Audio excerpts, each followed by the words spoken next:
A mission? You have been selected because of the qualities shown on your work and identity card, Form 42-A. Set habit patterns, attention to detail, no strong emotional or biological drives, and complete suppression of imagination. Well, I always pride myself Do not that speak unless questioned, Zeno. The Grand Council has other important matters of state. Of course. You have heard the telephone broadcast that an armed rocket from the planet Earth is approaching Mars. Oh, I did hear something about it, yes. Their course has been plotted as bringing them to a landing on the plain outside the city at 10:14 tomorrow morning. 10:14. I wouldn't mind seeing that. You will see it, Citizen Zeno. Me? You. Well, I'd certainly like to, but I'm due in the atomic escalator factory at 8. I'm on stair treads, And we've arranged a leave from your job. Leave? Well, I'm not arguing with the Grand Council, but I've got a pretty important job there, and... 13756, you've been selected to meet and deal with the Earth rocket. Me? You will put Plan X into operation. Plan X? Citizen Zeno, every Martian for the last 50 years has been thoroughly grounded in Plan X, if and when a rocket should come from the Earth. Oh, Plan X. Oh, you see, I thought you said Plan X. Of course. Then you understand and accept the responsibility. Oh, anything to help out. Those assisting you on the mission will be in contact with you. Good. Have the other council members any questions? I don't believe so. 13756 called Zeno. You are now officially operating under the provisions of Plan X. Well, thank you.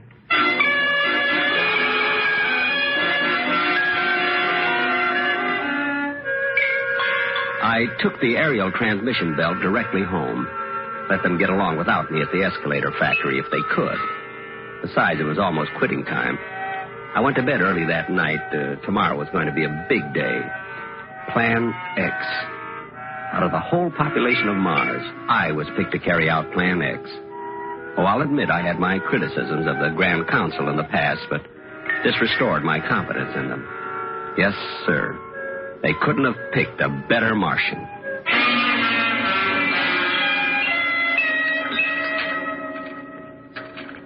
I think I'll have a second cup of Ostrich, Mother. Zeno, you haven't time. You'll be late for the factory as it is. As I told you, Mother, I'm on leave. Orders of the Grand Council. Oh, yes, of course, Plan X. But will the Grand Council care if you don't get your job back? There won't be any trouble. They couldn't replace me in stair treads, and they know it. Pass the Gorot, will you, Mother? Here. But it's fattening, Zeno. Well, I got a hard pass coming up, Mother. I owe it to myself. And you will be careful, Zeno. Oh, Mother, if I've told you once, I've told you 1,000 times. It's just an invasion rocket from that stupid planet Earth. So will you stop worrying? You're just like your father was, Zeno. Too brave for your own good. I am? Well, it's nothing, really.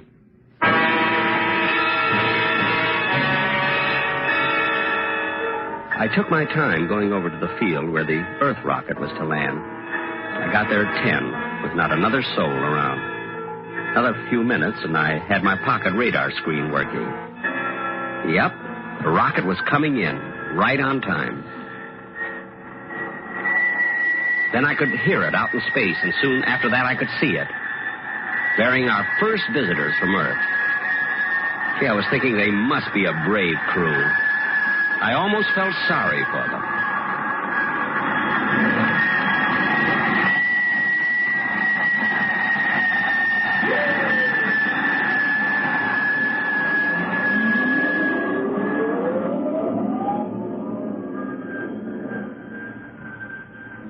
It wasn't a bad landing.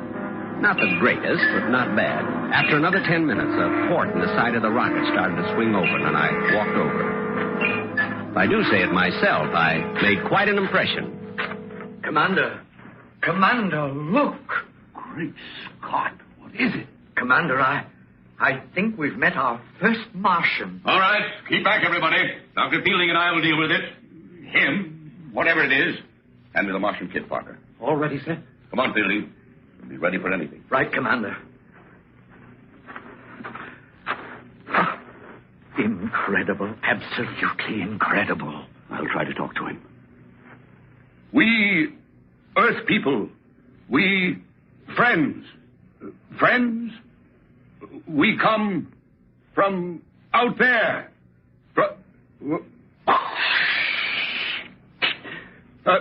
Oh, blasted feeling. I feel like a fool. Let me try, Commander.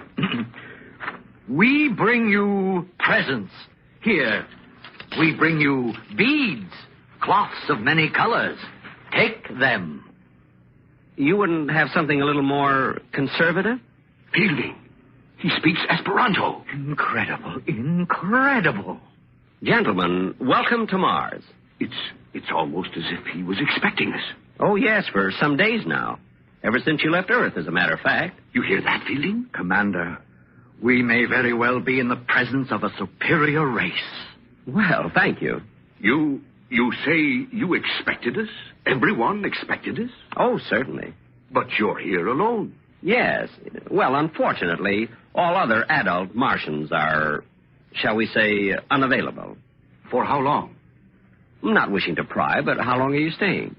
Well, they've taken to the hills, have they? No need to be afraid of us. No need at all. There's no one in your city over there? Mainly unavailable. But I'll be glad to show you around. Martian hospitality, you know. Amazing. Can we go right away, Commander? I'll get Connie. You can call her, Fielding, but we don't want to blunder into a trap. All right, men. All in. Parker, take 3 men and stay here for rocket guard. Yes, sir. Ready, Fielding? All set, Commander. Connie, I want you to meet our first Martian. Dr. Fielding, I don't believe it. Miss Morrison, this is, 13756, called Zeno. Miss Morrison, this is Zeno. How do you do? Well, how do you do? Incredible. But he's almost handsome in a strange way. And he speaks our language. Maybe a trick of some kind. Expedition force, on to... It's a little difficult to pronounce. On to the city!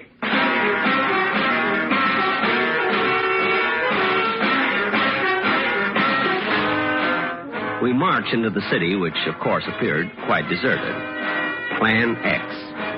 I showed them a few of the sights, the canals, the Og factory, and the hall of the Grand Council. I was walking alongside of Connie, Miss Morrison, who was most unlike the women of Mars. I caught myself showing off, riding the aerial transmission belt with one hand. Finally, I took them all to the art museum. Oh, Commander, this place, this civilization, it's fantastic. Look at the sculpture, Dr. Fielding, the line, the detail. I've never seen anything so beautiful. It's nothing, really. Zeno, you don't mean that you... Well, no. You see, I work at an atomic escalator factory. I'm in stair treads. Everybody, over here. Look at this. Oh, what is it? Why, isn't that what... Zeno, is this what I think it is? I'll have to read the nameplate. Oh, yes, a flying saucer. From 1952, your calendar. 100 years old. 1952, the year of the flying saucers. Then they did come from Mars. Oh, yes. But none of them ever landed on Earth. Why? It just didn't seem worthwhile. Nothing personal, of course. I just can't get over this planet. It's so different from anything we imagined. Now, here's something you might be interested in. Right over here. What? Looks like a weapon of some kind. Oh, yes. Yeah, you see, it's a paralyzer ray. It's 300 years old. But why do you have it in the museum? You don't mean that weapons like this are 300 years obsolete? Well, you might say that, yes. You see, no adult Martian has carried a weapon for hundreds of years. Well, why not? Why should we? But to defend yourself. Well, we just have no aggressive impulses, that's all. Well, if someone struck you, wouldn't you strike back? I couldn't. But it doesn't matter. No one could strike me. No Martian, that is. Yeah. We've never had any trouble. Zeno, you're in the diplomatic service? The escalator game. Yet you were delegated to meet us. Yes, by the Grand Council. You see, we stopped having diplomats handle our important missions years ago. Again, nothing personal, of course. I see. But you are empowered to deal with us. Deal with you? I certainly am. Good.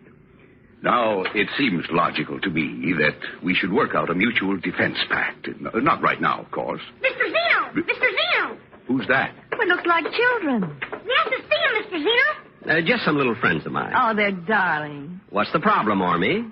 We're building something, and we're all out of uranium. We need some right away, and... Zeno, does he mean real uranium? Oh, of course, Dr. Fielding. Oh, it won't hurt them a bit. We have to have it right away, Mr. Zeno. We just have to have it. The city was deserted. Where did these children come from? Oh, you know how it is with kids when they get to playing. You'll get the uranium for us, won't you, Mr. Zeno? Will you? Fascinating. What are they playing, Zeno? Yes. What's the game? I don't think you've heard of it, Commander. It's called Plan X.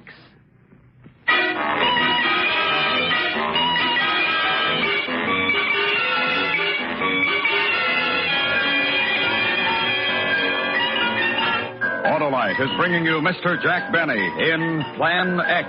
Tonight's presentation in radio's outstanding theater of thrills, Suspense.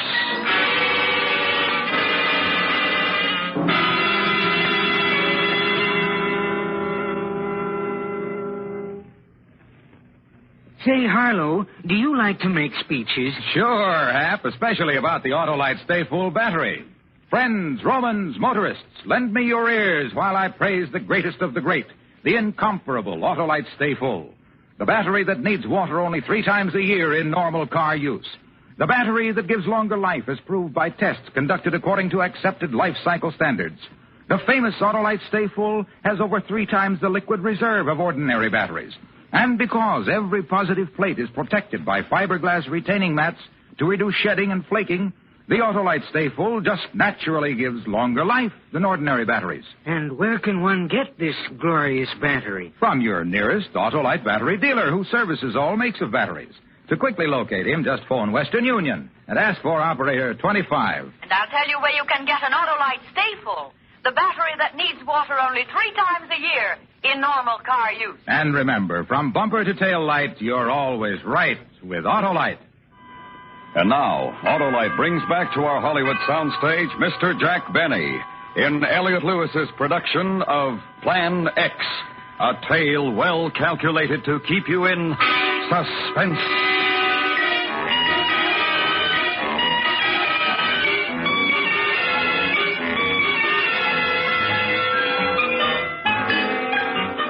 For the next week, I showed the Earth expedition around the city, signed a few treaties, and had several long conversations with Miss Morrison. Well, not too long, but I felt we were building a solid friendship. It was too bad it was coming to an end. You're not going out again this evening, Zeno? Mother, so I've been out 2 evenings in a row. Doesn't have to be fatal, you know. This is the time of year you always get that chest cold. Oh, chest cold, chest cold. Anyway, Mother, I have to go over to the rocket. Don't they plan to go back to Earth tomorrow? They plan to, yes. Miss Morrison promised to take a little farewell walk with me this evening. Don't let her keep you out in the moonlight too long, Zeno. Mother, why, that's the most ridiculous thing. You just don't know how attractive you are. Now, Mother, Miss Morrison and I are merely friends. And to think of anything beyond that is just... Mr. Zeno! Mr. Zeno! We're almost finished the game, Mr. Zeno. Good. All finished, Army? Just about. It's tomorrow morning at 8:45, isn't it? 8:45. Anything else you need, Army? I mean, any more uranium? No, I just wanted to make sure it was 8:45. Well, see you in the morning, Mr. Zeno. Goodbye, Mrs. Zeno. See you in the morning, Army. Such a cute little fellow, Zeno. And smart. Is he? Mother, you have no idea.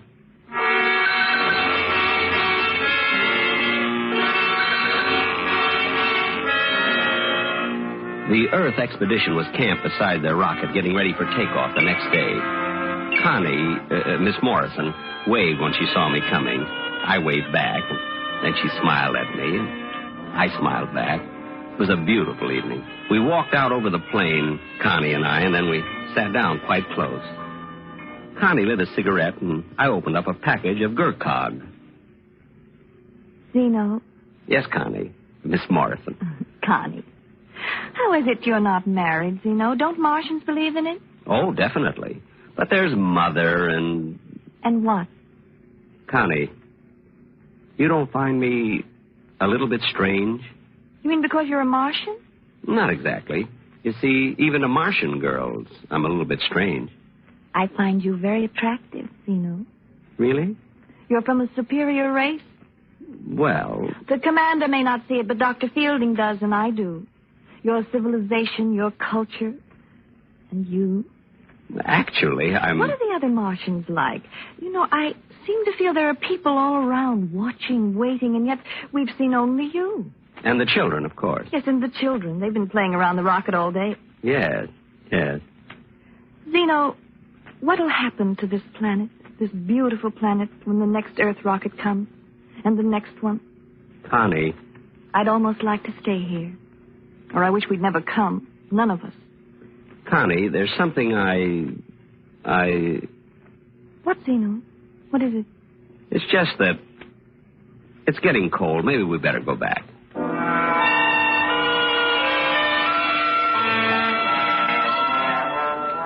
I walked with Connie back to the rocket, and then I went home. There was a message on the autophonopad. The Grand Council wanted to see me at once. You sent for me, gentlemen? 13756 called Zeno. You are nearing the completion of Plan X. I hope my work has been satisfactory. You were selected for certain qualifications, Zeno. Set habit patterns, attention to detail, no strong emotional drives. I remember, yes. You have assumed a responsibility based on those qualifications. I suppose you might put it that way. Are you still prepared to discharge that responsibility? Well, I think you might as well know that it's been my criticism in the past, as well as that of a lot of other taxpayers, that the Grand Council interferes entirely too much in the private lives of, well, what I mean to say... Are you prepared to discharge your responsibility? But about Connie, I mean Miss Morrison, isn't there some way... You know that there is not. Well, I suppose not, no. Plan X will then be completed. I assure the Grand Council, at 8:45 tomorrow morning, Plan X will be completed.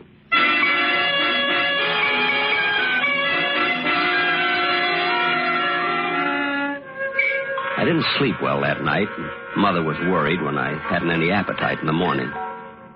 She thought it was the start of one of my chest colds. Purposely, I didn't go out to the rocket until almost 8:40. They were blasting the motors, getting ready to take off. Zeno, I thought you weren't coming. I overslept, Connie. That is, I didn't really oversleep, but... The children have been here for an hour.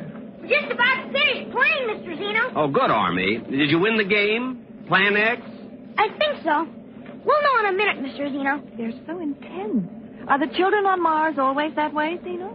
Well, not always, no. Ah, come to see us off, did you, Zeno? Good boy. We counted on you. Well, thank you. Come over here, Fielding. Yes, Commander. Connie, Fielding, Zeno here has been so helpful to us that I've come to a decision. That's very nice of you, but I'm pretty well stocked up on beads right now. A different kind of a present. Zeno, I've decided to invite you to come with us to Earth. To Earth? How about it, Zeno? We're taking off in 16 minutes at 9 o'clock. How about it? Well, it's not that I don't appreciate your thinking of me, but Mother would worry and... You see, we need you, Zeno. That's not true. Well, I'm afraid it is. You see, I think Zeno is a much more important man than a worker in an elevator factory. Escalator. I'm in stair trams. And if we have Zeno along the next time we come back to Mars, we'd be much less likely to run into, well, an ambush. I'm afraid he's right, Connie. He's not right. How about it, Zeno? Thanks, but no. Commander, those kids, they've got some sort of a ray gun set up. Fielding. Is it real, Fielding? Why, it looks like it, Commander. Get Zeno over in front of us, quick. Now they can't shoot without hitting him. Get your gun out, Parker. You mean the kids, Commander? If we have to, yes. Tell them not to fire on us, Zeno. I'm sorry, Connie. Really sorry. Oh, it's all right, Zeno. Do what you have to do. Shall we shoot, Mr. Zeno? Have your gun ready, Parker. It wouldn't do any good, Commander. All right, Army. Plan X.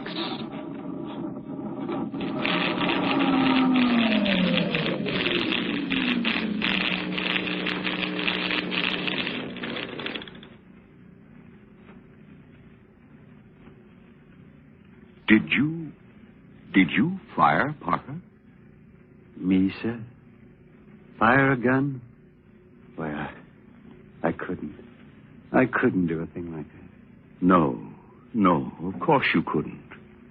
I don't know what made me ask. The rocket, its motors have stopped. Its motors have stopped, Commander. Well, we aren't going anywhere, are we? Someone said something about going back to Earth. Back to Earth? Oh, no. Of course not. Everybody all right? What happened, Commander? What happened? Nothing, really. It's just that Ormy and his little friends built a maturity ray. It takes people who are, shall we say, less advanced and increases their IQ by several thousand years. That's amazing. Child's play. Zeno, do you mean to say... Commander, Dr. Fielding, Parker, Connie, permit me to congratulate you as fellow Martians. Utterly amazing. Connie. Look, here come the Martians. Our fellow Martians, thousands of them. They're coming to welcome us. Connie. Oh, look at them. Oh, they look so handsome, so intelligent, so... Connie. Yeah, excuse me, Zeno. I'll be back, Commander. I have to go to them. I'll be back.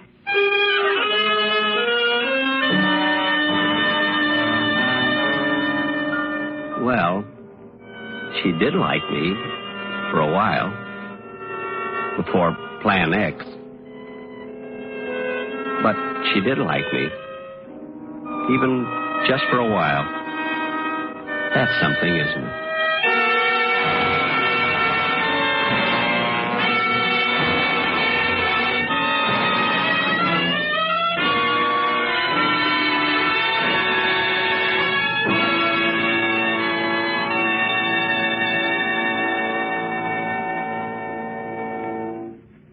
Suspense, presented by Autolite. Tonight's star, Mr. Jack Benny.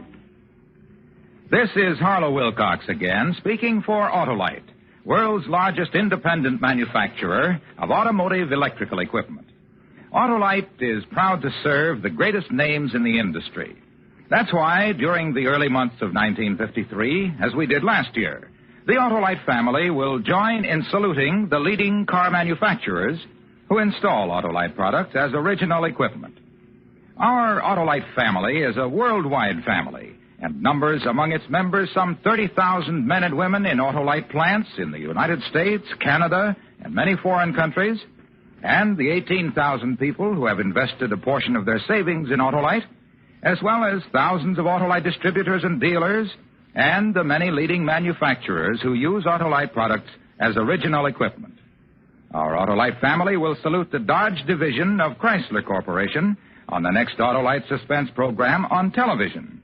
If you live in a television area, check the day and time of Suspense so that you'll be sure to see this program.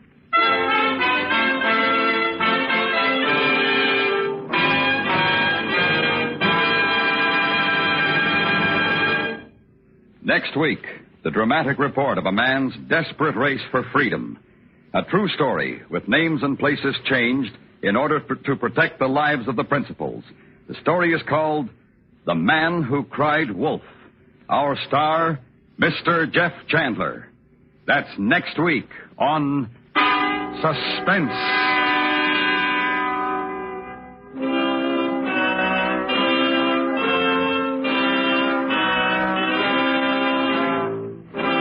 Suspense is transcribed and directed by Elliott Lewis, with music composed by Lucian Morowick and conducted by Lud Gluskin. Plan X was written for Suspense by Richard Powell. Featured in tonight's cast were Mary Jane Croft, Norma Varden, John McIntyre, Truda Marson, Howard McNear, William Conrad, Jack Crucian, Joseph Kearns, and Stuffy Singer. The Jack Benny Show may be heard every Sunday on the CBS Radio Network. And remember next week, Mr. Jeff Chandler in The Man Who Cried Wolf.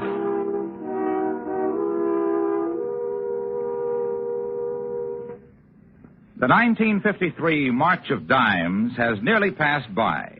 If you haven't given your dime or dollar to help in the crusade against polio, why not do it now? Send your contribution to your local March of Dimes headquarters.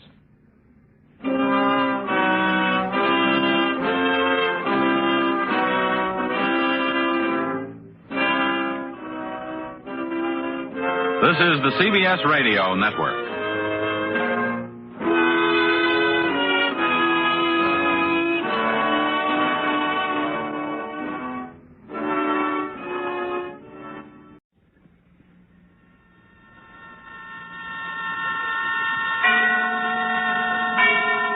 And now, tonight's presentation of radio's outstanding theater of thrills, Suspense.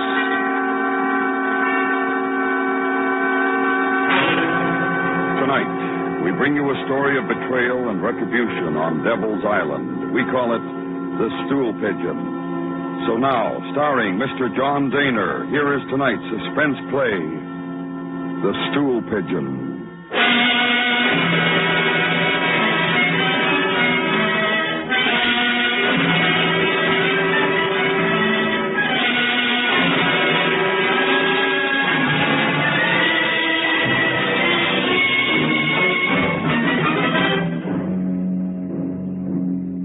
It was hot that afternoon, which in itself, you understand, should not have been surprising. On that Devil's Island, it was always hot, unless there were the rains, and then it was a different, more steaming heat. There were 4 of us racing cockroaches in Cano's hut: Maquille, Thibault, Cano, and myself. We were what the authorities generously called libres. That is to say, we were free to roam within the confines of the island, but never to leave it. As I say, we were racing cockroaches, and Thibault had already won 3 races. His animal was a huge red beast, fully 3.5 inches in length, and possessing a remarkable stamina. She was named Marie. Made me think of a filly I used to bet on in Paris. It's hot.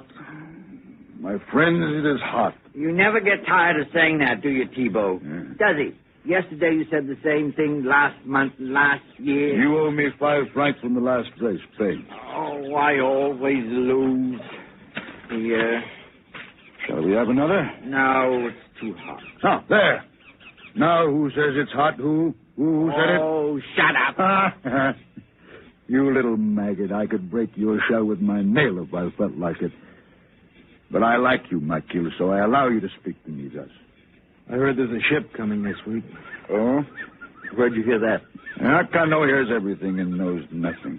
I heard from a guard. It's a lie, because I hear everything first. Did you call me a liar? I call you a liar. Stop it. Put away the knife, Cano. You'll all be put in solitary if you're seen. Yeah, a knife. Knife! Where did you get a knife, Cano? Never mind. Oh, but I do mind. That's interesting that you have a knife. Are you thinking of escape, perhaps? Never mind. I'd like to buy your knife, Cano. Not for sale. 100 francs? I'm not selling. 150? No. Ah, well, some other time. I've got half a bottle of wine. Let's go and drink it.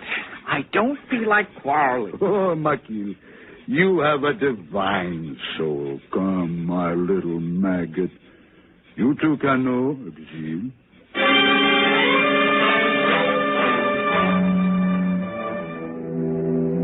Maquille, he of the divine soul, had been on Devil's Island for 8 years. In Marseille, he had been, among other things, an habitual thief and arsonist. He stood 5'6" and had long been befriended by Thibault. Thibault was, by his very stature and past, the king of the libres on the island, a huge and gross man, towering over 6 feet. In Paris, he left behind him a series of syndicate murders for which he'd escaped the guillotine only by underground and political pressures. In spite of his terrible reputation and physical appearance, he was not an unfair man, and on the whole, well liked by the rest of us. Cano was slim and dark, volatile as benzene. In a fit of jealous anger, he'd slit his wife's throat. A handy man with a knife, a moody, uncertain fellow, Cano. I was there because I was caught embezzling from the bank. A stupid thing to do, more stupid to be caught. I looked forward to 6 more years before release. Gone. Every last mortal drop. Half a bottle doesn't go far. Not for one with the mouth of a hippopotamus. I remember a wine in Paris, Monche. Think of Emile. He might be tasting your wine soon. Away from this pest hole. How long has it been now? 9 days. No, 10. He escaped on the 14th. I give odds he never reaches Maribor. 5-1. Why not? Why shouldn't Well, he? the sharks, Cano. The sharks. Very bad this year, I've heard. And his boat wasn't much good either. Any other reason? Well, let's wish him luck by not talking about it. I'd like to talk about it. Mathilde, why else shouldn't he reach Maribor? You know how many have tried in the past 5 years and been caught. We all know, don't we, Thibault? Yeah. Someone informs. Someone tells that swine of a governor. Yes? We only think that. It's only a guess. Nobody's sure. Only a suspicion. Now, isn't that so, Exil? Someone who knows everything that's happening before anyone else. He's right. My friend, he's absolutely right. It's true. I've long suspected it myself, and it's wise that it should be brought out into the open. Someone on the island is an informer, making himself fat on the sufferings of others. I shouldn't want Emil to be caught. He was a friend, a good friend. Terrible thing if he were caught. The question is, who? Who not? It could be any one of 100, if it's true. That pig Louis Dodin, possibly Grosjean. Well, one could imagine anything from him. What about Grosjean? Or Barret, or Proust, Gallinal, Munch. Maquille, Luxil, Thibault. Any one of us, even yourself, Canu. Oh, no, that is a dreadful thing to contemplate, Thibault. No, not one of us. Over here. Oh, have you seen Thibault? Oh, here you are. Dodin, huh? We were speaking of you a minute ago. What's the matter? It's Emile. What about Emil? He's been caught. They were waiting for him in a patrol boat off Maribor. They took him. Oh, sacre. Now the question is, how did they know he was going to Maribor? I wonder. How did they know?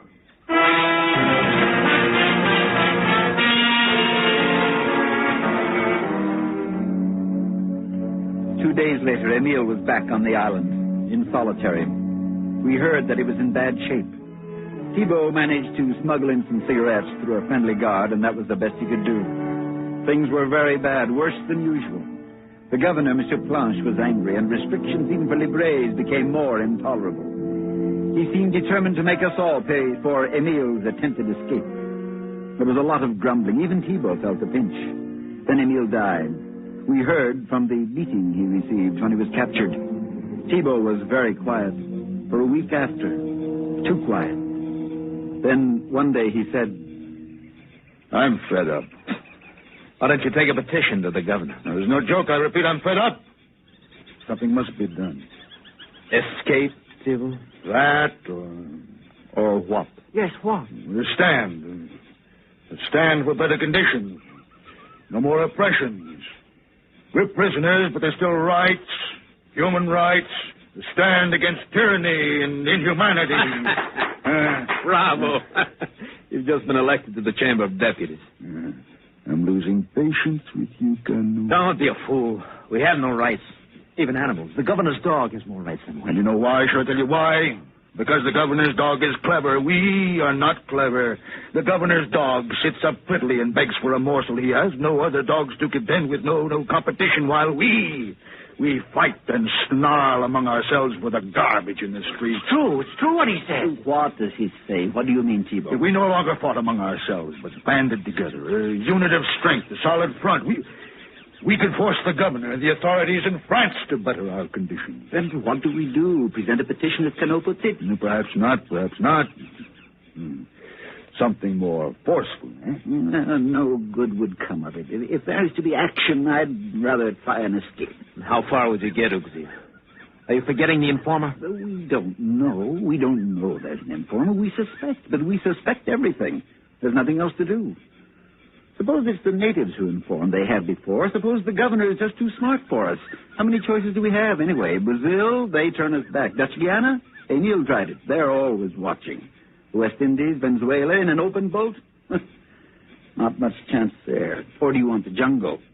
An informer doesn't lessen our chances too much, it seems to me. But it does lessen them. I have been thinking hard, my friends.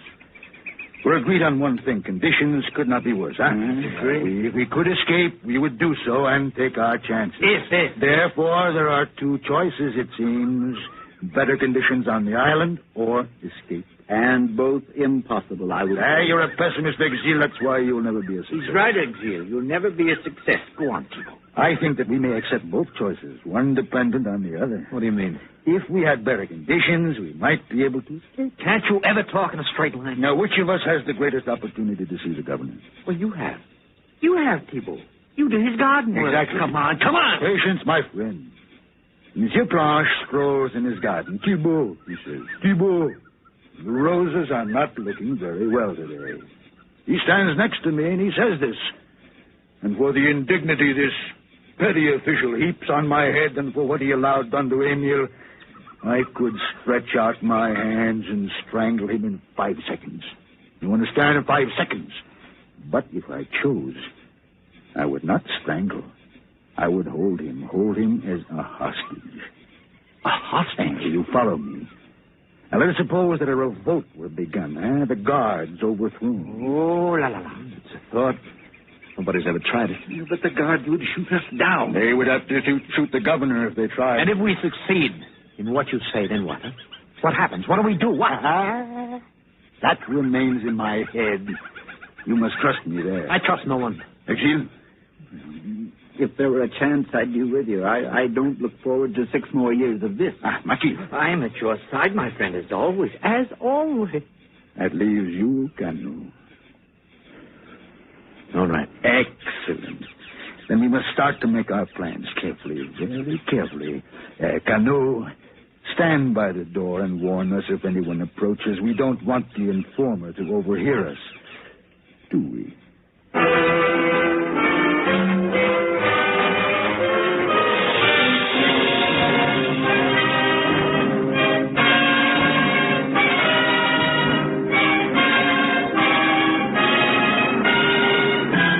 Listening to The Stool Pigeon, tonight's presentation in radio's outstanding theater of thrills, Suspense.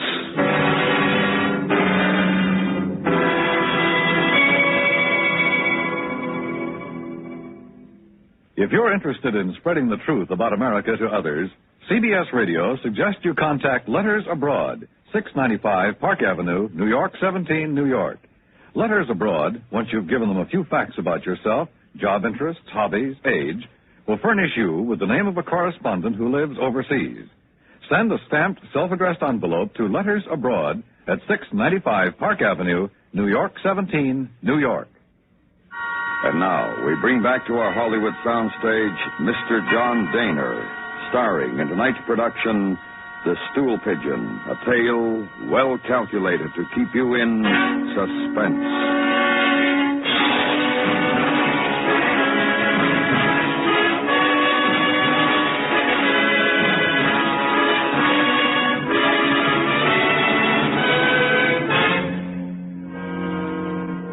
We made our plans in Thibault's hut. Up to a point, they were simple. Thibault, on the next day, was to await the governor's presence. If he appeared, Thibault would grab him and take him to the greenhouse. We three, Cano, Maquille, and I, would be in the vicinity. I to stand guard over Monsieur Planche with Thibault, Maquille and Cano to spread word among the other libres that the moment had come. If, on the other hand, the governor did not put in an appearance, we would wait for our chance on the next day or the next. As it happened, it wasn't until the 5th day that the thing happened. It was well timed. The island was stifling, the prisoners restless, smarting under the still harsh restrictions which had followed Emil's escape and arrest. We were like a time bomb ready to explode, and the explosion came. We joined Thibault in the greenhouse. He held the struggling governor in his massive arms. All right, Maquille, Cano. Get the others quietly, but hurry. Tell them to gather at the governor's house. Let go, you fools, you puppet. Do not speak of suffering, Monsieur Blanche. It is dangerous talk for you. Go on, Cano, Maquille. And remember, the guards mustn't suspect you everything quietly. Yes, Thibault, come on. Now, if you continue to struggle, Monsieur Blanche, I shall be forced to break open your head. What can you gain by this, Thibault? It will mean a life sentence. You know it. And for you, possibly a death sentence. Do you know that, Governor? What are you going to do? Hold you as a hostage. We demand our rights as men. You understand? As men. You have no civil rights. Human rights. My friend Emil died. He took his chance in escaping, but he wasn't shot. He was beaten to death. An accident. He resisted. Things must change. I can change nothing. The regulations are set in Paris. I simply carry them out. You overdo your authority. You must apply for better conditions for the men. I can do nothing. We shall see. Stay quietly now. We'll wait until the others come back.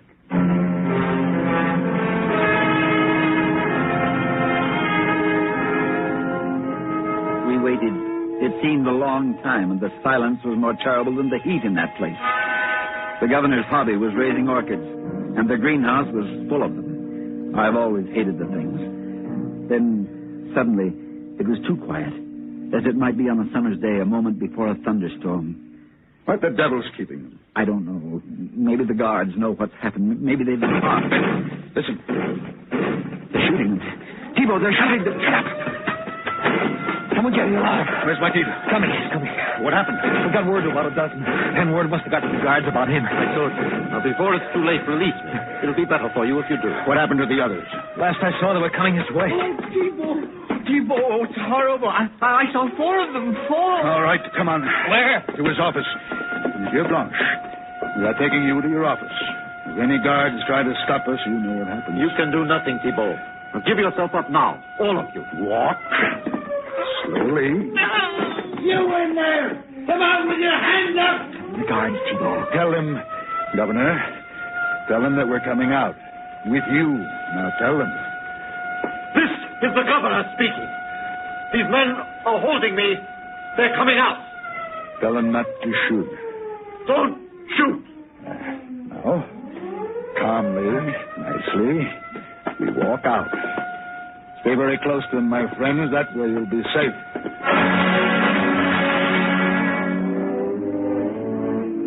As bees clustered around a honeypot, we sidled along the path, past the guards who stood no more than 20 feet from us. It must have been a ridiculous sight, but the honeypot was the governor and our protection from bullets. Then we were in his office. There were no others to join us, and the door closed. It was a strange thing. We none of us thought beyond the moment, and for that moment we were superior beings, prisoners no longer because we were now the captors. But when I glanced into the courtyard and saw the ring of guards looking up, rifles cradled in their arms, it was then another moment, and one, this time, of fear. What now?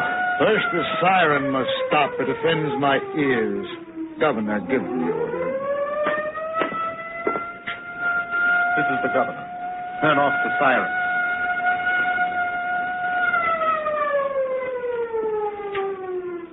Good. You're cooperative. It's better that way. I repeat, what now? Now, I think we go to the next part of my plan. Marquil, little maggot, stay by the window and observe. Report if there is an attempt by the guards to move into the building. Yes. What do you think you can accomplish? Escape impossible. You know that. It's been done. When there's been no informer, it's been done. I don't know what you're talking about. First things first. Now we come to the matter of conditions here. I have told you. I know what you've told me, and I say to you, it is within your power to ease the suffering of the men. Give them better food, better medical care. Your concern for your fellow man touches me, Thibault. Did you have as much conscience over those you murdered? That is an entirely different matter. Enough of this, Thibault. What happens to us? My dear Canu, it is happening to us now. You'll see. Trust me. The devil with that talk. When do we get out of here? All in good time. Therefore, Governor, you will sign your pledge to do these things of which I have spoken. If I don't? I'll kill you. Slowly. I can. I've had practice. Let us suppose that I agree to this. What then? Then you don't die. Now, the second point. We have a chance to escape. No. A fair chance. Not the chance that poor Emil had, but then he had no chance at all, did he? There will be no escape. In order to escape, there must be secrecy. And there can be no secrecy when you know beforehand of the plan. You will not have a chance to escape.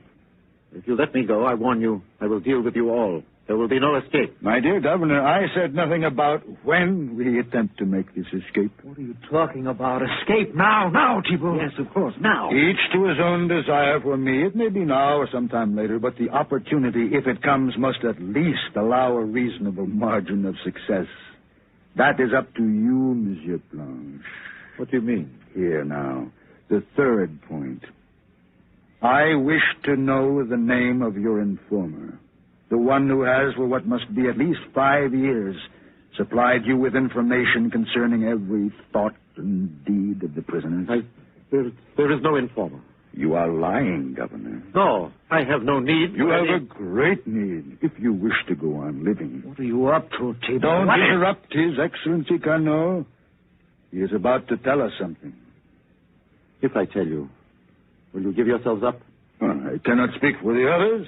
For myself, yes. You pig. You sell us out? No, my dear Carnot. You're free to do as you will. Who is the informer, Monsieur Planche? I'm getting impatient. Who? Him. That is what I wanted to know. Then I ask you one favor, Governor. Do not be hard on these two. All this was done to gain what you just told me, nothing more. I don't understand you. My friend Emile. I have other friends. I should not want to see them go as he went. You had better escape now, Marquis. No, Thibault. It's not true. He's lying to you. Run, Marquis, run. Or I'll throw you out of the window. On my honor, Thibault, I'm your friend. You know me. I know you. Run. Gilles, Carnot, you don't believe it, do you? Run, little maggot, outside. Quickly. No, Thibault, no. Hope that the guards shoot you. Please. Run. I would have cut his throat. That is murder, my friend. You wouldn't want that. I hope that your guards will shoot first and inquire later, Monsieur Blanc.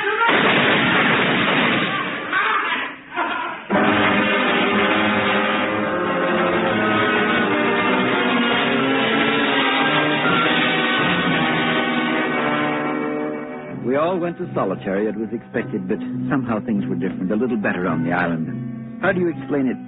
Perhaps the governor was ashamed. Perhaps he admired something about Thibault that none of us understood. How does one know these things? There's not much else to tell.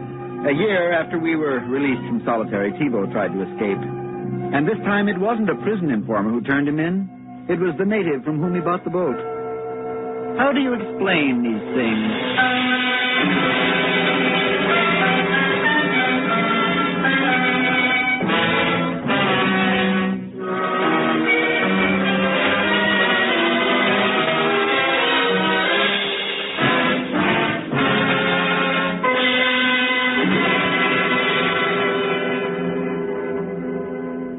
Suspense, which Mr. John Daner starred in tonight's presentation of The Stool Pigeon. Next week, the story of a man who returned home to find his people in the grip of a strange disease. We call it The Frightened City. That's next week on Suspense.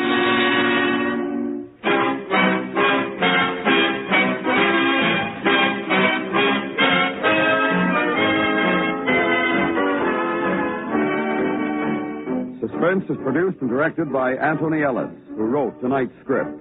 The music was composed by René Garrigan and conducted by Wilbur Hatch. Featured in the cast were Parley Bear, Joe Kearns, Tony Barrett, Jim Nusser, and Edgar Barrier. Tomorrow night on the FBI in Peace and War, a criminal comes up against a determined socialite who doesn't scare easy. And it isn't long before the G-men move in on the ex-con's new racket. Remember, the FBI in Peace and War, tomorrow evening over most of these same stations. Stay tuned now for George Herman in the news, followed by Disc Derby.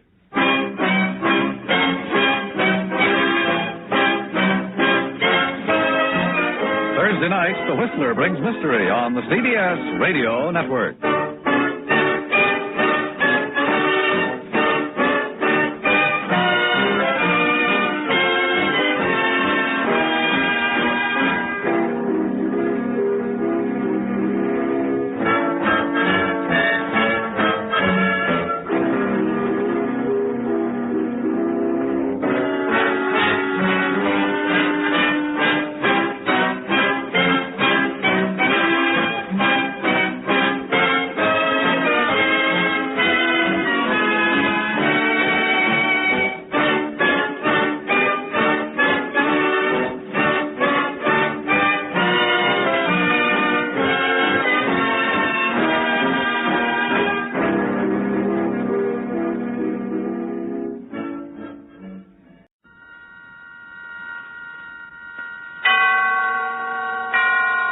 And now, transcribed for tonight's presentation of radio's outstanding theater of thrills, Suspense.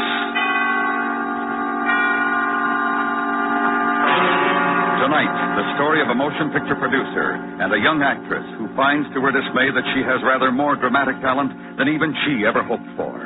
So now, starring Virginia Christine with Joseph Kearns, here is tonight's suspense play, Shooting Star.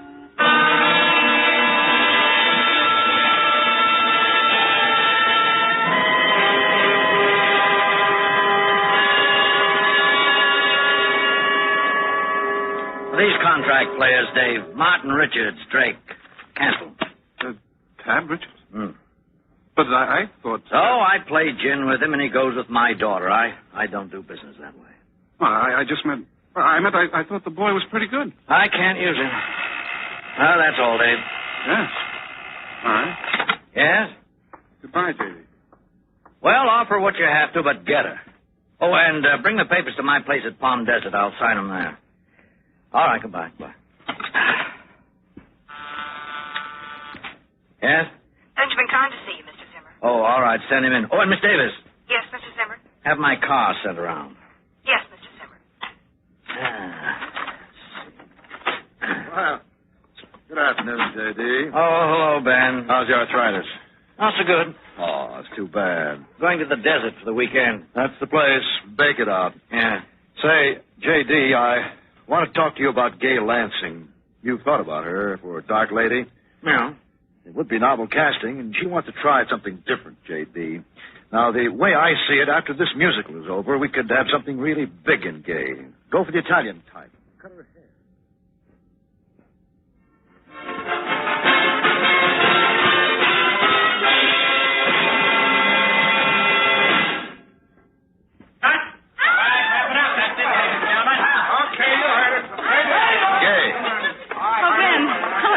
I want to talk to you, Gay.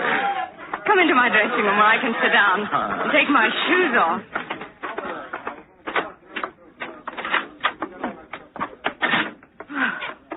I have never been so tired. It's harder every time, Benny. Thank heavens this dance marathon is nearly over. And thank heavens it's my last. I've just seen Zimmer. Benny, what did he say about Dark Lady? He said no, Gay. No. They're signing Laura Bevan. Laura Bevan. Look, did you tell him I'm that... sorry, Gay. That's the way it is. Hey. Well, took off my dancing shoes too soon. So it's to be another super multicolored musical mishmash. Gay, they're not renewing. They're not what? They're dropping your option. That can't be right. Well, J.D. thinks the musical cycle is over. He thinks that... He thinks my cycle is over. Is that it? No, he didn't say that, Gay. Just like that. Now, Gay, listen. Just this morning, I was talking with Harry out at Modern Pictures, and he... Give me my coat. Where are you going? Does it matter? Oh, now, Gay, take it easy. Look, you go change, and I'll drive you home. You'll feel better. Feel? Funny how I feel. I'm all numb and far away like I'm someone else. Gay, I'll figure something. I'll call J.D. at Palm Desert over the weekend. Gay? All numb and far away. Like I was someone else.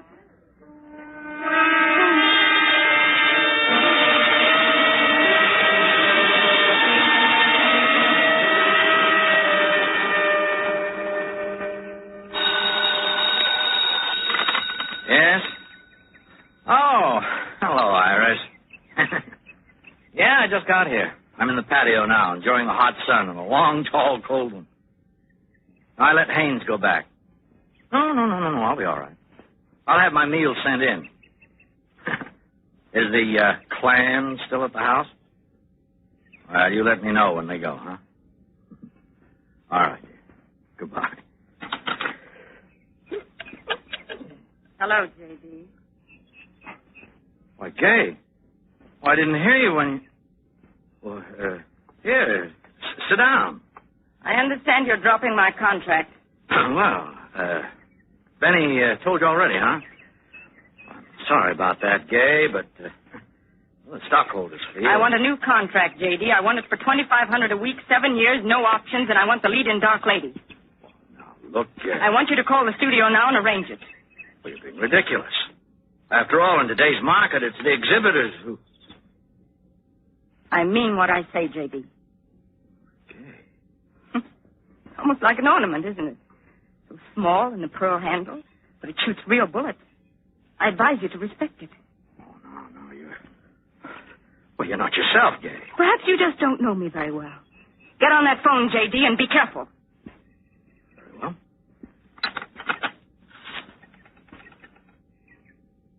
Operator, get me Hollywood 1429. You know how foolish you're being, Gay. Or if I even hinted the Screen Actors Guild... Legal department, Mr. Mitchell, please. If I tell Owen to go ahead with this, legal is going to have a mess on their hands with Laura Bevan. Oh, hello, Owen. This is J.D. I want you to draw up a new contract for Gay Lansing for 7 years. No, that's right, 7. $2,500 a week, no options. The part. Put it in the contract. All right. She's to star in Dark Lady. Put that in the contract. That's right. Well, you work that out. Goodbye. How far do you think you can go with this, Gay? Monday morning, I'll cancel that contract, and you'll be blackballed by every studio in town. No. Oh, no. Because now, J.D., I'm going to kill you. Give me that! You have yourself to thank for that, J.D. You had me taught judo by an expert, remember, for that whack musical? Get up. Oh, Gay. Look, why don't we sit down? Let's talk this over. You think I'm unbalanced. No, I think you're tired. I'm quite sane, J.D. I want you to understand that. Gay. Last year you used a folding wheelchair when your knee was bad. Where is it? I don't know. Back hall, maybe. We'll have a look then. Go on, J.D. Walk. Open the door. What a remarkable memory, J.D. All right? Open it. Oh, this is great. Now sit down. Go ahead. Oh, now look. Sit. The belt off of this trench coat should do nicely. Now this should hold you, and if I need you in another room, I can wheel you there. I won't have to keep the gun pointed. That's rude, I know. Are you comfortable? You know, this is a very poor joke. I don't like to do this, J.D. I'm not a criminal. Well, I made the phone call. Your contract is being drawn up. What more? You remember the first time you saw me? Yes, you were in the chorus of one of Daly's reviews. Not the chorus. I had a specialty. Even at the first, I had a specialty. $40 a week. And I thought I'd arrive. I was 16. Then Zimmer Productions signed you up at 10 times that figure. And I made the Sunshine Girl. Do you remember how things were with VSP in those days? The studio was bankrupt, but I saved you. They liked the Sunshine Girl. And little by little, I climbed to success with Zimmer Star Productions on my shoulders. All right, but the favor worked both ways, Gay. How many even talented girls attend premieres of their own pictures before they're 17? And did you know how I worked for those lights and premieres and contracts? I danced my heart out. I even risked my life for you. You were never asked to do that. But when you had the bright idea of a dance routine atop a 30-foot globe, I did it. Still have nightmares about that day. Lights in my eyes. I whirl. I smile. The music goes faster and faster. I look down. I fall. It was 8 months before I ever danced again. I know, but you've always been our most reliable star. I have, haven't I? No undue husband or scandals or temperament. All right, then. Why break your record? You use me up and throw me out. You've done enough to me in my career. Tomorrow, you'll be the headlines, J.D. An unfortunate accident. What are you talking about? You don't swim, do you, J.D.? A villa in Palm Desert with a pool, a cottage at Carmel with a private beach, a ranch in Oregon with a private lake, but you don't swim, do you, J.D.? You wouldn't do that. No. Not yet. Tonight I'm going to set the time. Say, 9 o'clock. That will give you 3 hours and 40-odd minutes to think about. Okay, they'll arrest you. You'll go to jail. Who's that? I don't know. I thought you weren't expecting anyone. I'm not. Who is it, J.D.? Let's not play games. Maybe it's the delivery boy. I ordered some liquor. Oh. I'll handle him. How? Never mind. Now I'm going to put you in the den and gag you. If I were you, J.D., I'd be very, very cooperative. It wouldn't bother me in the least to kill the delivery boy and then make it look as though you did it.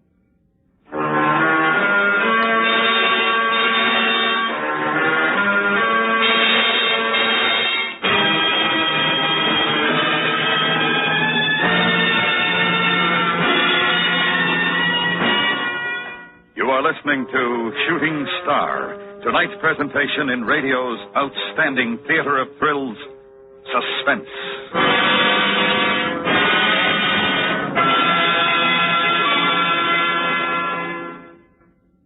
Hello, this is Marvin Miller. We'll return to our program in a moment. But first, here's something to think about. You probably remember these words from your school days. We mutually pledge to each other our lives, our fortunes, and our sacred honor. They're the final words of our Declaration of Independence. Following them are the signatures of 56 men of many types. But to each of them, one thing was important: freedom. With a passionate faith, they believed in it and worked to bring it about. The freedoms which they declared have been endangered many times, but there have always been those with steady hearts and willing hands to defend and support the principles that free men live by. The American citizen recognizes his two responsibilities. First, to know what his rights are, and second, to defend those rights.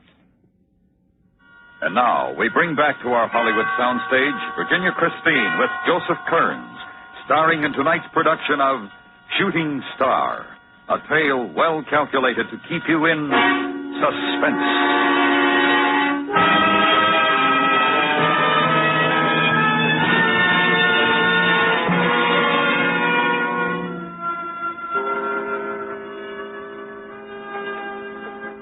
Coming.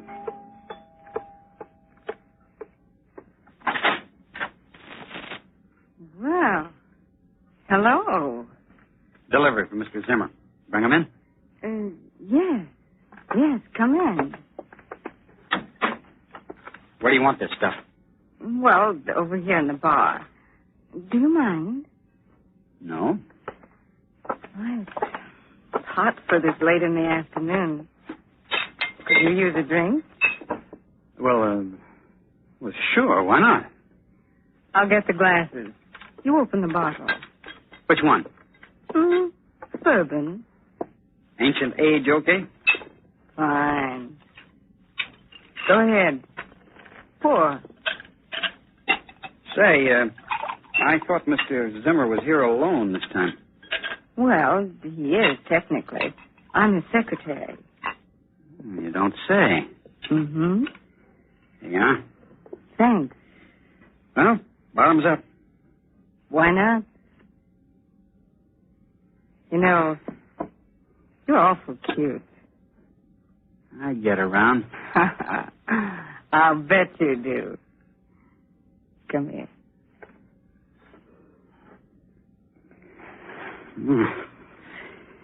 You gonna be here long?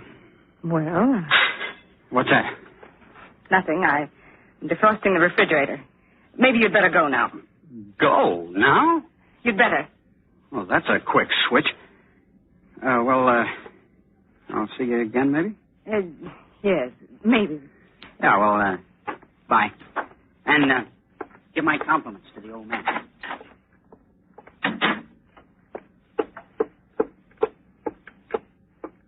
I should be very angry with you, J.D., for knocking over that vase. I'll remember that at 9 o'clock. Meanwhile, I guess we can take this out. You witch! That delivery boy. You not only want to kill me, but my reputation as well. Your reputation. Shall I tell you something about your reputation, J.D.? You're known as a heartless, grasping, slave-driving tyrant. That's a bunch of rubbish. I'm a hard-working man who got ahead by my own efforts. How about that brother of yours who lent you $400 to get started? The rather small-time brother that you don't even talk about now. I paid him back $100. And then there was the time when you took your own partner's wife away from him. He was making her life miserable. And what are you making it? A desert. You left her alone on your honeymoon, and she's hardly seen you since. That's not true. I'm a busy man, but I'm a family man, and I won't have you. You won't be considered a family man after the publicity you're going to get. But then you always taught me, any publicity is good publicity. Even when Eric Allen eloped with someone else on the eve of our wedding, you had the publicity make a front-page ball of it. You can't keep down a story like that. You could have tried. You could have tried. All right, Kay, all right. Look, let's say you win. Let's say I've made mistakes. But I can always do better. Right now, I'm tired. I'm hungry. And if you would just take off these confounded ropes, I'll agree to forget all about tonight. Come on. Now, what do you say? And have you swear out a complaint the moment you're free? No, I won't. You have my word. Look, I'll even put it in writing. I'll think it over. I'll let you know at 9 o'clock. But you do have a point, J.D. Of course. About being hungry. I am too. Starved. All right, we'll have some dinner sent over from the hotel. No, let's not. They'd send a waiter, and I hate crowds. Don't you, J.D.? Let's see if you don't have a well-stocked larder to match that well-stocked bar. Won't you join me?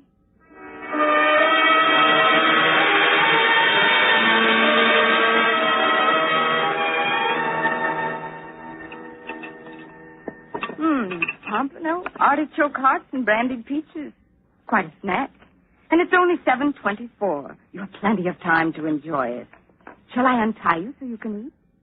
I'm not hungry now. Oh, but you must eat something. You were going to consider my offer. Oh, yes. But, I wouldn't count on it, J.D. I'm afraid it's too late for mercy. Coffee? No. Let me slice you some of this, Edom. I have a nice, sharp... Huh? What is it? There's a car turning in. Who do you know who drives a pale blue cad convertible? It's my wife. It's Iris. So? She must have driven down, and Iris knows you, Gay. You might just as well give up this game right now. Not necessarily. Twilight. It's dim in the front room. What are you going to do? First, gag you. Again. I regret the necessity, Don't you lay a finger on my wife. Don't you touch her. I swear, Gay. I swear.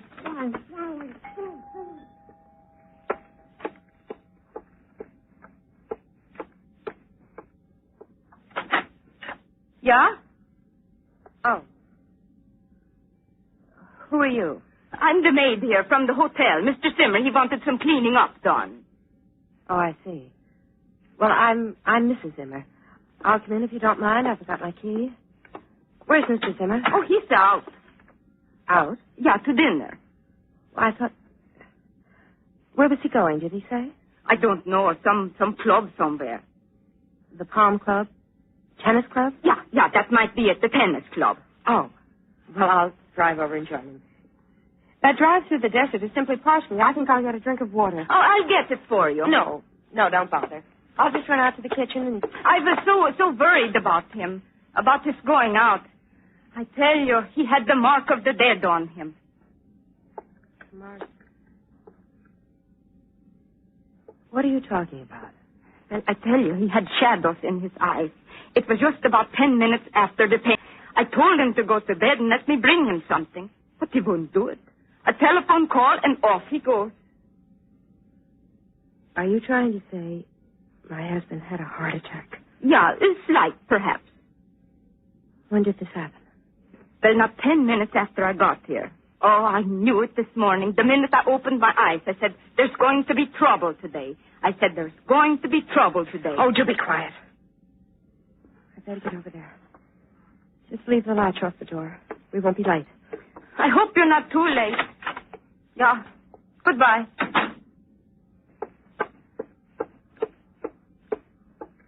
I'm back, J.D. You can talk again now. My wife. She's gone. Where is she? I sent her off to Palm Springs to search for you. She thinks I'm the maid, and she thinks I'm a little odd. The maid? With a napkin around my head and my lipstick wiped off. You know, lipstick makes a remarkable difference to a woman. She'll be back. When she can't find me, she'll be back. Not in your lifetime, J.D. Shall we go into the living room? Allow me. The kitchen clock must have been a little slow. 22 minutes till 9. 22 minutes, J.D. You want anything special to pass the time? Gay, look,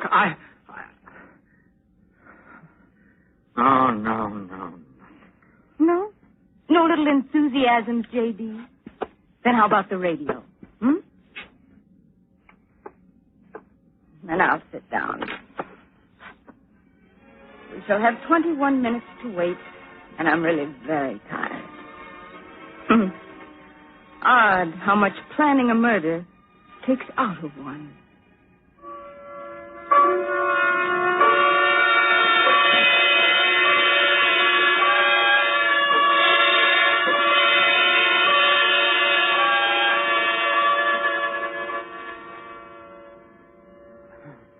One more knot. Just one. My hand. There.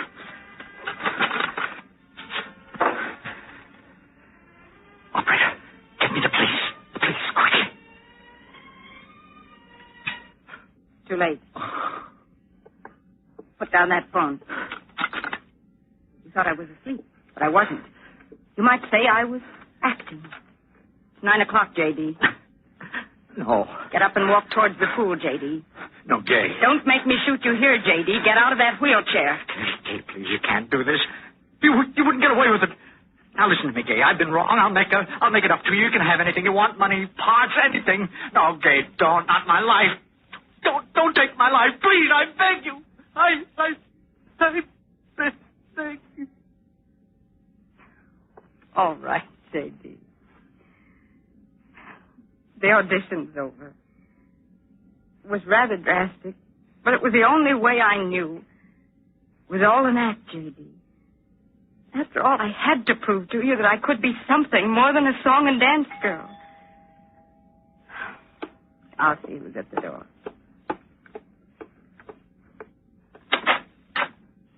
For Miles. Benny. Hello, Gay. Good evening, Gay. Say, what is all this about? I was all set with Laura Bevan for Dark Lady when I got word you were to do it. You came down to learn what goes. J.D.'s right in there. You can ask him. Well, good evening, J.D. Now, what's this about? What's the matter with him? He's unconscious. Conscious? But he was all right a minute ago. Oh, I'll get some brandy. Don't. Huh? Don't bother. He's dead. Dead? He can't be. He can't. J.D.! Look at the expression on his face. Yes. He looks scared. Scared to death.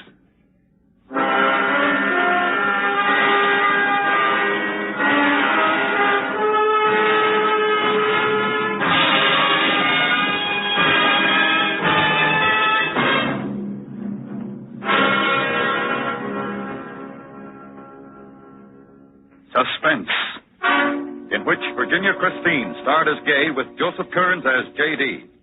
Next week, the story of a duel, an incomplete duel, since one of its participants chooses to wait and owe his adversary. We call it The Shot. That's next week on Suspense.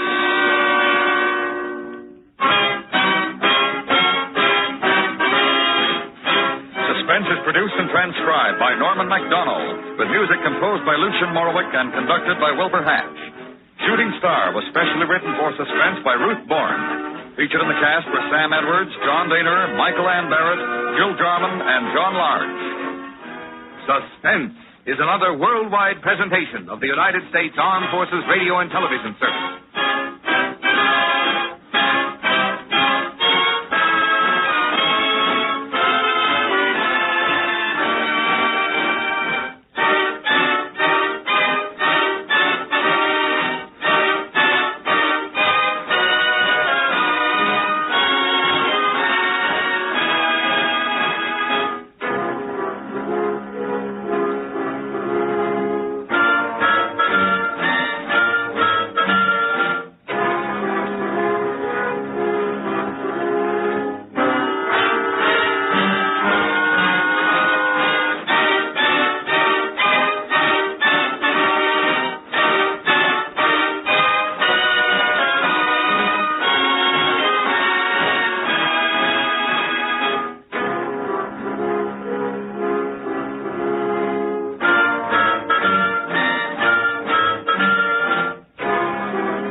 Autolite and its 96,000 dealers present transcribed Mr. Dick Powell in Slow Burn, a suspense play produced and edited by William Spear.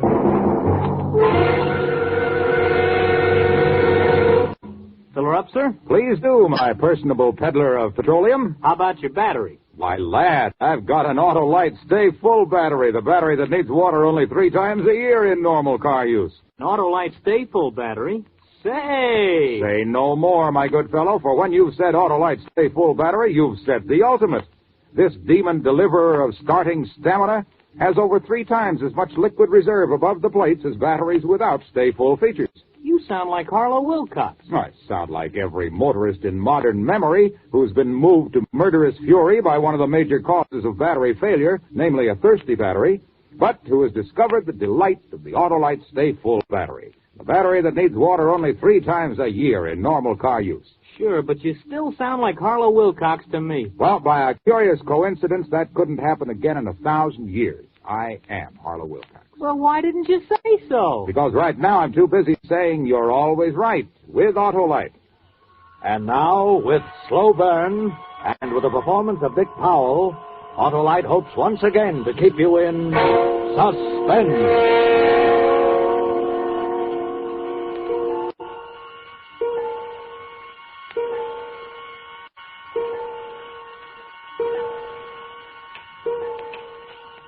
I'm standing here staring at a clock on a dresser in a crummy hotel room. I've been watching the minute hand drag itself up the face of the clock, and I'm not going to pull my eyes away from that minute hand until it touches 12. Because at 12, the slow burn that started in my insides way back 3 months ago, the slow burn that built till my whole body was on fire, is going to be soothed. Yeah, in another few seconds, it's going to be 12 midnight, and I'll be able to breathe again. Then they can come get me. I won't care. There it is. I can make that call now.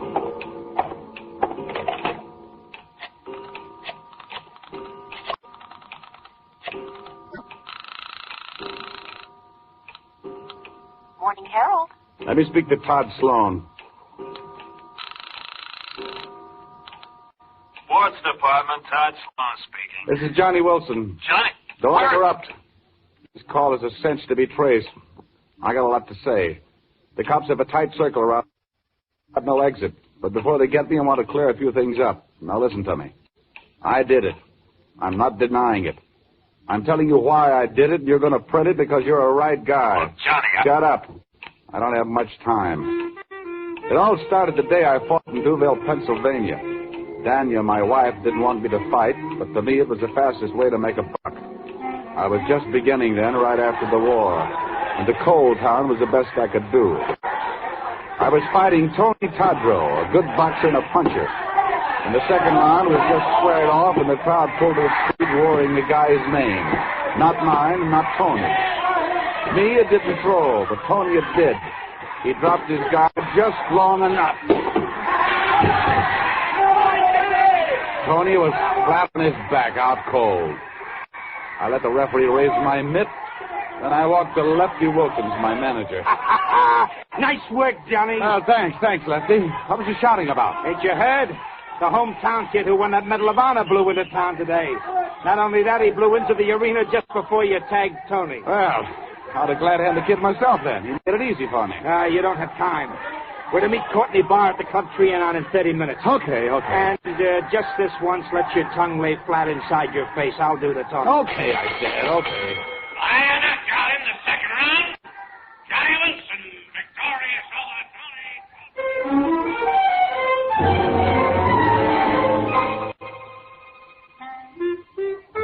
You saw Johnny fight tonight, Mr. Barr. He's good. It takes more than good these days. We know that, Mr. Barr. That's why I asked you in. All we need for him is the right build-up and the connection. Now, look, when I enter a show or a nightclub or a fighter, I want a reasonable chance to get my money back. Lefty, you never brought a fighter into the dock yet. But this time it's different. Johnny Wilson is the next champ. Oh, don't beg him, Lefty. If he's too blind to recognize a good thing when it's shoved in front of him, let him get a seeing-eye dog. Oh, I'd take a chance on Johnny if he had an exploitation angle. The way it is now, there's too many good boys bouncing around. Don't need the build-up will have to go into him. No. I'm returning to New York tonight. Goodbye, gentlemen. He's got nothing. Nothing but money. Someday I'm going to walk into a bank and look at the stuff. You know they keep the trap behind little cages?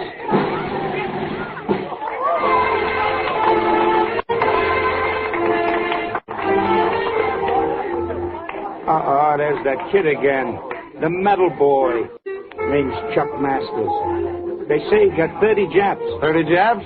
Oh, I'd like to meet the hero. And it looks like maybe your Willie's coming right at us. Pardon me, but aren't you Johnny Wilson? Yeah, that's right. Oh, I got to the stadium just in time for the knockout. Sure like to congratulate you. Oh, thanks. 30 jabs, huh? You've been pretty busy. Me, I was in the medical corps, Walter Reed Hospital. Have a drink, Chuck? Oh, no, thanks. I can't stop. My family's waiting. I really have a favor to ask, Mr. Wilson. I'm chairman of the Juvenile Delinquency Committee. Oh, let me offer my congratulations. Thanks. Now, if you'll offer just one more thing, your services in an exhibition bout. You mean a benefit? Yeah. Look, Sonny, you're a nice, clean-cut American boy, and I like your style, but the only benefits I fight are for the Johnny Wilson fight. Now, wait a minute, Johnny, wait a minute. After all, we don't want to see no kids go wrong, do we? Who are you figuring on Johnny fighting? Well, nobody yet. I just got the idea. Do you box, Chuck? Me? Well, I did a little boxing in the 39th Infantry, strictly amateur. Then it's a natural. You box, Johnny. Oh, now, wait a minute. I couldn't. Sure you could. And you look like a welcome, too. If you get into the ring with Johnny, it's a deal. Good idea. Good publicity. You don't understand. You can't ask a guy to fight unless you're willing yourself. Especially for nothing. You do, we do. You don't, we don't. Well, okay, it's a deal. Thursday night at the stadium. Yeah. All right, Lefty. What's the setup? In the ring Thursday, I want you to make him look good. I want the kid to think he's a wonder boy. I want to sign him. And then? Then I take him to bar as my new fighter. Medal of Honor and all. No bar like that. Endorsed by Congress. Keep talking. We've got some of the exploitation angle he's talking about. And with the dough we make on Chucky Boy, we'll finance you to the title.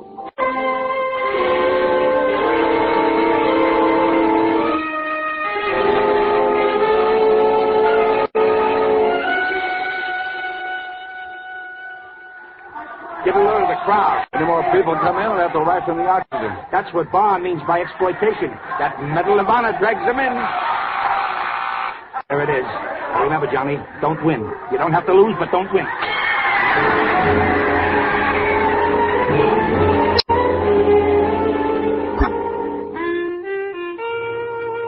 Well, it was a fair enough fight. Like Lefty wanted. I didn't lose it, I didn't win it.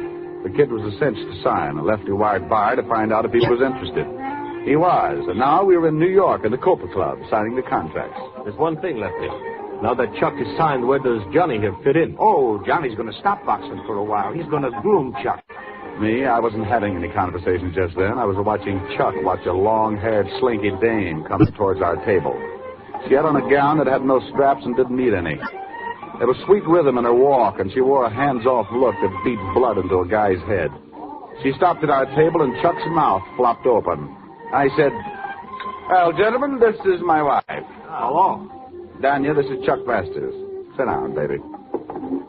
So you're the new fighter. Yeah. I hate fighters. Oh, you frightened the boy. And I hate the parasites who live on. No, have a drink, baby. Why do you take that, Johnny? Shut up. Hey, new fighter. Why don't you duck out before they knock that gentle look out of your eyes? I don't want to fight, Mrs. Wilson, but I need money. Johnny looked like you when he first started. And after only 4,000 push-ups a day, look at me now. Childhood sweetheart. Sweetness and light. Now he's not happy unless I wear gowns like this. There's nothing wrong with that dress. Hey, baby, have you heard? I'm going to stay out of the ring for a bit. I'll teach Chuck here a thing or two. Who can tell? With me behind him, he may get to be our next champ. You've given it up, Johnny. What happened? He's just taking a rest, Danya. That make you sore? Not me. It just sounds like Johnny's using his head. And that sounds so strange it makes me suspicious. Ah, great little kidder, ain't you, Chuck? Hey, Mr. Barr? Come on, baby, let's dance.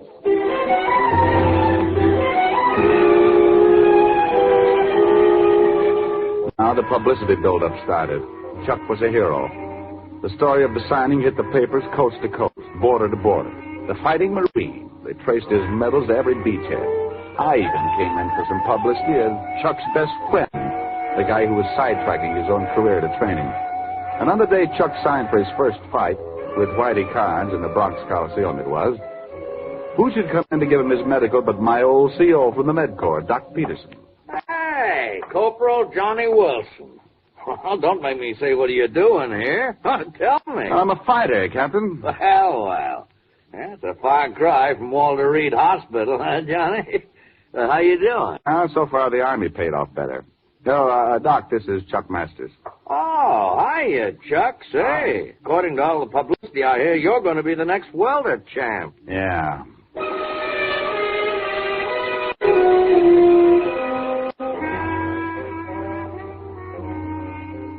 With Barr's money, we opened a training camp in the Berkshires. I taught Chuck to box and he learned fast. His left wasn't too good, but his right was okay, and he was shifty. 3 days before his fight with Carnes, Chuck and me were in the ring sparring. Hold it, Johnny. There's Danya. Hello, Danya. Hiya, chum. Oh, well, baby, I didn't expect All right. What are we waiting for? Oh, it's you, huh? Hello, Lefty. Training camps, there's no places for dames. You know that. Yeah, that's right. You never watched me train before. What's the magnet? I got the day off, and I wanted to watch the process whereby they turn a guy like him into a guy like you. I looked at her lips while she was talking, and the thought that she might be hoping for somebody else's lips on hers, Chuck's and maybe tore at my inside. The gong sounded, and I went for it. Take it easy. Take it easy. Cut it out. Cut it out, Johnny. Cut it out. What's the matter with you? You nuts? Why are you sucking like that? Well, I figured Chuck is about ready for anything. Come on, Chucky boy, put him up. Let's see if you can take it. Johnny, take it easy. I really cut loose there. I've been storing it for a long time. I belted him good. He went down and stayed there. When they carried him out, he opened his eyes, but he didn't look at me. He looked at Danya. And she looked back at him with tears in her eyes. I should have killed them both then.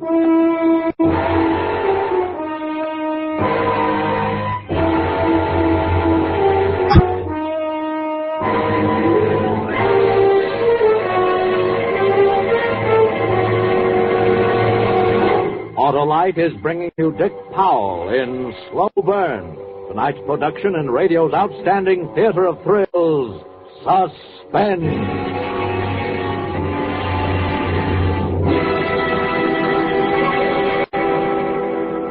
Well, your gas tank is full now, Mr. Wilcox. Let's see, 6/10 of a gallon, that'll be 14 cents. Now there's a car for economy. Like that Autolite Stay Full battery, it really gives you a long run for your money. Why, did you know that in tests conducted according to SAE life cycle standards, Autolite Stay Full batteries gave 70% longer average life than batteries without Stay Full features? Sure did. Oh. Well, did you know that Autolite Stay Full batteries have fiberglass retaining mats at every positive plate to hold the power-producing material in place? Oh, I sure did, Mr. Wilcox. Oh. Well, did you know that this powerful pusher-offer of pulsating pistons has more than 3 times as much liquid reserve above the plates as batteries without Stay Full features? Sure. That's why it needs water only 3 times a year in normal car use. That does it. Give me that gas pump. From now on, you can sell Autolite Stay Full batteries, and I'll sell gas. Oh, but Mr. Wilcox, don't you see? I couldn't give you a wrong answer. Why not? Because you're always right with Autolite. And now, Autolite brings back to our Hollywood soundstage our star, Dick Powell, in Slow Burn, a tale well calculated to keep you in suspense.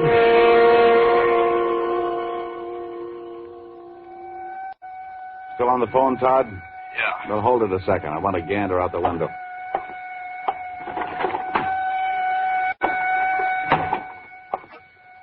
The cops in large numbers, Todd. But they won't find me for a while, and I only need a little more time to finish. Well, Chuck won his first fight, naturally. He was getting the slow, careful build-up. Won a second fight over in Jersey. So then Lefty began to book him. He said, Courtney Barr wanted Chuck to go out and make a tour, get a list of knockouts so he'd have a record. So I sat on my mitts. The day Chuck got back from his tour, he called, and Daniel invited him to dinner. How was the tour, Chuck? Oh, fine. I had a couple of fights that were terrific. In Denver, I fought Willie Myers. What a boxer. But I found his weakness. See, when he was getting set to throw his right, he always flipped his elbow just a bit. From then on, he was my meat. You're beginning to enjoy fighting, Chuck. Oh, why shouldn't he enjoy it? There's money in it. Sure. 50% of the purse and a bonus. Don't forget the bonus. Scrambled brains, cauliflower ears, and a nose smattered all over your face. A good fighter keeps his nose straight. Johnny was just like Chuck when he first started. Fighting kills a man's better instincts. I'll get the dessert. Yeah, I'll help you.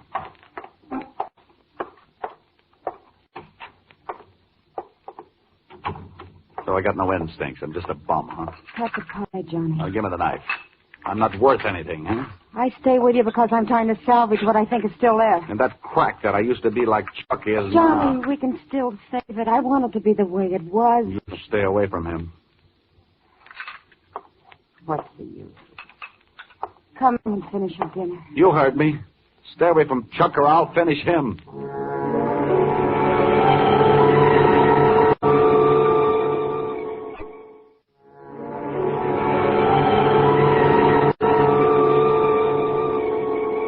Every sports writer was wondering who was going to fight Mike Gruen.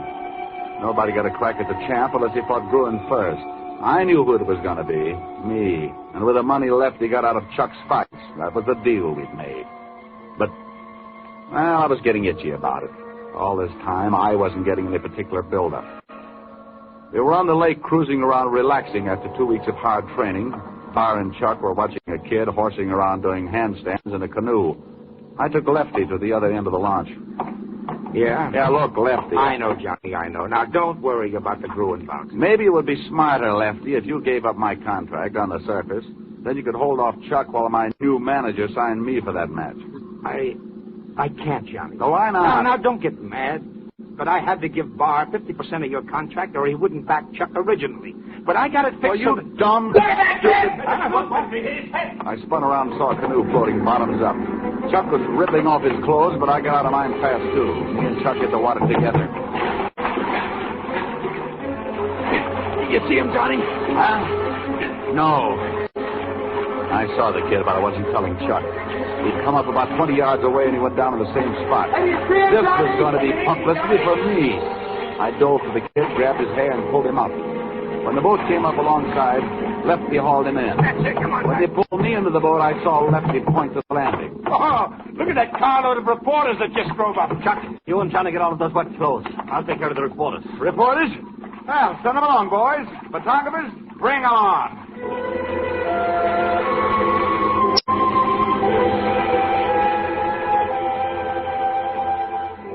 That evening, I was sparring with Chuck, sharpening his footwork, when Danya came up with the New York papers. Don't you two ever get out of that ring?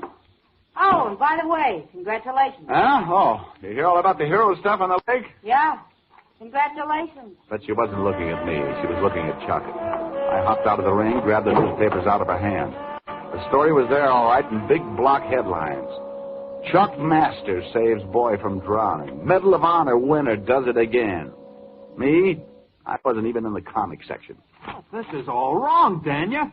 Johnny saved that kid. Yeah, Johnny saved that kid. Now Johnny's going to save himself. Where's that Lefty Wilson? Oh, that's a dirty trick, Johnny. Chuck, you're trying to tell me you knew nothing of this. Your picture and life history on the front page. I swear Now your eyes open, Johnny. Look what they've done to Chuck. How they made him lie just for the sake of publicity. I didn't lie. And what publicity? Your fight with Mike Gruen on the sports page. The whole double cross opened up like a filthy sunflower. I was the patsy, the fall guy, the jerk, the dummy. I was going to be the next champ. Yeah, the next champ under the dunce cap. I wanted to pound someone, something, anything.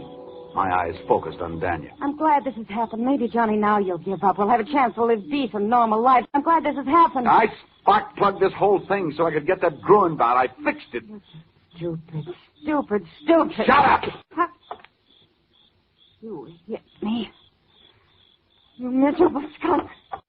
Come back here. Let her alone. Oh, I've been waiting for this, Chucky boy. Johnny, take it easy. Wait a minute. Oh, shut up, Johnny. Take it, boy. What's going on here? Come on, take it easy. All right, now. Throw Wilson off the ground. Yeah, throw that bum out. Hold him out. Get out of here.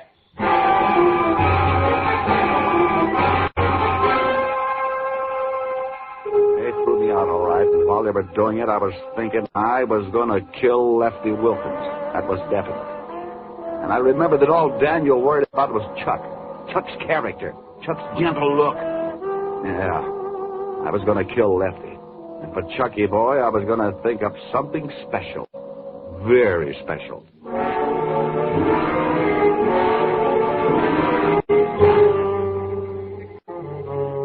Day after day, I'd wake up with a new idea, but none good enough. Then one night I walked into a bar and saw someone. Someone who was going to give me the answer. It was my old CO, Doc Peterson. Corporal Johnny Wilson. Come on over and bring a drink with you. Thanks, Captain. Still medicing for the boxing commission? Yeah. Still fighting? Yeah, off and on. Glad to see you, Johnny. Hey, you're the second guy I've seen from our old outfit recently. Yeah? You remember that lieutenant in the Chemical Corps who nearly lost his eyes? I saw him. I met his new wife. A real mess. I guess we didn't do such a good job on his eyes. Eyes? What do you mean, Captain? You remember the fool got by a chloride of mercury in him. Severe corneal laceration. Lucky thing we caught him when we did, or he'd have gone permanently blind. It's a terrible thing when a man loses his eyesight. Yeah. Suppose it was a man in your profession, huh, Johnny? Huh? Yeah. Good thing a guy can tell when that stuff gets in his eyes.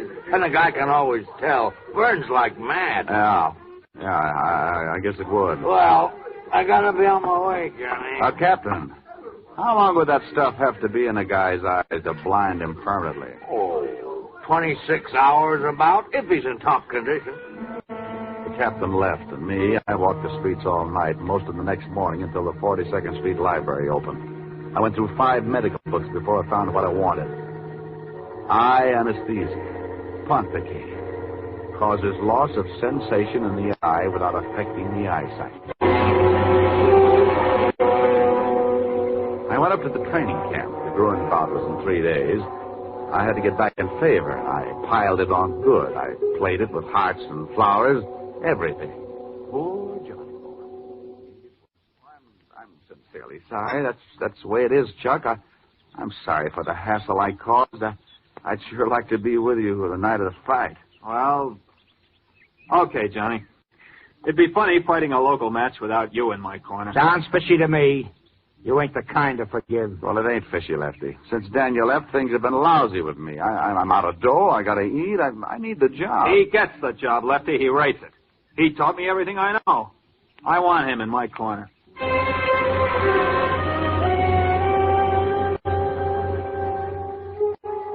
When we walked down the aisle in the garden for the ring, I had 3 things in my bag. A long, sharp knife for Lefty Wilkins and the Ponticaine and bichloride of mercury for Chucky Boy.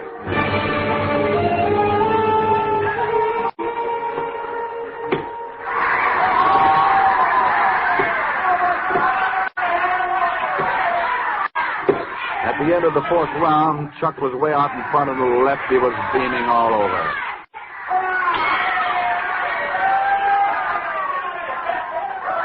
Well, nice going, Chuck. Hey, the stench. Then I reached for the Vaseline that every fighter has smeared over his eyebrows to keep his eyes from getting cut. I had the Vaseline loaded with Ponticaine. I smeared it all around those eyes of his. Now all I had to do was wait until the Ponticaine took effect.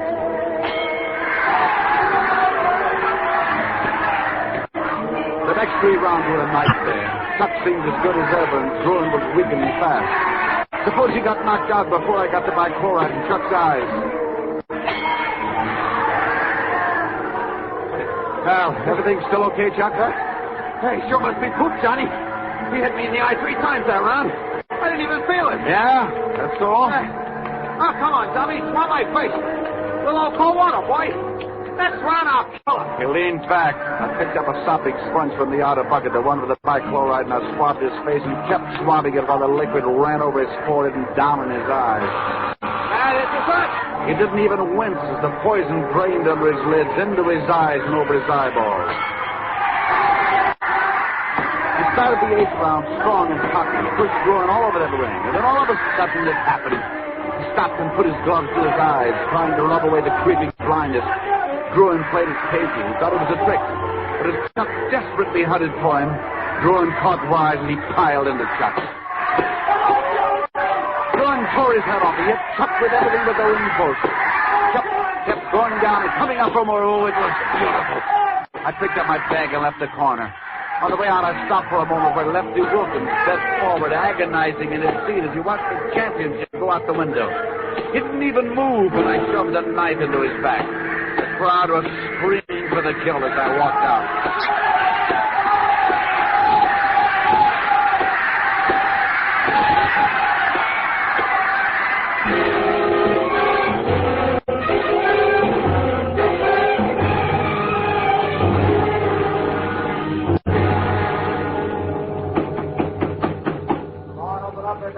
Still there, Todd? Yeah. The law's going to be in a second. The reason I couldn't call you in time for your bulldog auditions, I had to be sure the 26 hours is up. Otherwise, you could have warned Chuck and his eyesight could have been saved. I want him to stay blind. All right, grab him. Take it easy. Take it easy. You can have me. I got what I wanted. You admit you killed Lefty Wilkins? Sure, and it was a pleasure. And Chuck the champ, how does he like it? Got any jobs for fighters who can't see? Why don't you ask him? What? Hello, Johnny. Chuck. Well, what do you... Yes, Johnny, he can see. He's not blind. But you can't see. I don't believe it. You can't. Your old CO was at the ringside, Johnny. Doc Peterson. He knew what it was the minute it happened. He fixed up my eyes. You can't see. You can't see. You can't see. You're the one who's blind, Johnny.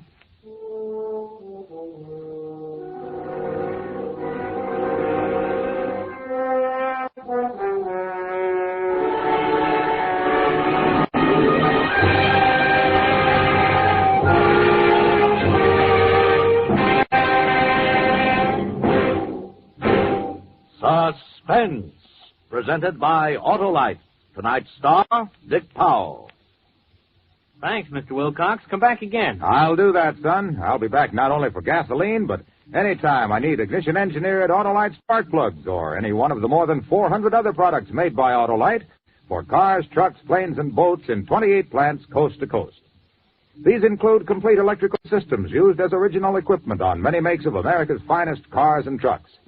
Spark plugs, batteries, generators, coils, distributors, starting motors, bullseye seal beam headlights. All engineered to fit together perfectly, work together perfectly, because they're a perfect team. So don't accept electrical parts supposed to be as good. Ask for and insist on Autolite original factory parts at your neighborhood service station, car dealer, garage, or repair shop. Remember, you're always right with Autolite.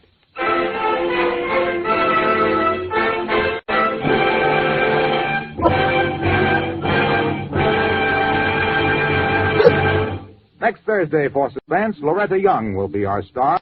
The play is called Lady Killer, and it is, as we say, a tale well calculated to keep you in suspense.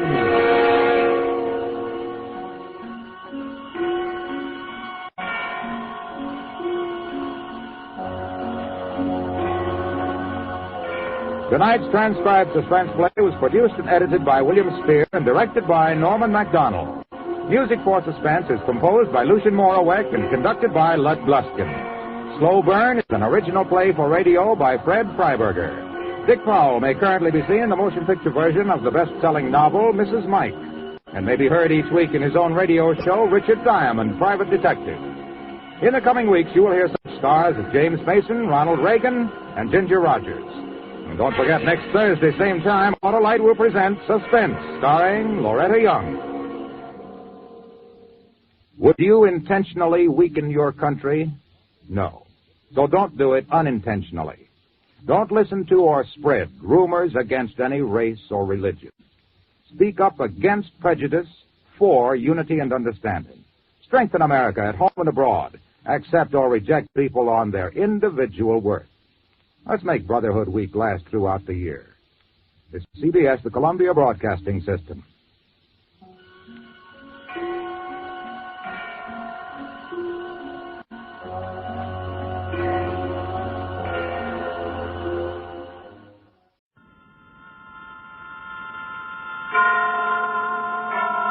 And now, tonight's presentation of radio's outstanding theater of thrills, Suspense. Tonight, we bring you transcribed a story of what might have happened in the famous Lizzie Borden case. We call it Goodbye, Miss Lizzie Borden. So now, starring Paula Winslow, Virginia Gregg, and Irene Tedrow, here is tonight's suspense play, Goodbye, Miss Lizzie Borden.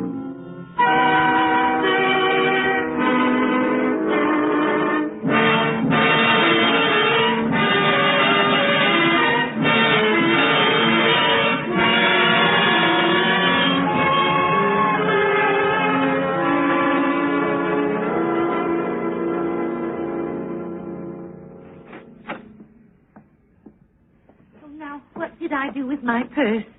Oh, there it is. Oh, dear, I know I've forgotten something. Something. Is that everything, ma'am? Huh? Oh, yes, just the 2 suitcases.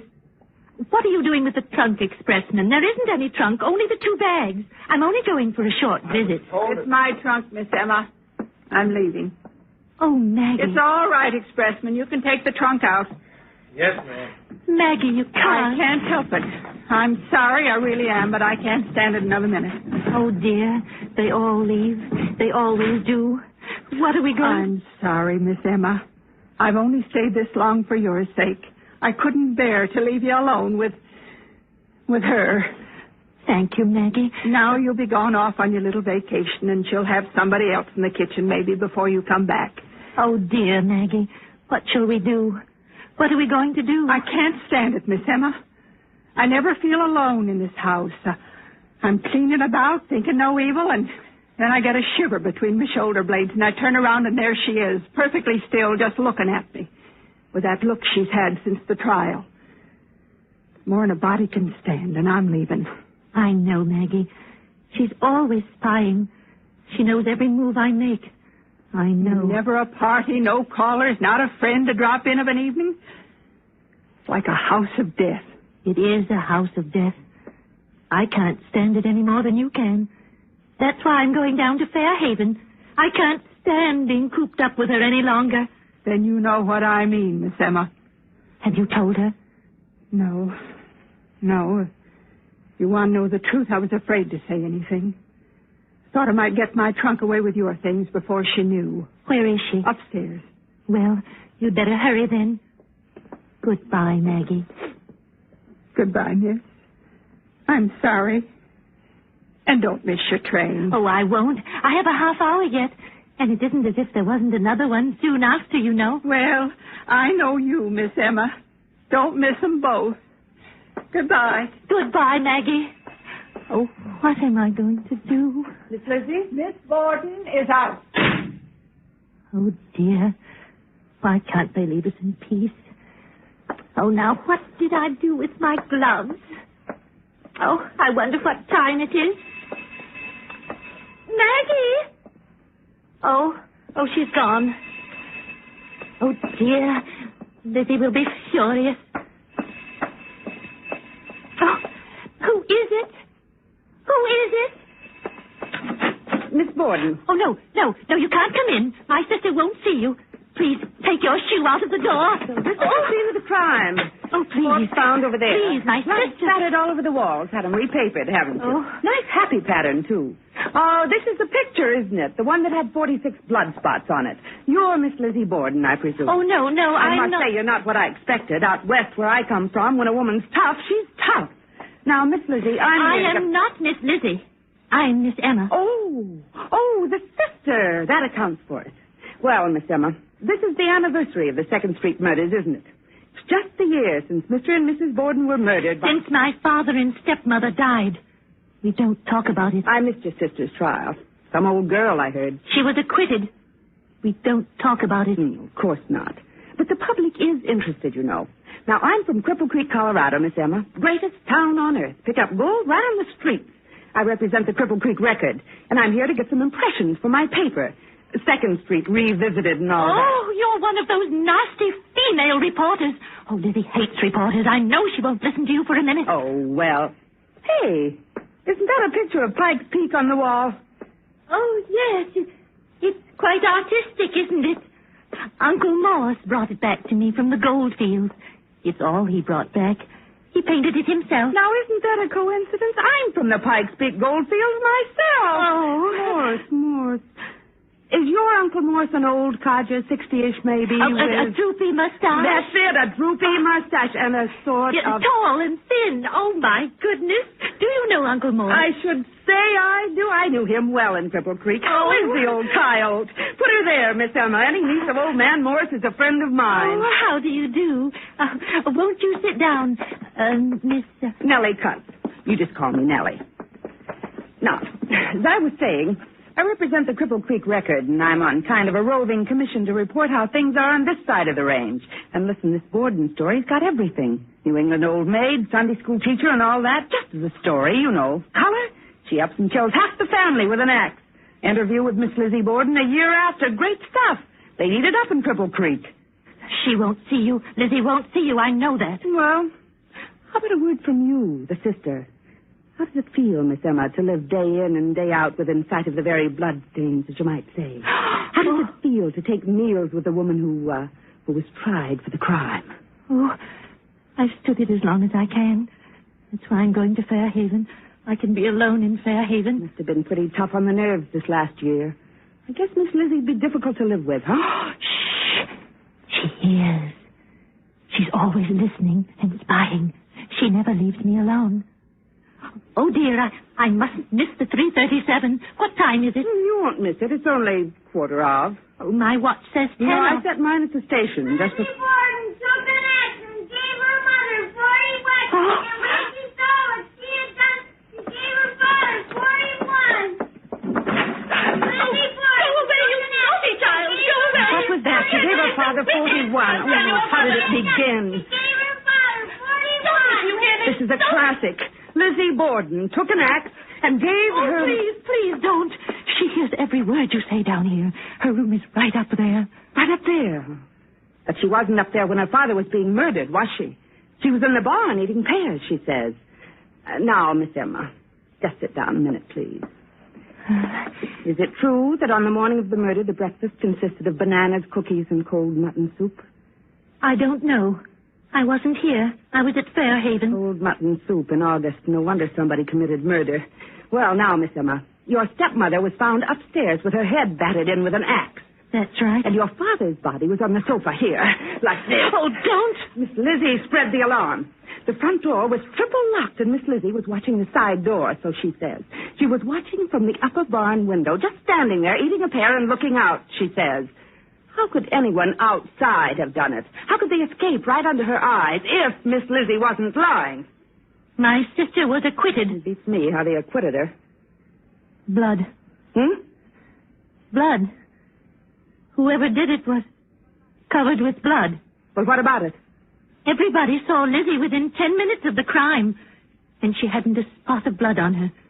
The biggest professors at Harvard tried to find blood on her clothes. There wasn't any. That's why they had to acquit her. Tell me, Miss Emma, did you look carefully at Miss Lizzie to see if there was any blood on her hair, perhaps, or her shoes? Certainly not. My own sister. Besides, I didn't see Lizzie till I got back from Fairhaven that night. Maybe she used an apron. One of those big coveralls. They never found one. Easy enough to hide a thing like that in your own house. They never found the axe either, did they? No. They never found the axe. I often wondered where it got to. They searched the house? Yes. They searched. They took up the carpets, didn't they? Did they search the chimney? Of course they did. Did they open the flue? No. We wouldn't have them tearing up the house. I'd tear it up. Loose brick here. Wouldn't be hard. Oh, Lizzie wouldn't have it. Everything's Lizzie's now. Lizzie's and mine. Miss Emma, excuse me, but is there any insanity in your family? Certainly not. That's the first thing they started asking. Oh, they asked ever so many questions about Uncle Morse. Good old Uncle Morse. He arrived for a visit, didn't he? Just the day before the murders. Yes, and they were awful about Uncle Morse. They kept asking people if he was quite right in the head, just because he doesn't work steady any place, but sort of drifts around. Oh, it made me terribly angry. Uncle Morse is as sane as I am. Where was he the morning of the murders? Visiting around. He had a perfect alibi. It was just humiliating the way they snooped around about everybody. Where was Uncle Morse? Where was I? Miss Emma, tell me about the kitten. Oh, they say the kitten was found down in the cellar. Dead. It had been killed with an axe. Oh, the kitten. The kitten was the hardest. I cried for a week. It brought on my neuralgia. I like kittens. Lizzie never cried at all. It was Lizzie's kitten. She's a hard woman. Yes.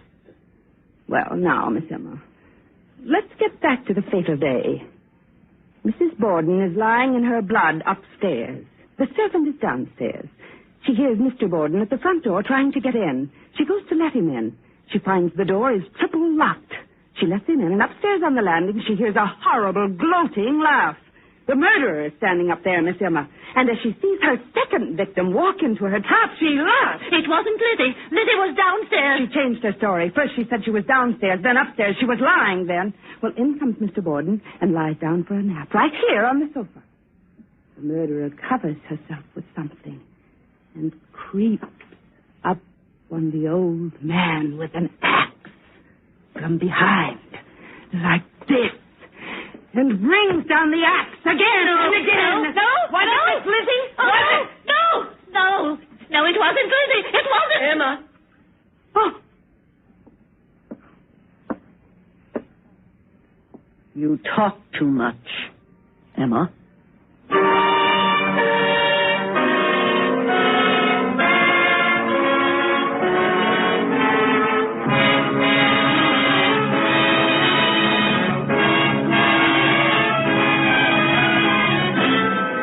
Listening to Goodbye, Miss Lizzie Borden.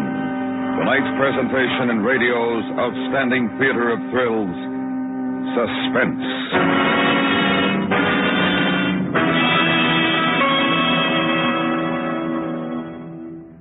CBS Radio reminds you to do as Sparky the firefighting dog says. Don't give fire a place to start. Be sure all cigarettes are out before discarding them. Clear your house of old newspapers, damaged furniture, and inflammable debris. Repair electrical wiring as soon as it shows signs of wear. These simple rules will help keep your valuables safe. They could even save your life. Don't gamble with fire. The odds are against you. And now, we bring back to our Hollywood soundstage Virginia Gregg, Irene Tedrow, and Paula Winslow, starring in tonight's production, Goodbye, Miss Lizzie Borden, a tale well calculated to keep you in suspense.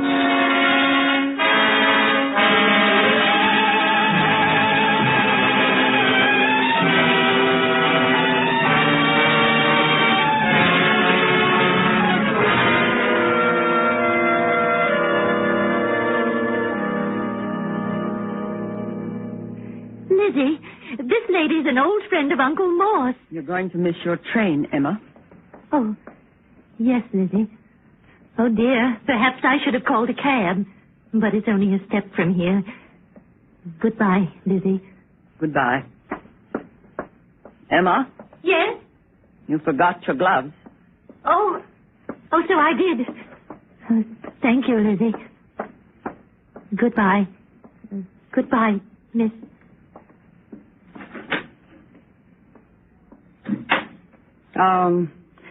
I represent the Cripple Creek Record, Miss Lizzie. A friend of Uncle Morse? What color hair has the old man got?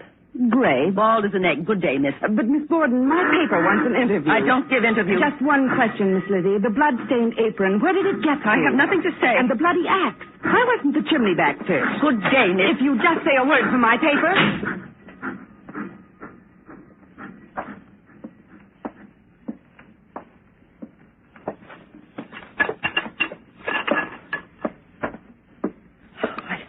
I'll have to hide them somewhere else now.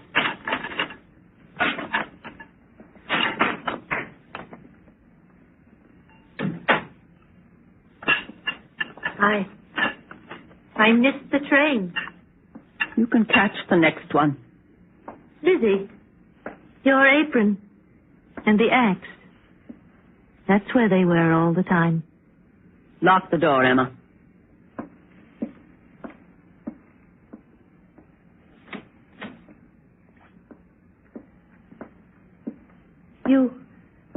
You hid them there after Yes. I was afraid Maggie would come down any minute. I hid them in the flue. I always wondered where they got to. I wondered how they could search and search and never find them.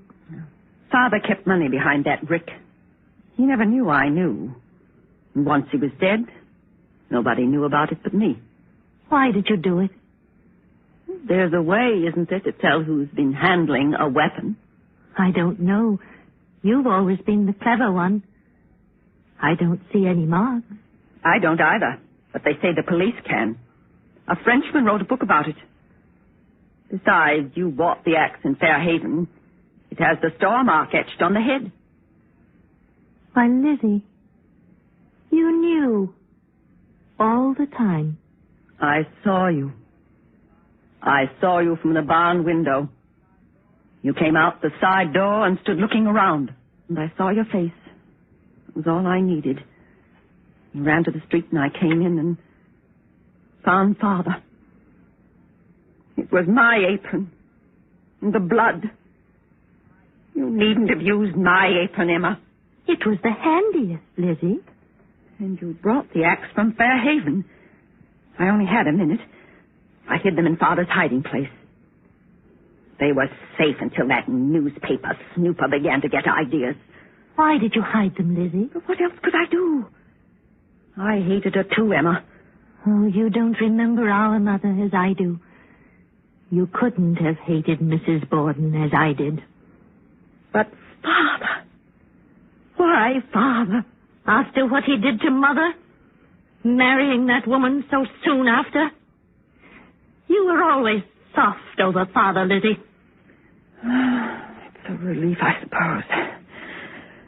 Oh, time after time I wanted to ask you about things when they were asking me questions, cross-examining, keeping after me. Oh, I wanted so badly to know so I would know what to say, but I never dared ask you. They had spies about me all the time. Oh, I made so many mistakes. When they asked if I'd seen anybody leave the house, I was on my guard not to mention you. I said no, nobody. So they decided it couldn't have been a stranger that did it. It must have been Lizzie. Oh, I ought to have said I saw the murderer leaving, a big bearded man with a bloody axe. But I wasn't used to lying. And when I went on the stand and told the truth, that I hated her worse than you did, they were sure I was lying to cover you. I had to lie about the laugh. I had to change my story and say I was up there laughing. Otherwise, they would have started asking who was laughing. Whose laugh sounds like Lizzie's? Mine. I haven't laughed since. Neither have I. I haven't laughed since I found my kitten dead. Oh, Lizzie, having to kill the kitten was the hardest. It brought on my neuralgia. I cried for a week over the kitten. I know you did. I cried because I had to do it, Lizzie.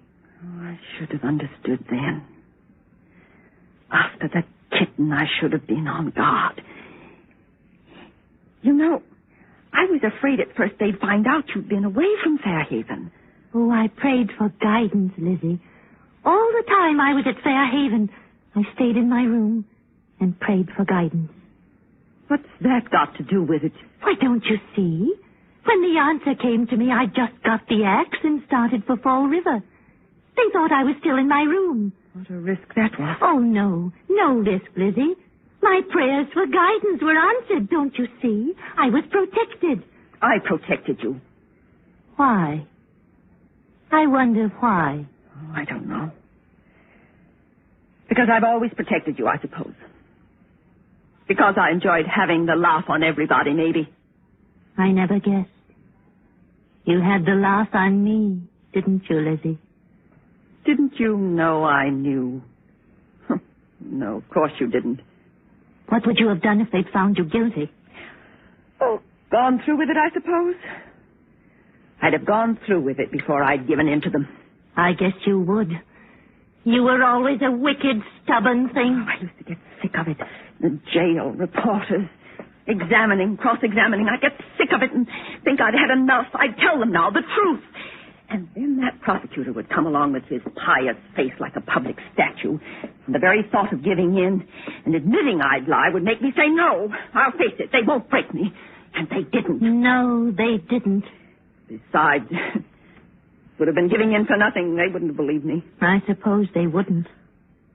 I used to wonder, if they found me guilty, what would you have done? I used to wonder, too. But I had my guidance. I didn't let it worry me. No, it didn't worry you. Me sitting there in court day after day, the crowd hating me. I know, Lizzie. Oh, how do you know? How do you know what I went through? The crowd staring, thinking I did it. The women who hiss at you at the courtroom door, they hate you. They want to see you dead. What do you know about it? What do you know about it, Lizzie? You had the easy part. You didn't have to do it. I thought it would be like chopping wood. It isn't. Wood splits. The other strikes back. It stops you. Wood doesn't bleed, Lizzie. It doesn't fly, jump at you. The air filled with it. I saw the wall. You don't know. You don't know anything. You didn't have to do it. I didn't want to. Listen, there she is. Mrs. Borden, going up the stairs. I'll have to hurry. Mrs. Borden's gone, Emma. She's been gone for a year. No, she's upstairs. Don't stop me. Put down the axe, Emma, and come with me. Where? Just across the street to see Dr. Bowen. Oh, so you can put me away. So you can shut me up. I'll not be shut up, Lizzie. I wasn't meant to be shut up. Just come and see Dr. Bowen. No, he'll put me away. I'll not have it, Lizzie. I'll die first. Oh, but I don't have to die, do I? Nobody knows but you. I'm not the one to die. Emma, what are you doing? I'm putting on my apron. I just explained to you, Lizzie. Blood spatters. You don't want me to spoil my best fingerling, do you? Emma, listen to me. You have to go to Fairhaven. You'll miss the train. Emma. It won't take long. It's over in a minute, Lizzie. Emma, think what you're doing. You can't escape twice. Oh, yes, I can. I do what I have to do, and the rest takes care of itself. Oh, I don't want to. You must understand Emma, that. You don't have to. Oh, yes. I knew as soon as I saw the axe. What else did you keep it for? I knew there was to be another. But I kept it to protect you, Emma. Oh, Lizzie, don't talk. It only makes this harder. Now, Lizzie. Give it to me. Oh, that's better. Lizzie, can't you change your mind and give me a statement now Miss Emma's gone? Oh, there you are, Miss Emma. You missed the train after all. You don't have to talk through the window, miss. Take that thing off, Emma, and open the front door. Well, good for you, Miss Lizzie. Give me the apron, quick. I'll cover the axe with the newspaper. You be quiet.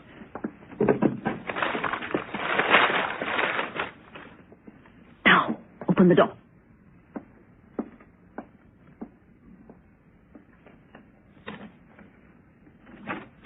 Oh, this is real nice of you, Miss Lizzie.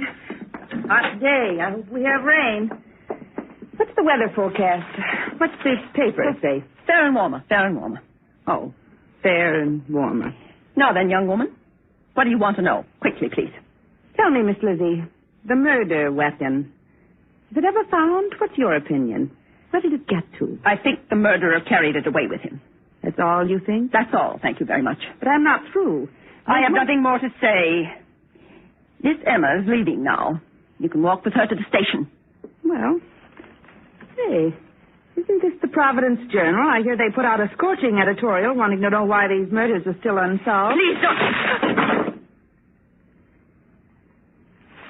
Emma, don't miss your train. Come along.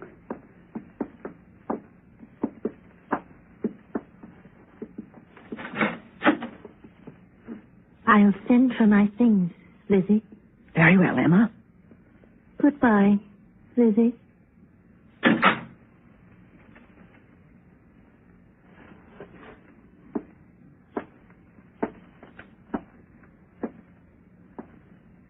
Isn't she coming back? What did you say?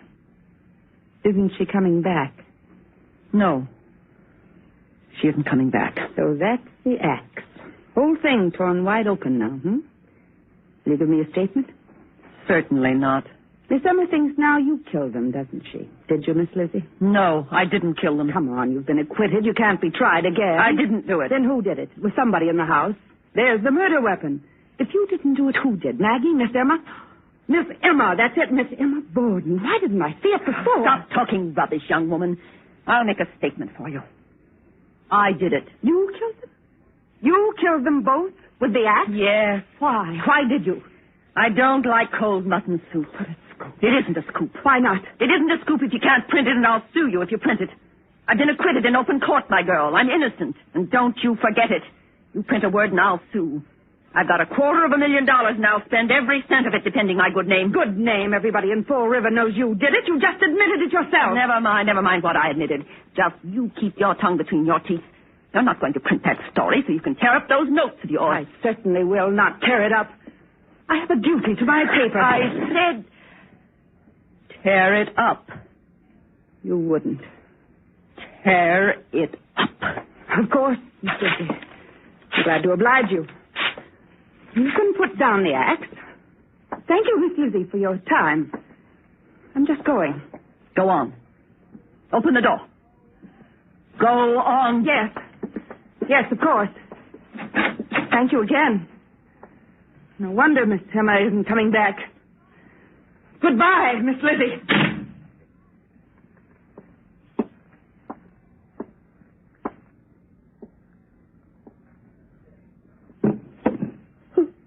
Lizzie Borden took an axe and gave her mother 40 whacks. And when she saw what she had done, she gave her father 41.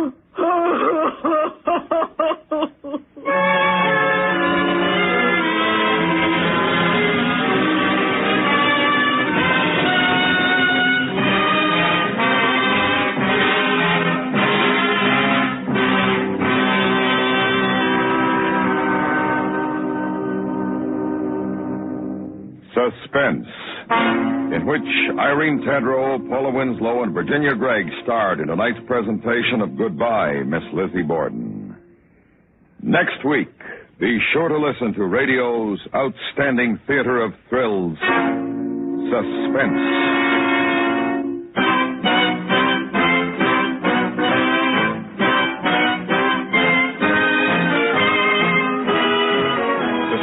Is produced and transcribed by Anthony Ellis. Tonight's script is written by Lillian de la Torre. The music was composed by René Garrigan and conducted by Wilbur Hatch.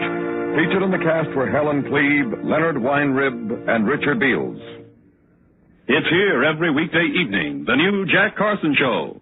Tony Romano sings. The King Sisters, 4 in number, are, as you might expect, a quartet of highly vocal, tuneful gals. Roy Chamberlain's orchestra provides a gay musical backdrop to the proceedings. So listen to CBS Radio's Jack Carson Show Monday through Friday evenings. A new star attraction at the Star's address on most of these same stations.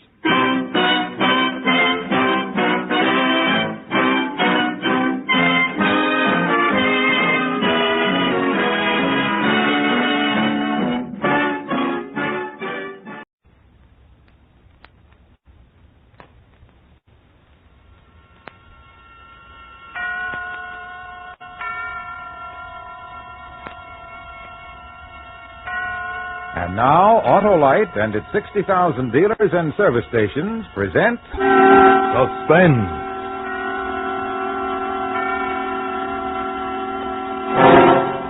Tonight, Autolite brings you James Mason and Pamela Colino in Agatha Christie's Where There's a Will, a suspense play produced and directed by Anton M. Leader.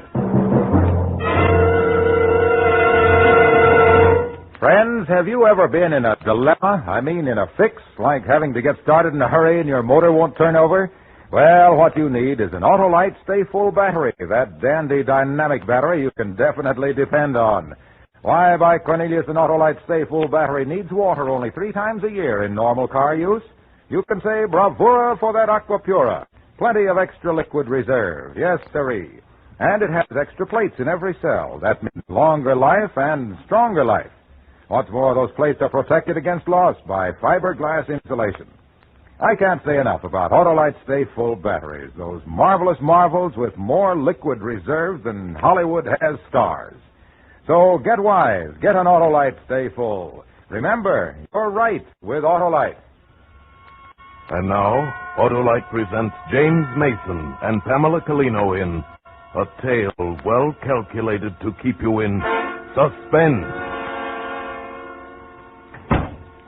And now, Mr. Jepson, you really must let me make you a whiskey and soda. I have some excellent scotch. Never mind that, Ridgway. I've come to find out when you can raise 10,000 pounds. I see. Yes, I see.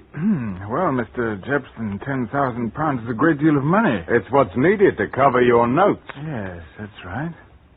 But you know, Mr. Jepson, you might just let me write you one more IOU and try again. Your luck's run out, Ridgway. Oh, well, I wasn't much of a gambler anyhow, was I? Perhaps it's just as well I've learned my lesson. How long, Mr. Jepson, would you say I have to raise the money? 4 weeks. I see, 4 weeks. And if I should fail to raise the money? I see. Well, you make yourself very clear, Mr. Jepson. But then perhaps all's not lost. Mrs. Harter, my aunt, has had the foresight to draw up a new will making me her heir. The money was to go to her niece, my cousin Miriam, but now a new will's been drawn up. Aunt Mary finds me much more satisfactory than poor Miriam. The very spirit of solicitude I am, forever inquiring about her health, about her poor weak heart. 4 weeks. Is that right, Mr. Jepson? That's right, Ridgway. Or else. I see. Or else.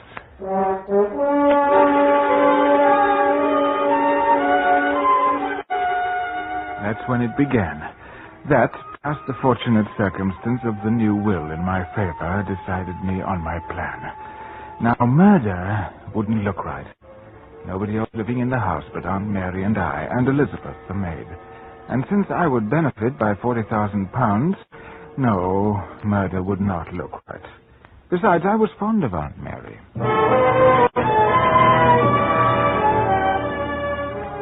Well, a day or so after Mr. Jepson's visit, there occurred to me a rather whimsical idea for a practical joke. The first thing was to determine the degree of weakness of Aunt Mary's weak heart. And so I arranged an appointment for her with Dr. Meynell, the heart specialist in Harley Street. Just have a chair, Mr. Ridgway. Thank you, Dr. Meynell. Now, Mr. Ridgway, as you requested, I've gone over your Aunt Mrs. Harter thoroughly. Yes? And there is a heart weakness. How dreadful.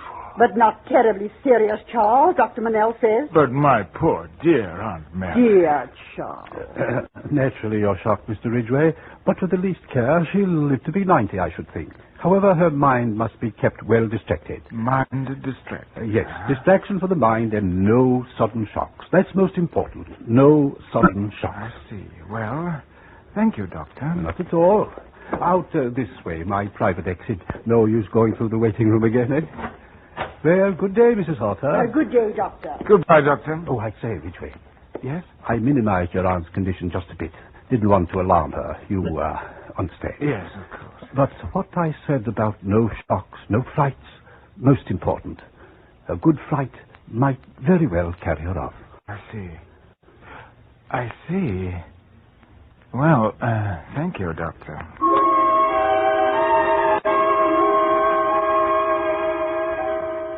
The next step was the radio. Aunt Mary must have a radio.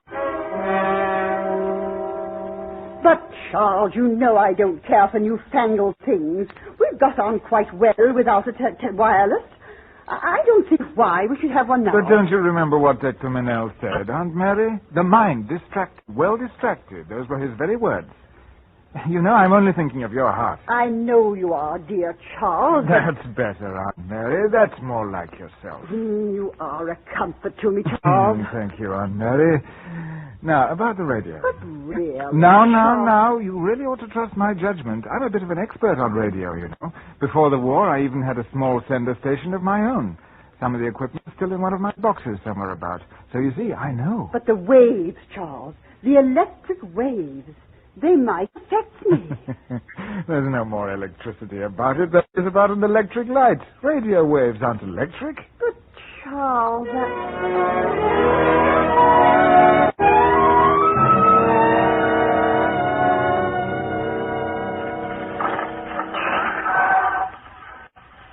Well, I must say it makes a frightful noise. We'll have it tuned in a minute.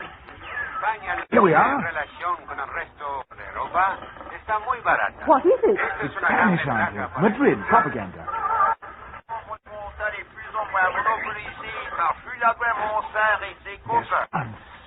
What do you think of that? You can tune in the whole world, You see, Aunt Mary, radio waves converging from all over the world on this little box. From Madrid, Paris, New York, and beyond. Beyond! Who knows how far beyond? Well, I must say, Charles, you're quite poetic about it. Am I? Yes, I suppose I am. That was the first inkling I had that my little practical joke was going to be fun. The acting and coaxing poor dear Aunt Mary along, bit by bit.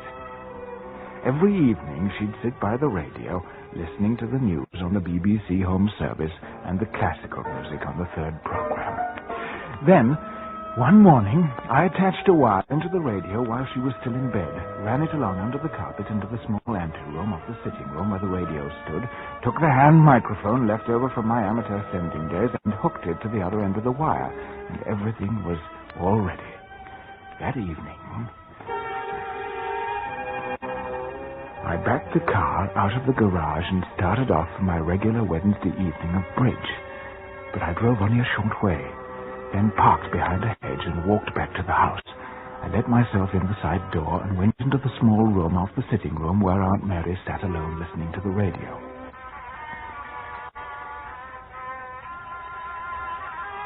It was the third program, a program of Beethoven.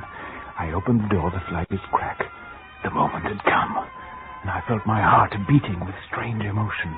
I saw in my mind's eye Aunt Mary and the dimly lit sitting room, and I almost felt the mood she must be feeling as she sat dreamily immersed in the shifting strains of music. I picked up the microphone and... Mary. Can you hear me, Mary? This is Patrick. What? This is Patrick, your husband. From the other side. I am coming for you soon. Will you be ready, Mary? Patrick. Will you be ready, Mary? Patrick!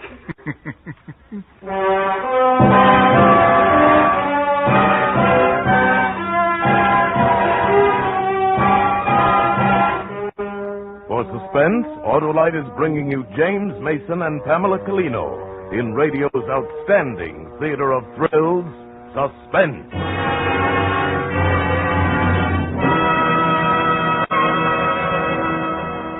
Say, Hap, I spent Washington's birthday telling my young nephew the story of George Washington. What a great man he was. How he always told the truth. Well, that was nice of you, Harlow. This younger generation should know about George Washington. Yeah, and to illustrate, I told him how I always tell the truth about Autolite Stay Full batteries. Those marvelous, wonderful get-up-and-get batteries with the extra reserve of water. Why, son, I told him a camel is practically dehydrated compared to an Autolite Stay Full battery. Because an Autolite Stay Full battery needs water only 3 times a year in normal car use. But, Harlow, you were telling your nephew about Always tell the truth, I told him. Like I tell people about the punchy power for peppy performance packed in an Autolite Stay Full battery because of that ample sample of H2O. Yes, by Cornelius, I told him an Autolite Stay Full battery needs water only 3 times a year in normal car use. That extra liquid reserve means longer life and stronger life. I told him about the fiberglass insulation between plates that adds months to the life of an Autolite Stay Full battery. I'm sure the kid learned a lot about George Washington. But wait. Here's Suspense. And now, Autolite brings back to our Hollywood soundstage James Mason, who will be joined by his wife, Pamela Colino, in Where There's a Will, a tale well calculated to keep you in suspense. After I'd spoken with the voice of Aunt Mary's dead husband, I waited a moment. Then, very cautiously, I looked into the sitting room. Aunt Mary was sitting bolt upright, transfixed. Then a sob broke from her as she looked toward the radio, which was now innocently transmitting the BBC third program again. I had to bite my lips to keep from laughing. But Aunt Mary said nothing about her experience, so I was obliged, the fourth morning after that, at breakfast, to say casually, "Oh, I say, Aunt Mary." Yes, Charles? I was just wondering, last evening... Yes, Charles? Aunt Mary, who's that funny old boy up in the spare room? The picture, that is. You know, the picture over the mantelpiece, the old boy with the beaver and the side whiskers. Well, really, Charles, your tone is most disrespectful. I'm sorry. It's your Uncle Patrick, Charles. My late husband. Oh, I say, I'm sorry. I'd no idea. After all, I never did know him, Aunt Mary. Very well, Charles. You see, I wondered. It was queer. Queer? What's queer? Are you trying to say something, Charles? No, not really. It's nothing. Nothing that makes any sense, I mean. I wish you would tell me what it was that made you ask me about the picture of your uncle. Well, if you will have it, I fancied I saw him. Saw him? The man in the picture, I mean, looking out of the end window when I was coming up the drive last night. What? Yeah. Later on, I happened to drift into the spare room, and there was the picture up over the mantelpiece, the same man. It's all quite easy to explain, really. I expect subconscious and all that. I must have noticed the picture before without realizing it, and then just fancied the face in the window.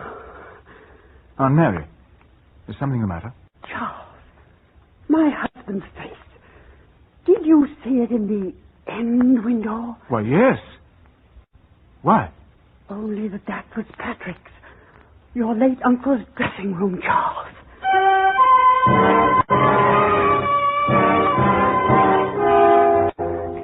The very absurdity of the story I made poor Aunt Mary believe was fun. The clever, roundabout way I played my role. The following Wednesday night, I pretended to go and play bridge again. I concealed myself in the room off the sitting room just as before, took up the microphone, and spoke from the other world in the same sepulchral tones. Mary, on Friday, I shall come for you. Friday at 9:30. At 9:30. Do not be afraid. There will be no pain. Be ready, Mary.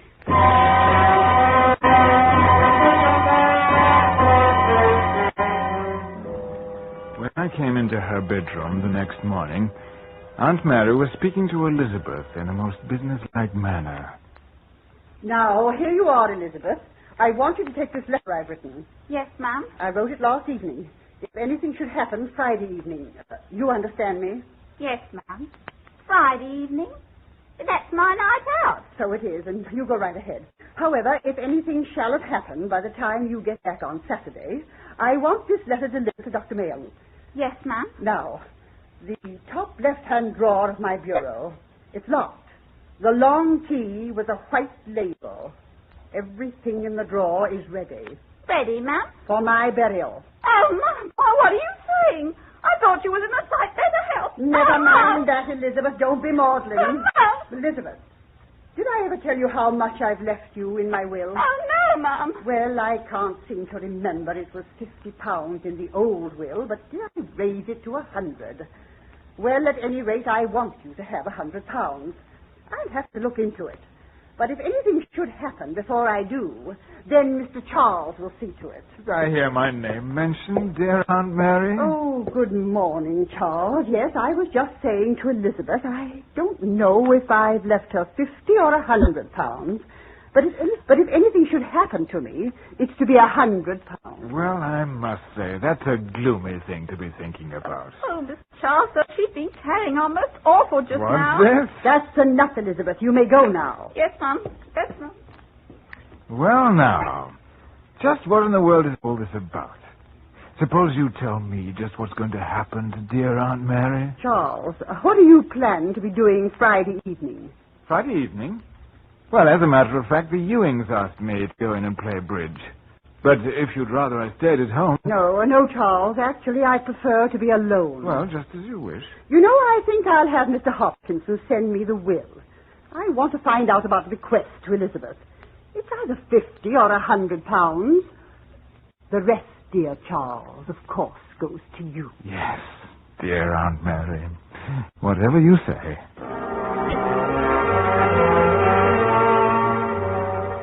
Friday evening, I'd picked that night because I knew it was Elizabeth's night off, and I wanted to be sure there was no one about.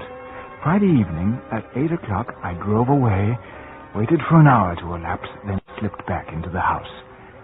I looked through the crack in the door and saw Aunt Mary sitting in the high-backed chair beside the radio. As I listened, the 9 o'clock news ended, and a program of music was about to begin. It was 9:15. 15 minutes till the appointed time for the arrival of the dead Patrick. This time, I did not touch the microphone. I went upstairs, opened a camphor chest of old clothes in the spare room, took a tube of spirit gum from my pocket, and bent forward intently in front of a mirror.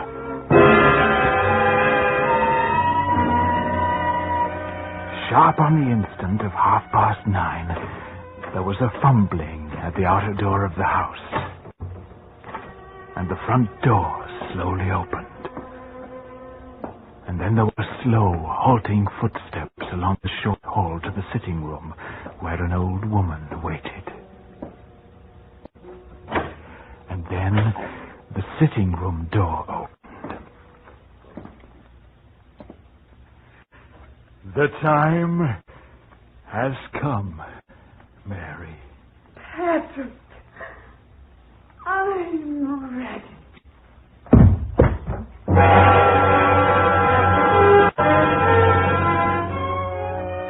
My practical joke had worked to perfection. Aunt Mary's poor old heart couldn't stand the strain of seeing her dead husband, Patrick, arrive in person to carry her off into the spirit world. I stepped over the body, which had fallen dangerously near the burning fire in the grate.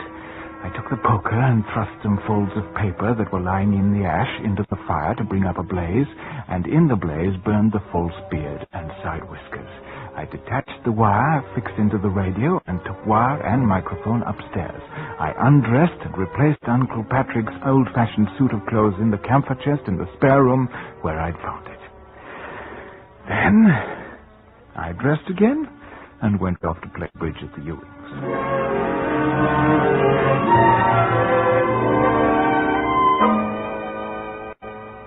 2 days later. This is Mrs. Harter's... this was Mrs. Harter's residence. Oh, just a moment. It's Mr. Jackson, sir. All right, I'll take it. You may go, Elizabeth. Yes, sir. Ridgway here. Anything wrong? Not yet.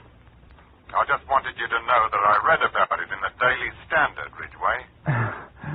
A pity about poor dear Aunt Mary, don't you think, Mr. Jepson? A pity. And let me remind you, you have 1 week left. I haven't forgotten. Once the newspapers announce my inheritance of £40,000, I'll have no difficulty borrowing. And then I'll pay up. Good. Only remember this, Ridgway. You don't pay up and I send you to the same place you sent to your Aunt Mary. Understand? Or maybe it wouldn't be quite the same place, Ridgway. Now that you've got murder on your soul. Understand? I understand, Mr. Jepson. And then, that evening, Dr. Meynell came to the house. I really did think you'd want to see this. You say Elizabeth brought it to you? Yes. She said it was one of Mrs. Harter's last requests that she do so. As a matter of fact, I do seem to remember... Yes, and I do recall seeing her give Elizabeth some such envelope as that. You've read the contents? That's what's queer. Here, suppose you have a look for yourself. All right. Tonight, Wednesday, at 9:15, I have distinctly heard the voice of my dead husband. He told me that he would come for me on Friday night at 9:30. If I should die on that day and at that hour, I should like the facts made known so as to prove beyond question the possibility of communicating with the spirit world. Mary Harter. What do you make of it? I hardly know. It's a coincidence, to say the least. She did die at nearly that very hour, 9:30 Friday night. But I don't understand. In the circumstances, an autopsy is desirable, you understand, purely as a matter of form. Yes. Yes, of course.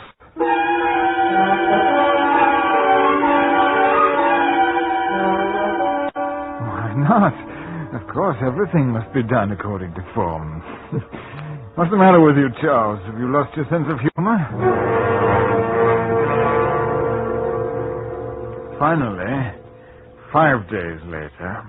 Mr. Hopkinson is here to see you, sir. Thank you, Elizabeth. That'll be all. Yes, sir. Morning, Mr. Ridgway. Frightful morning. Mr. Hopkinson, about Mrs. Harter's, my aunt's, will...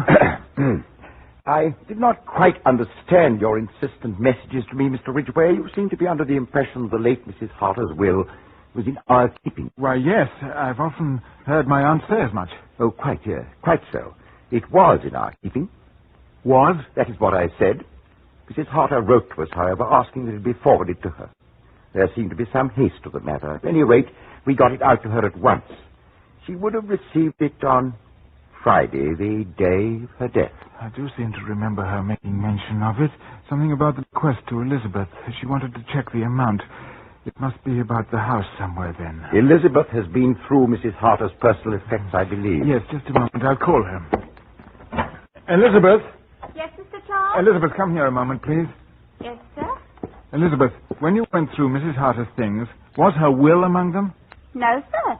You're sure, Elizabeth? Yes, sir. You see, I know what it looked like. The poor mistress had it in her hand the very evening of her death when she sent me out. You're sure of that? Oh, yes, sir. She pointed out that about the £50 to me, sir. She said if she told you to give me the other £50. Not that I mentioned it to press you. No, of course not. The will was in a long blue envelope, sir. Quite right. The same blue envelope, Mr. Charles, sir, was lying on the radio table by her chair the morning after. But empty, sir. It was the envelope in which I dispatched the will to your aunt, Mr. Ridgway. Mr. Ridgway, was there a fire in the grate on Friday evening? Yes, of course. I see. What are you driving at, Hopkinson? I'm afraid, Mr. Ridgway, only one conclusion is possible. Your aunt sent for her will in order to destroy it. What? Yes, Mr. Ridgway. But why? Why? You had no disagreement with your aunt, Mr. Ridgway? Not at all. We were on the most affectionate terms right up to the end. Of course. Quite.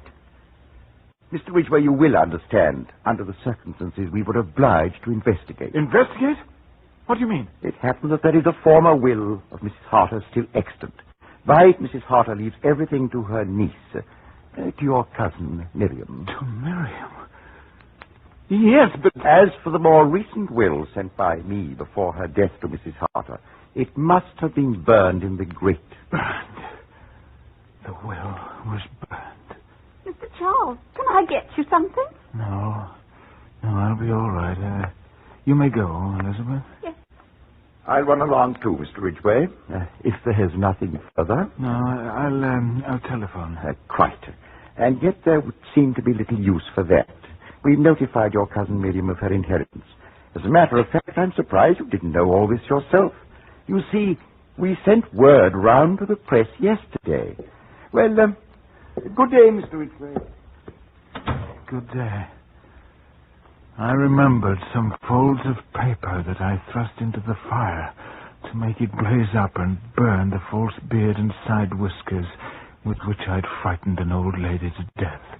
And then I remembered something falling. A paper. A will. from an old woman's fingers as she stood frozen in terror too near the fire. I saw the fire again, consuming something. Consuming the will. All my cleverness. Your maid said you weren't in, but I thought she was lying. I don't like liars, Ridgway. Mr. Jepson, I read the papers. I read who's going to inherit your aunt's money. I don't like liars. But I did think I was going to inherit, or why would I have killed her? You killed her? Of course. Oh, so you did kill her. How many times do you want me to say it? I believe that'll do. All right, Inspector. That's what I wanted you to hear. Come in. What? And bring in the maid, too. That was very clever of you, Mr. Gibson. I must confess, I had my doubts. Now, Mr. Ridgway, you'd better come along. But I was only joking. Young woman, Yes, sir? you heard Mr. Ridgway say he killed his aunt? I did, sir, but he must have been joking. Never mind, that's enough. By the way, Mr. Ridgway, you'll be interested in knowing, I'm sure, that we checked with Dr. Manell on the autopsy. According to his report, your aunt's heart was so weak, she could not have lived another month. What are you laughing at? That's your joke, old man. Oh, your joke. Yes.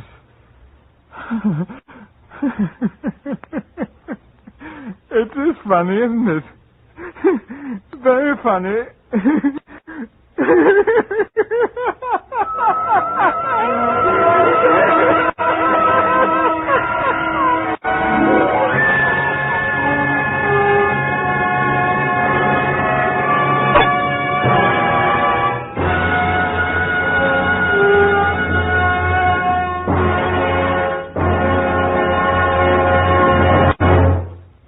Thank you, James Mason and Pamela Colino, for a splendid performance. Now, Harlow Wilcox. Friends, Autolite Stay Full batteries need water only 3 times a year in normal car use. And they're made by Autolite men who make over 400 products for cars, trucks, airplanes, and boats in 28 Autolite plants from coast to coast. Yes, sirree, Autolite also makes complete electrical systems for many makes of America's finest cars. Batteries, spark plugs, generators, starting motors, coils, distributors. All ignition engineered to fit together perfectly, work together perfectly, because they're a perfect team. So, folks, don't accept electrical parts supposed to be as good. Ask for and insist on Autolite original factory parts at your neighborhood service station, car dealer, garage, or repair shop. Remember, you're always right with Autolite.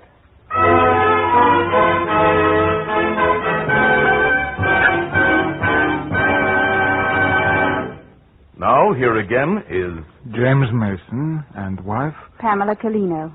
I hope you both enjoyed being on Suspense tonight, and especially you, Mrs. Mason, even though the part of Elizabeth was small. Oh, yes, it was a lot of fun.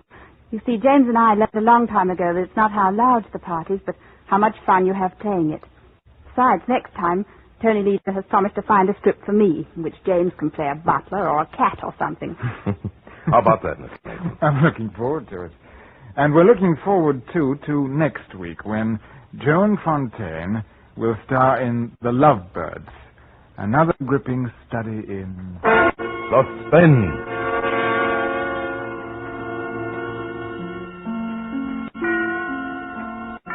James Mason and Pamela Colino have just completed the book, The Cats in Our Lives.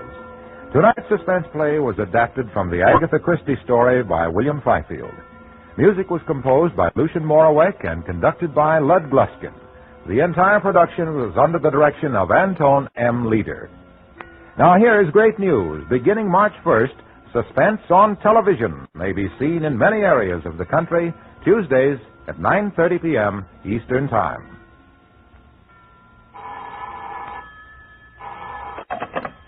You can buy Autolite electrical parts, Autolite resistor spark plugs, Autolite Stay Full batteries at your neighborhood Autolite dealer. Switch to Autolite. Good night. This is CBS, the Columbia Broadcasting System.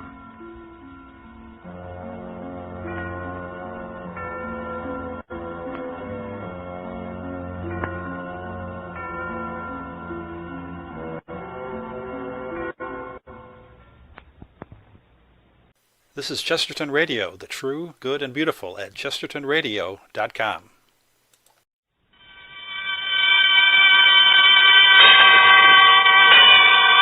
And now, tonight's presentation of radio's outstanding theater of thrills, Suspense.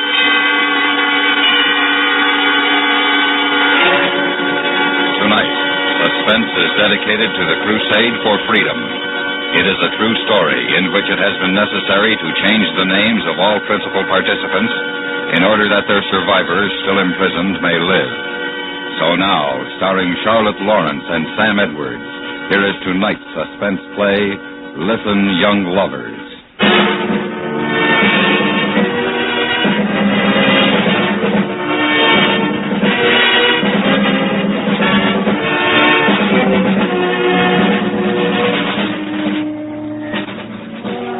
It was in Czechoslovakia a year ago, a high-vaulted room in a prison turret, the city of Prague. There was a boy named Yenrik, and he was 21. And until this morning, he'd been a student at the communist-controlled university. And now he faced his inquisitors. Go to the window, Yenrik. Go on, Yenrik. Go to the window. Now, down there. Do you see the automobiles? The automobiles. Do you see them? Yenrik? Yenrik? Yes, I see them. And the people? Yes. And the building of the Ministry of War? Yes. Therefore they exist. Because you see them. You understand, Yenrik? Please. Yes? What is it? Comrades. Of course, we are all comrades, Yenrik. This comrade, for example. Yes? You see his medals? Certainly, because they exist. And his sword? Yes. His head? Yes. His mind? Comrade, his mind. Or this comrade's mind. Or this... Oh, you should not have hit Yenrik, comrade. Comrade Stefan. Yes? And why does he look out the window now? What is he searching for? Shall we have you shot, Yenrik? Or is expulsion enough? What do you think, comrades? Shoot him. What was the book you were caught with, Yenrik? Varieties of Religious Experiences by Henry James. Western philosophy. Have him shot. Shoot him, have him shot. Blood and blood and blood. Yenrik. Yes? To kill you would be to fail. You are clever. You think. Therefore, if you are clever for us, thought for us, we could win. Therefore, did either of you comrades have a thing to say? Good. Therefore, Yenrik, for us to win you, the West will have lost you. Therefore, a victory for us, for communism. So go home. Go home and purge your mind. In about a day, I think, come to me and say to me, I am ready. Teach me to think. Teach me what you want me to know. Go home, Yenrik.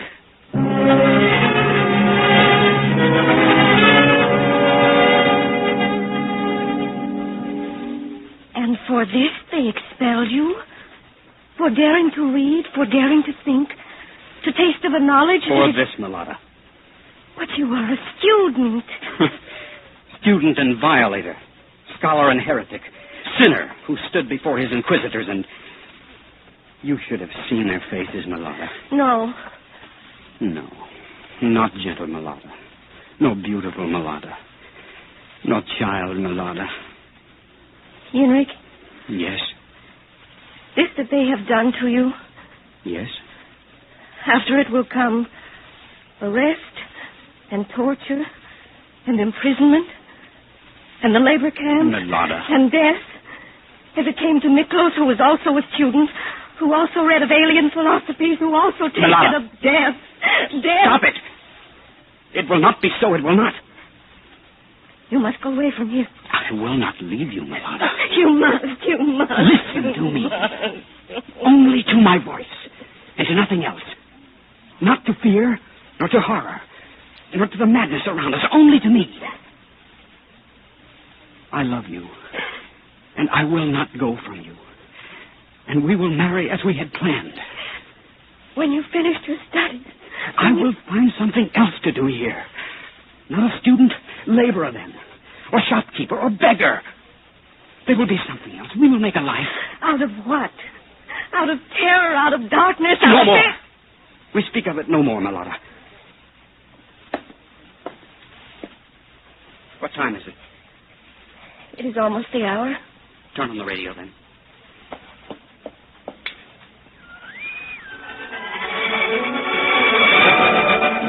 Turn it lower.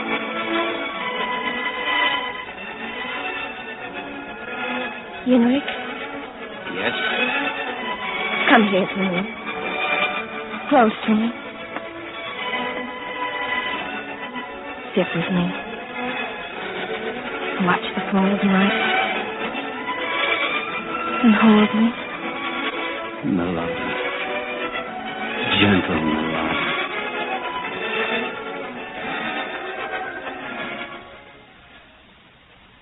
This is the voice of Free Czechoslovakia and the voice of Radio Free Europe, bringing you the news of the free world, bringing you the knowledge that you are not forgotten and the hope of your future liberation.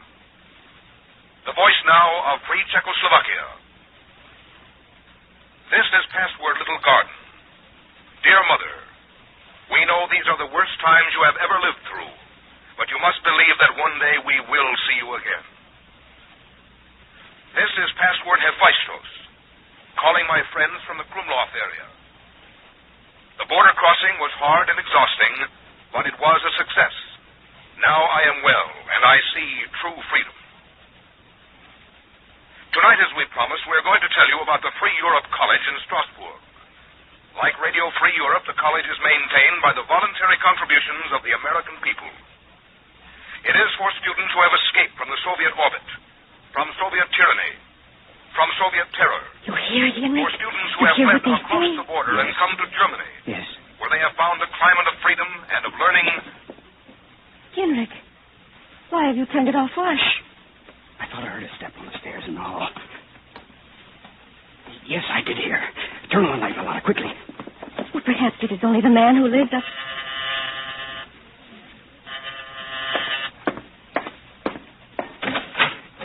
Stepan.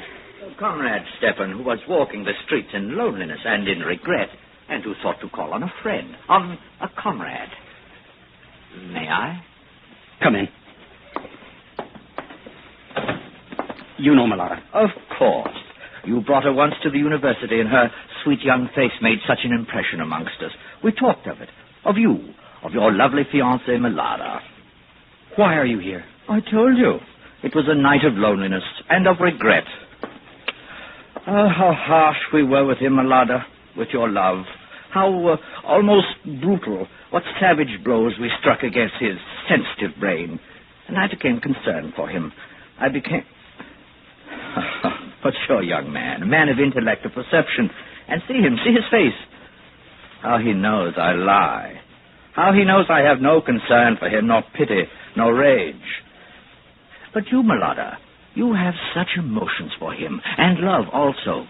Then tell him, convince him, take his hand, and lead him back to us with your young love.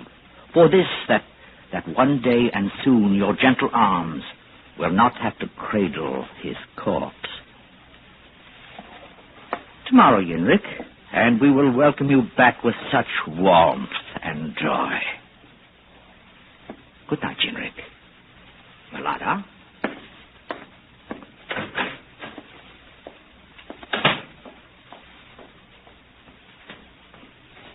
Yenrik. Yenrik. Yes? What was said on the radio. The Free Europe College in Strasbourg. For those who escape. I cannot. You must. You will. Not without you. Then with me. If not alone, with me. It is 300 miles. 300 miles of guards and border patrols. Informers and dogs. Wilderness, hunger, hiding. With me. With me. Yenrik. Yes. Yes, but it must be now, immediately now. Get your coat, a scarf for your hair. If you have candy bars. Yes. Quickly, Milada, quick. Yes. my coat, candy bars, and this. Take it, Yenrik. What is it? The same that I have for myself. A small bottle of liquid. A poison that is kept here for insects and vermin. Laura. If we are caught, we will drink it. Together we will drink it. And this way they will never separate us. This way we need never leave each other. Yes.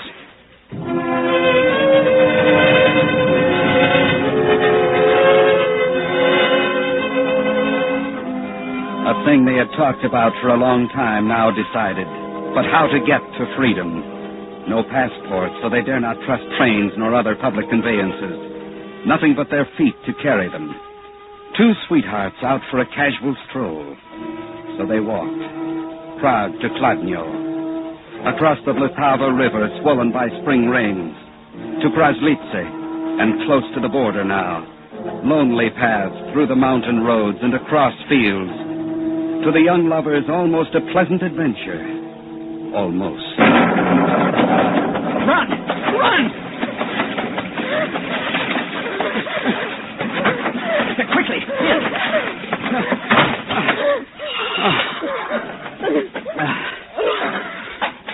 I'm so tired. I'm so tired. Don't talk. See, there near the wall. The straw. We will rest. Now go home. Back to the house, son. When the colt will be born, I will call you and you will name it. You move.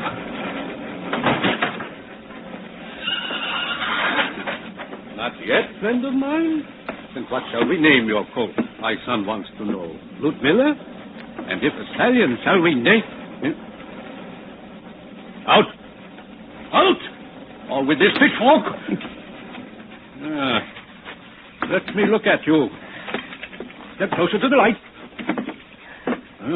Two of you. Two of you now. We're not thieves. No? Truly, we're not thieves. Then what? Hikers. Slow down your papers then, so I'll know it. Well? There are no papers. Refugees? Yes. From what? Terror. The government of Czechoslovakia? Yes. I throw down the pitchfork, or whatever symbol you wish to make of it. I am your friend. Oh, great. Hush, hush. Now, listen to me. Yes? Sleep. And at dawn I'll wake you with directions to the border which is nearby. And there is a guard I know who is there. And I will send you to him, and he is a friend. And he will show you how to get into Germany. I envy your courage.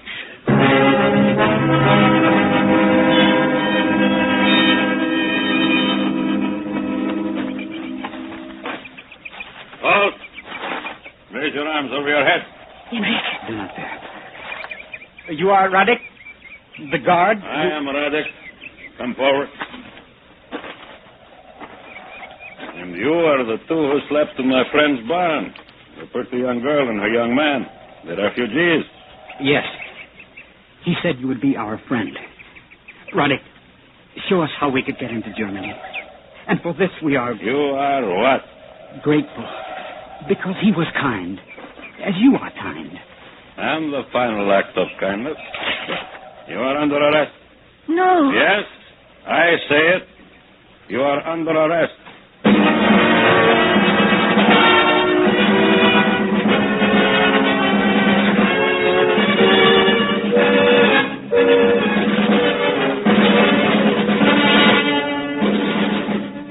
You are listening to Listen, Young Lovers. Tonight's presentation in radio's outstanding theater of thrills, Suspense.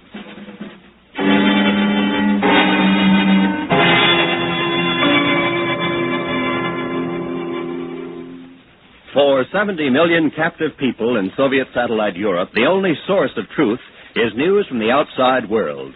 The powerful, dependable, truthful broadcasts of Radio Free Europe keep this lifeline open. Sponsor a minute of truth behind the Iron Curtain. Radio Free Europe broadcasts up to 20 hours of truth a day to Bulgaria, Czechoslovakia, Romania, Hungary, and Poland. 70 million people in the Soviet satellite countries who once knew and loved freedom are depending on you. Send your truth dollars to Crusade for Freedom in care of your local postmaster. Remember, truth is what the Kremlin fears most. help wield the free world's strongest weapon.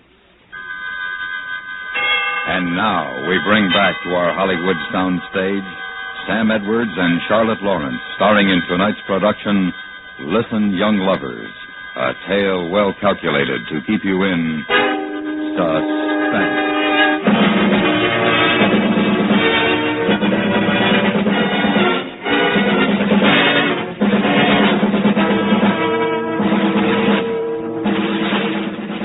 Betrayal.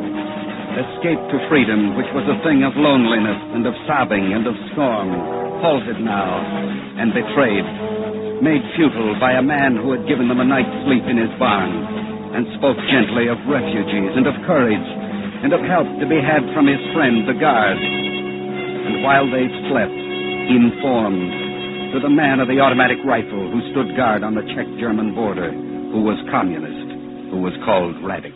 Lambs, lost little lambs, to have huddled in his barn from the storm, to have believed in such as him, to come so innocent to the slaughter, to Radic. And you would kill? You, if you try something. Her with a pretty young face. Not her, perhaps, if a tear fell on such soft cheek. Come, move, move. Where do you take us? To the hut there, where there is phone. I call the proper authorities. Tell them Radic has snared two more. Radic. Radic. How you say my name, and without fright. The thing you said. What thing? That you would kill him. If he wants it, if he must pretend to you he is a hero. He is no hero. Good. Not a hero. Something else. Milana. Something else you are. Coward and traitor. Student who is superior to all around him. And arrogant. And looks down upon those around him. Upon you, little one. Upon such prettiness as you. Pretty one. Henrik. Run, Milana, run!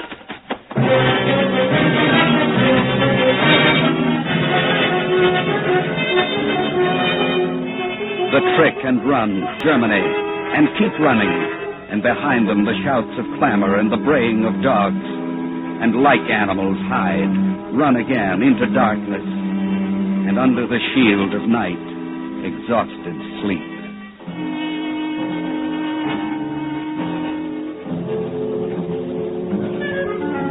Dawn then, and the highlands of eastern Germany to walk, and the forests of Bomerwald. Dangerous to walk the roads because they spoke no German, therefore easily recognized as foreigners, easily arrested, and not dare ask for food, Ringelwald, and dig for food. Henrik, I have found another. Good. We will have a feast. Here, Milana, under the tree. Shelter, warmth, food, and with my love. What more to ask? Freedom. Eat. I do not want to eat. You must. These berries, and garnished with roots. And after, we will hunt for... Lie close to the ground, very close, and do not utter a sound. Breathe into the earth. Kaninchen. Kleine, wilde Kaninchen aus dem Wald. Und ich bin der Jäger, und ich habe euch gefunden und gefangen. Steht auf! Auf! Und ich töte euch. We are refugees. We are not dangerous. Sie sprechen. Der wilde Kaninchen. He doesn't understand us, Milana. Der wilde Kaninchen. As if you were mad. But his pistol, he holds it so close to your face. He will kill you. He will. Ich habe euch vom Wald aus beobachtet. What? I do not... gerade essen. So. Hungry. Oh, he is hungry. The signs he makes. Give them to him. Give him the roots and the berries. Take them. Nein. Please take Nein. them. Oh, you are hungry. Take them. We will find others. Oh. Danke. Danke.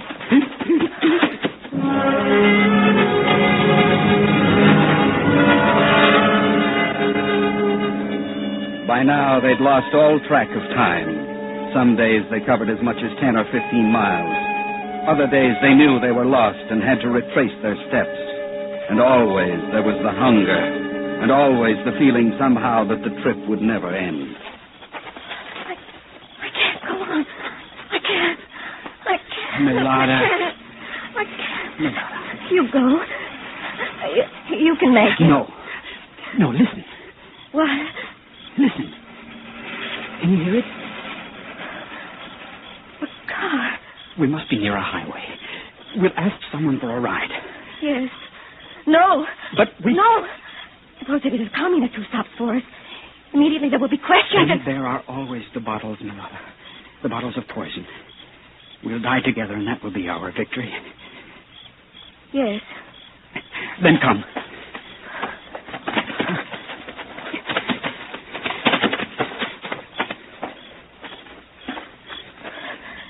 Henrik?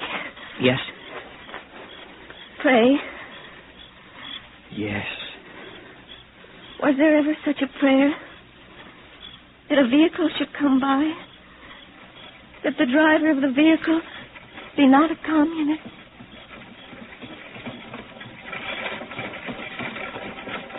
That the driver be not a communist? Please, will you give us a ride? Oh, Sie sprechen nicht Deutsch? Nein. We don't speak German. We're Czech.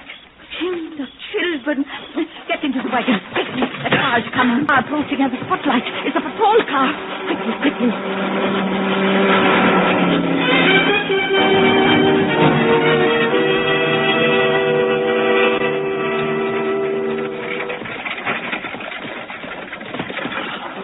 Over there. You see it? The bridge? Yes. Now is the best time to cross it. Dawn. We don't know how to thank you. Driving all night. Oh, no, it is I who should thank you. To give me the opportunity to kill Pindle, whatever flame of protest. Now listen, children. Take advantage of the trees along the road. Go from one to the other. Then the bridge. Then the American zone. And then freedom. God bless you both and be at your side. Hallelujah! Hallelujah! Quickly now, across the road. Now, as the woman said, from tree to tree. Yes. All right. Yes. Now.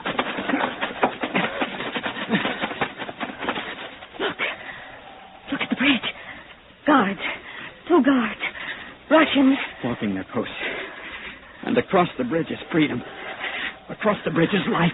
Yes. One of the guards are walking away. Yes.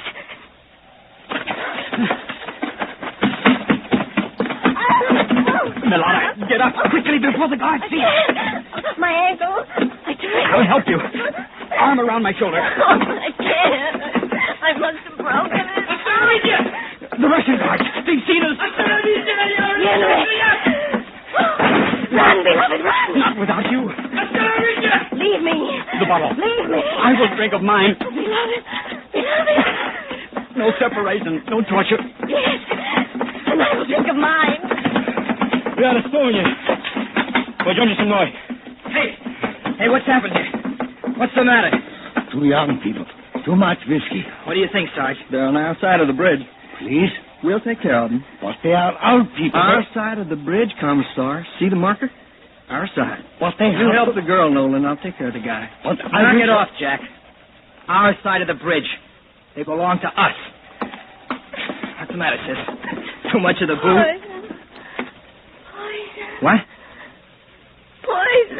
Yeah. Poison, she said. Yeah. The guy, too. Come on, let's get a move on.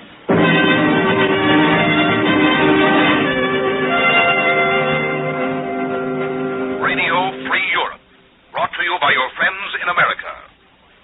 The voice now of Free Czechoslovakia.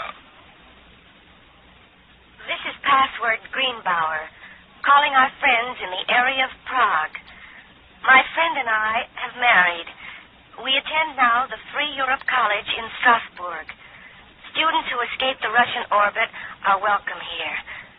We wait for you with open arms. There is freedom here, and the teaching of ideas. free ideas for which millions have been and are still ready to die. I hold out my hand to all of you. And this is Password Traviata, calling Yilava region. Greetings and remembrances to all our dear friends. We wait for you. We greet you from a free world.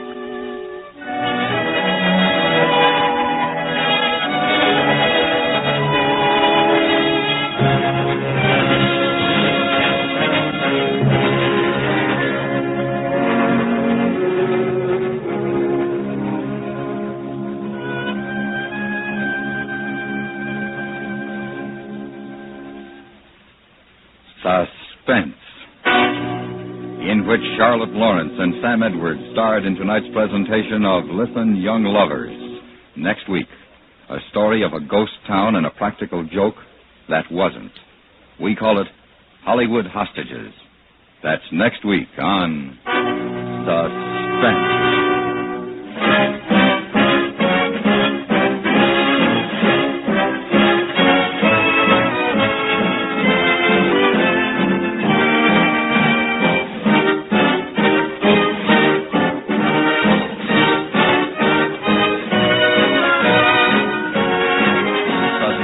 Produced and directed in Hollywood by Anthony Ellis. Listen, Young Lovers was adapted for Suspense by Morton Fine and David Friedkin from the report of David Cameron. The music was composed by Lucien Morawek and Rene Garrigan and conducted by Wilbur Hatch. Featured in the cast were Edith Ann Gold, Victor Perrin, Frank Goss, Joseph Kearns, Jim Nusser, Herb Butterfield, Lou Merrow, Jack Crucian, Leonard Weinrib, and Joe Cranston. You can find in your favorite newspaper full factual accounts of happenings from all over the world. But no such service waits for the 70 million captive people behind the Iron Curtain. Their papers, like their rulers, are puppets, top-heavy with red propaganda and distortions. To learn the truth, these people look to Free Europe Press, coming in by balloon from the outside world. You can help spread this truth and help these captive millions who once knew freedom. Send your truth dollars for Free Europe Press to Crusade for Freedom in care of your local postmaster. Stay tuned for 5 minutes of CBS News to be followed on most of these same stations by The Jack Carson Show.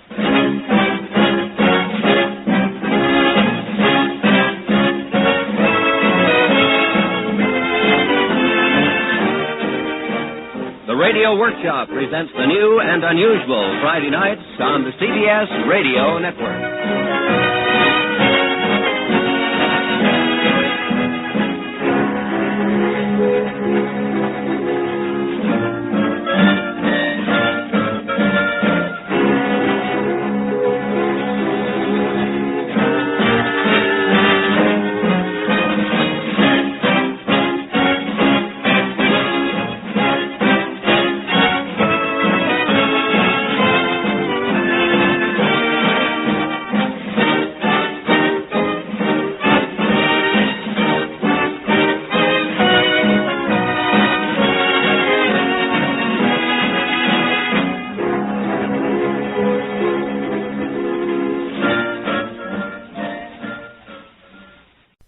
This is ChestertonRadio.com. This is Chesterton Radio, your home for podcasts of works by G.K. Chesterton, plus drama, comedy, mystery, science fiction, big bands, and much more. The soundtrack to your Chesterton day at ChestertonRadio.com.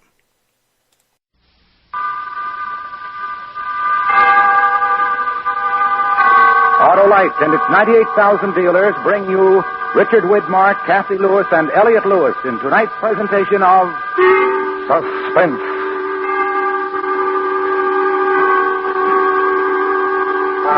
Tonight, Autolite proudly presents Part 1 of the first radio dramatization of William Shakespeare's tragic history of love and death, Othello. Our stars, Richard Widmark, Kathy Lewis, and Elliot Lewis.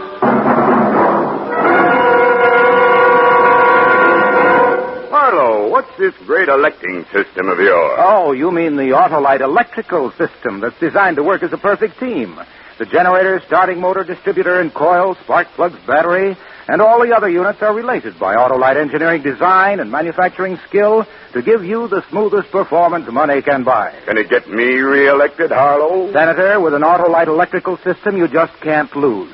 It starts the instant you turn the starting switch and works every second your engine runs.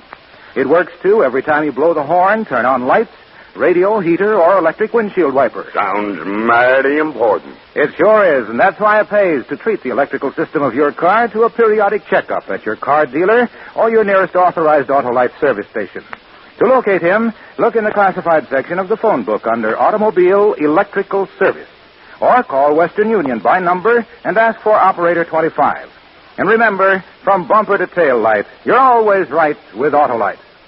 And now, Autolite presents transcribed Part 1 of William Shakespeare's Othello, starring Richard Widmark as Iago, and Kathy Lewis as Desdemona, and Elliot Lewis as the Moor, hoping once again to keep you in suspense.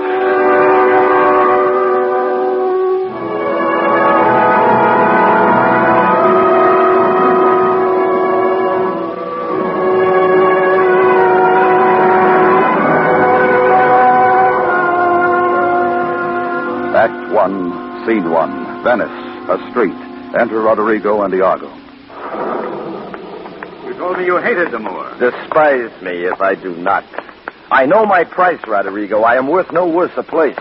But, says he, I have already chosen my officer. And what was he?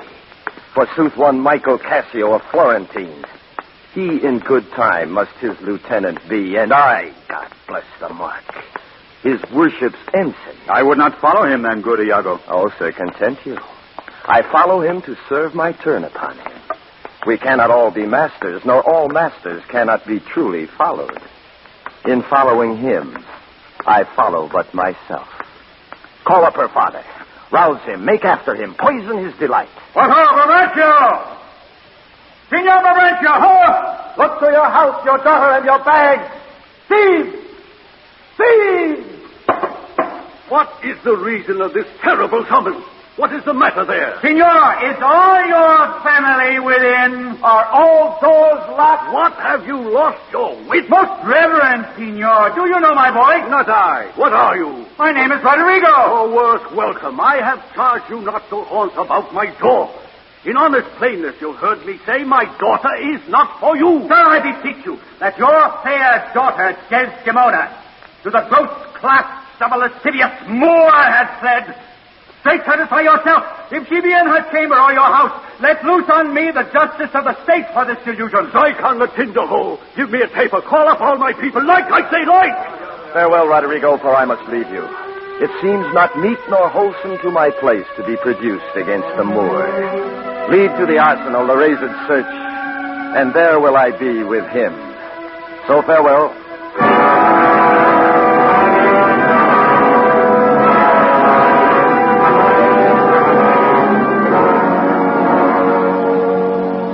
Scene 2, outside the arsenal, a few moments later. Enter Othello, Iago, and attendants with torches. 'Tis better as it is. But I pray, sir, are you fast married? For be sure of this, that Signor Babencio is much beloved, and hath in his effect a voice potential as double as the Duke's. He will divorce you. Let him do his spite. My loyal services shall outtongue his complaints. For no Iago, but that I love the gentle Desdemona. But look, what lights come yonder? These are the razed father and his friends. You had best go in. Not I must be found. Is it they? By Janus, I think no. The servants of the Duke and my Lieutenant Cassio. The goodness of the night upon you, friends. What is the news, Cassio? The Duke does greet you, General, and he requires your post-haste appearance even on the instant. What's the matter, think you? Something from Cyprus, as I may divine. You've been hotly called for. 'Tis well I'm found by you. Come, Captain, will you go? Have with you. Here comes another troop to seek for you. It is Babencio, General. Be advised, he comes to bad intent. Tola, stand there. Signor, it is the Moor. Stand down with him. Thief! Keep up your bright sword for the duel, Rustum. Foul thief. Where hast thou stowed my daughter? I'll have disputed on. Where will you that I go to answer this your charge? To prison. What if I do obey? How may the Duke be therewith satisfied, whose messengers are here about my side, upon some present business of the state to bear me to him? The Duke in council, and this time of the night, bring him away. Mine's not an idle cause. The Duke himself cannot but feel this wrong as for his own.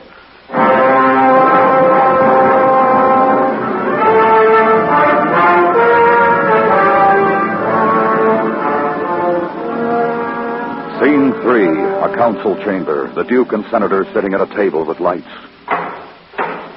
Valiant Othello, we must straight employ you against the general enemy, Ottoman.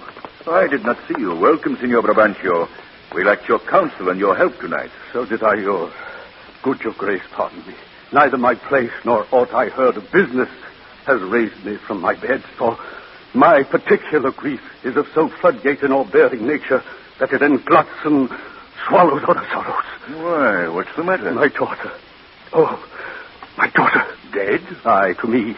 She is abused, stolen from me, and corrupted by spells and medicines bought of mountebanks. Here is the man, this Moor, whom now it seems your special mandate for the state affairs has hither brought. Othello, what in your own part can you say to this? I do beseech you, send for the lady, and let her speak of me before her father. If you do find me foul in her report, let your sentence even fall upon my life. Fetch Desdemona hither. Iago, conduct them. You best know the place. And till she come, as truly as to heaven, I'll present how I did thrive in this fair lady's love, and she in mine. Say it, Othello. Her father loved me, oft invited me, still questioned me the story of my life from year to year. I ran it through. I spoke of most disastrous chances, of moving accidents by flood and field, of being taken by the insolent foe and sold to slavery. And my redemption thence. This to hear would Desdemona seriously incline, and with a greedy ear devour up my discourse. When I did speak of some distressful stroke that my youth suffered, my story being done, she gave me for my pains a world of sighs. She swore in faith 'twas strange, 'twas passing strange. 'Twas pitiful, 'twas wondrous pitiful. She wished she had not heard it, yet she wished that heaven had made her such a man. She thanked me, and bade me, if I had a friend that loved her, I should but teach him how to tell my story, and that would woo her. Upon this hint I spoke. She loved me for the dangers I had passed, and I loved her that she did pity them. This only is the witchcraft I have used. Here comes the lady. Let her witness it. Come hither, gentle mistress. You perceive in all this noble company where most you owe obedience. My noble father, I do perceive here a divided duty. To you I am bound for life and education. My life and education both do learn me how to respect you. But here's my husband.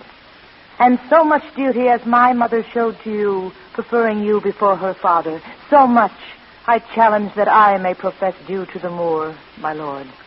Come hither, Moor. I here do give you that with all my heart I would keep from you. For your sake, Jewel, I am glad at soul I have no other child. I have done, my lord. Beseech you now to live here to state.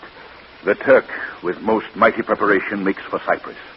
Othello, the fortitude of the place is best known to you, and though we have there Montano, a substitute of most allowed sufficiency, yet opinion, a sovereign mistress of effects, throws a more safer voice on you. I do undertake these present wars against the Ottomans. At 10 a.m. here we'll meet again. Othello, leave some officer behind, and he shall our commission bring to you. Please, your grace, my ensign Iago, a man he is of honesty and trust.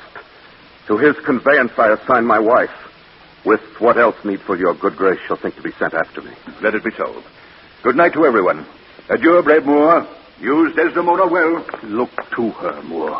Have a quick eye to see. She has deceived her father. May to thee. My life upon her faith. Come, Desdemona. I have but an hour of love, of worldly matters and direction to spend with thee. We must obey the time. What sayest thou, Rodrigo? What will I do? Why, go to bed and sleep. I will incontinently drown myself. If you do, I shall never love thee after. Why, thou silly gentleman? What should I do? I confess it is my shame to be so fond of her, but it is not in my virtue to amend it. Virtue, a fig. 'Tis in ourselves that we are thus or thus. Our bodies are gardens, to the which our wills are gardeners. Come, be a man. Drown thyself. Drown cats and blind puppies.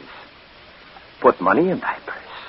It cannot be that Desdemona should long continue her love unto the Moor. Put money in thy purse, nor he to her. It was a violent commencement, and you shall see an answerable sequestration. Put but money in thy purse. These Moors are changeable in their wills. She must change for youth. She will find the error of her choice. She must have change. She must. If you must damn yourself, do it a more delicate way than drowning. Make all the money you can. You shall enjoy her. Will you be fast to my hope? You are sure of me. Go, make money. I have told thee often, and I tell thee again and again. I hate the Moor. Adieu. I'll be with thee betime.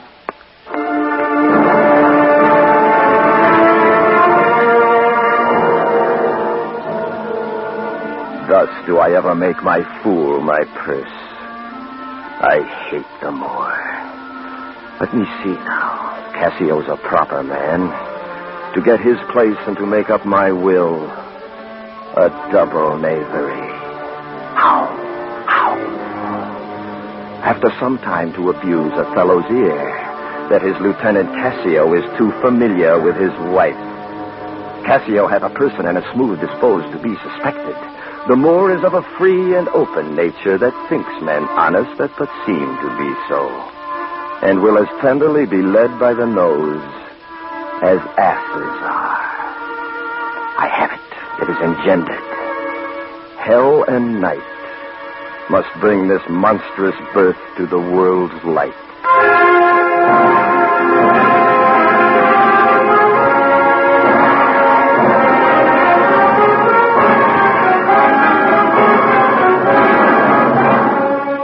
Autolite is bringing you Richard Widmark, Kathy Lewis, and Elliot Lewis in Part 1 of William Shakespeare's Othello. Tonight's presentation in radio's outstanding theater of thrills, Suspense.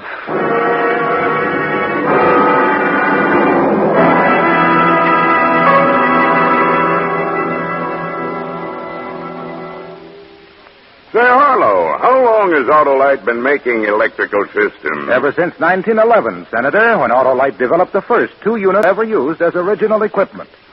That was the granddaddy of today's complete and precision-made system, which includes generator, starting motor, distributor and coil, spark plugs, battery, voltage regulator, and their thousands of component parts. All working together perfectly, eh, Harlow? Right, and you get the wonderful and economical operation you expect because it's an Autolite electrical system.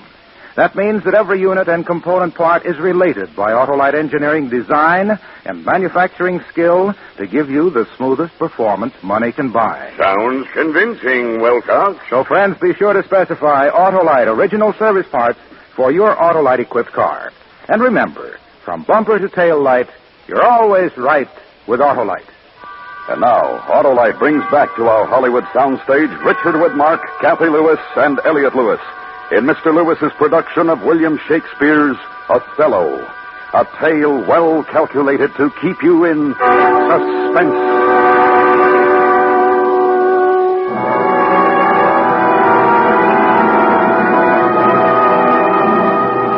Act 2, Scene 1. A month later, a seaport in Cyprus. The wars are over. Othello's sail has been sighted. Enter Cassio, Iago, Roderigo, and Desdemona. The Moor's lieutenant pays innocent compliment to Desdemona as Iago and the jealous Roderigo stand apart.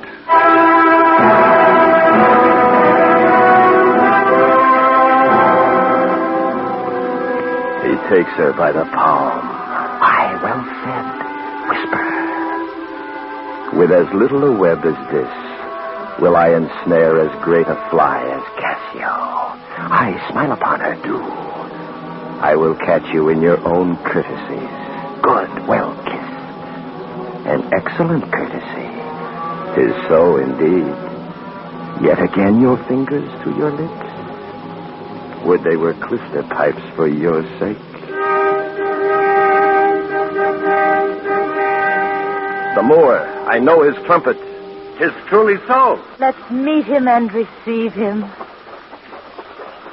Oh, my fair warrior. My dear Othello. It gives me wonder great as my content to see you here before me. If it were now to die, 'twere now to be most happy. For I fear my soul has her content so absolute that not another comfort like to this succeeds in unknown fate. The heavens forbid but that our loves and comforts should increase even as our days do grow. Amen to that sweet powers. I cannot speak enough of this content. It stops me here. It is too much of joy. And this, the greatest discords be that e'er our hearts shall make.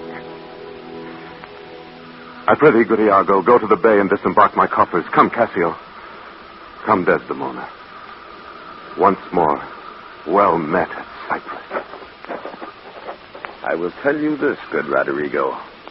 Desdemona is directly in love with Cassio. With him? Why, 'tis not possible. Mark me with what violence she first loved the Moor, but for bragging and telling her fantastical lies. And will she love him still for prating? Let not thy discreet heart think so. Her eye must be fed. And what delight shall she have to look on the devil? Her delicate tenderness will find itself abused and compel her to some second choice. Now, sir, this granted. Who stands so eminently in the degree of this fortune as Cassio does? I cannot believe that in her. She's full of the most blessed conditions. Blessed fig's end. Didst not see her paddle with the palm of Cassio's hand? Didst not mark that? Yes, but that was but courtesy. Treachery by this hand. An index, an obscure prologue to the history of lust and foul thoughts. They met so near with their lips that their breaths embraced together. But, sir, watch you tonight. Cassio knows you not. I'll not be far from you. Do you find some occasion to anger Cassio? Well, provoke him that he may strike you. For even out of that will I cause these of Cyprus to mutiny, whose qualification shall come into no true trust again but by the displanting of Cassio. So shall you have a shorter journey to your desires. I will do this, warranty. Meet me by and by at the citadel.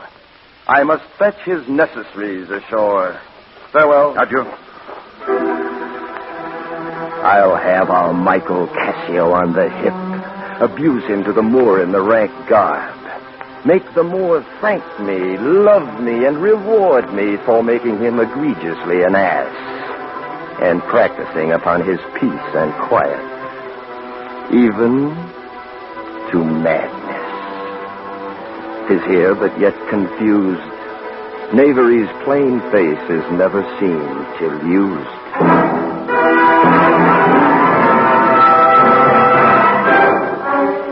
Scene, a hall in the castle. The time, early night. Enter Iago and Cassio. We must to the watch, Iago. Not this hour, Lieutenant. 'Tis not yet 10 o'clock.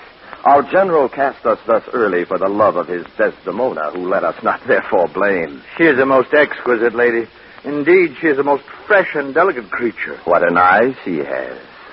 Methinks it sounds a parley of provocation. An inviting eye, and yet methinks right modest. And when she speaks, is it not an alarm to love?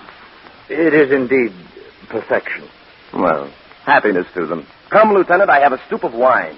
And here without are a brace of Cyprus gallants that would fain have a measure to the health of Othello. Not tonight, good Iago. I have very poor and unhappy brains for drinking. But 1 cup, I'll drink for you. I have drunk but 1 cup tonight. I am unfortunate in the infirmity and dare not task my weakness with any more. What, man? 'Tis a night of revels. The gallants desire it. Where are they? Here at the door. I pray you, call them in. I'll do it, but it dislikes...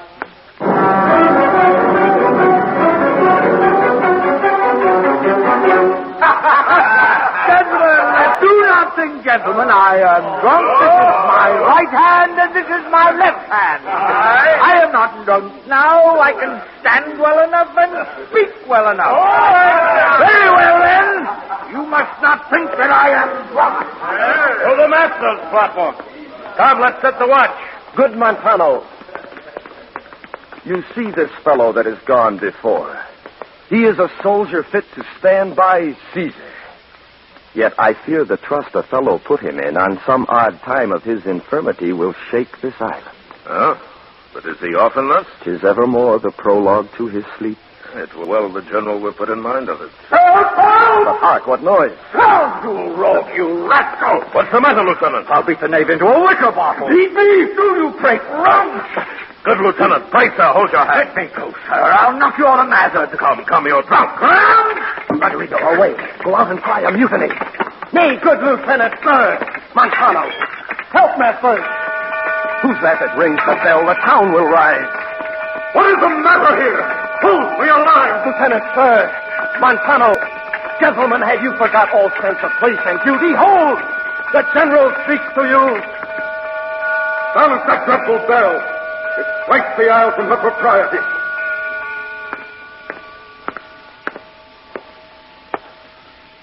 What's the matter, masters? Honest Iago that looks dead with grieving. Speak, who began this? I do not know. I cannot speak any beginning to this peevish odds. How came it, Michael, you were thus forgot? I pray you, pardon me, I cannot speak. Worthy Montano, what's the matter that you unlace your reputation thus and spend your rich opinion for the name of a night brawler? Give me answer to it. Worthy Othello, I am hurt to danger. Your officer Iago can inform you. Now, by heaven, if I stir or do but lift this arm, the best of you shall sink in my rebuke. Iago, who... In truth, you are no soldier. Touch me not so near. I had rather have this tongue cut from my mouth than it should do offense to Michael Cassio. Yet I persuade myself to speak the truth. Shall nothing wrong him. Thus it is, General. Montano and myself being in speech, there comes a fellow crying out for help, and Cassio following him with determined sword to execute upon him. Sir, Montano steps into Cassio and entreats his pause. Myself, the crying fellow, did pursue. He, swift of foot, outran my purpose. When I came back, for this was brief, I found them close together at blow and thrust, even as again they were when you yourself did part them. Though Cassio did some little wrong to him, yet surely he received from him that fled some strange indignity which patience could not pass. I know, Iago, your honesty and love does mince this matter, making it light to Cassio. Cassio, I love thee, but never more be officer of mine. Montano, for your hurts, myself will be your surgeon. Lead him off. Iago, look with care about the town and silence those whom this vile brawl distracted. Good night. Tell me, Cassio, what was he that you followed with your sword? What had he done to you? I remember a mass of things, but nothing distinctly. Quarrel, but nothing wherefore. But you are now well enough. How came you thus recovered? It has pleased the devil drunkenness to give place to the devil wrath. One unperfectness shows me another to make me frankly despise myself. Come, you are too severe morally. I will ask him for my place again. He shall tell me I am a drunkard. Come. You or any man living may be drunk at some time. I'll tell you what you shall do. Our general's wife is now the general. Confess yourself freely to her. Importune her help to put you in your place again. She is of so free, so kind, so apt, so blessed a disposition. She holds it a vice in her goodness not to do more than she is requested. This broken joint between you and her husband, entreat her to splinter. You advised me well. I protest. In the sincerity of love and honest kindness. In the morning will I beseech the virtuous Desdemona to undertake for me.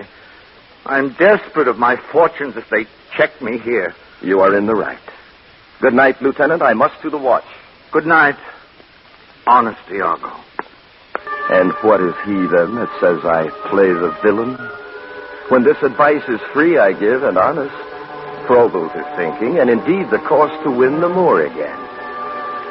For while this honest fool plies Desdemona to repair his fortunes, and she for him pleads strongly to the Moor, I'll pour this pestilence into his ear, that she repels him for her lust, and by how much she strives to do him good, she shall undo her credit with the Moor. So will I turn her virtue into pitch, and out of her own goodness make the net. that shall enmesh them all.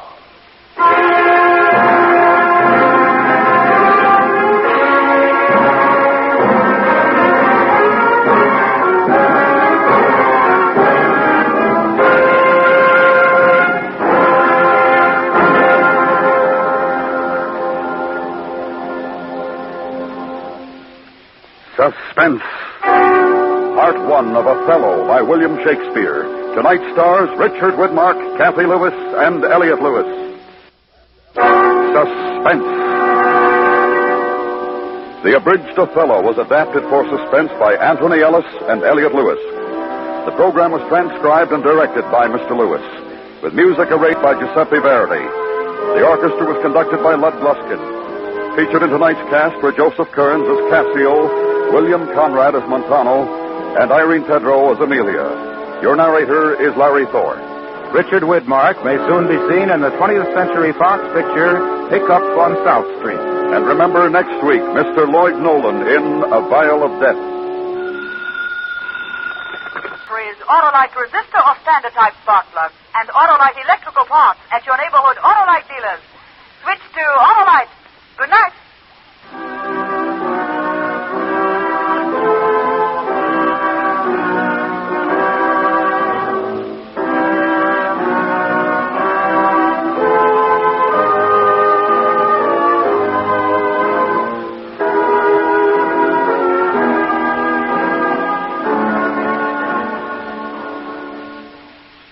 This is Chesterton Radio, the true, good, and beautiful at chestertonradio.com.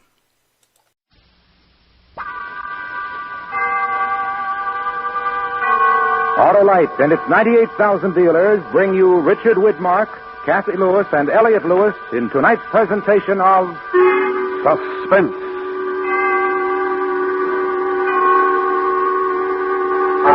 Tonight, Autolite presents Part 2 of the first radio dramatization of William Shakespeare's tragic history of love and death, Othello. Our stars, Richard Widmark, Kathy Lewis, and Elliot Lewis.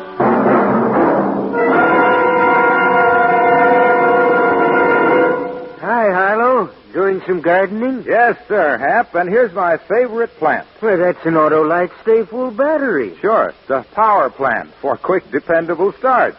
And unlike other plants, this one needs water only 3 times a year in normal car use. Oh, it's a daisy, Harlow. And fern away the best battery blooming. It never gets bushed, eh, Harlow? Right. The Autolite Stay Full is tougher than a cactus. Fiberglass retaining mats protect every positive plate to reduce shedding and flaking and give that famous battery longer life, as proved by tests conducted according to accepted life cycle standards. So, visit your Autolite battery dealer, the expert who services all makes of batteries. To locate him quickly, phone Western Union by number and ask for Operator 25. I'll gladly tell you the name of your nearest Autolite battery dealer, where you can get an Autolite Stay Full, the battery that needs water only 3 times a year in normal car use. And remember, from bumper to tail light, you're always right with Autolite. And now, Autolite presents transcribed Part 2 of William Shakespeare's Othello, starring Richard Widmark as Iago, Kathy Lewis as Desdemona, and Elliot Lewis as the Moor, hoping once again to keep you in suspense.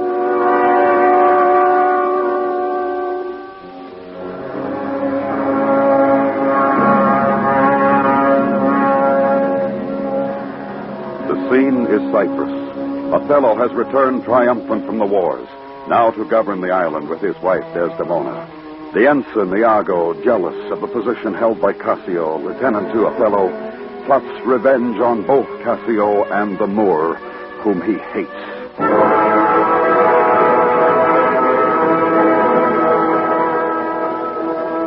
Two things are to be done. My wife Amelia must move for Cassio to her mistress Desdemona. I'll set her on. Myself the while to draw the Moor apart and bring him jump when he may Cassio find soliciting his wife. Aye, that's the way. Dull not device by coldness and delay. In happy time, Iago. You have not been abed then, Cassio? Why, no, the day had broke before we parted. I've made bold, Iago, to send in to your wife. My suit to her is that she will to virtuous Desdemona procure me some access. And I'll devise a mean to draw the Moor out of the way, that your converse and business may be more free. I humbly thank you for it. I never knew a Florentine more kind and honest. Good morrow, good lieutenant. I'm sorry for your displeasure, but all will sure be well. Pray you come in.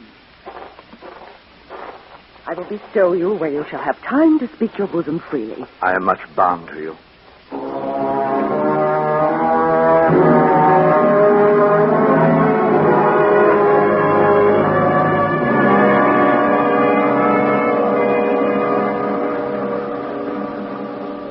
Be assured, good Cassio, I will do all my abilities in your behalf. Bounteous madam, whatever shall become of Michael Cassio, he's never anything but your true servant. Oh, sir, I thank you.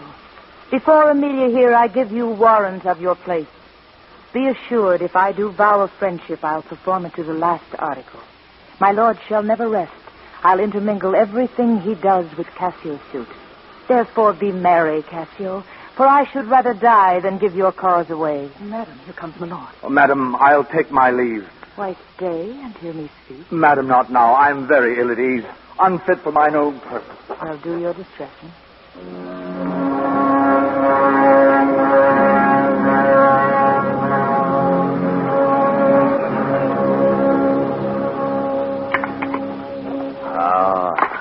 I like not that. What do you say? Nothing, my lord. Or if... I know not what. Was not that Cassio parted from my wife? Cassio, my lord? No, sure, I cannot think it that he would sneak away so guilty-like seeing you coming. I do believe 'twas he. How now, my lord? I have been talking with a suitor here, a man that languishes in your displeasure. Who is it you mean? Why, your Lieutenant Cassio. Good, my lord, if I have any grace or power to move you, I pray you call him back. Went he hence now? Yes, fate so humble that he has left part of his griefs with me. I suffer with him. Good love, call him back. Not now, sweet Desdemona. Some other time. But shall be shortly. The sooner, sweet, for you. Shall be tonight for supper. No, not tonight. Tomorrow dinner, then. I shall not dine at home. I meet the captains at the Citadel. Why, then, tomorrow night or Tuesday morn, on Tuesday morn, or night or Wednesday morn. Name the time, but let it not exceed 3 days. In faith, he's penitent. When shall he come? Tell me, Othello. No more. Let him come when he will. I will deny you nothing. Whereon I do beseech you grant me this, to leave me but a little to myself. Shall I deny you? No. Farewell, my lord. Farewell, my Desdemona. I'll come to thee straight. Amelia, come.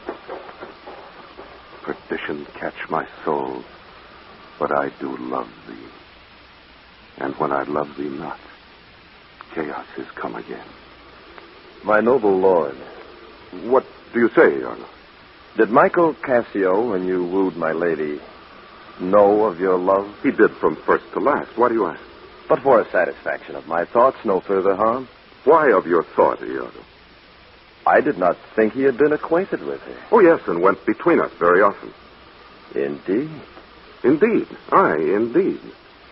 Do you discern aught in that? Is he not honest? Honest, my lord? Honest, aye, honest. My lord, for aught I know. What do you think? Think, my lord? Think, my lord. By heaven, he echoes me. As if there were some monster in his thought too hideous to be shown. You meant something, I heard you say, but now. You liked not that when Cassio left my wife. What did you not like? If you do love me, show me thy thought. My lord, you know I love you. I think you do. And for I know you are full of love and honesty and weigh your words before you give them breath. Therefore, these stops of yours frighten me the more. For Michael Cassio, I dare be sworn I think that he is honest. I think so, too. Men should be what they seem. Certain men should be what they seem. Why, then I think Cassio's an honest man. Nay, yet there's more in this. I prithee speak to me as to thy thinking. Good, my lord, pardon me. Though I am bound to every act of duty, I am not bound to that all slaves are free to. Utter my thoughts.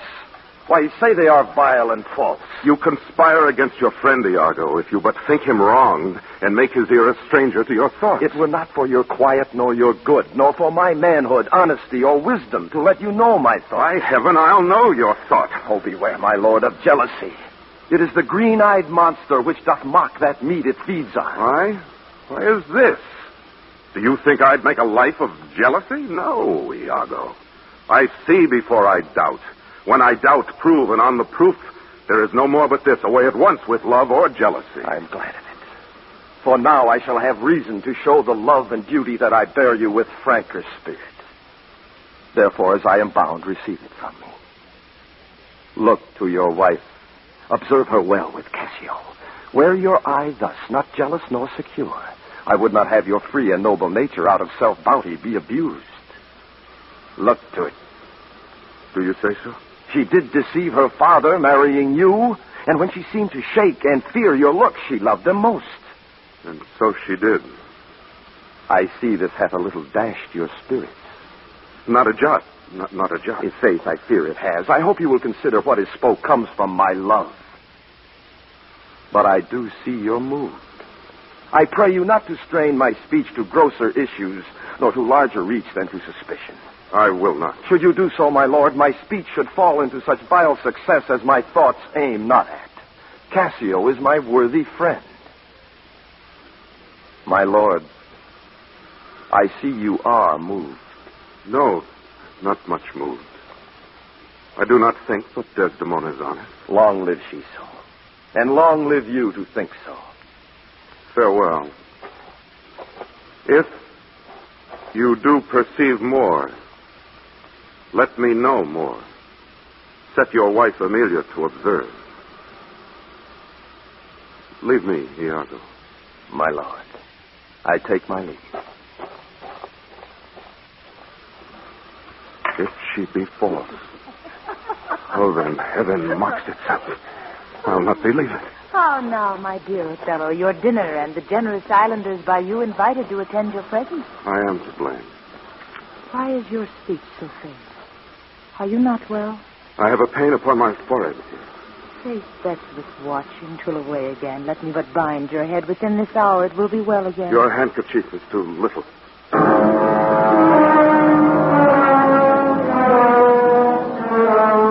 Othello puts the handkerchief from him, and Desdemona unwittingly drops it. Come, I'll go in with you. I am very sorry that you are not well. They exit, leaving Amelia alone in the garden.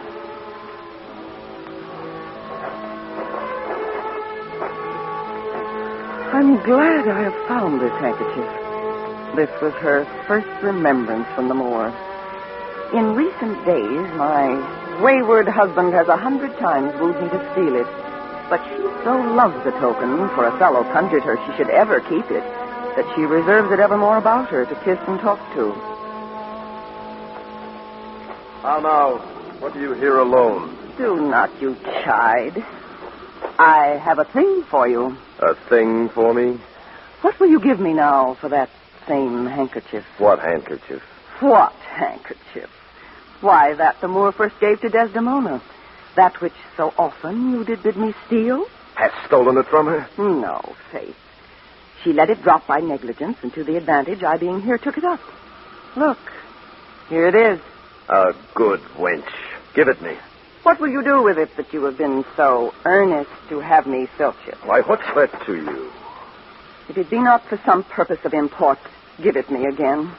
Poor lady, she'll run mad when she shall lack it. I have use for it. Go, leave me.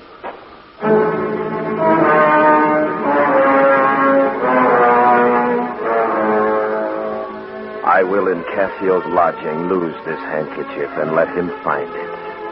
Trifles light as air are to the jealous confirmation strong as proofs of holy writ. This may do something. The Moor already changes with my poison. I did say so. Look where he comes. False to me? To me? Why, how now, General? No more of that. Begone, you've set me on the rack.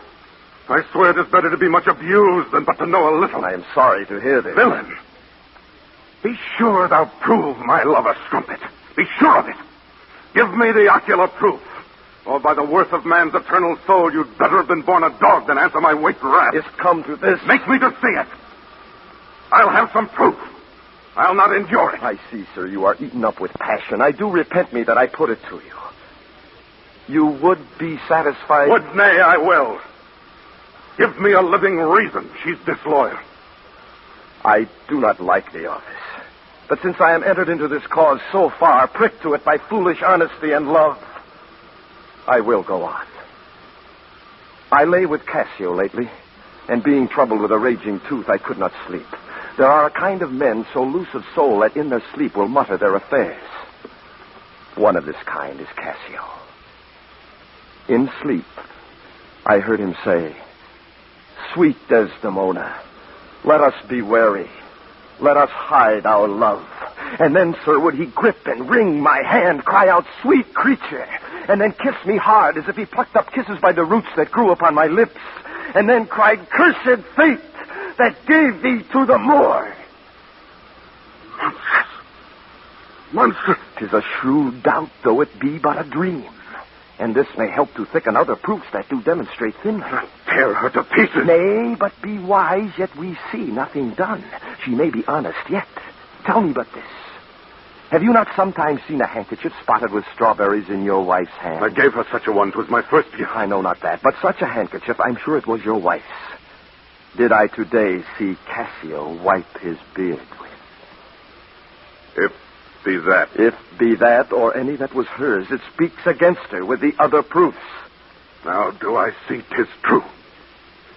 Oh, blood, Iago. Blood.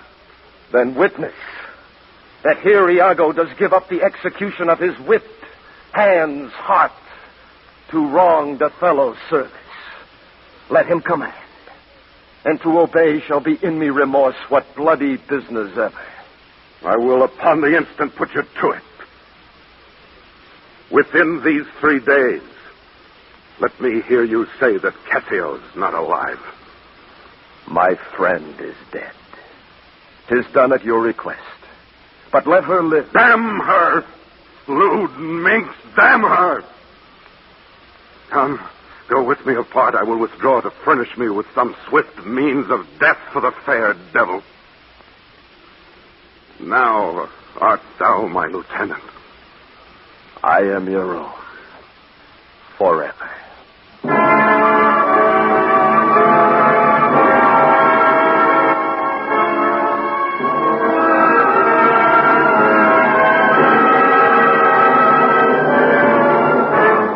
Autolite is bringing you Richard Widmark, Kathy Lewis, and Elliot Lewis in Part 2 of William Shakespeare's Othello. Tonight's presentation in radio's outstanding theater of thrills, Suspense.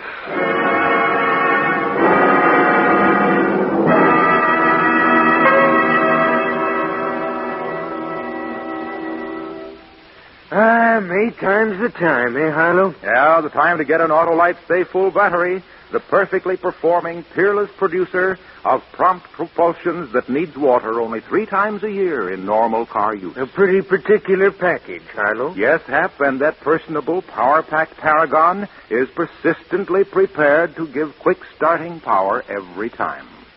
Fiberglass retaining mats protect every positive plate to reduce shedding and flaking, and give the Autolite Stay Full battery longer life, as proved by tests conducted according to accepted life cycle standards. And what's the name again, Harlow? Why, the Autolite Stay Full, the battery that says right on the case, needs water only 3 times a year in normal car use.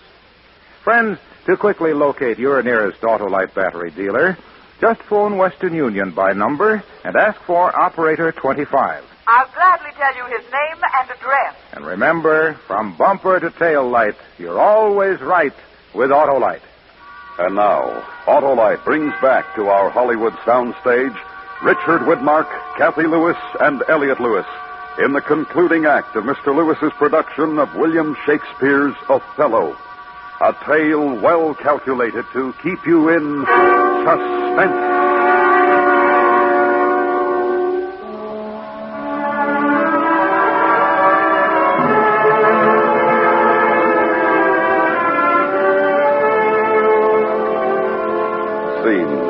Desdemona's bedchamber, early evening. Well, my good lady, how do you, Desdemona? Well, my good lord. Give me your hand. This hand is moist, my lady. It yet has felt no age, nor known no sorrow. Hot, and moist. Here's a young and sweating devil here that commonly rebels. 'Tis a good hand, a frank one. You may indeed say so, for 'twas that hand that gave away my heart. A liberal hand. I cannot speak of this. Come, your promise. What promise, child? I have sent to bid Cassio come speak with you. I have a salt and sullen room offends me. Lend me thy handkerchief. Here, my lord. That which I gave you. I have it not about me. Not? No, faith, my lord. That's a fault. That handkerchief did an Egyptian to my mother give. She dying gave it me and bid me when my fate would have me wife to give it her. I did so. And take heed on it. Make it a darling like your precious eye. To lose or give it away with such perdition as nothing else could match. Faith is true. Most veritable, therefore look to it well. Then would to God that I had never seen it. Ah, wherefore? Why do you speak so startling and rash? Is it lost? Is it gone? Speak, is it out of the way? Bless. Say you? It is not lost, but what and if it were? I say it is not lost. Touch it. Let me see it. Why, so I can, sir, but I will not now. This is a trick to put me from my suit. I pray let Cassio be received again. Fetch me that handkerchief. My mind misgives. I pray talk to me of Cassio. The handkerchief. A man that all his time has founded his good fortunes on your love, shared danger. The handkerchief. Faith, you are to blame. Down!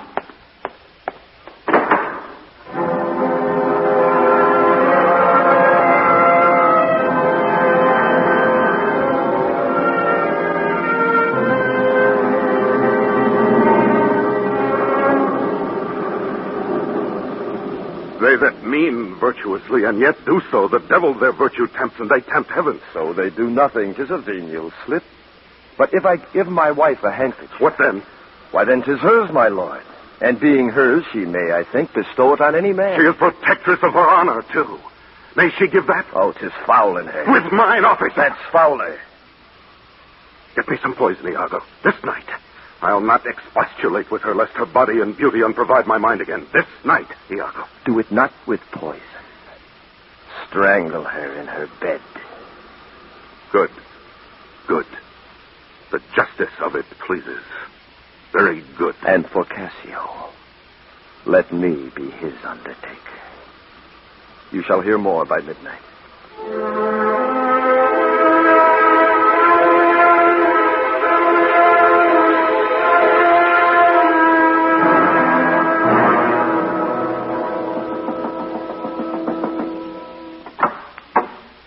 Who's there?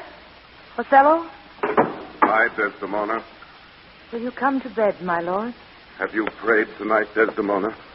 Aye, my lord. If you bethink yourself of any crime unreconciled as yet to heaven and grace, solicit for its strength. Alas, my lord, what may you mean by that? So do it and be brief. I will walk by. I would not kill thy unprepared spirit. No, heaven forfend, I would not kill thy soul. Talk you of killing? Aye, I do. Heaven have mercy on me. Think on thy sins. They are loves I bear to you. And for that you die. That death's unnatural that kills for loving. What's the matter? That handkerchief which I so loved and gave you, you gave to Cassio. No. By my life and soul, send for the man and ask him. Sweet soul, take heed. Take heed of perjury. You're on your deathbed. Aye, but not yet to die. Yes, presently. Therefore confess you freely of your sin. You are to die. Lord, have mercy on me. I say amen. And have you mercy, too. I never did offend you in my life. Never loved Cassio. Never gave him token. Oh, perjured woman. You stone my heart and make me call what I intend to do a murder, which I thought a sacrifice. I never gave it to him. Send for him hither. Let him confess the truth. He has confessed. What, my lord? That he has used thee. How? Unlawfully? Aye. He will not say so. No, his mouth is stopped. Honest Iago has taken order for him. I fear interprets then. What? Is he dead? Had all his hairs been lives, my great revenge had stomach for 'em all. Alas, he is betrayed and I undone. Oh, strumpet! Weep you for him to my face! Banish me, my lord, but kill me not. Kill me tomorrow. Let me live tonight. Nay, it is too late. Oh, Lord. Lord, Lord. Oh. My lord, my lord. What ho? My lord, my lord. Good, my lord, I would speak a word with you. 'Tis Amelia. Ah, no more moving. Still as the grave. My lord. If she come in, she'll sure speak to my wife. My wife. My wife.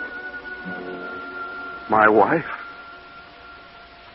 I have no wife. I don't speak to, but I may speak with you, good my lord.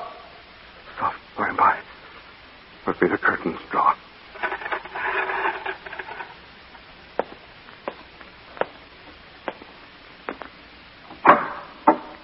What's the matter? Oh, my good Lord. What now?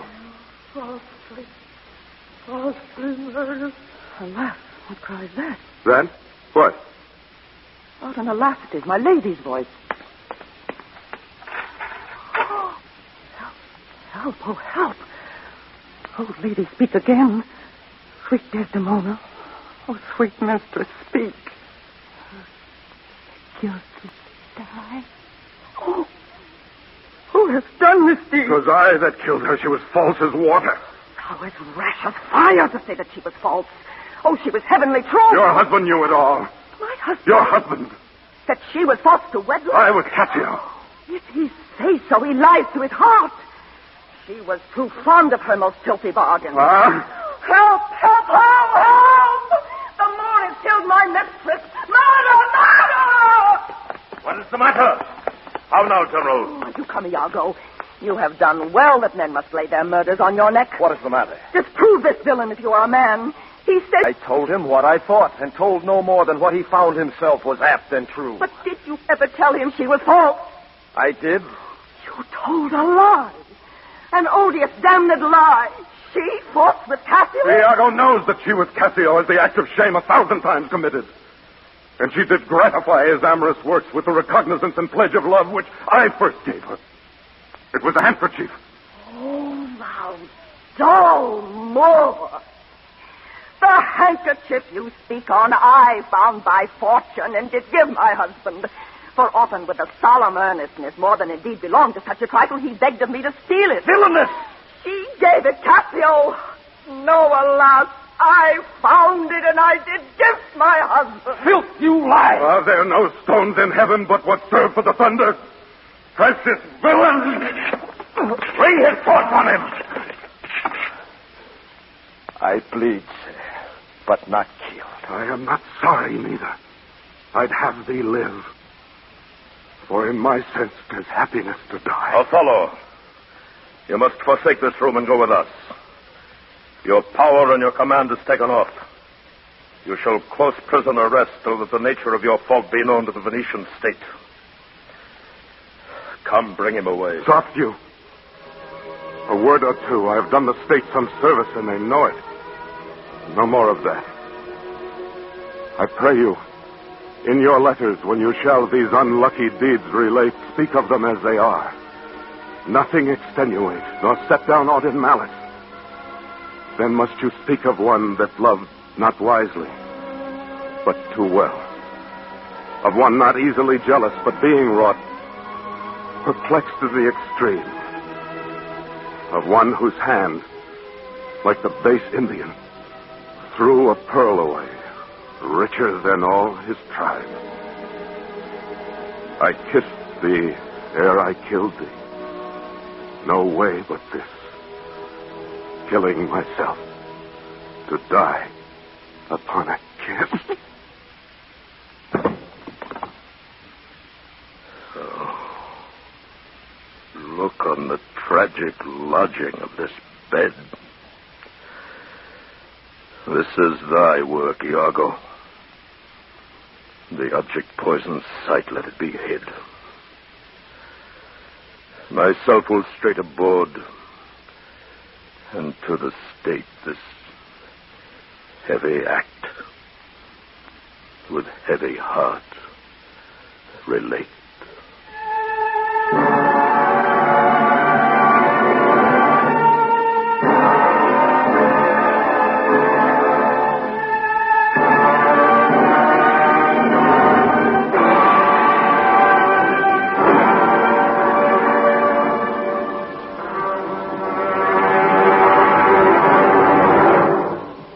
Suspense presents presented by Autolite. Tonight's stars, Richard Widmark, Kathy Lewis, and Elliot Lewis.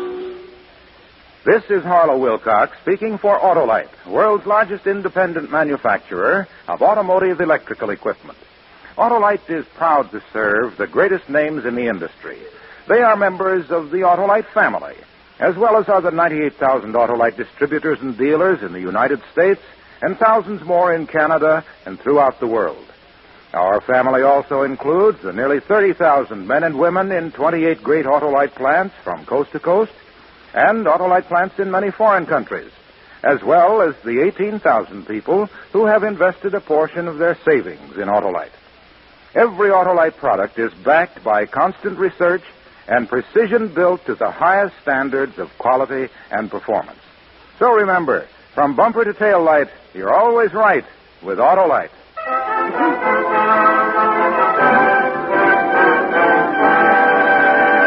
Next week, a story based on fact. The true report of a man who lost a jar which contained the destruction of a city. It is called A Vial of Death, and it will star Mr. Lloyd Nolan. That's next week on Suspense. The abridged Othello was adapted for Suspense by Anthony Ellis and Elliot Lewis. The program was transcribed and directed by Mr. Lewis, with music arranged by Lucian Morwick, from themes by Giuseppe Verdi. The orchestra was conducted by Lud Gluskin. Featured in tonight's cast were Joseph Kearns as Cassio, William Conrad as Montano, and Irene Tedrow as Amelia. Your narrator is Larry Thor. Richard Widmark may soon be seen in the 20th Century Fox picture, Pickup on South Street. And remember next week, Mr. Lloyd Nolan in A Vial of Death. You can buy Autolite Stay-Full batteries, Autolite resistor or standard type spark plugs, and Autolite electrical parts at your neighborhood Autolite dealers. Switch to Autolite. Good night.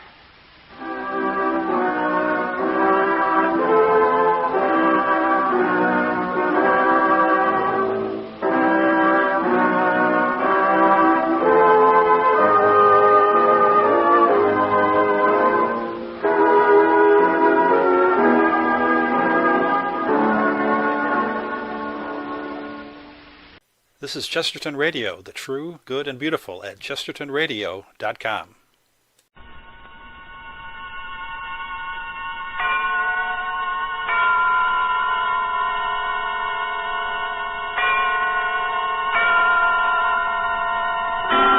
Suspense.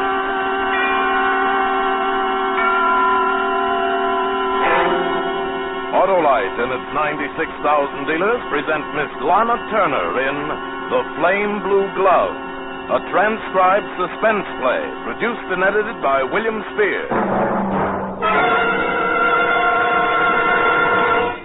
Now, let's see. Are we going to put the tree over there again? Uh-huh. And we'll have Santa Claus hang presents for Uncle John, Cousin Joey. Oh, I'm going to ask Santa Claus to fill their stockings with Autolite resistor spark plugs. Look, honey, you're home. This is me, your wife. You can get away from business. Business? It's a pleasure to give such a Christmas present. But, Harlow, Christmas is a time for sentiment. Sentiment, sure. Why, John and Joy will love us, because Autolite resistor spark plugs will make their cars idle smoother and give better performance on leaner gas mixtures, actually save gas. Oh, my goodness. Ohm is the secret, all right. That exclusive built-in 10,000 ohm Autolite resistor. Only Autolite resistor spark plugs have it. What a life. Now you're talking. Autolite resistor spark plugs have 200% longer electrode life. Cut down spark plug interference with radio and television, too. Why, Uncle John and Cousin Joy will say, just as I do, you're always right with Autolite. And now, with The Flame Blue Glove, and with the performance of Lana Turner, Autolite hopes once again to keep you in suspense.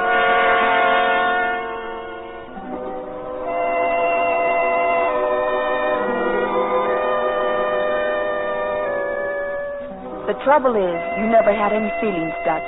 You don't know what it is to feel, not like other people feel. You've spent too much time looking out at the world through dirty windows. I never liked working for your detective agency. I never liked you, Dutch. I never liked you at all. This is my last case. And this is my last report. You'll have to train someone else to go out and get tangled up in other people's lives. I thought I was through working for you when I married Jimmy Conway. But I was wrong. You showed up again last week. I was working in my garden. Even above the smell of the roses. Oh. What? Dutch! Where did you come from? Those things. What do you know about a rose bush? I know this one's got thrips. Trim it, use nicotine spray for a week or 10 days, clear it up just like that. Death, taxes, and Dutch. You know everything. You haven't changed awful tobacco. How's the detective business? I miss you, Shadow. You're flattered, Dutch. This gilded cage stuff okay? Gardens, clothes, car, time on your hands. You really like it? What do you think? Would you rather be a lady detective if you were me? Maybe. I don't know. You wouldn't be interested in working on a case, would you? I am now a happily married bride working on keeping her handsome husband. Besides, my license expired. Could fix that. This one's right up your alley, Shadow. You did the groundwork when you were with me. Sorry. I know the case was closed, but it's been nagging me. I still think it was murder. What case are you talking about? The Conway case. Mrs. Conway.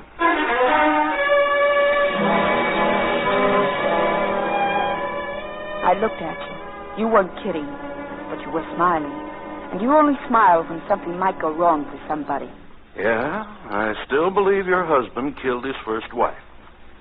Hate me? Who hired you? Nobody, just nagged by the fact, Shadow. Eloise Conway, wealthy wife of not-so-wealthy Jim Conway, drinks 10 dissolved sleeping tablets New Year's Eve.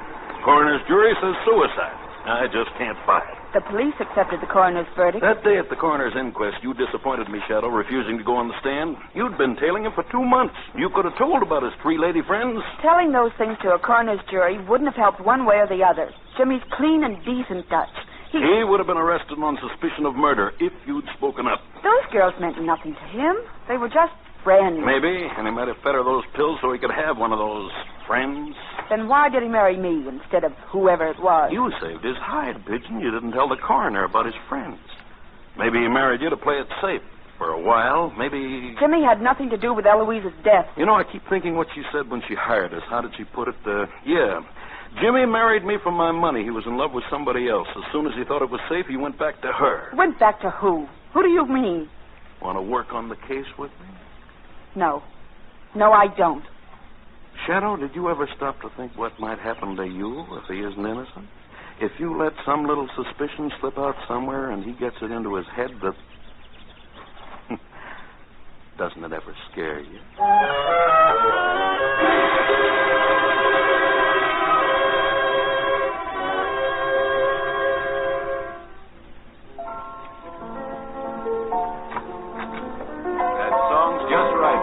Oh, Jimmy, you're home early. No, please. Keep playing. Did I ever tell you I love you? You wouldn't if you knew how really bad I am. But I love you. Well, you certainly know how bad I am. I'll bet there isn't a husband in the country married to the girl who tailed him all over town before she... Please, Jimmy. Oh. I'm sorry. We've kidded about this before. It's just that I've had a bad day, that's all. My fault. Oh, you're trembling. Oh, poor darling. Sarah. Yes, Jimmy? Maybe you stay around this house too much. Or maybe it's around you too much. What do you mean? After all that's happened here.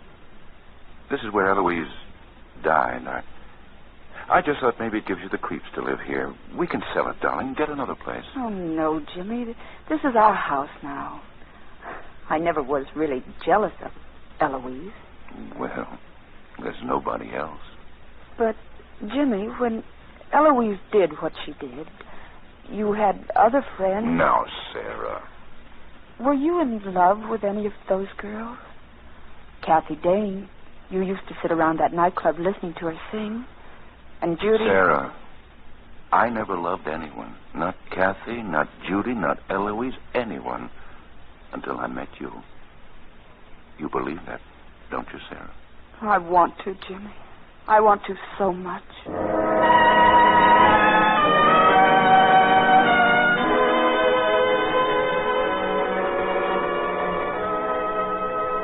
The next afternoon, walking down Hollywood Boulevard, I saw an ugly second-floor office, and there was an ugly sign to go with it. Dutch Detective Service. I came up to see you, Dutch, to tell you to drop it. I won't drop it. They blow their heads off and take poison and jump off of buildings and chew sleeping tablets. But they don't go around hiring detectives to watch their husbands before they do it. Eloise Conway was bumped, and I'm going to find out about it. You're not going to pin it on Jimmy. He didn't have anything to do with it. If he didn't, one of his little friends did. Look, these old reports of yours include the names of 3 dames he went out with while you were tailing him. Yes, that's right. A torch singer named Kathy Dane, his private secretary Millicent Taylor, and a Miss $1 Million named Judy Fleetwood. And what about them? Look, Dutch, I asked Jimmy about those girls last night. They didn't mean anything to him. A woman knows her husband. Yeah, well, I know a woman. And if they want a guy bad enough, they'll kill for him. And one of them left his glove on the floor of the bedroom the night our client passed away. Oh, that old glove. The police weren't even interested in it as evidence. Well, I am. The police didn't have any Cinderellas to fit it on because you didn't mention Jimmy's girlfriends at the inquest. Which one of them does it fit, Shadow? Size 6.5. Commonest size in the world. Fit anybody. Look, even fits me, Dutch. Well, the color's a little unusual. You'll grant me that? Plain blue? Yes, I guess so. All right. If we find the partner to this glove, we've got something. You going to help? I can't. All right. There's other female ops in this burg. I kind of thought you'd like to do it. You know, see that your husband's handled fair and square, no frames or anything like that. Oh, all right, Dutch. I'll give it a whirl. Good. But in a week you'll come to me and tell me I was right. That Jimmy's innocent. Oh, I'm sure I will, Shadow. I'm sure I will.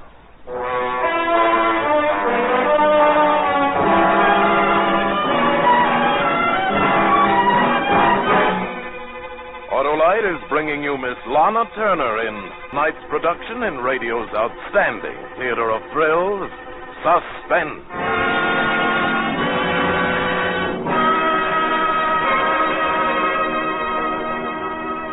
Harlow, if you're through rhapsodizing about Autolite resistor spark plugs, I'd like to plan out the rest of our Christmas. Oh, sure, of course. Now, I've asked Aunt Helen to drive over for the day. Aunt Helen, I haven't seen her for a long time. Wonder if she's got Autolite resistor spark plugs in her car. Everybody else is dreaming of a white Christmas. Not my husband, Harlow. He's dreaming of an Autolite Christmas. I'll tell Aunt Helen that with Autolite resistor spark plugs, her car will idle smoother, give better performance on leaner gas mixtures, actually save her gas. Look, my super salesman. I'll tell her that Autolite resistor spark plugs never worry radio and television reception, that they have 200% longer electrode life. Yeah, I know. What a Christmas party we'll have. I'll bet Aunt Helen's eyes will light up like the famous Autolite bullseye headlight. Then I suppose you'll tell her to get a set of Autolite resistor spark plugs at her dealer's? Oh, no, I'll have a set on the tree for her. Or maybe she'd prefer the famous regular type Autolite spark plugs, long recognized for their dependability. Well, anyway, it's a present you can't go wrong with because you're always right with Autolite. And now, Autolite brings back to our Hollywood soundstage our star Lana Turner in The Flame Blue Glove, a tale well calculated to keep you in suspense.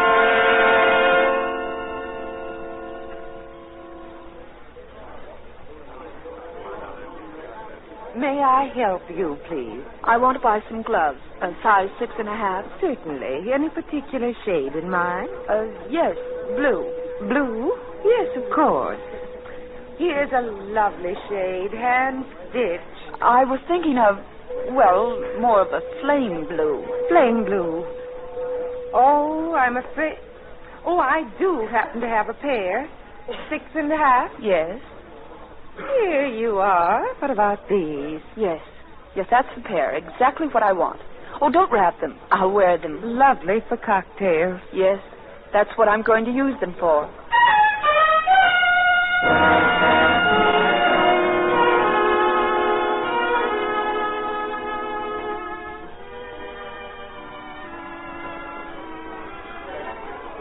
Mrs. Wingate? Yes, I'm Mrs. Wingate. Oh, won't you sit down, please, Miss Dane? I've always admired your singing so much. I've always been a fan of yours. Kathy Dane records are favorites with all my friends. Oh, I took the liberty of ordering martinis. Well, thank you, Mrs. Wingate. I don't go on here for another half hour. Oh, I didn't come to hear you sing this time, Miss Dane. I came to ask you a favor. Oh?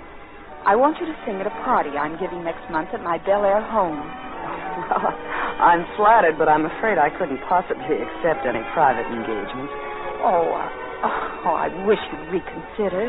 It's such a special occasion for a very dear friend who's spoken of you. Oh, who?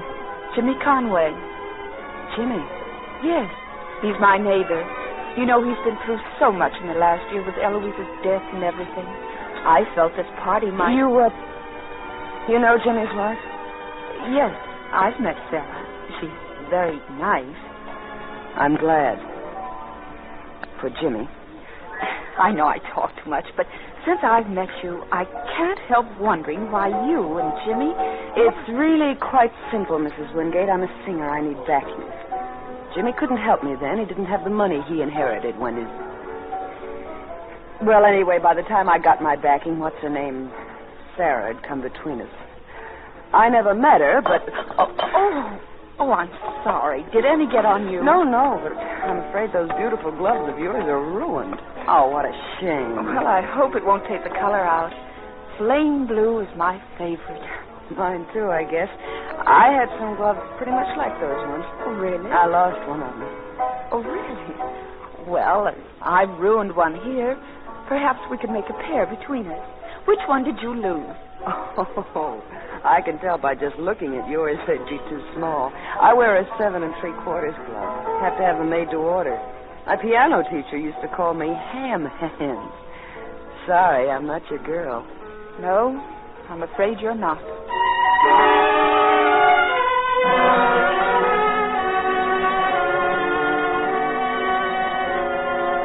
No, she wasn't, Dutch. I'd played the scene well. Smart. Oh, you'd have been proud of me, Dutch. It wasn't easy. Because I was playing with my own life, my happiness. But I did it just the way you taught me. And I gave you the report just the way you taught me. All facts, no emotion. All right, Shadow, so it isn't Kathy Dane. But that glove fits somebody. Dutch, I hate it. I'm shaking from it. Oh, Jimmy'll know I'm up to something. Look, drop the whole thing. I'll give you $15,000 I have in my checking account. I want more than that. Dutch, I won't let you break this up for me. Jimmy and I have too much. You mean you're going to try hanging on to him and his money even if Eloise was murdered? Stop it! That make you feel better? I'm sorry. Okay. 1 down and 2 to go. A secretary and a grass widow. Who's first, Shadow? I'm so tired, Dutch. Sure, kid, sure. You need a good night's sleep. I'll drive you home. Oh, by the by, do you sleep good in that house? Very well. Just ask, Shadow. Just ask.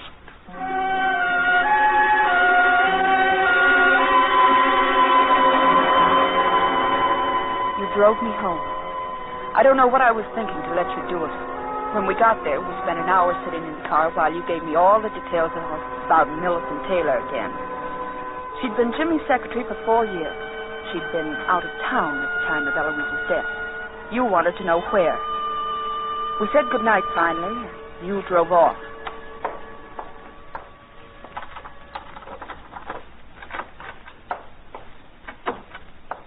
Evening, Sarah.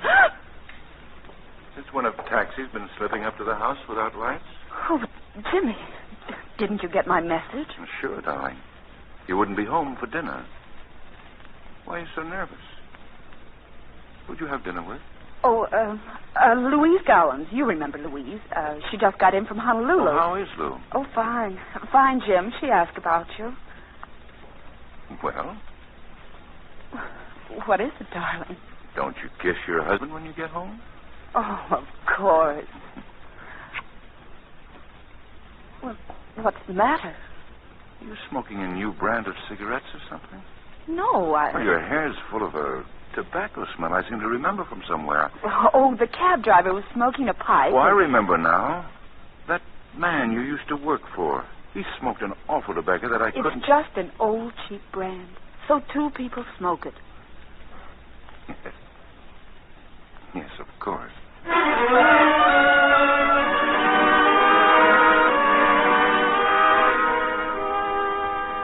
I was too clever for him, the way you taught me to be clever. And the next day, Dutch, I used everything you taught me. I had to. because on my way back from Hollywood, I noticed that a gray coupe had turned with me off the boulevard. I noticed it because it looked exactly like my old car that I sold when I got married. And when it turned with me again at sunset and followed me out to Laurel, I knew that it was tailing me.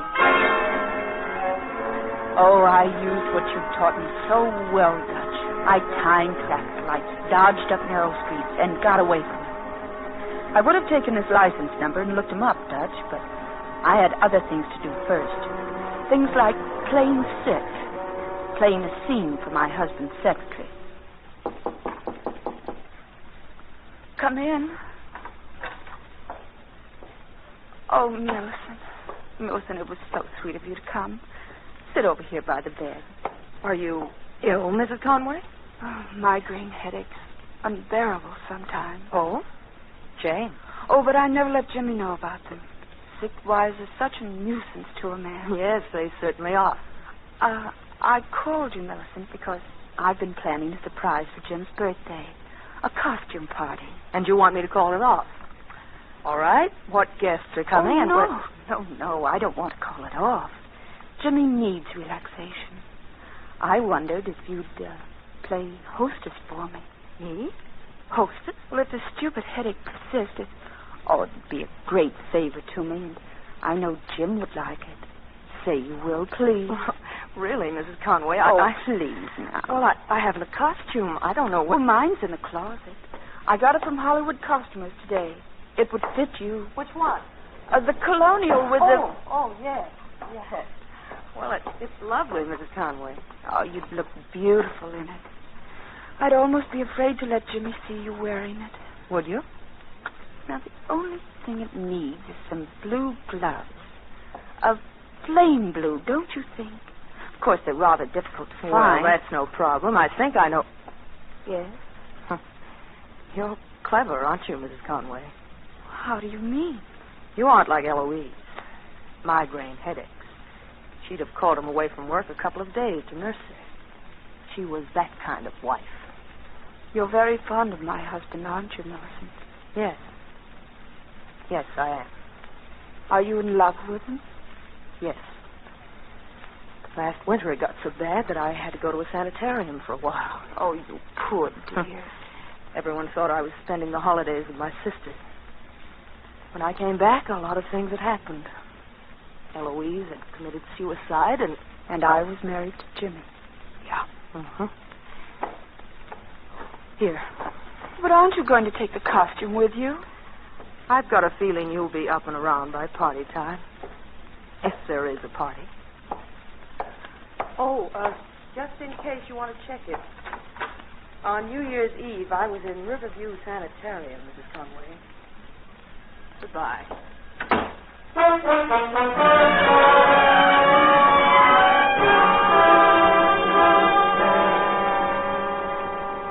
Just another secretary carrying a torch for a boss. Another bad lead, Dutch. You checked on it next morning. Well, that's that shit, okay. But there's still the grass widow. She's smart. Judy Fleetwood. Look, she was in Reno getting a divorce. Cleaning service is good, and that glove might fit her. Okay. Well, anyway, we're getting near the end, aren't we? You won't say uncle, will you, Dutch? Nope.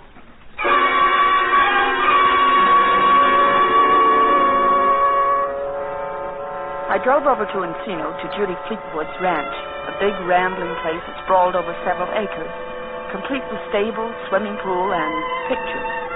The one above the mantel was an oil of Judy herself, but a modest photograph on the desk below was the real eye-catcher. It was Jimmy. So you're Sarah Conway. Yes. Well, this is cozy. Sarah the winner. Judy the loser meet like two ladies and talk about the battle. What do you have? Oh, nothing, thank you. Oh, prim, too. Cheers, Toots. What are you doing here? Well, I'd like to have you over for dinner. Say, tomorrow night? I think that would be positively nostalgic. Want me to bring someone with me? If you wish, yes. Well, the guy across the road just left his wife. Shall I bring him along? Well, anyone you want. Yeah. You know what? I only wanted one guy, and you got him. Have a drink. This is quite an occasion, meeting you after seeing so much of you. After seeing so much of me? Sure. Last year, every time I was out with Jimmy, I'd see you lurking in the bushes somewhere with your magnifying glass and bloodhounds. I didn't like doing it, Miss Fleetwood. It was a job. You made it pay off, honey. No, come off it. Tailing a man, getting the dope in his private life, then scaring him into marriage. That's a lie. It isn't? The night Eloise died, I went to see her. You were with her the night she died? That's what I said. And she told me she was more scared of you than any of us. So you're good, sister. You're real good. But you're not going to keep him. You hear me? It would have been me if you hadn't been involved.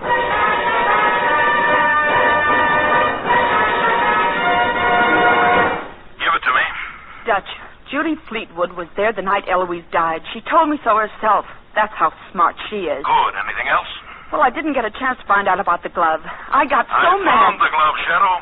What? Yeah, the other flame blue glove. Well, where'd you find it? Where every dame, even the smartest one, can lose a glove when she's driving a car, tucked down on the cushions. Oh, I see. Cost me a lot of time and money, Shadow, but I expect to get it back. Girl who owned that car got lots of money, loaded. Well, what happens now? We'll wind it up tonight, Shadow.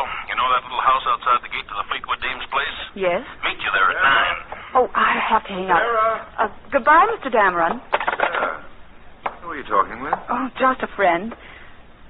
Jimmy, do you think I'm lying? 2 nights ago, you were having dinner with Louise Gowans. She'd just come in from Hawaii? Yes. Louise called me at the office today. She tried to get you at home. She told me she just got in today from New York. Well, Sarah? I hoped you wouldn't catch me, darling. Actually, I had to meet a man. Well, it was for your birthday. A surprise. It's hard to keep up with you sometimes, Sarah. Who do we know drives a gray coupe? I know you once owned one, but Well, I'm sure I don't know. Coming home twice now, I've seen him sitting in it. Seemed to be interested in our house. Thought he might be your doctor. My doctor?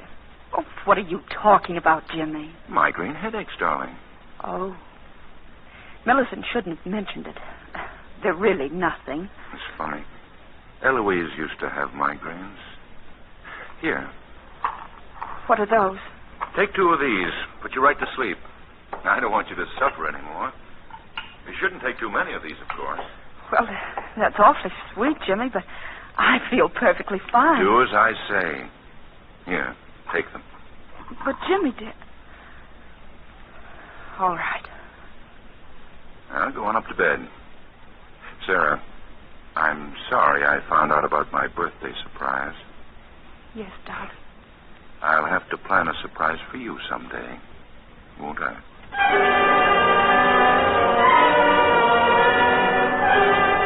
I pawned the sleeping pills, of course. Another little trick you taught me. I waited in my room 20 minutes. I could hear Jimmy listening outside my door. Then I quietly dialed the operator and told her my phone seemed to be out of order and asked her to call me back. As soon as it rang and I heard Jimmy race to answer it downstairs, I was down the back stairs and out of the house. I was still 10 minutes early for our appointment at Judy Fleetwood's. I was quite calm. The night was dark, and I had my gun. I stood in the shadows and waited for you. I expected to hear your car first, but you fooled me, Dutch. I couldn't make out the shadow across the driveway, but I could smell the pipe smoke, and I fired. Dutch! All right, Shadow. Oh. Drop it. I said drop it. You never did learn how to shoot a gun, did you, Shadow? But you learned everything else. It's money you want, isn't it, Dutch? What good would it do me, Shadow? I'd be asking for something like this every time I came around to collect from you. And you might learn to shoot straight after a while. This is it, Dutch. This is it, baby. I've got the glove in your old car, the mate to the one you left in Eloise's room the night you fed her those pills. Even got you now on attempted murder. Nothing much for me to say, is there? Nope. That enough for you, Lieutenant? I guess it is. Sarah Oliver Conway, you're under arrest for the murder of Eloise Conway.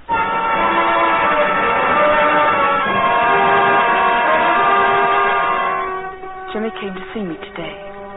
He said you phoned him yesterday and told him I would attempt to kill you because you were closing in on me for Eloise's murder. Dutch, Jimmy gave me 2 sleeping pills after he talked to you. He was trying to keep me from doing anything until he could think of some way out of all this. But you wouldn't understand what that means to me, I guess.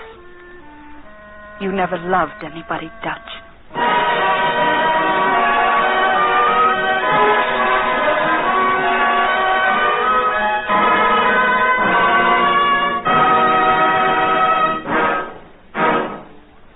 Suspense, presented by Autolite. Tonight's star, Lana Turner. Well, Harlow, with all your talk about Autolite resistor spark plugs, I still love you. Ah, you're a swell wife. 1 in a million. Just like Autolite resistor spark plugs are one of more than 400 products made by Autolite for cars, trucks, planes, and boats in 28 plants coast to coast. These include complete electrical systems used as original equipment on many makes of America's finest cars. Batteries, spark plugs, generators, coils, distributors, starting motors, and bullseye sealed beam headlights. All engineered to fit together perfectly, work together perfectly because they're a perfect team. So don't accept electrical parts supposed to be as good. Ask for and insist on Autolite original factory parts at your neighborhood service station, car dealer, garage, or repair shop. Remember, you're always right with Autolite.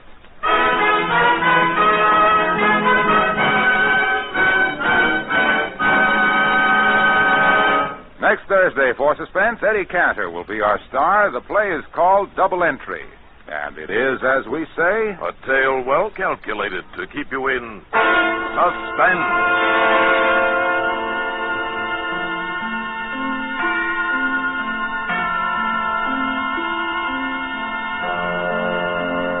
Tonight's transcribed suspense play was produced and edited by William Spear and directed by Norman MacDonald. Music for Suspense is composed by Lucien Morawek and conducted by Lud Gluskin. The Flame Blue Glove is an original radio play by Lois Eby and John C. Fleming, adapted for Suspense by E. Jack Newman. Lana Turner appeared by arrangement with Metro-Goldwyn-Mayer, producers of Dore Sherry's Battleground, starring Van Johnson, John Hodiak, Ricardo Montalban, and George Murphy. For the second consecutive year, Lana Turner has been named the most popular star by the readers of Modern Screen magazine in its motion picture popularity poll. In the coming weeks, you will hear such stars as Ida Lupino, Danny Kaye, and Ozzie and Harriet Nelson. And don't forget, next Thursday, same time, Autolite will present Suspense, starring Eddie Cantor.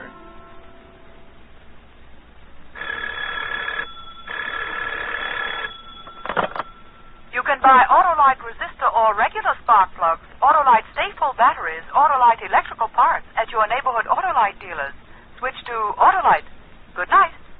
Friends, once again, the Salvation Army is busy bringing new hope and cheer to many less fortunate than ourselves. Help where you can. Help the Salvation Army help others. This is CBS, the Columbia Broadcasting System.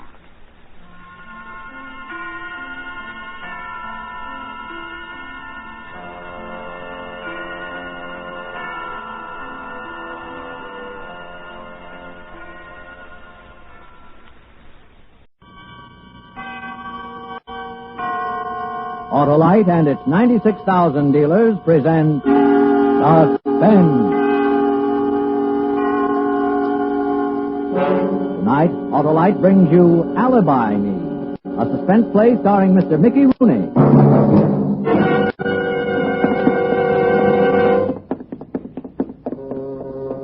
A showdown. This time it's a showdown. No more even Stevens. A showdown. I took all I'm going to take from him. It's tough enough to hustle a buck even without interference from Julie, without aggravation from Julie. This time it's a showdown with me and him. For real. Julie! Listen to me. No manners. No knock on the door. No could I come in. No good afternoon. No manners. No class. Always on the muscle, huh? I want to talk Not to you, Julie. so loud. A little more relaxative with the voice. This ain't no candy store in Brownsville. What's the big idea? Didn't you hear Taking what all- I said? You ain't on no street corner. You're in a high-class office. Upstairs, a dance school. Underneath, the music professor. You hear him? Yeah, I hear him. So keep it quiet. Keep it class. I want to know what's the big idea, you hear me? I just came from Pitkin Avenue. There ain't a candy store. There ain't a pool room. There ain't a bar that'll handle my punch boards anymore. Not one. We now take from Julie, they said. They said correct. But that's my territory, Julie. I built up that punch board I know, business there. I watched. You hustle good. You build it up real nice for me. And I appreciate it.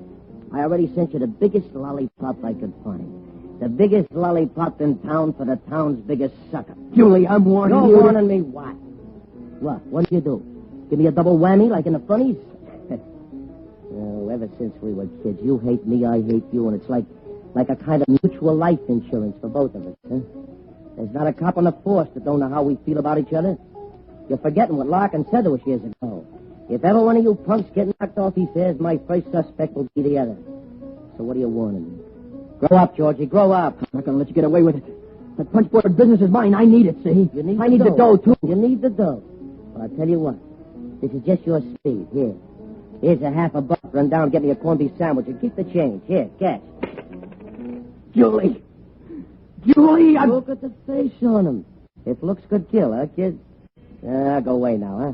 I got 1,000,001 things on my mind. I need you standing there like a hole in the head. Larkin, 6 o'clock, I got to report to Larkin on my parole. What? Georgie, put down that phone. They'll know you've done it. Georgie, Larkin, oh no! It's done. I put my hand on the big vein in his neck. Can't feel nothing. Not a flutter. He's dead. In just a moment, Mr. Mickey Rooney in the first act of Alibi Me. Hi, Harlow. Any New Year's resolutions? Sure have, Hap. First, I'm going to get away fast. Well, goodbye. No, Hap. Get my car away to quick starts with ignition-engineered Autolite spark plugs. Oh? What else? Smoother performance, Hap. You an actor, Harlow? No, smoother engine performance is what I mean. And the formula is to replace faded, fatigued, worn-out spark plugs with fresh, flawless, ignition-engineered Autolite spark plugs. Sure, but any more pledges, Harlow? Well, I'll save gas. Less driving, huh? No. More driving, Hap, because when you replace worn-out spark plugs with ignition-engineered Autolite spark plugs, you get quick starts, smoother performance, and gas savings. Why, you just can't buy better spark plugs for your car than Autolite. But your resolutions, Harlow. Oh, yes. Friends, resolve now to see your neighborhood Autolite spark plug dealer soon and have him replace worn-out spark plugs with ignition-engineered Autolite spark plugs. And whether you choose the resistor type or the standard type, you'll be right because you're always right with Autolite. And now with Alibi Me and the performance of Mr. Mickey Rooney, Autolite hopes once again to keep you in suspense.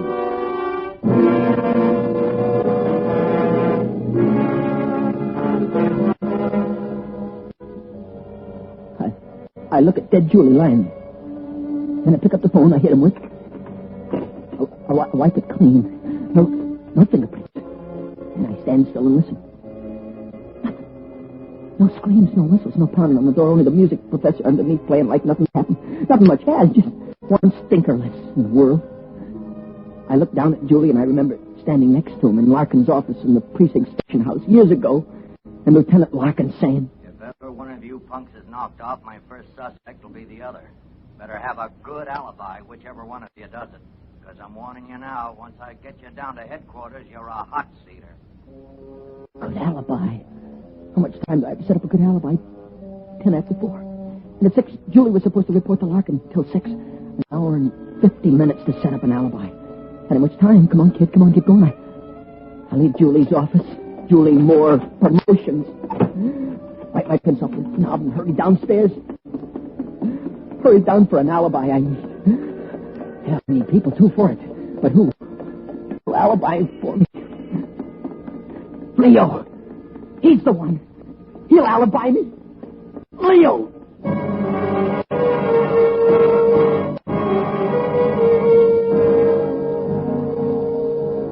Leo's behind the bar.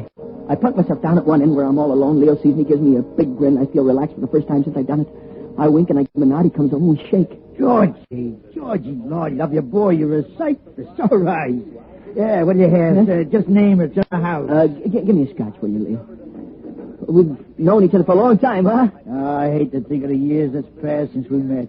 I'm getting old, Georgie, old. Not too old to remember a couple of favors I've done for you, huh? Georgie, boy, not if I was to live to be 100. Ask any of the old bunch what I say. Georgie, I say, you can have me right arm up to there any time. What you say? Drink hardy, son. Well, here's the... Thanks, Leo, I want you to do something for me. Well, I'm a little short right now. Huh? I had a gallstone cut out last summer. No, it ain't money. It ain't money, Leo. It's just, well, in case you should be asked, I've been sitting here since 3:30. Huh? Yeah? Why? Well, what's the difference? Why? Anybody special you want me to say it to? What, are you going to do it or not? Look, George, I got a right to know what I'm getting into. You want me for an alibi? I don't know why. Well, let's not make a production out of it. Chances are you might not even be asked. But if you are, I just been sitting here since 3:30, see? Okay? Well, Lieutenant Larkin may be one of the ones who might ask. Could be. What makes you think of him? I just seen him going to Andy's place across the street. He's on a prowl. Just now. Leo, you got to do this for me. You've got to. Not on your life. I ain't alibiing you. Not with Larkin in the picture. You ain't the guy to forget favor, are you, huh? Look, you want money, I'll find money. I don't know where, but I'll find it. You want food, I'll feed you. You want clothes, I'll clothe you. Just say the word. No, Leo. But no alibi, George. No alibi. Excuse me, I got custom.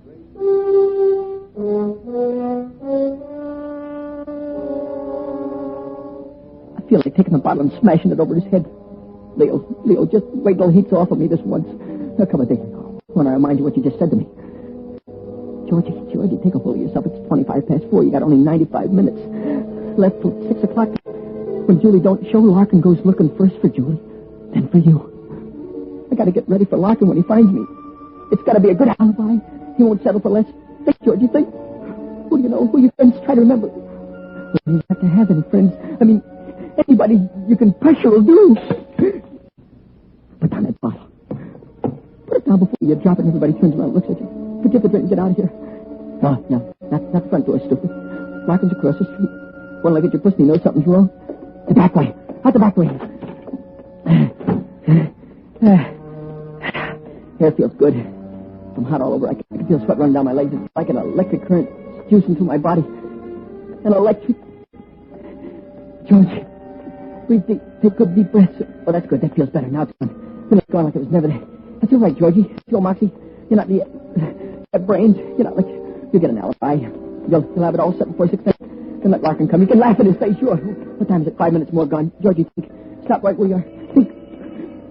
Oh.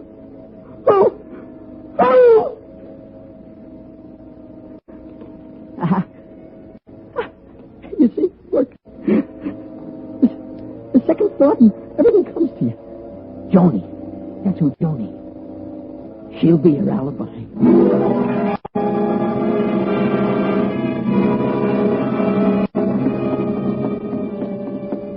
Oh, Georgie, you're such a dope person. All that time worrying, aggravate yourself, and all you had to do is come over to the apartment. 1, 2, 3. Your piece of mind. She's crazy about you. It has been ever since that day up at Bear Mountain. Which apartment was hers? E-F-G? No, J. J, yeah, J for Joni, huh? Let her be in. Please let her be in. I'll never ask nothing again. Just let her be in. Wow. Look what the baby.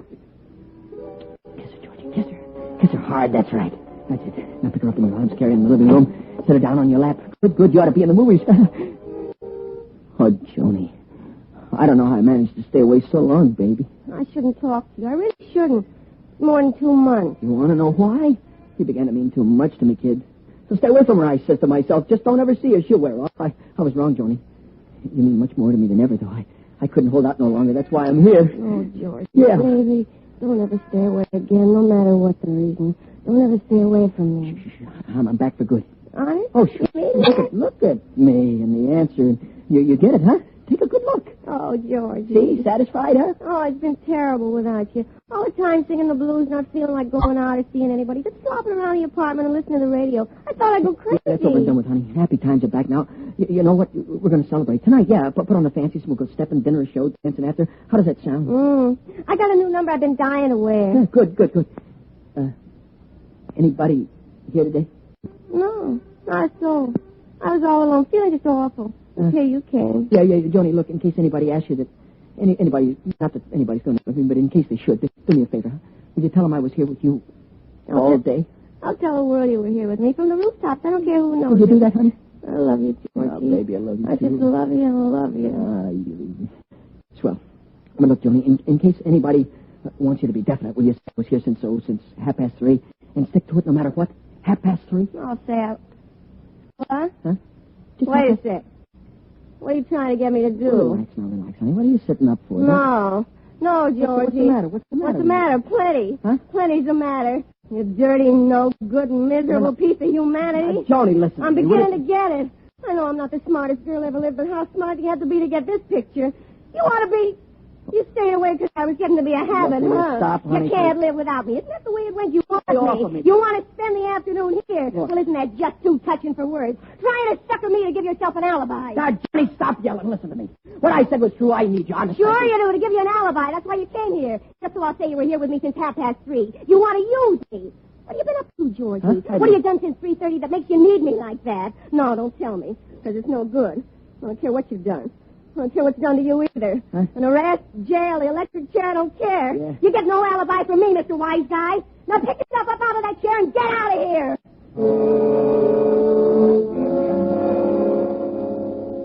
Don't slugger, Georgie. No time for that now.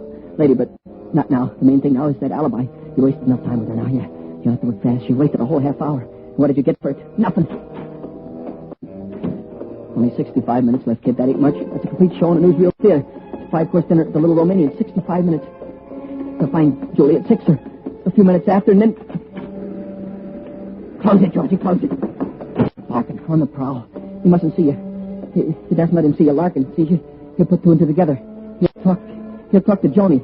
He'll learn you're trying to set an alibi down to the cellar, kid. Try to backyard. Wait a minute. No panic. Think. Pool alibi. But good airtight, ironclad. Cement foundation alibis. Where do you get one? Think hard. Who's around town? Who's left? Timmy. Yeah, Timmy. Nope. You should have thought him first. Timmy, lying there in the hospital. Timmy, hurry, George. Run, hurry!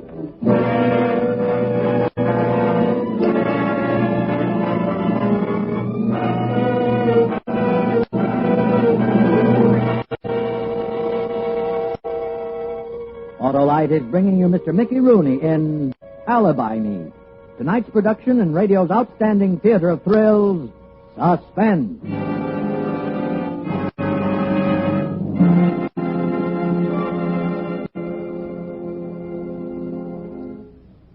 Hey, Hap, help me spark plug. You mean I can help tell about... I do, about Autolite spark plugs. The spark plugs that are ignition engineered to work as a perfect team with your car's ignition system. You know what they'll do for your car, don't you, Harley? I sure do, Hap, because when you replace worn-out spark plugs with ignition engineered Autolite spark plugs, you'll get smoother performance, quick starts, gas saving. You rang the bell that time, Harlow. Well, that's because ignition engineered Autolite spark plugs are designed by the same Autolite engineers who designed the coil, distributor, and all the other important parts of the complete ignition system, used as original factory equipment on many leading makes of our finest cars.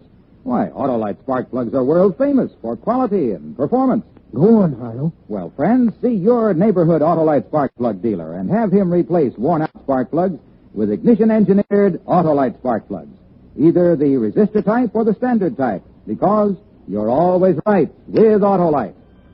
And now, Autolite brings back to our Hollywood soundstage Mr. Mickey Rooney in Elliot Lewis's production of Alibi Me, a tale well calculated to keep you in suspense.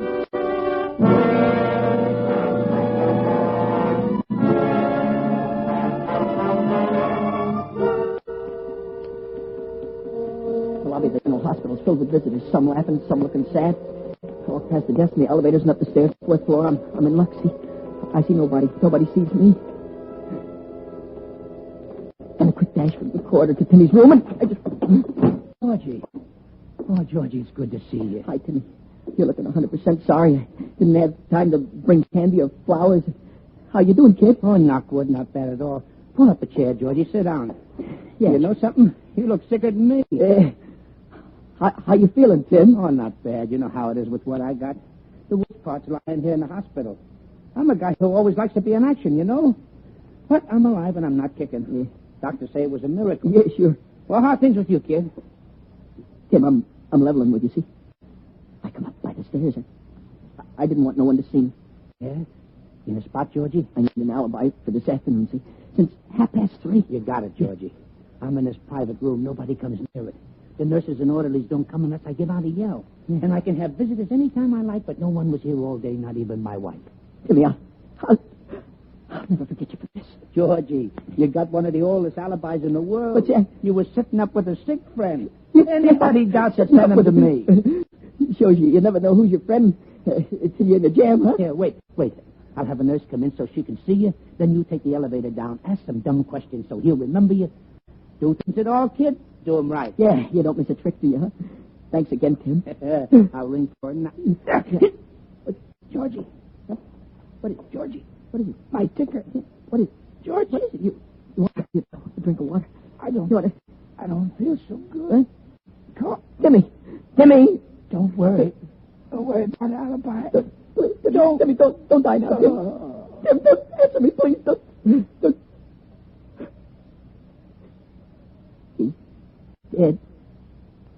My alibi is dead.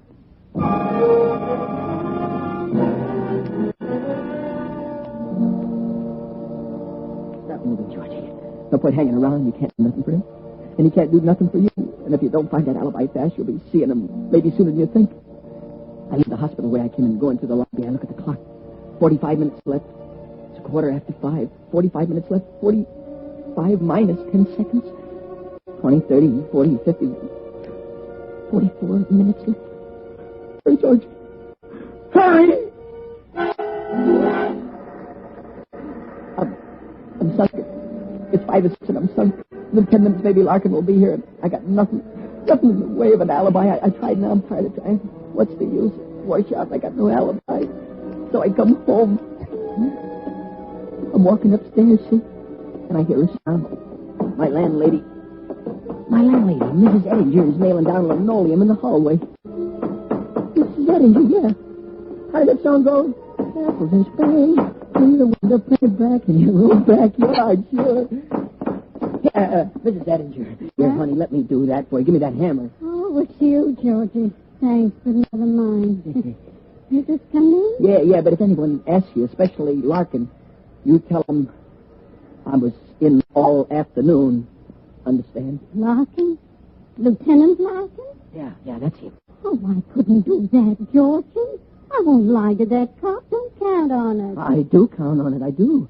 And you do it, too. Don't shake your head. No, I say you'll do it. You'll tell Larkin I'm in my room all day. No, Georgie. Mrs. Edinger, you don't tell Larkin I'm in all day, and I'll tell him about Charlotte. I don't have any idea what you mean. In fact, not even one.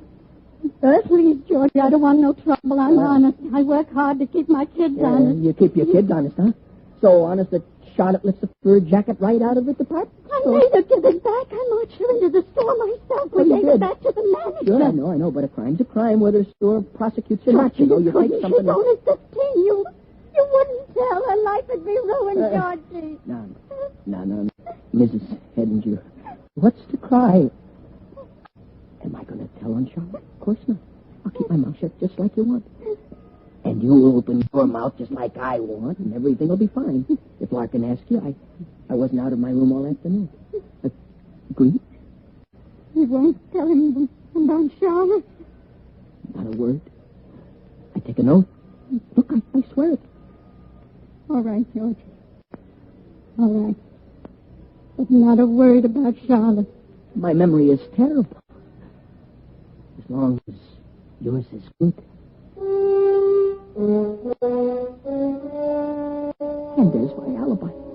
Safe, sealed, and delivered. They're the best alibi in the world.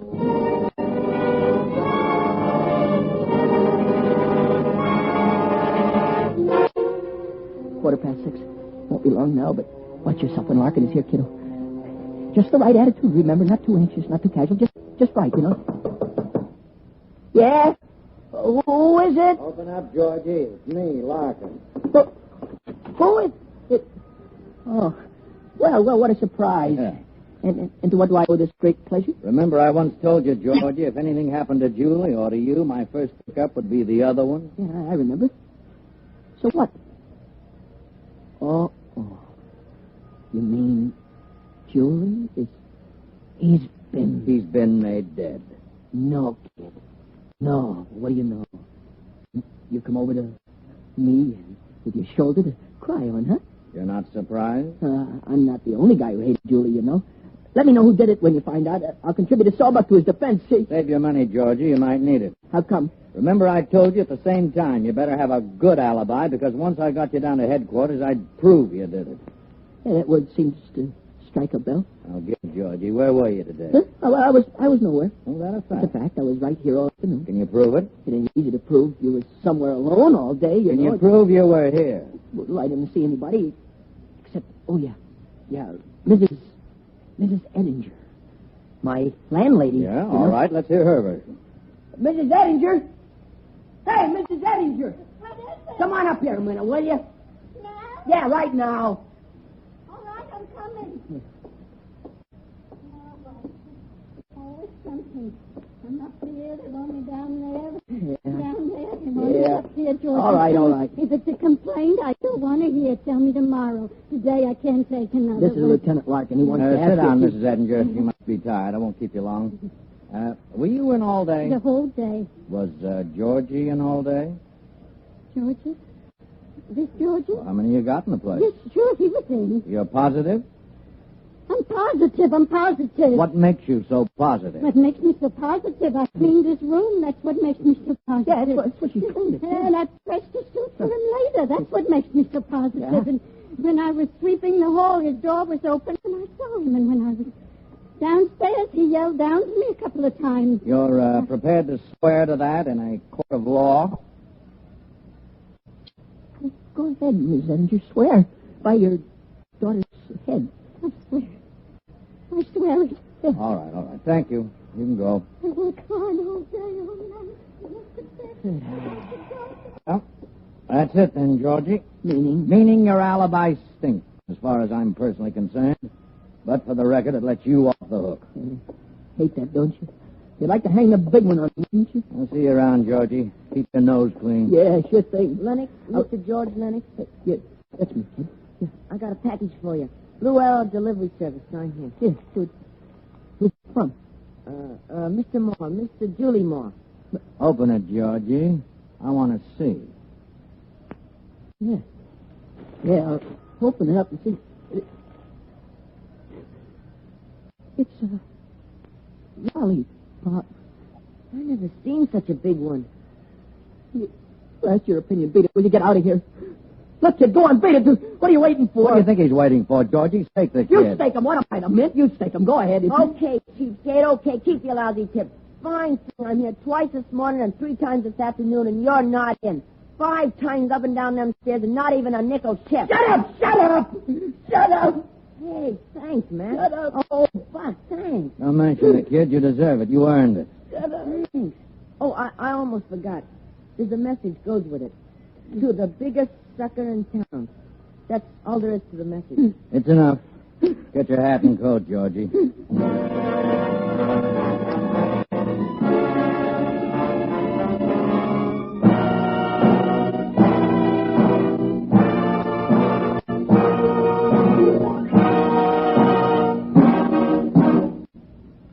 Suspense, presented by Autolite. Night star, Mickey Rooney. Hey, Hap, do you know something? They're a great group. Who, Harlow? Why, the more than 400 products made by Autolite for cars, trucks, planes, and boats in 28 plants from coast to coast. These include complete electrical systems used as original factory equipment on many leading makes of America's finest cars, electric windshield wipers, starting motors, voltage regulators, coils, distributors, wire and cable, generators, all engineered to fit together perfectly, work together perfectly, because they're a perfect team. So, friends, don't accept electrical parts supposed to be as good. Ask for and insist on original factory parts at your neighborhood service station, car dealer, garage, or repair shop. And because all Autolite parts are original factory parts, you can be sure that you're right, because you're always right with Autolite.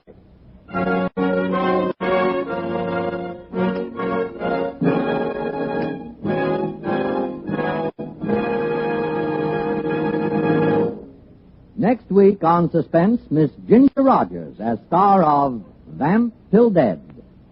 And in weeks to come, you will hear such famous stars as Eve Arden, Ezio Pinza, and Paul Douglas. all appearing in tales well calculated to keep you in suspense.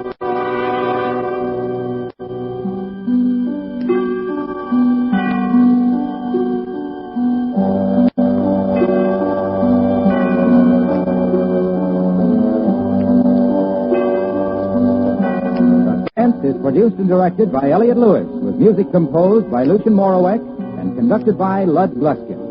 Alibi Me was written by Third Jeffrey and adapted for Suspense by Walter Newman. Mickey Rooney is appearing by arrangement with MGM, producers of the Technicolor production Pagan Love Song, starring Esther Williams, Howard Keel, and Mina Gomble.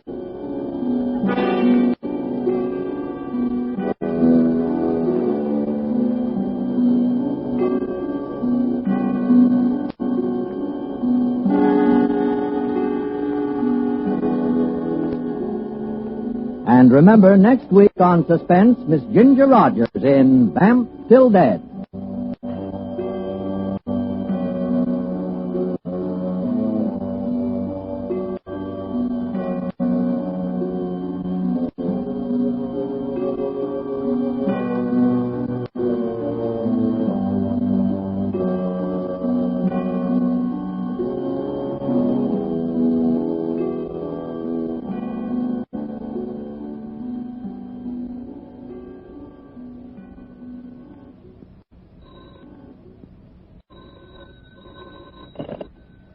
Buy world-famous Autolite resistor-type or standard-type spark plugs, Autolite stay-full batteries, Autolite electrical parts at your neighborhood Autolite dealers. Switch to Autolite. Good night. This is CBS, the Columbia Broadcasting System.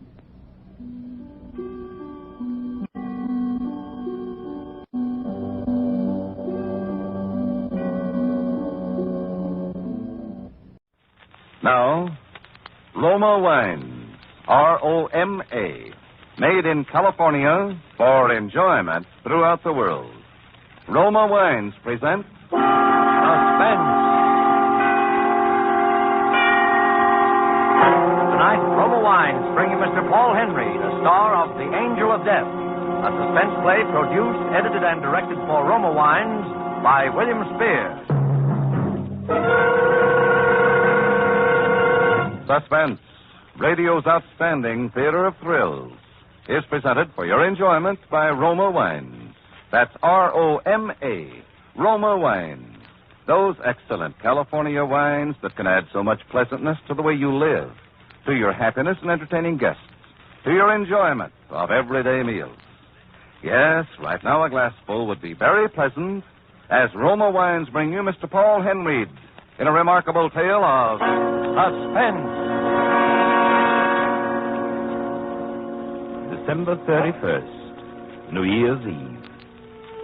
I shall identify myself as John Forsyth, my true name, as I have no reason to fear its being known nor to assume one of a different character.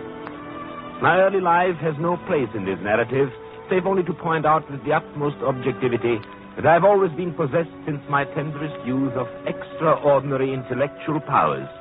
As witness, my acquisition at the age of 16 of degrees from not one, but three of the leading universities of Europe, where, despite my British nativity, I spent my formative years.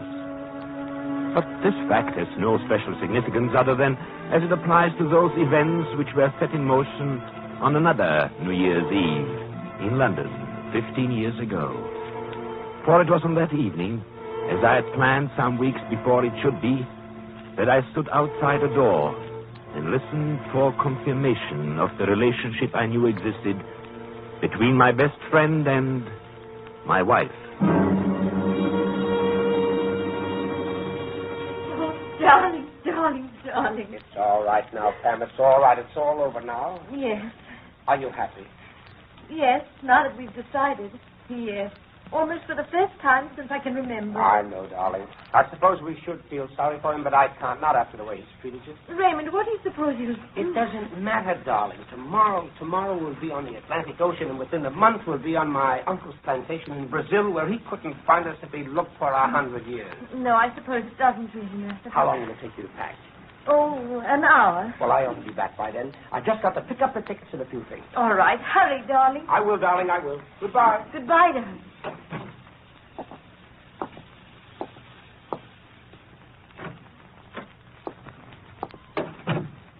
Good evening, my dear. Why, what's the matter, Pamela? You look as though you'd seen a ghost. Oh, why, nothing. You startled me, that's all. You said you were going out of town for the holidays. And you don't usually come in by the back door. You needn't be alarmed. I shall only be a moment. I forgot something. Can I get it for you? Your anxiety for my every wish is touching. But no, thank you. By the way, Pamela, have you any last words? Any what? We may not see each other for a while, you know. John, what are you talking about? What's the matter with you? My dear, sometimes I wonder if I married you out of infatuation for your beauty or pity for your stupidity. Oh, John, please. Pamela, where do you suppose we shall all be, say, within the month? Does it really matter so much? No, I suppose it does not. Within the month, I was on trial for their murder.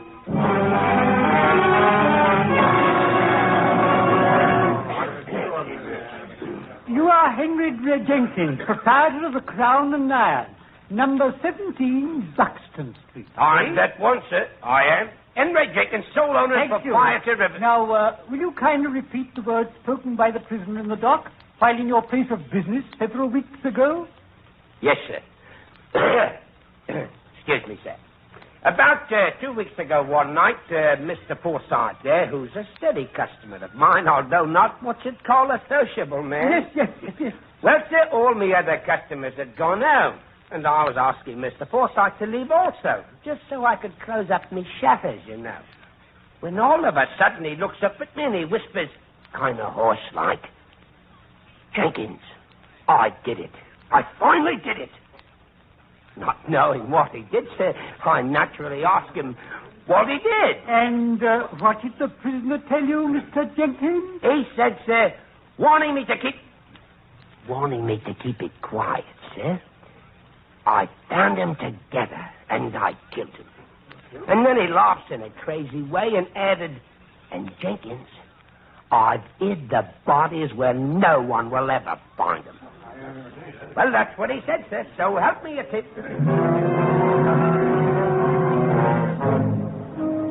I saw him burning what looked to be a lot of bloody clothes. In the furnace it was. And he didn't try to hide them either. Just stared at me kind of odd-like. And went right on as brazen as you please, he did.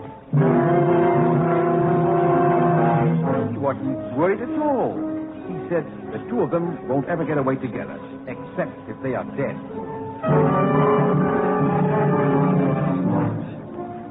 I heard him say it on the stair landing one night and several other times in their rooms.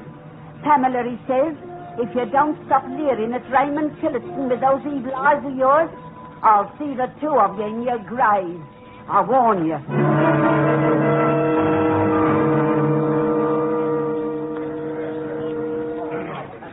The court feels that it is its duty at this time again to remind the prisoner that he has so far made, nor allowed to be made by counsel in his defense, no cross-examination of witnesses, nor rebuttal to the charges made by the prosecution of any kind, and that this attitude can only result adversely to his cause. The prisoner is therefore once more given the opportunity at this time to make such rebuttal. Does the prisoner wish to do so?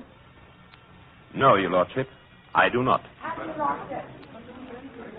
Does the prisoner wish to make any statement of any nature whatsoever in his defense? I should merely like to ask the prosecution one question, Your Lordship. Yes? What is it? Has the prosecution found the bodies? Well, the prisoner wishes to know if the prosecution has yet produced the bodies of the alleged victims of the crime for which he is on trial. Well, no, Your Lordship. We have not. That is all. Thank you.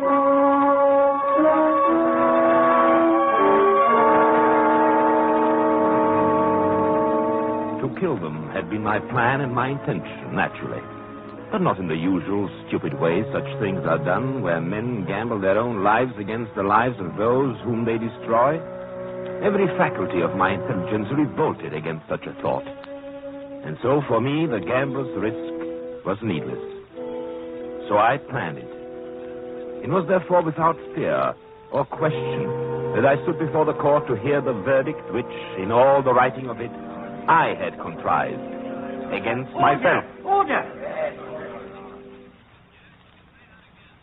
John Forsyth, the court has given most careful consideration to the fact that the bodies of the named victims have not been presented to this court as due evidence and a surety of murder, a fact which admittedly must alter the circumstances of guilt. But this Crown Court, no matter how deeply it desires to aid you, cannot but recognize the fact that you have allowed every shred of evidence and element to point to you as a cold-blooded killer. Under such circumstances, questionable though they may be, I can do only as the King's law directs me to do, tempered with the mercy of His Majesty's court. I hereby sentence you to no more than 20 and no less than 10 years of hard labor for the suspected and willful murders of your wife, one Pamela Felice Forsyth, and one Raymond Elton Tillotson. And may God protect the Crown and the jurisprudence of this court of His Royal Majesty.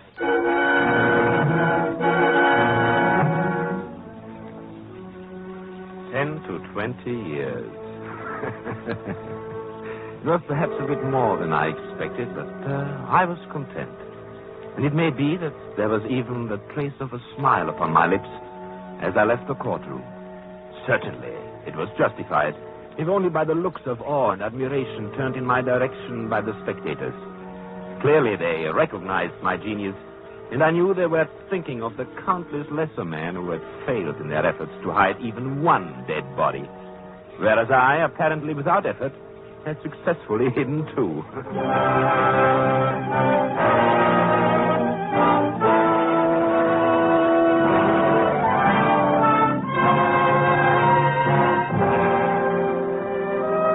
For Suspense, Roma Wines are bringing you as star Paul Henry in The Angel of Death by Alan Cameron. Roma Wines present tonight, nation tonight in radio's outstanding theater of thrills, Suspense.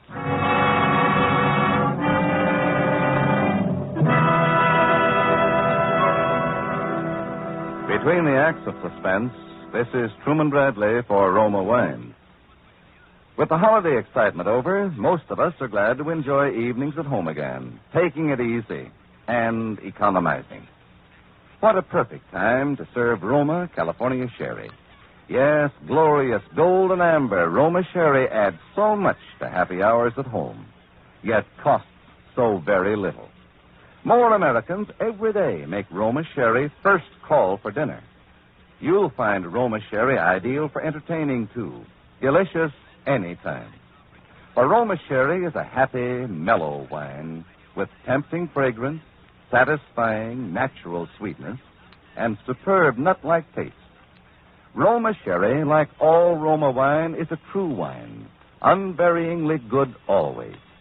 Crushed from choicest grapes, grown in California's finest vineyards, then unhurriedly guided to tempting perfection by Roma's ancient winemaking skills. Bottled at the winery. Get Roma Sherry tomorrow, now selling at lowest prices in years. Insist on Roma, R-O-M-A, Roma wine, for uniformly fine quality at low cost. Remember, more Americans enjoy Roma than any other wine. And now Roma Wines brings back to our Hollywood soundstage Paul Henry as John Forsyth in The Angel of Death, a play well calculated to keep you in suspense.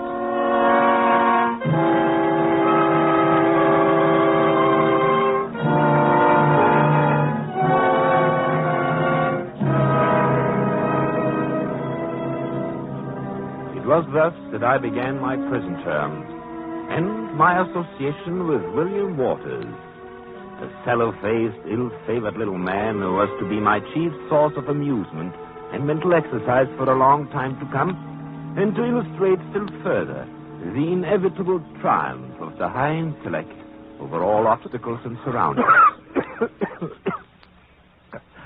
So you're the great John Forsyth, eh? You've heard of me, then? Not half I haven't. The luckiest beggar that ever cheated the hangman. Luck? There is no such thing as luck. No? And how is it you're sitting here safe and sound, and out as free as air in 15 or 20 years, instead of stretching your neck at the end of a rope, eh? I'm here because I choose to be here. That is all. Because you choose to be, eh?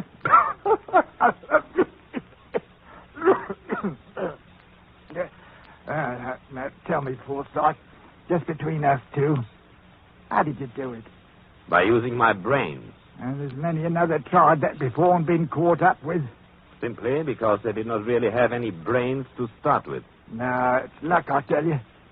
Bad luck like mine.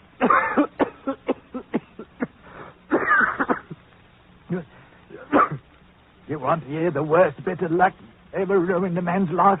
Well, if you wish to call it that, why not? It was like what happened to you in a way. A sweetheart, Agnes her name was, with the biggest, bluest eyes. The prettiest little thing you'd ever hope to see. And you'd killed her? Oh, I didn't mean to. It was the usual, you know, and I caught her dead to rights. But she laughed at me. That was the trouble. Threw it in my face, she did. Next thing I knew, something snapped. And when me head cleared, there I was sitting on the floor beside her, crying like a baby. And her lying there with her pretty blue eyes staring out of her head and her pretty mouth all twisted. The red marks there on her throat. The marks of these two very hands where I'd strangled the life out of her. You weren't unlucky. You were stupid. You killed her without planning it. Well, and what did you do with the body? Cemented her into the wall of the cellar. And the bloke next door had a gas heater. Exploded and blew out the old ruddy wall between us, it did. By the time I got home, there was farming and bobbies all over the place. And there was Agnes, what was left of her, lying right out in the middle of the cellar floor for all the world to see. The truly intelligent man foresees every possibility and guards against it. Who could? Who could foresee a thing like that? I could. You could? I stand before you as the living proof of it. In 10 or 15 years, I shall be free because I'm intelligent. Whereas you will rot and die here because you are stupid. Oh, pretty clever, ain't you? Know just about everything there is to know, don't you? No, not everything. But quite a lot of things. For instance, I know something about that cough of yours. What about it? The color of your skin, the look about your eyes, the way you breathe. I hope you're not afraid to die, Waters. Oh, Rabbit, what are you talking about? Have you ever heard of retribution, Waters? What? Oh, the inevitable fate that pursues and at last destroys the criminal mind. Vengeance, you might call it. What? You don't think anything's going to happen to you or me, do you? And not to me, Waters. For the intelligent man foresees and prevents even that. But to you, Waters. Most certainly to you. Oh, indeed. And who's going to do all of this?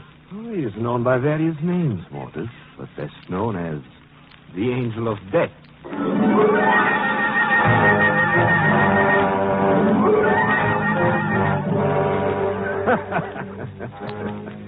Retribution, the Angel of Death. Absurd, was it not? But a most purposeful absurdity. For the intellectual stimulus so necessary to remaining mentally alert during the prison years ahead was here delivered into my hands. An experiment, and one almost impossible under any other conditions. And William Waters would be my guinea pig. An experiment to determine just how far a man might succeed through sheer superiority of intelligence in breaking down and destroying the mind and the body of another by the simple power of suggestion. I suggested nothing directly, merely a word here, a glance there, drops of water wearing away the stone.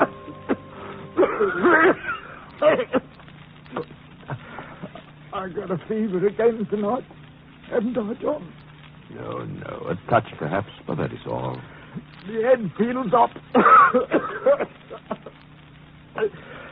It's that blasted cough, what does it?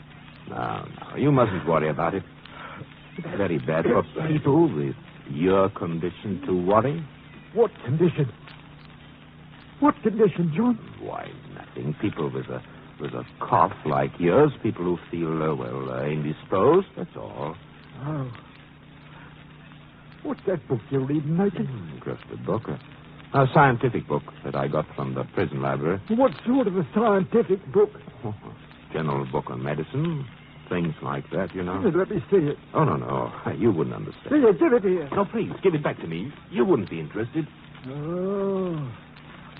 You had it open at this place here, didn't you? This is what you've been reading, ain't it? Well, yes, among other things. Tuberculosis? Is that what I got, John? Tuberculosis? Oh, don't be silly. There's nothing seriously wrong with you. John, you've got to tell me.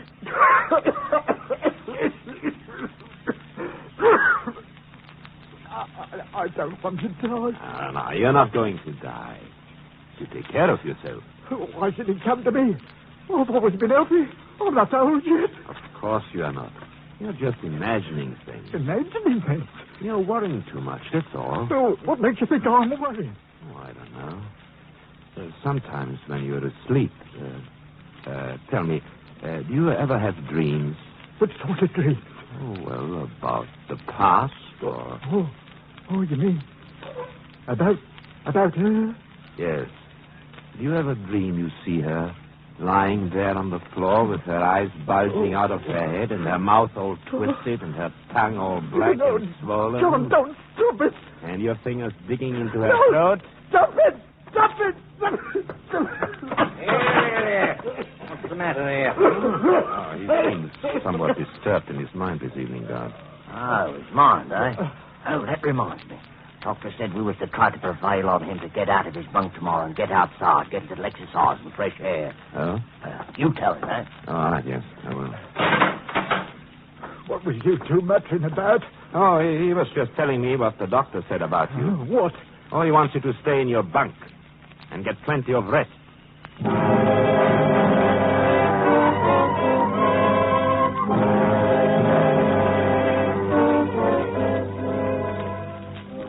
The time was drawing near, I knew. The time for what I had planned as the culmination of my experiment. Waters was having periods of definite delirium. But I waited. I waited for them to become more pronounced. Then, one night, when I'd listened to him tossing and muttering for hours in his bunk, I crossed over in the darkness. Oh, no. Wait. It ain't time yet. I don't have to go here. No. William Waters? Yes. I've come for you, William Waters. What? She sent me, William. She sent me with her eyes staring out of her head, with her black, swollen tongue. No. I'm the angel of death. Oh, I will kill her. I will kill her. Take your hand from my throat. Take your hand. I will kill you. Perhaps that will quiet you. What's going on here? I had to hit him. The man's out of his mind. He thinks I'm some angel of death or something. Yeah, you. Come on. Up on your feet. Come on there, Waters. Nah. What's the matter with you? Buster. You. It's you what's done this to me. Oh, I told you he was out of his mind. It's you what's done it to me. I'll see it now. Oh, now, you're coming with me. Don't kill your Bumster. I'll get out of here after this for a moment. Even 600 years. Come on. I'll kill you. I'll kill you.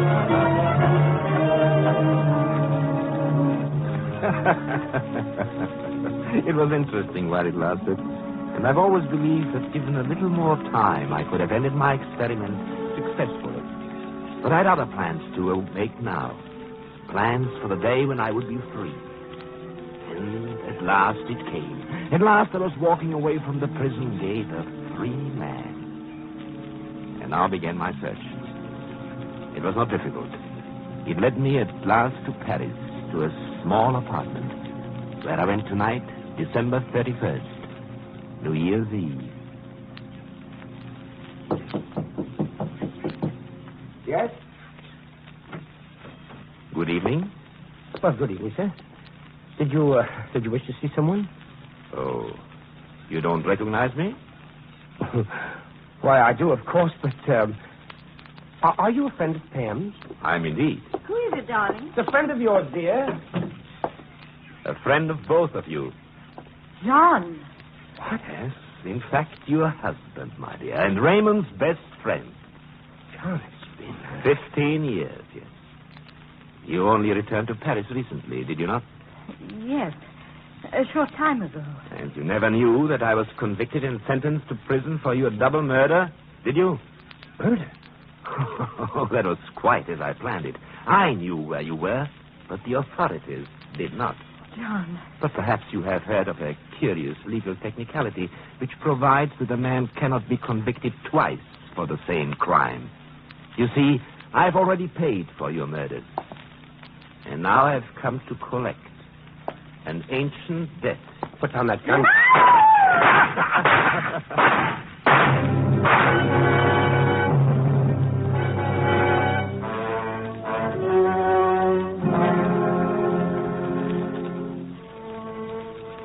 I then walked calmly from their rooms. I made no effort to hide my face, my trail, or my identity. I can now defy every element in life and in law. After 15 years, I've committed the crimes for which I've already paid my debt to society.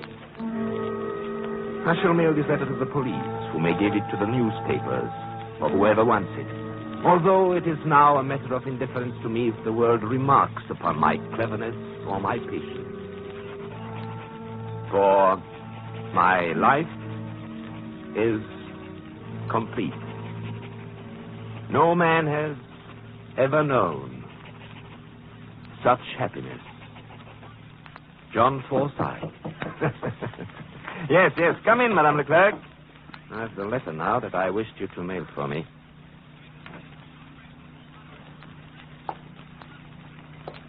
I've come to you, John Forsyth. Waters. I'm not Waters any longer. How did you get out? They said I was insane, so I hadn't been responsible when I killed her.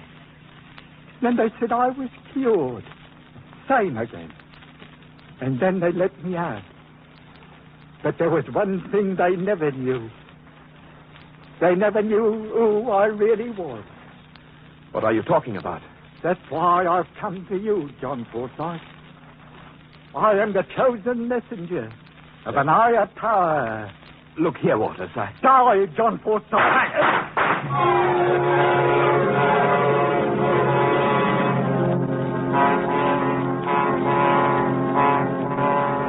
And the story ends with a newspaper clipping. Let me read it to you. Paris, January 1st. This gay metropolis spends one of its quietest New Year's Eves in recent years. In all Greater Paris, there were only 2 recorded deaths by violence, both of which, by a strange coincidence, occurred within a few yards of each other. The first is the fatal shooting by an unknown assailant of an Englishman, John Forsyth. The second victim, unidentified, had apparently leaped from a window or roof of the same dwelling occupied by Forsyth. Police were at a loss to explain a weird black silk robe and cape worn by the man. Geneviève Leclerc, concierge of the building, alleges to have heard a voice repeating an English phrase, "I am the angel of death," just before the suicidal leap. However, this can hardly have any bearing on the case, since the said phrase was undoubtedly uttered by New Year's revelers in the neighborhood.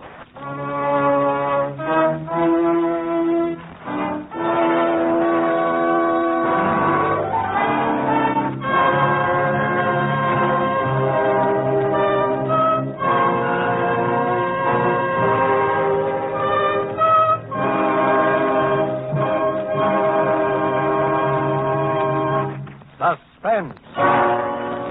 Presented by Roma Wines. ROMA. Made in California for enjoyment throughout the world. How much more pleasureful any meal becomes when Roma wine is served. Yes, a fine table wine such as Roma California Burgundy makes any food taste better, brings out all the flavor, lends romance and friendly companionship to the meal. America's famed hostess, Elsa Maxwell, says, My simple secret for gracious and enjoyable dining is to serve my guests Roma Burgundy. It's so easy to make your meals more delicious, more exciting, as Elsa Maxwell does. Because Roma wine costs so little, anyone can serve it often. Complement your next dinner with the fruity fragrance and appetizing piquant taste of red, robust Roma Burgundy. Get Roma Burgundy tomorrow. Now selling at the lowest prices in years. And you get extra savings when you buy Roma in the half-gallon and gallon size. No wine but Roma offers you so much for so little. Insist on Roma, R-O-M-A, Roma wine, made in California for enjoyment throughout the world. Paul Henry appeared through the courtesy of Warner Brothers Studios and will soon be seen in their production, Devotion. Next Thursday, same time, Roma Wines will bring you Mr. Phil Terry as star of Suspense, radio's outstanding theater of thrills. Produced by William Spear for the Roma Wine Company of Fresno, California.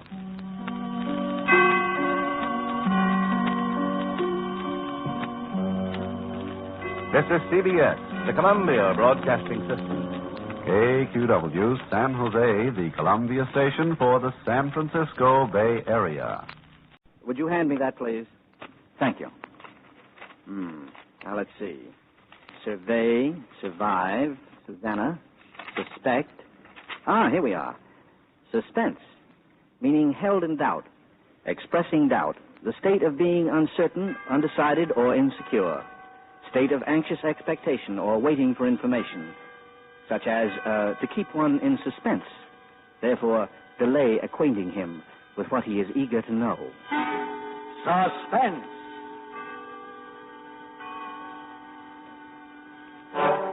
An hour of suspense now. A full 60 minutes at this time. And with the distinguished actor-director Robert Montgomery as your host. Tonight, our star is Howard Duff, famous wherever radio is heard as Sam Spade, detective. And as Spade, he will appear in The Candy Tooth, a suspense play produced, edited, and directed by William Spear. This is Robert Montgomery. My pleasure and privilege it is to be here during this hour each week as a sort of guide, philosopher, and fiend, an accessory before and after the facts of crime and punishment, which calculatedly fill our minutes with suspense.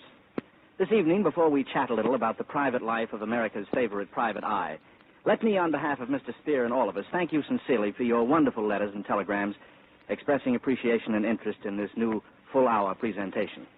It's wonderful fun to have 60 minutes to play with in radio drama. In our new double-strength, king-size format, we plan to bring you radio plays based on complete novels and on theatrical productions and pictures. Many of the best writers of this literature, James M. Cain, Dashiell Hammett, Raymond Chandler, Graham Greene, Eric Ambler, and Agatha Christie, have been happiest with a more spacious canvas upon which to display their characters of passion and purpose.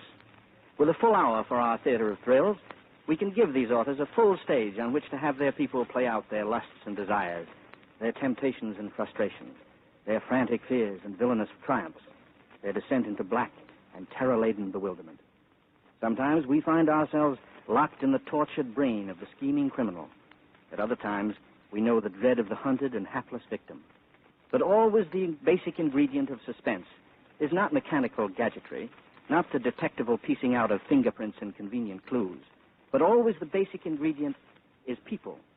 For people give us emotion, and emotion marks the high drama that cold logic can never achieve.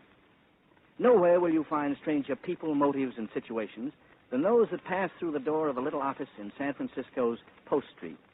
The lettering on the door reads, Samuel Spade, Private Investigations.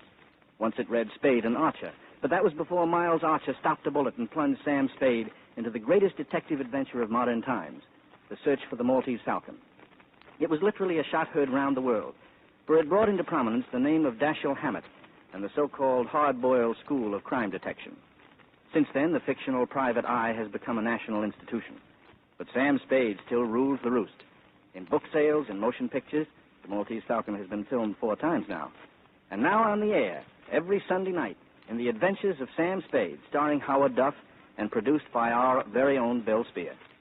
It's a great pleasure for me to introduce to our suspense audience now A young star from my home lot, Universal International, in the role with which he has become so closely identified that most of his fan mail is addressed to Sam Spade. Howard Duff. Thanks, Bob. I'd like to go on record right now as saying that any checks I may sign with the name Sam Spade will be accepted at your own risk. The detective business has been pretty good lately, I hear. How much did Sam make during 1947? Effie would know. But no matter how much it was, it won't change Sam. He'll still do business at the same old stand in a rickety office building on Post Street where the elevator seldom ever works and the janitor never ever works. As a matter of fact, I got into my Philip Marlowe pants this morning and did a little spade work on Spade myself. Don't stop me if I'm wrong, but here are some of the facts. F-A-X, facts. The way I dug them up. Age? Nobody talked. History? Mysterious, but was probably a Pinkerton man to start with. Height? 6 feet and a small chunk. Weight? Enough muscle to go with his height. Hair? Dim-out blonde. Eyes? Yellow-gray. Unmarried. Lives alone in a small furnished apartment within walking distance of his office. Is economical to the point of, never takes a cab where streetcars can get, and has been known to walk where they can't get.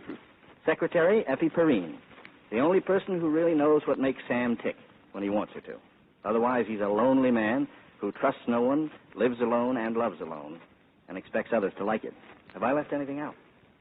Nothing you left out, Bob. Something you put in. It's not true that I don't trust anybody. I trust everybody. All my clients are honest until I prove them otherwise. Maybe that's what kept you in the private eye business all these years. That and the strong hatred that I have. Hatred? Yeah, for time clocks and the hours between 9 and 5. That's why I went into business for myself, and that's what keeps me there. Then you regard it as a business, Sam, and not as an adventure. Well, when you break an arm in an adventure, the cost of setting it is not tax deductible. In a business, it is. Yes, I see. How many cases have you had? And do you think all private dicks are clever? Well, I've had so many cases I can't remember them all. About being clever, I once knew an operative who, while looking for pickpockets at Santa Anita Racetrack, had his wallet stolen. He later became a lieutenant of detectives in Glendale. Sam, tell me, what was the most surprising thing that ever happened to you? The most surprising thing that ever happened to me was in 1936 in Washington, D.C. I met a young lady on a bus who did not remark that my work must be very interesting. Well, that's very interesting. Thanks a lot. But I guess my most exciting caper since the Maltese Falcon was the hugger-mugger over the candy tooth. Usually when I wind a caper, I call Effie just to let her know I'm okay before I hustle down to the office to dictate my report to the client. But this time it was 4:30 in the morning before I could get to a phone. The reason was that I was in jail.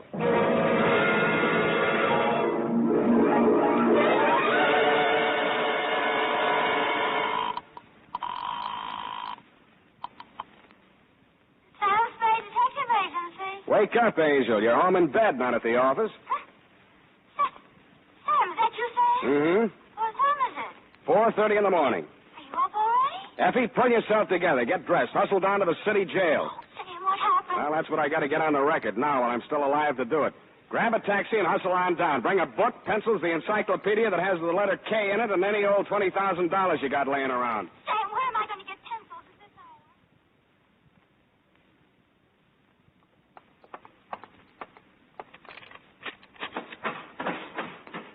Sam, I hurried just as fast as I could. There was no taxi around. What are you doing in jail? My apartment's being redecorated. Did you bring your book? Well, of course I did. And pencils, too. But you're here on a murder charge, Sam. Whatever could have happened Take it down, to you? Effie. But, Sam, what did The you do? San Francisco Homicide Bureau. Attention, Detective Lieutenant Dundee. Date, fill it in. I will. From Samuel Spade, license number 1375596. Subject, the candy tooth caper.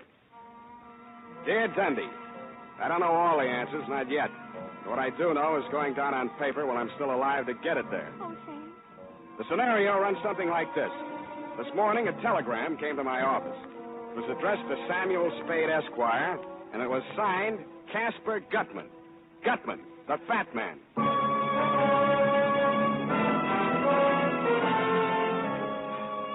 So far as I knew, Dundee, when you closed your books on the Maltese Falcon capers 7 years ago, Gutman was entered as dead. First, I thought the telegram was somebody's idea of a joke. But when I read it through the second time, I knew it was no joke. There's nobody else who thinks or talks or writes like Casper Gutman.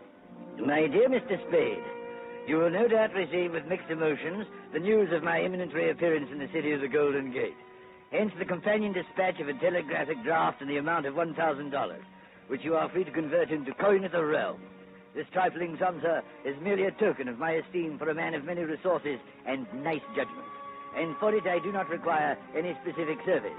However, if you feel so disposed, sir, you are free to accept my considered advice in the matter of an invidious pair of rogues. To wit, one Lawrence Laverne, DDS, and or Hope Laverne, whose charms and aliases are far too myriad to enumerate in this necessarily abbreviated communication. Should either or both of these persons approach you, beware the hidden truth. Believe me, sir, they are untruthful, unreliable, and totally devoid of all moral sensibilities. I count upon you to make no commitments to them or anyone else until you have heard my proposition. This I hope to lay before you when I arrive in San Francisco this very evening. Dear Joe, send regards. I remain your obedient servant, Caspar Gutman.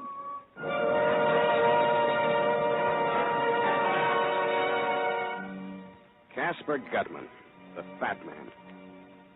I know, Dundee, you figured I didn't get hurt much the last time I tangled with Gutman over the Maltese Falcon. But that's because you didn't know Bridget O'Shaughnessy as well as I did. As well or as warmly. Well, I figured if Gutman was still in the land of the living, let him come. This time I wasn't going to get hurt in any way.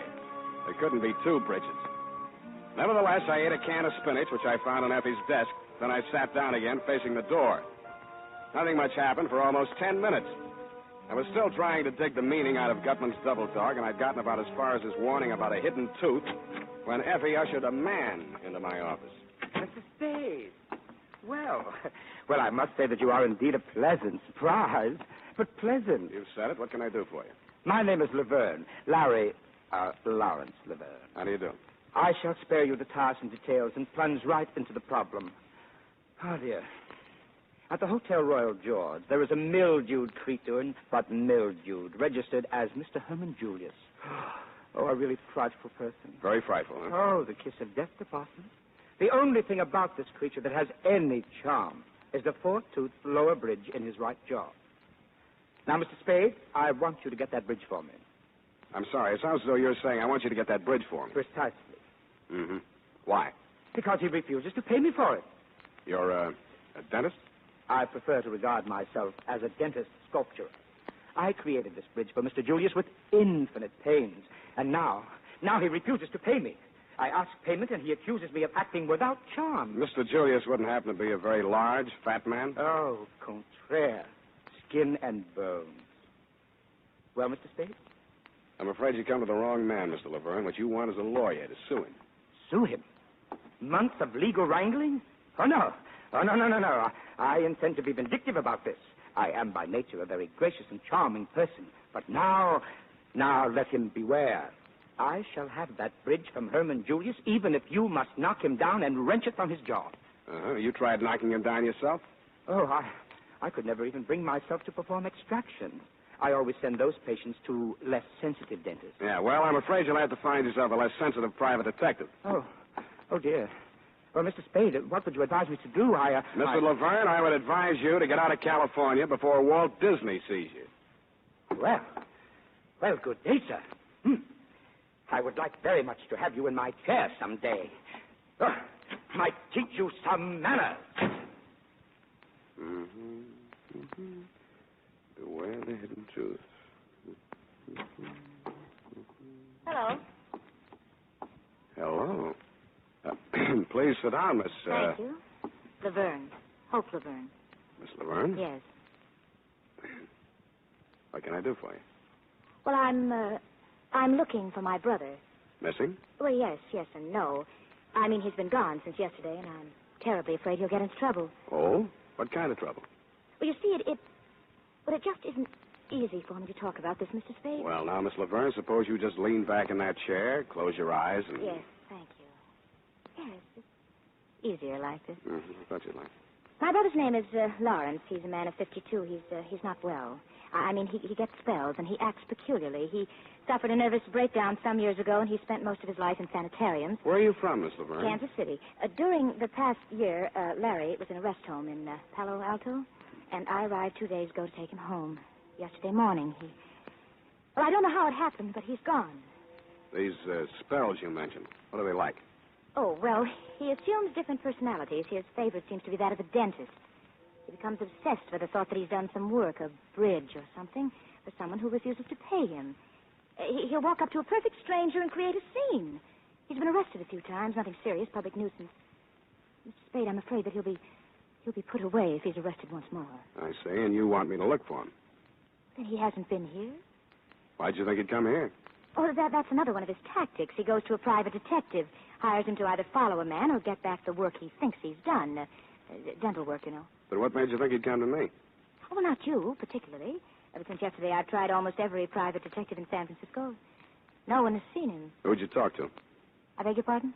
These private detectives, who'd you see? Oh, well, there was a man named Graham and one named Marlowe, Philip Marlowe. Excuse me. Would you like a drink? No. Marlowe speaking. Spade, Phil. Hiya, Sam. Phil, you got a rumble on a missing brother named Larry Laverne? Yeah. Gal was in early this morning. Hmm? Brother's some kind of a screwball. You meet him? No, hasn't been around yet. Thanks, Phil. See you. Why did you do that, Mr. Spade? It's doing things like that have kept me alive and in business all these years. That was Marlowe. Your brother hasn't been to him. I told you that. But your brother has been here. When? A few minutes before you came in. Can't see how you missed him. What did he tell you, Mr. Spade? Pretty much as you outlined it. About the dental work. And some man owing him money. Yeah, some man named Julius. Herman Julius, he said. You know him? I never heard of him. It's probably just another figment of Larry's imagination. Mr. Spade, I'm terribly worried about Larry. I got that impression. Will you try to find him for me? Can you give me any idea where I might start looking? Well, I think I know how Larry's mind works when he's in the midst of one of these spells, and if you find this Mr. Julius, you'll probably find Larry close by. So you want me to find Mr. Julius first? Oh, well, I only thought it would be simpler checking on this Mr. Julius' movements than on Larry's unpredictable whims, you see. Don't you think that makes good sense, Mr. Spade?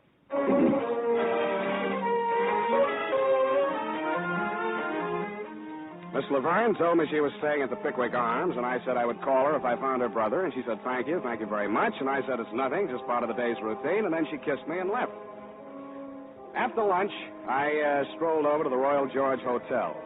Duke, the housekeeper, gave me a rundown on Mr. Julius. A quiet, nervous little man who'd sealed himself up in his room for 2 days, eating out of room service. I didn't have any trouble finding the hacky who'd driven him away when he checked out. He gave me the address, and 20 minutes later, I was mounting the front steps of a greasy rooming house on Sacramento Street. I twisted the rusty bell on the door, and a long, sharp nose that could only belong to a landlady stabbed out at me. What you want? I'm looking for a man named Herman Julius. Don't have no Julius here. Well, maybe he gave some other name. A little skinny guy with a foreign accent. You the Lord? Take me to his room. Oh, now, wait a minute. Now. Well, step inside. Up the stairs. Home? Never seen him go out. Ain't but one door. Watch that step second from the top. It's busted. Don't want no lawsuits. It's the third. Said he was a refuge. The Nazis was after him.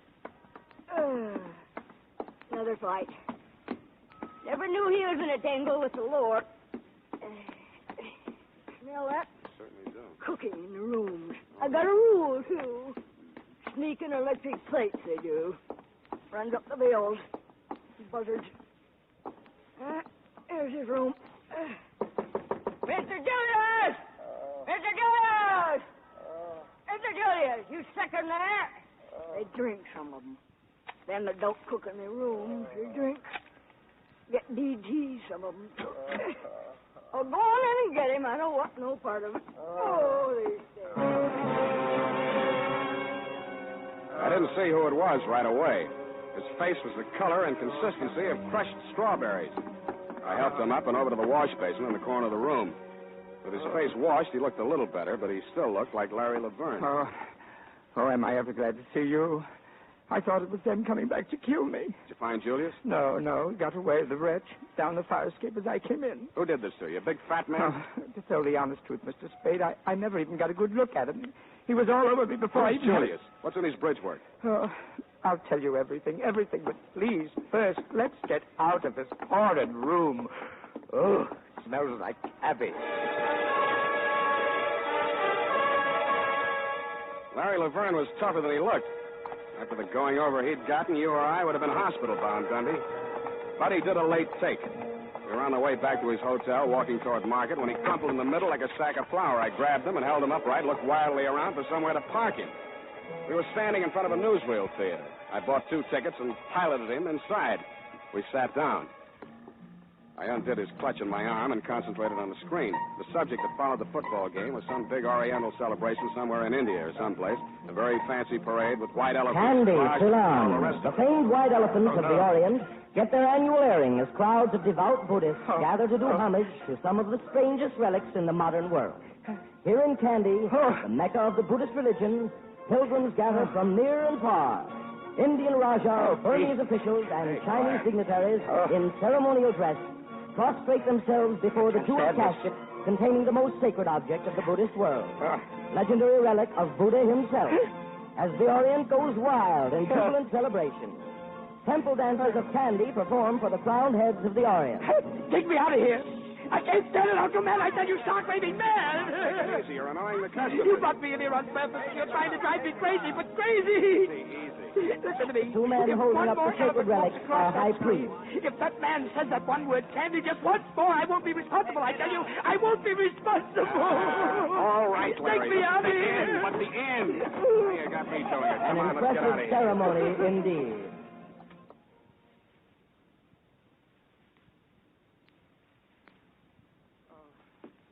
I promise you, Mr. Spade, all I need is just one night's sleep and I'll be a new man. Yeah. Why, I haven't even dared to take 40 winks since I arrived in this town for fear those monsters might murder me in my bed. Yeah, I know. It's tough. Sit down. So this is your apartment? That's what I laughingly call it. Living room, bedroom, icebox. Here, have a drink. Me Oh, too. thanks. Oh, did I ever need that? Help yourself to the bottle. I don't touch alcohol as a rule, but after what I've been through... Well, now, drink all you like. You deserve it. Oh, thank you. Well, I hardly know where to begin. It's all so strange.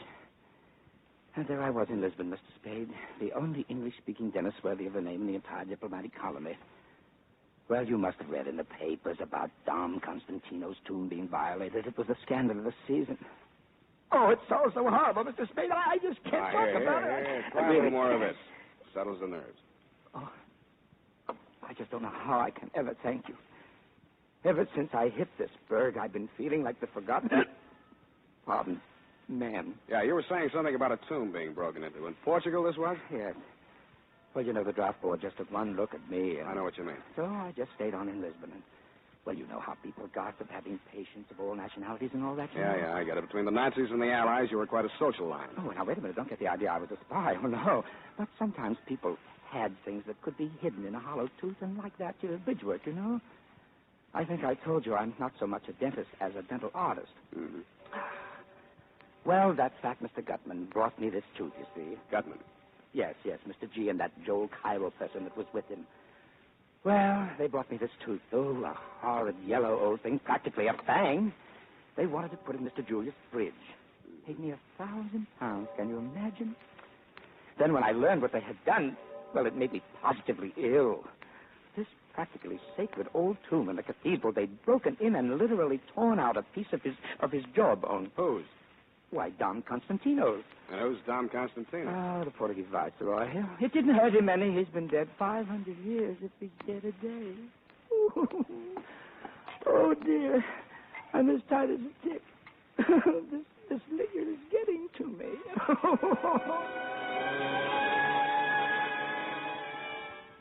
And it was.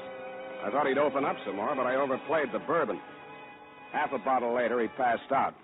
I flopped on the sofa and tried to get some sleep for myself, but my dreams kept getting in the way. I had newsreel dreams in Technicolor. I dreamed that a white elephant with a face like Casper Gutman was leading a parade down Market Street. The howdah that was strapped to his back looked like a dentist chair. Herman Julius was sitting in it, but this face seemed to be blanked out. Joel Cairo, wearing a surgeon's gown and a turban, was drilling Julius's tooth. The crowds were throwing diamonds and rubies from the peanut bags they were carrying, and Gutman vacuumed them up with his trunk. That was when the bells started ringing in the Buddhist temple that had been built on top of the Mark Hopkins.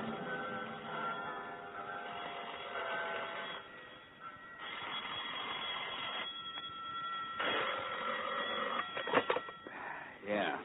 Spade. Yeah? Spade, I need your help. Who's this? Hope Laverne, please. Near the bus depot? Yes, please, come at once, Mr. Spade. Well, can't you come here? I can't. I don't dare go into the street. All right, wait there. I'm on my way. I took a quick gander at Laverne, saw he was still out cold, slipped into my topcoat, and left the apartment. I figured it would take me 11 minutes to hustle over to 5th and Mission. But I never got any further than 50 yards from the front of my building. I sensed him behind me, wheeled suddenly, bumped him into a doorway, held the thumbs of his hands gripped tightly in my fist. Stand still or I'll tear him off. Let go. I'll kill you. Don't move and it won't hurt. You filthy beast. The boy twisted suddenly and violently, and I heard the crack of his left thumb breaking. He swallowed a scream, dashed out into the deserted street. I went after him, turned into the alley, and caught the butt of a gun behind my right ear.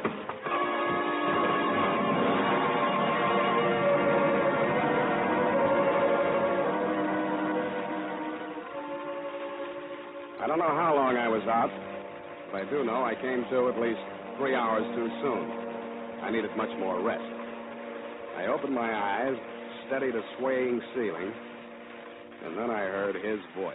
Well, sir, this is indeed a jolly reunion.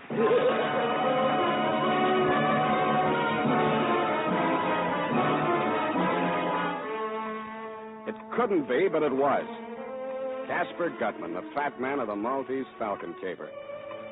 Looking at the unholy trio there in the room, Joel Cairo, the little Levantine, still as oily and smiling as ever and still fragrant. Marvin, a sullen, white-faced, hollow-eyed youth as near Wilmer's double as anyone will ever see. And Gutman, spruce as ever in his black cutaway coat, black vest, and gray-striped trousers. You'd have thought nothing had happened since then, not even the war. The grayness at Cairo's temples only made his baby face look more babyish. And about Gutman, nothing was different except his watch chain. A curious jewel-encrusted ornament dangled from it, shaped like a claw. You seem surprised to see me, sir. And no wonder. It's always disconcerting to encounter a ghost, especially such a substantial ghost.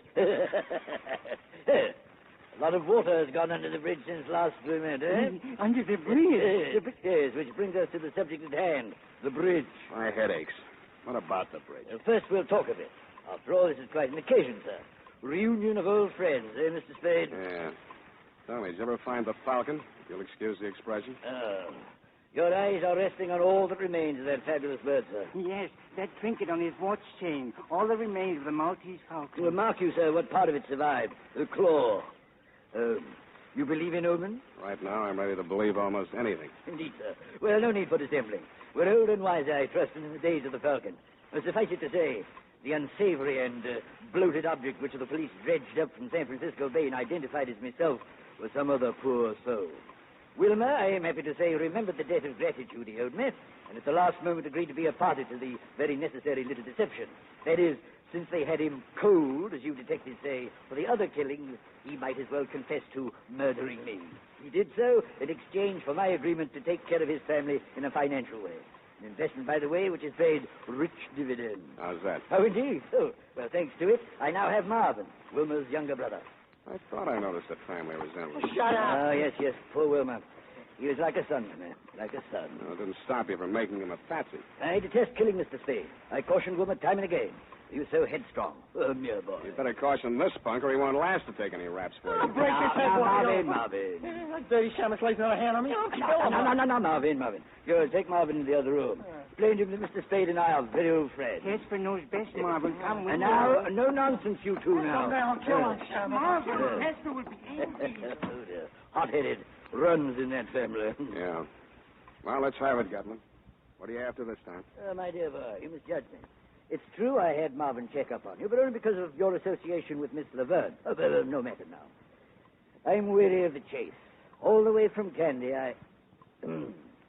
What did the girl tell you? She asked me to find her brother, a dentist named Laverne.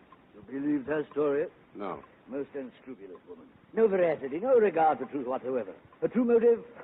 Merely to make trouble for me and my friends because of her association with Kemidov. Aye, the Russian's hand again, Mr. Spade. Kemidov? Did I ever meet Kemidov? You'd hardly forget if you had. In short, here is my proposition.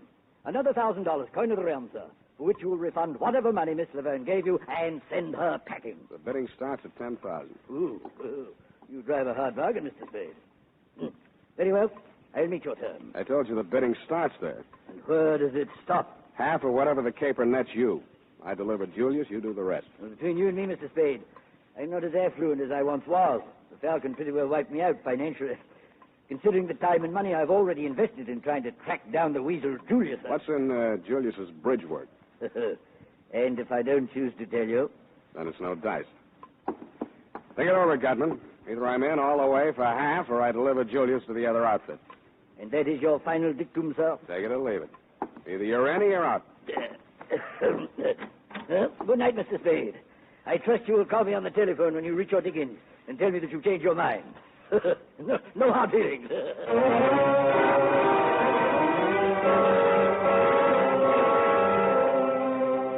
fog was clearing, and only a few white wisps of it were clinging to Twin Peaks when I walked home that morning. It was too late to worry about Hope.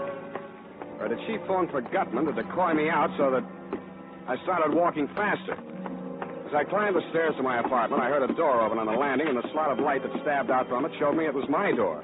The light came from behind, whoever had opened it, and I couldn't see who it was at first, only that it was not Larry Laverne. I took the last flight 4 steps at a time. Hello, Sam. Dundee, what's happened? Come in and see for yourself.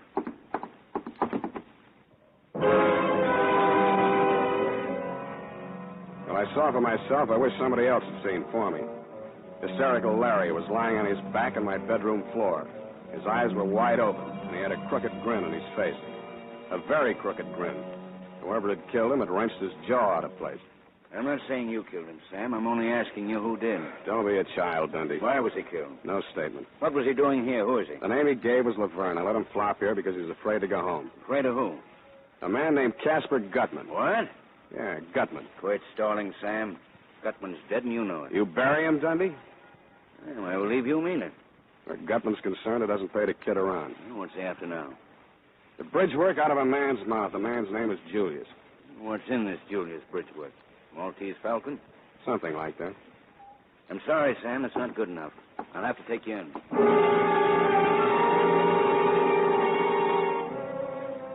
So you took me and you booked me. Bail was set at $20,000. You saw to that. You figure there's only one operator who'd put up that kind of money to spring me, and that's Casper Gutman. I hope you're right. Period. And the first part, at least, of Sob Story. But, Sam, what is in Herman Julius's bridge work? Laverne told me it was a tooth Gutman stole out of a skeleton in an old Portuguese catacomb. What's so valuable about that? I don't know. Could be a jewel inside of it? No, it's not Gutman's kind of game. Besides, the thing that made poor Laverne blow his top in that newsreel theater was something more like an elephant tusk. Oh. Where's that encyclopedia? Did you bring it? Oh, yes, I did, Sam. Yes, I did. Wasn't I smart? Look it up. Look what up? Candy with a K. Oh.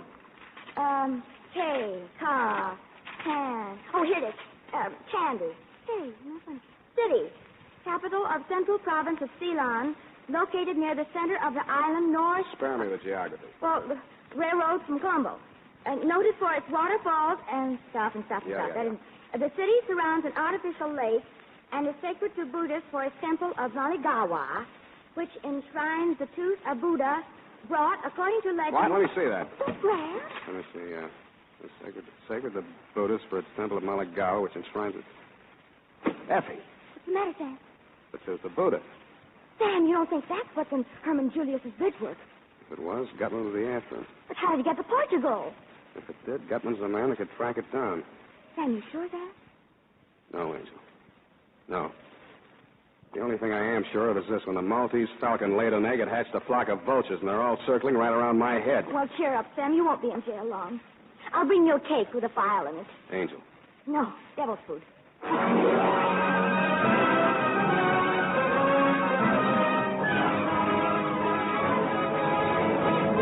In tonight's full hour of suspense, Howard Duff, our star, appears as Sam Spade, with Joseph Kearns as Casper Gutman, in William Spear's production of The Candy Tooth. Tonight's study in Suspense.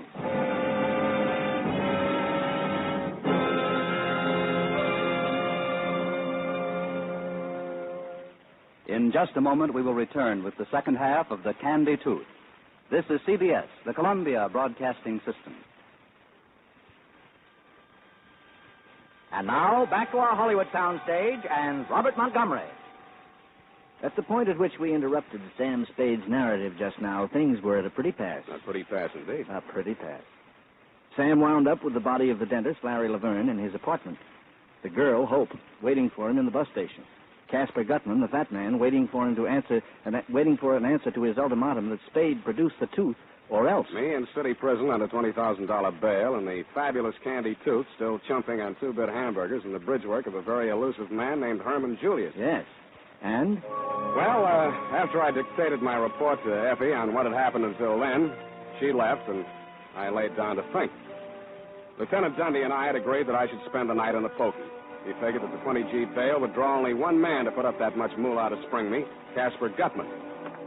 Along about 9 in the a.m., the turnkey unlocked the door of my cell. I followed him out to the desk. The $20,000 were there, but no sign of benefactor, benefactress, or Samaritan of any type.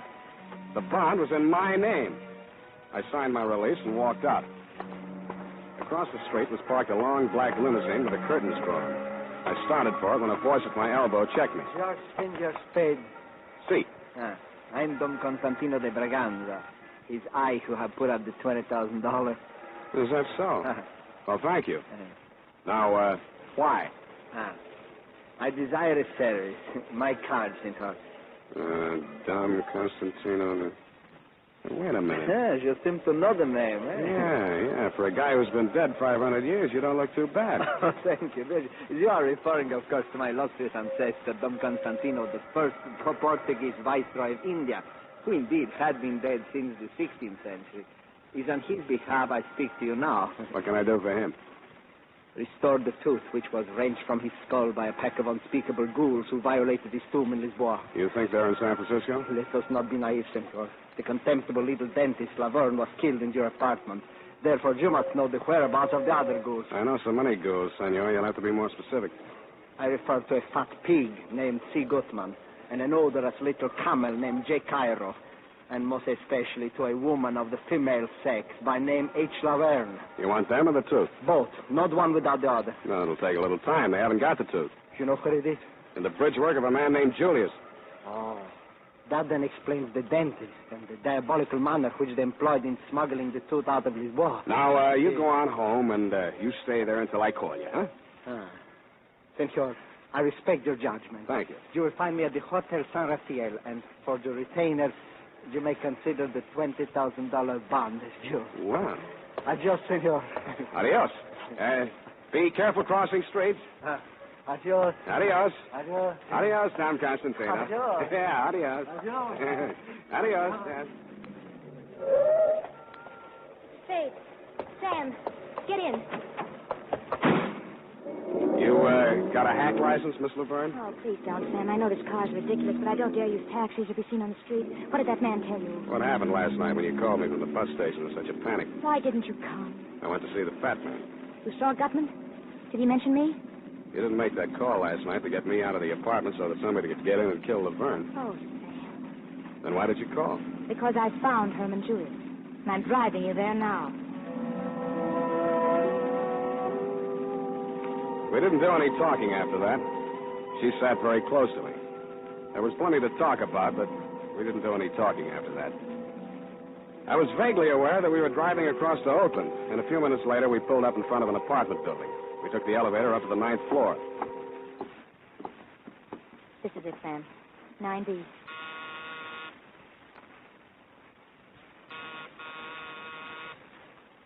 Nobody home. Oh, he's in there, Sam. I know he is. Mr. Julius. Mr. Julius. Who is? There's no Julius here. Oh, that's his voice. Mr. Julius, I've got to talk to you. It's very important. If you don't open the door, I'll have to... I'll kill my purse. I'll kill my purse. He will, Sam. He will. You've got to stop him. Go away. Julius! Wait a minute. Wait, don't!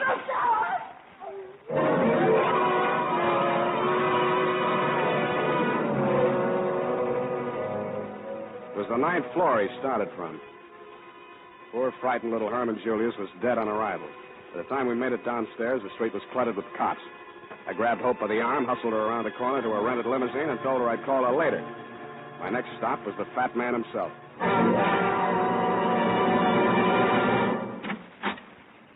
Well, sir, so you reconsidered. You found Julius. I know where he is. And your terms, sir. What are your terms? 100,000, cash on the line. Oh, out of the question, Mr. Spade. No cash, no tooth. You found another buyer? Yeah. A man named Constantino de Braganza says the tooth belongs in the head of his ancestor by a previous marriage. Oh, acquaintances are very droll. And what else did he say to you? That he'd double any bid that you made on the tooth. My dear fellow, have you any inkling, any remote idea of the value of that tooth? No? Well, I'll tell you, sir. But let me warn you, if I tell you, and you do not then produce the tooth... Yeah, let's get on with it, Gutman. Yes, let's sit down, sir. How much do you know of the 16th century history of the Orient? Well enough to fill that tooth with. Capital joke, sir. I shall give you a little more. Enough, say, to fill an elephant tusk. I'm listening. Well, sir, when the Portuguese invaded India in the 16th century and established the city of Goa, there were three main empires in the Orient, namely China, India, and Burma. And the rulers of all three empires fought to rule the world. Now, legend had it that in order to become lord of the world, a monarch had first to be the possessor of 7 gems. That's gems spelled with a J, sir. Yes, gems. This is no fantasy, I'm telling you, Mr. Spade. This is actual history. 7 gems. And what were those 7 gems? You tell me. The first 6 do not concern us, Mr. Spade. A golden wheel, a white elephant, all easy to come by for an Oriental monarch. But the 7th, Mr. Spade, the 7th. What was that, the tooth? The tooth, Mr. Spade, the tooth. The sacred tooth of the great Lord Buddha himself. That remained in the temple of Maligawa at Kandy, on the island of Ceylon. So many kings sent armies to capture it, but all were defeated by the fierce Brahmins who stood guard at the temple gate. And so, we come to the year 1552. It's about time. Now, in that year, the Portuguese viceroy, Dom Constantino de Braganza, landed near Jaffna with a force of 1,220 men and defeated the king's legions in a savage battle. He returned to Goa with his victorious army and the tooth, which he retained as his personal prize. It was not long before the Burmese king, Bainaun by name, sent an emissary to Dom Constantino, offering the modern equivalent of £1 million sterling as ransom for the tooth. How to get to Portugal? Oh, hear me out, sir. Hear me out. All right. Well, before the transaction could be consummated, the Portuguese archbishop called on Dom Constantino and, in the name of the Inquisition, demanded the tooth. After some delay, Dom Constantino, under threat of torture, delivered a tooth into the archbishop's hand, and that tooth was publicly destroyed. The archbishop grinding it into powder with water and pestle and scattering the residue upon a fire, that the tooth might be utterly consumed. Shortly after this, Dom Constantino's personal physician, after drawing a tooth, now mind you, a tooth, from the viceroy's head, died under very mysterious circumstances. We may safely infer that the substitute tooth which he drove into the viceroy's jawbone, after the primitive fashions of dentistry in those days, was the candy tooth, put there for safekeeping until Dom Constantino could resume negotiations with Bainaun's emissary. But before that could be accomplished, Dom Constantino was stricken with the plague, carried aboard ship, and home to Portugal, where he died. He was entombed with the candy tooth still in his head. Now, the manuscript which fell into the possession of the Russian Kemidov and later into mine, but I shall not go into unnecessary detail, of course not, was Dom Constantino's deathbed confession, proving beyond a shadow of a doubt that the real candy tooth had reposed for more than 4 centuries, not in the great temple at Kandy in Ceylon, but in a Portuguese tooth. Yeah, well, I think I can take it from there. You still haven't told me what my percentage is. Well, my dear boy, if your percentage were 1/10 of 1% of what can be realized on that tooth, you could retire to a life of sloth and luxury for the rest of your days. For the restoration of the true relic, there is no limit to what the Buddhist world could and would pay. Gifts and tribute paid to one temple alone exceed $11 million a year. Now, my boy, you begin to comprehend something of its value? I'll still settle for cash. Very well, then. $10,000. It's a deal. You understand, Mr. Spade. Now that you have my secret, the affair must be gotten over quickly, for good and all. If it is not, believe me, this time I shall not bargain with you for my life. You shall bargain with me for yours.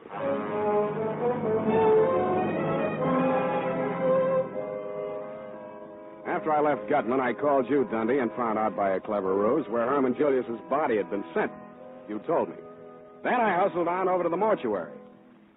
As I walked in, a hushed young man wearing a hushed cutaway and a hushed expression greeted me.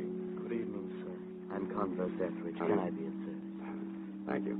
I've come to pay my last respects to an old friend. Can I be alone with him for a few minutes? His name? Julius. Herman Julius? Oh, yes. His widow is here, sir. Mrs. Julius. His widow, huh? Yes, she's inconsolable. Perhaps, as a dear friend of the departed, you might give her words of comfort. Please go in. Thank you. A little woman in black was sobbing quietly to herself. She turned around when she heard me come in. Her eyes lit up with hatred, and suddenly she grabbed something from her pocketbook and held it at me. It was a .45, and her hand was shaking. Yeah, this time I will do it. Always before I didn't have the heart. Always hating bloodshed. But this time, this time! Nick, Frau Julius, it's Freund. You are not one of them. No, I'm a detective. I want to punish the people responsible for your husband's death. Yeah, I believe you. This gun, I was going to follow poor Herman. There didn't seem to be any reason for going on. Tell me something about yourself and your husband, Mrs. Julius. It's an old story now. Years of separation in different concentration camps. Bribery. Then my children and I, we were finally released. Came to this country. After 2 years, Herman brought us from Lisbon. We knew soon he would be with us. But even though the war was finished, they had lost. Still they went after Herman Julius. He knew the Nazis were behind him all the time. And even here, in this country, he did not dare come to me. Mrs. Julius, you see, those people that followed your husband this time weren't Nazis. They weren't even after him. They were after something he was carrying. In Lisbon, didn't he go to a dentist named Laverne? Oh, yeah. And didn't Laverne put an odd-shaped tooth, kind of yellow, into his bridge work? Yeah. So he smuggled the candy tooth out of Portugal, and he never even knew it. Oh, well, it does not matter now. Oh, Herman is dead. Surely they will leave his poor broken body in peace. I doubt it very much, Mrs. Julius. No, surely they will. That's why I want to make a request of you. You see, others have died besides your husband because of this thing. More will die unless you do as I ask you. Oh, to stop terror, any terror, I will do anything, Mr. Spade.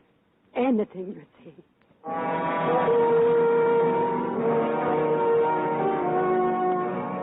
I told her what I wanted done, and she agreed to do it. Then I started on my part of it. I called Gutman at the St. Mark and told him 11 at my apartment. Then I called Dom Constantino at the San Rafael.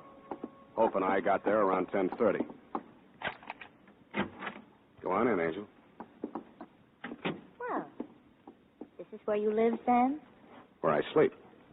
Must be lonely for you. Sorry, no vacancy. Sam, listen. There's so much I want to tell you about myself. I'm listening. Well, listen. Just before the war started, I was engaged to marry a man named Kemidov in London. The Russian, yeah. Gutman mentioned him. Something about an old manuscript? Yeah, Kemidov had stolen it. In India, it was very old, and Kemidov said that the information in it made it worth more than the Maltese Falcon. It was in Latin. Mm-hmm. How'd the fat man get this manuscript away from Kemidov? So you double-crossed Kemidov and took the manuscript to Gutman. Sam, before they get here, I've got to tell you something. No matter what happens, I want you to know this. Sure, I know.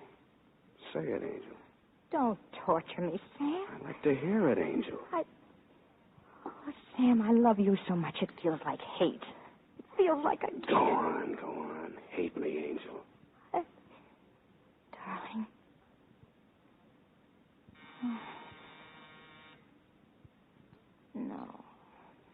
No, don't answer it, Sam. Relax, Angel.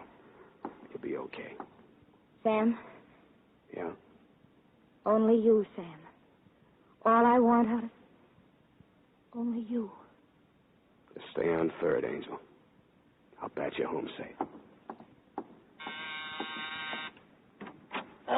You see, sir, I have a punctual man. Come on in, Gutman. Look, the same apartment, the same colors, everything the same. Yeah, the same rat race, Cairo. Hello, Marvin. Killed anybody since lunch? You want me to give it a shaman? Oh, please, Marvin. No unpleasant talk. Mr. Gutman, please tell Marvin. In here, gentlemen. Yes, Marvin. Mr. Spade, I'm sure, regrets the unfortunate... Well, and what have we here? You all know the lady? You see, Mr. Gutton, you see, I told you. Now he's dealing with her. Oh, this is... Shut up, you hear me? Shut up. Don't talk like that. I'm jumpy. I don't feel good. I don't know why. You shut up, too. Always fighting, violence, unpleasantness. I'm getting too old for this. Now, Mr. Spade, to the business at hand. You have the truth. I want some answers first. Did you have our dentist friend Laverne killed? No. Did Marvin kill Laverne? No. Cairo? No. Nobody killed Laverne. He died of old age. Have you asked the little lady there? Sam. I gotta ask you, baby. Sam, how could you? Answer me. No, Sam, you know I didn't. Well, it doesn't matter. I got my pigeon pick to take the fall. Oh, I don't feel so good. Now, Marvin, retain yourself. No violence. Well, sir. That's it. Sit still. I have a package from the Avalon Mortuary for Mr. Spade. Oh, hello, sir. Yeah, let's have it. Mrs. Julia said to tell you... Yeah, thanks. Well, Gutman, this is it. This little package. The candy tooth. The tooth, at last. Give it me, sir. Give it me. Oh, Mr. Gutton, it's all over. We've got it. We've got it. We have. Come, sir. No more teasing. Put those fat lunch hooks down before I chop them off. I rather thought this wasn't all. What now, sir? I told you there was another bidder. And here he is. I would advise you not to reach for your gun, Mr. Spade. You're pointing that gun at the wrong belly. The fat man's inside. Mr. Gutman, Mr. Cairo, Dom Constantino de Braganza of Portugal. Portugal, indeed. It's the Russian. Chemidor. Do not be so formal, Hope, my darling. You may call Mr. Gavinovich. All right, let's get off the Kopek. We're all here. You see, Mr. Gutman. Spade, you are an unmitigated cad, sir. You all along this man was an imposter. That was the name he gave me. Well, what matter? There's enough for all. Mr. Spade, you'll please give me that package. Now, Marvin, now!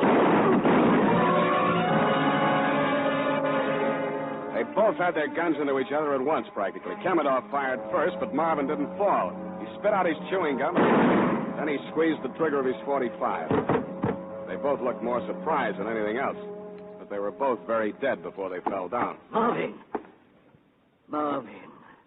dead. As dead as Chemidor. Oh, well, it was worth it. You know, of course, it was he who killed Laverne. I told you I had my pigeon picked for the fall. By gad, man, you are a winner. Poor Marvin. He looks so dead. You can have the package now. Oh, yes. The truth, sir. He seized the package with his fat little fingers. They were trembling so he could hardly undo the strings. He tore the outer wrappings, exposed a small metal jar. He looked at me and wrenched the lid off it. Yes, He dumped the contents onto the table. The truth, what is it? There's nothing here. Ashes, sir, ashes. That's it, Gutman. Ashes. The tooth is there, along with the rest of Herman Julius. He was cremated this afternoon. Cremated? The truth, it was cremated. No, it cannot be, no. But it is. It is the truth. Oh, you idiot. Again, you are the idiot. Why do I stay with him? Why? Well, come, Joe. Shall we stand here weeping and bemoaning a curious quirk of fate? Or shall we defy all fates? Were we not well underway to finding the Romanov scepter when this charming lady detoured us with her romantic notions? Come. What say you, Joel, eh? You mean we yes, go to... Yes, Joel, to Samarkand. Mr. Gutman, do not say it. He is listening. Yes, a wise precaution. Then we go, eh? Yes, Mr. Gutman, yes, we go. Adieu, Mr. Spade. Oh, sound. It's like the stage of the Old Vic at the final curtain of Hamlet. Alas, poor Marvin, I knew him well. Oh, well, many a slip twixt the cup and the tooth.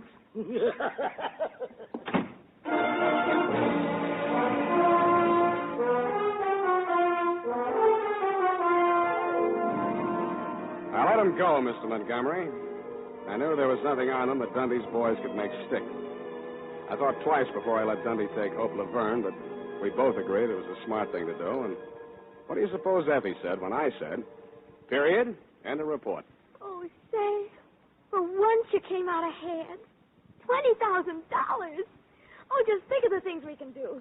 Pay all the bills, the year's rent on the office, have that awful old leather chair reupholstered, and a new ribbon for my typewriter. Effie, about that typewriter ribbon. Well, maybe I can get along on this one for a while, but, Sam, I do think we should get my mother's earrings out of Moisha's pawn shop. Effie, I know this is going to be a terrible blow to you, but... Sam, What did you do with the $20,000?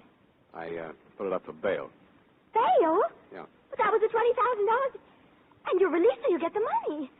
It's very simple, Sam. You just go down and ask them for it. Effie, you see, you don't understand these things. Now, bail is a very complex legal technicality. You see, you put up a bond, and then you... Sam, how much was the bail for Hope Laverne? Yeah, that's what I mean, Angel. Oh, Sam, you're such a child. You'll never see her again. She was just using you. I'll take it, Effie. Hello. Angel. Hello, kitten. Sam, I'm free. Shall I come over? Well, I'll always be waiting for you, kitten. Me too, Sam. Kitten, indeed. C-A-T. Kitten. What's that, Angel? Oh, forget it, Sam. I just get Can't figure me out, eh, Angel? Well, I'll tell you. I've lived without faith, and I lived without charity, but I've just got to have... Out here is where I say, oh, good night, Sam. Good night, sweetheart.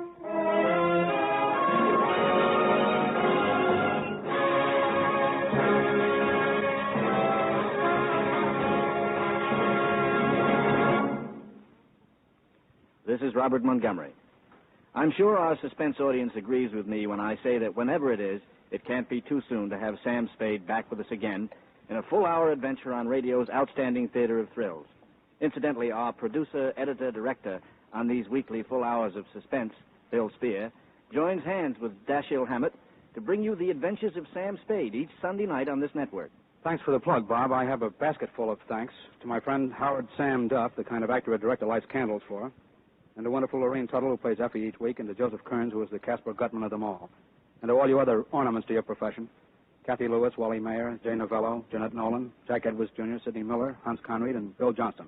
And, of course, as always, to our musical director and conductor, Led Gluskin, and to the composer of our original scores, Lucien Moraway. And our special thanks to Bob Tolman and Jason James, who wrote The Candy Tooth, and who were voted by their fellow mystery writers of America the Edgar Allan Poe Award for Sam Spade, the best detective show on the air. And to the Wildroot Company, our gracious sponsor of SAME, for this courtesy and cooperation in making tonight's Spadery available.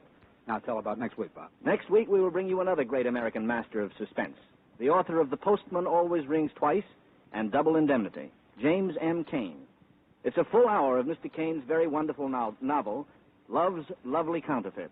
This is Robert Montgomery, who will welcome you once again next week to radio's outstanding theater of thrills, Suspense. Don't forget, next week at this same time, a full hour of... Suspense! This is CBS, the Columbia Broadcasting System.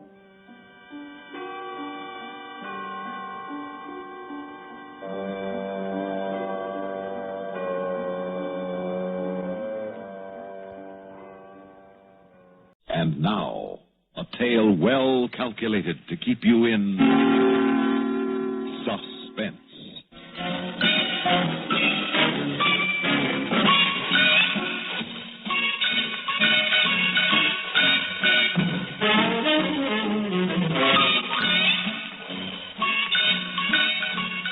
Nearly ready, honey? Darling, it takes time to put on lipstick properly. Well, I'm sure the natives will love you, Jar. What natives? Where are we, Charlie? You mean to sit there making up that utterly provocative lower lip after we arrive at the biggest motel in the only town on 150 miles of desert highway and not know where we are? Well, I suppose I could find some postcards or envelopes in one of these drawers. No, you just stick with the decorating. I'll fill you in from this folder. Let's see, this is the Beat-Tatican. Beat-Tatican Motel is located on the outskirts of Red Mountain, Arizona. So that's where we are. That's where we are. Red Mountain, Arizona is 485 miles east of Los Angeles. What's more, the temperature is now 20 degrees. It's expected to drop to 5 below tonight with snow before morning. Well, now, it doesn't say that in the folder. No, the manager told me that when we registered. 5 below? I've never been where it got that cold. Now, you California gals, all you've got going for you there is climate. You never have weather. I'm sorry I failed you so early in our marriage. Better to know the worst right away. Well, come on, let's eat. I'm ready. Now, how do I look? You look fine to me. But the Indians may think white men go on warpath again. Huh? Mm-hmm. White squaw wear heap much war paint. Funny, man. Got the key? I got it. Let's go.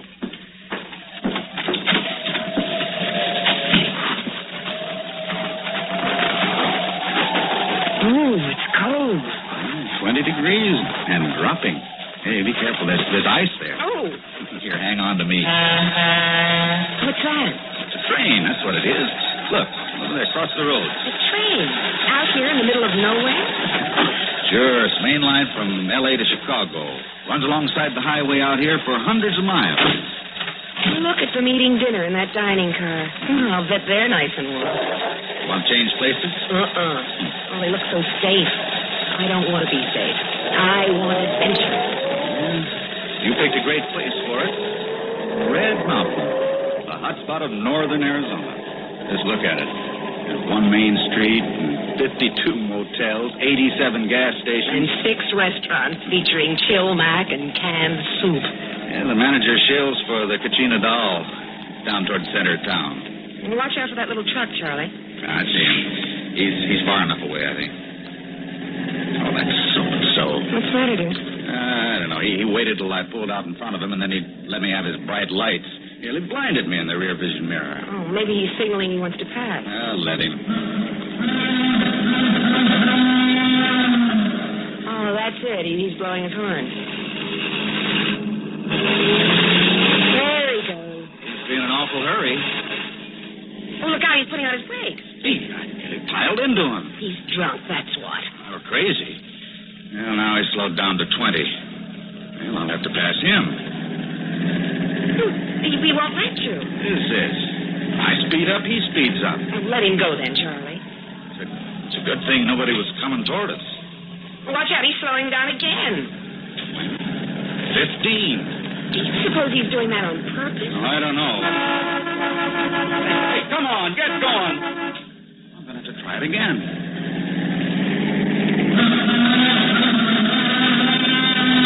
He won't let me by. He is doing it on purpose. Well, there's the restaurant, the Kachina doll. Where? Over there on the left. Well, there's one way of losing our comedian. I'll just peel off to the left and let him have the highway to himself.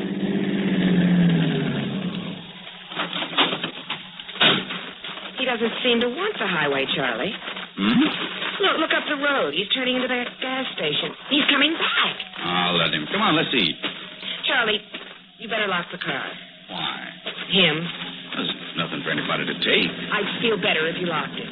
Oh, all right. Look, he's cruising by, looking us over like he was a cop and we did something. Yeah, maybe he is. It occurred to me when he first swung in front of us.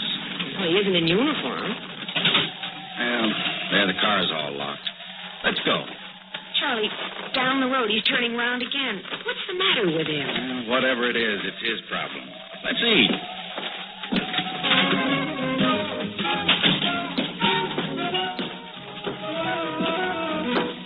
Where you want to sit? Good evening. How are you folks tonight? Cold. We're not too late for dinner, are we? Oh, no, we can take care of you. Right this way, please. Well, here's a nice booth for 2. Good. Care for a little drink? Sit down. Bye. No, I don't think we do. I'm pretty hungry. Let's just have some food, because we're starved. Let's see the menu. Okay, coming right up. Charlie. What? The driver of that pickup truck. He just came in. So? It's a public place. But he's coming over here. Let him. Hey, you. Don't pay any attention to him. Hey, you. Were you speaking to me? Yeah, that blue 61 Chevy outside, that belong to you? It does. Well, I want to talk to you.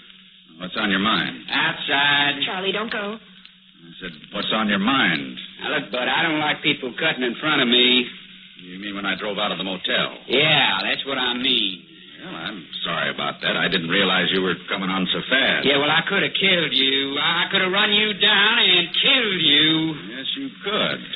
It was stupid of me not to realize the danger I was in. Yeah, well, I don't like people doing things like that. I don't blame you. Believe me, it won't happen again. Yeah, better not. Because the next time, brother, I'll kill you. Yeah, I'm sure you will. Yeah, I'll kill you next time. I'll remember that. Yeah, you do that. I don't like that kind of jazz. And I don't blame you. Yeah, well, I accept your apology, and only you remember the next time.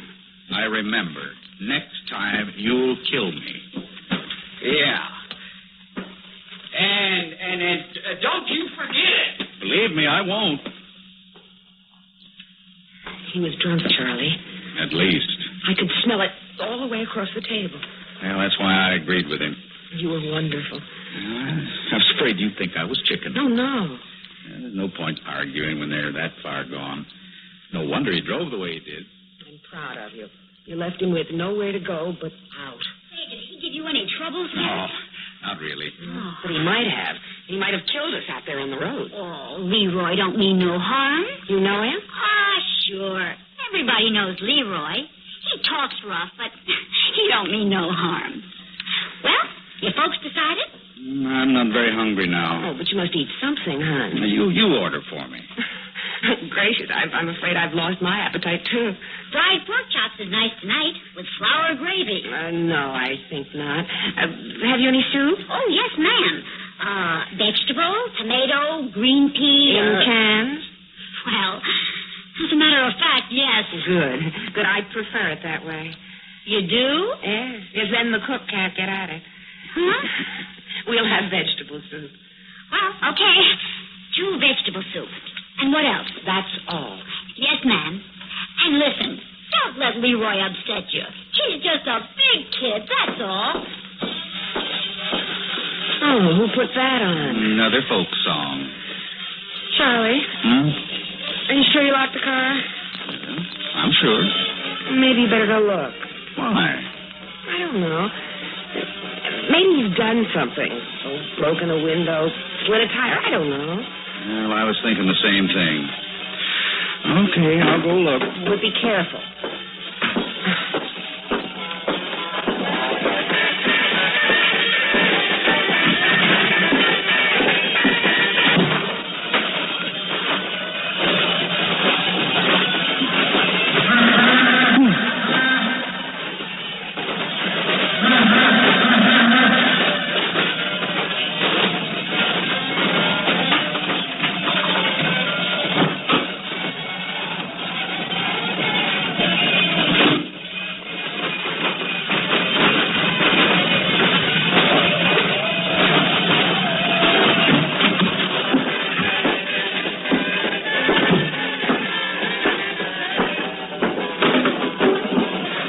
Everything okay? Yeah, everything's okay. I've been thinking, hon. I think we ought to report him to the police. Maybe. We could have been killed, you know. If anybody had been coming the other way, when he wouldn't let us past him, we'd have been killed. I know. If he tried the same thing on somebody else and they were hurt, or worse, I'd never forgive myself. Well, here we are, folks. 2 vegetable soup? There. Say, are you sure you don't want to try the fried pork chops? Quite sure, thank you. Yes. Can you call the police for me? The police? What for? I ask you now, can you call them for me? Now, look, if it's on account of Leroy, well, I wouldn't do that if I was you. You're not me, are you? No. Well, I'll call him if you say so, but, you know, I'm kind of glad I'm not you. What kind of a crack is that? Leroy. You don't bother me.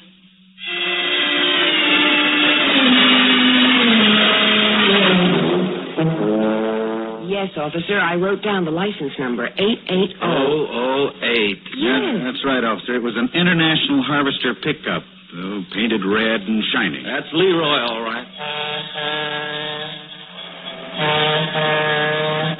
That's his horn. No, lady, that ain't Leroy. That's the Orange Empire Express. Goes through here every night at 9:42.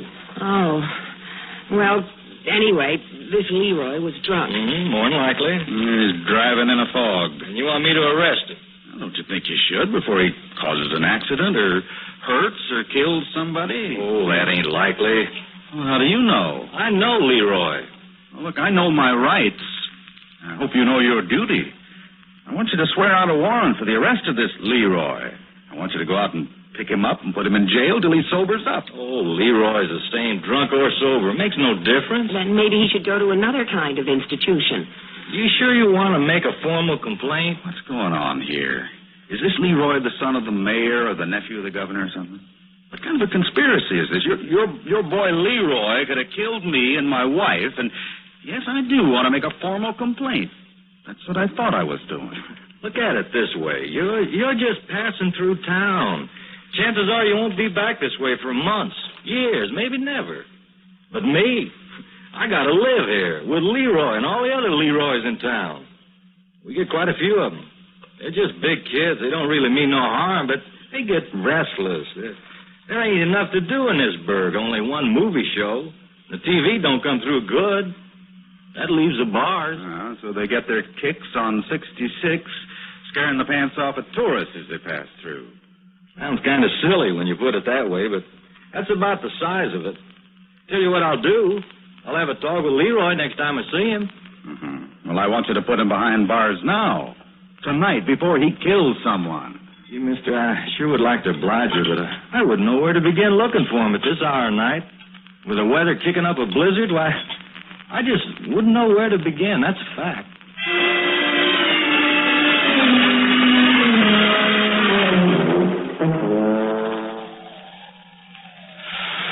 I don't mean to invade your privacy, hon, but haven't you already filed the nails on that hand? Huh? Oh, yes.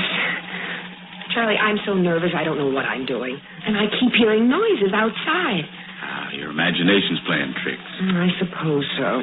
But just a minute ago, I thought I heard them again. Oh, Charlie, I know it's silly. But would you please check the car again for me? Oh, come on, Flo. Please. And then I promise I'll get ready for bed. All right. Flo. What is it? Somebody let the air out of the back tire.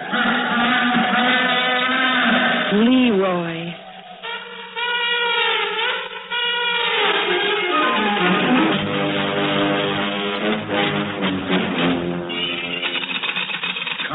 Come on, answer the phone. Hurry, Charlie, hurry. Well, they don't answer.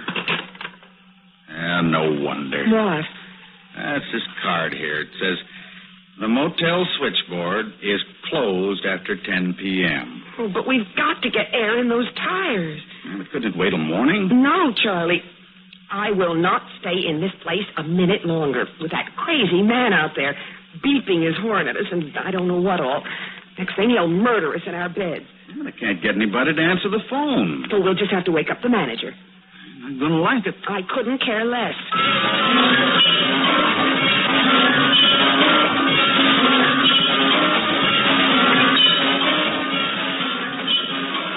There's nothing I can do for you, Mac. I'm all alone here. Can't you come out and... Call up in the morning. Somebody will take care of you then. Same thing? Same thing. I could have told you. Nobody's coming out in this weather to fix a tire. How do you get the police? Well, they ain't coming out either. Number, please. Now, operator, will you give me the police? Look, you folks are keeping me up. I'm sorry. This'll only take a minute. Red Mountain Police? Listen, did you pick up Leroy? Oh, it's you. Yeah, it's me. You got Leroy in jail? No, I ain't run into him. I didn't think so. Well, he's just let the air out of my tires. Sure it was him. See him do it? Of course I didn't see him do it. But my rear tires are flat, and what's more, I can't get anybody to come out here and pump them up for me. Sorry, that ain't a police matter. But you can get somebody in the morning, no doubt. Well, I don't want to wait till morning. I don't want to spend another minute in your crummy town. I want to get out of here right now. Then you're going to have to pump up your tires your own self. It's a good idea. I just might do that. That's about all I could suggest. And don't you fret. I'll speak to Leroy as soon as I see him. Thanks. Thanks a lot. Come on, Flo. Let's get out of here. Just a minute. You owe me for those phone calls. Yeah, here. Keep the change. Buy a trip to the moon.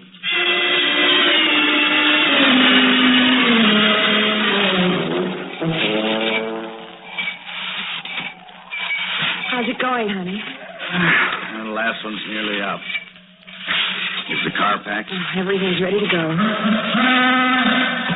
Oh, listen. That's him. That's his horn. Hurry, Charlie. No. Don't let's panic, Flo. What can he do? No, I don't know. I don't know. Oh, what's he done, really? Charlie, just don't try to reason with me.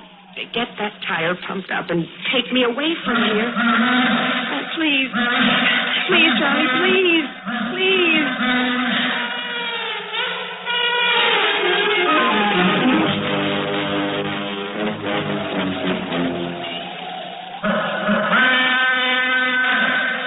What's the idea of parking out in front of the police station, blowing that horn?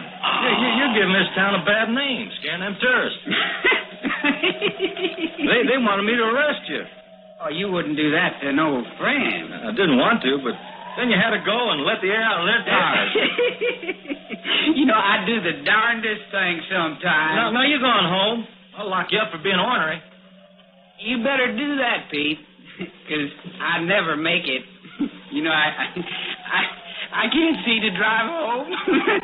All right, climb out then. I'll give you a cell to sleep it off in. Yeah. I said knock off that horn. Oh, but it sounds so pretty. Pete, you know, you're a real pal, just a real pal, putting up a pal for the night in the jailhouse.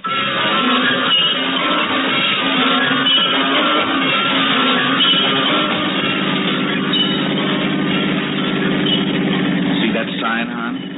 City limits Red Mountain. Come back soon. Sure we will. Charlie, I never was so glad to get out of any place in my whole life. I didn't exactly enjoy it too much myself. Turn on the radio, huh? It's funny how a little thing like that can work on you. And grow to on the edge of panic, you know. Oh, those snowflakes are so big. They come straight at you. Well, what a duck, because they seem to be coming through the windshield. The best driving conditions, I can tell you that. Can't do much better than 20. Oh, I don't care if you have to crawl. We're getting further away from that dreadful town every minute. Oh, that's all I need. What?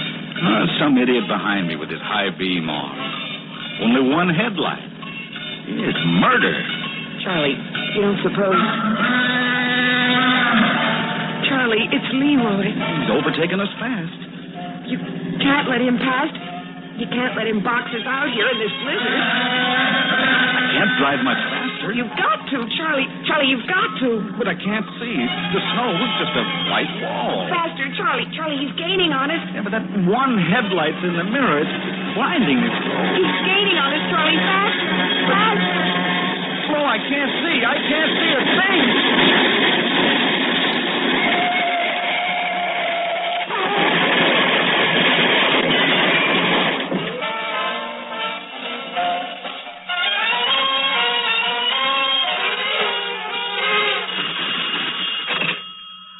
Botanical Motel. This is Pete over at the police station. Yeah, you woke me up. I'm sorry, Sam. That tourist that was beefing about Leroy, he's still there? No, I wouldn't know. I was trying to get some sleep. Yeah, well, if you see him, tell him I picked up Leroy. Tell him Leroy's sleeping it off in the jail.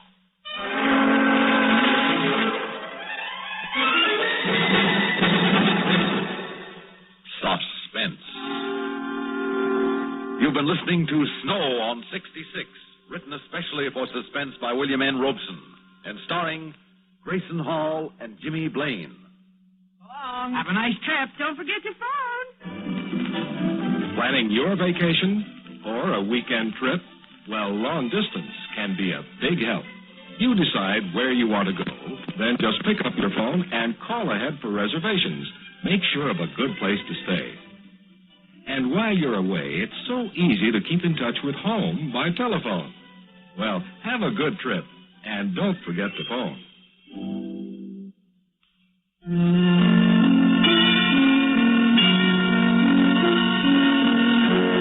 Suspense is produced and directed by Fred Hendrickson. Music supervision by Ethel Huber. Heard in tonight's story were Gwen Davis, James Dimitri, Bill Mason, and Sam Raskin.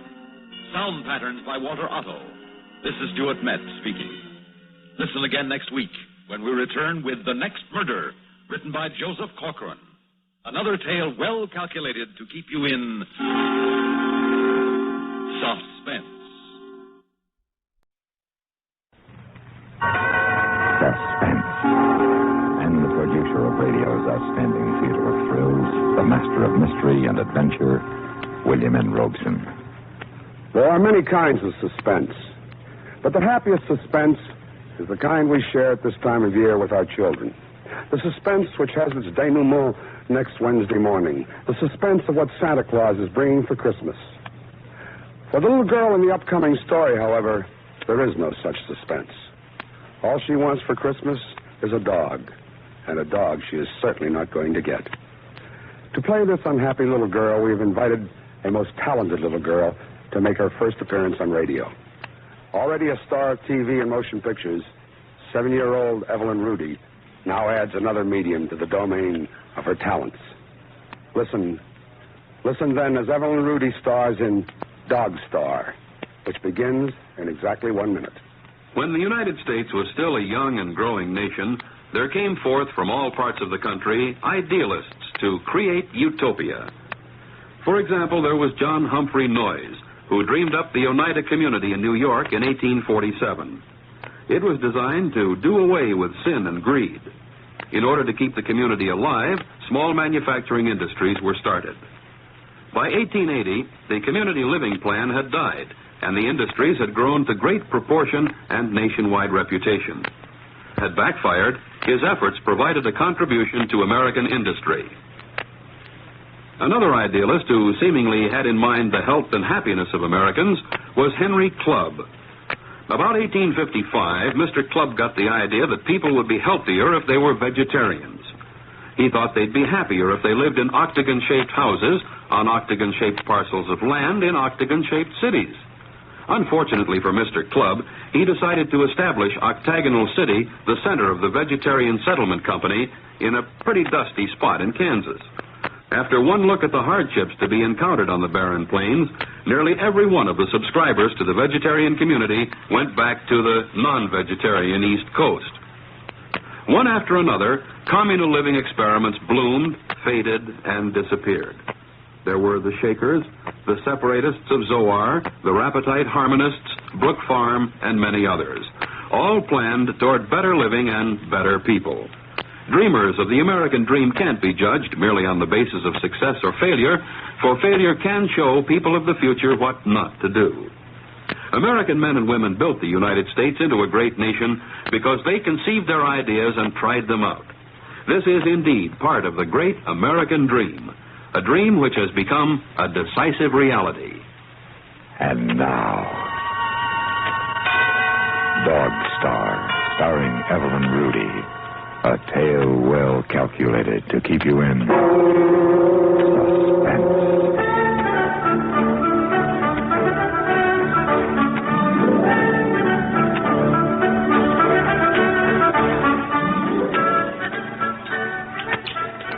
Daddy, honest, Daddy, the only thing I want for Christmas is a dog.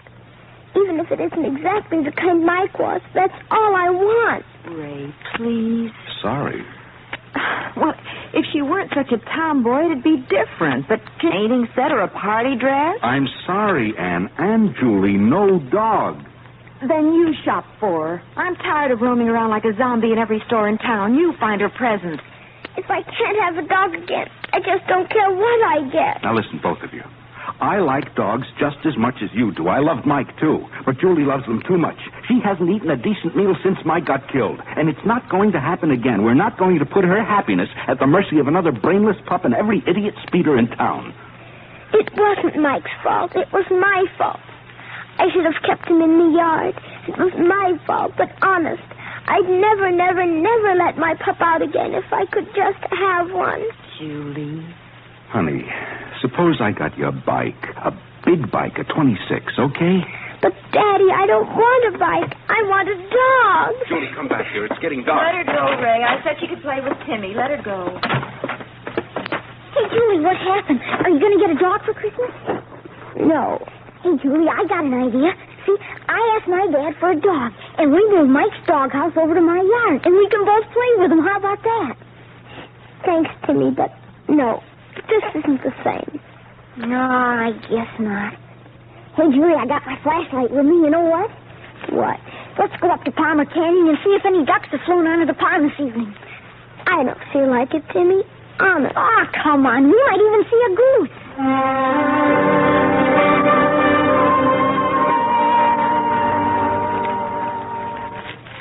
But how do the ducks find their way all the way down here from the north? Oh, it's something called instinct. What was that?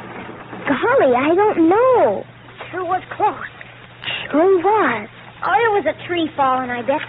Hey, here's the climb. Come on, Julie. I'm coming.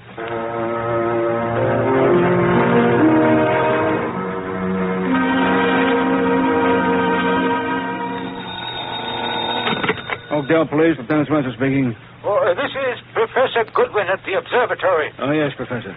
Lieutenant, for the past half hour, we've been tracking one of their later satellites. It landed about 3 minutes ago. Huh? We have a fix. It hit the Palmer Canyon area of Oakdale. Yeah? You sure? Positive. I'm leaving now. And, Lieutenant, I think you better get some men up there quick. Sergeant, get 3 cars up to Palmer Canyon. Emergency. Call the off section for guard duty. And call the chief on the highway patrol. Call the mayor, too. Tell him a satellite landed in Palmer Canyon.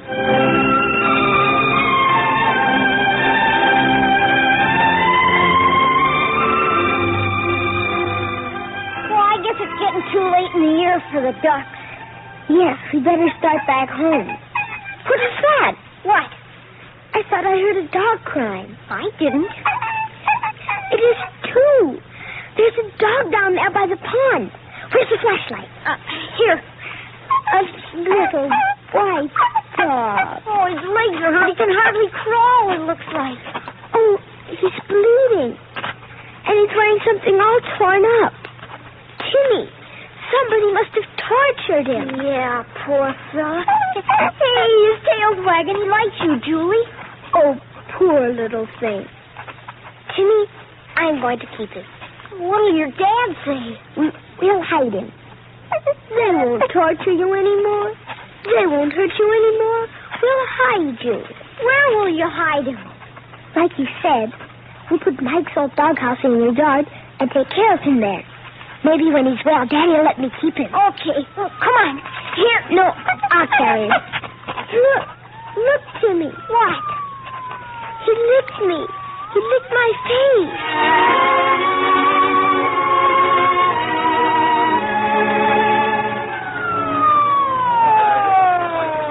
Joe, you and Maury take the uphill side. Don't let anybody near the parachute unless Professor Goodwin says to. Okay, yeah. All right. Okay, Professor, I guess that covers it. Well, I'll sure be glad when the Air Force gets here. Just think where this thing has been. Yeah, it looks like a metal beach ball with portholes. Hey, what's this, Professor? An oxygen mask for a midget? Why, there was something in here. A dog, I bet. And this got knocked off its head. Yeah, it chewed its way out of its harness. Here, look. Here, we got to find it. There's blood on the ground, Professor. It won't go far. We have got to find it, Lieutenant. We've got to find it.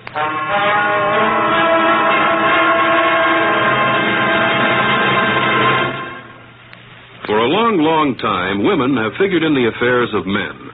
Yes, even in that masculine-dominated activity called war. And not only since World War II. During the Civil War in the United States, the battlefront saw many women laboring as nurses and sanitary workers. Quite a few others disguised themselves as men, enlisted in the infantry, and charged into battle until they were discovered to be women and were sent home to tend to their knitting. But some women were used as spies by both sides. And when it came to spying, Mata Hari was a slouch compared to Emma Edmonds. Emma had originally prepared to become a missionary nurse in Africa. But when the Civil War broke out, she changed her plans and signed up as a Union Army nurse. After months of nursing and fighting at Bull Run and other battles, Emma Edmonds heard that General George McClellan was looking for a replacement for a Yankee spy who had been executed in Richmond.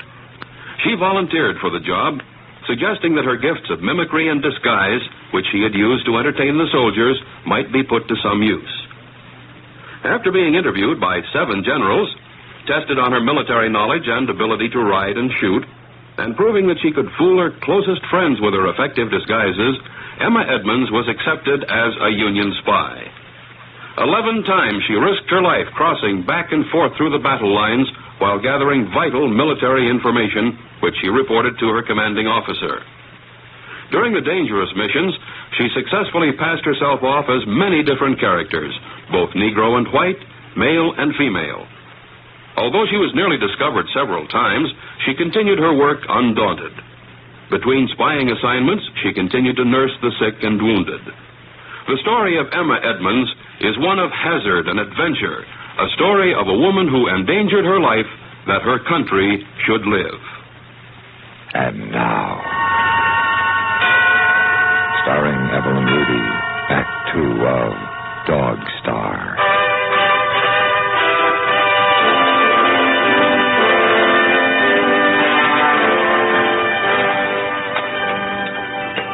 More coffee, Ray? Late as it is. Imagine that satellite practically landing in our backyard. What an age. Well, I've got to get down to the office. I'll be back early to help with the tree. Goodbye, Julie. Bye, Daddy. Now, will you please take care of that thing for Julie we were talking about? Julie, Timmy, come in.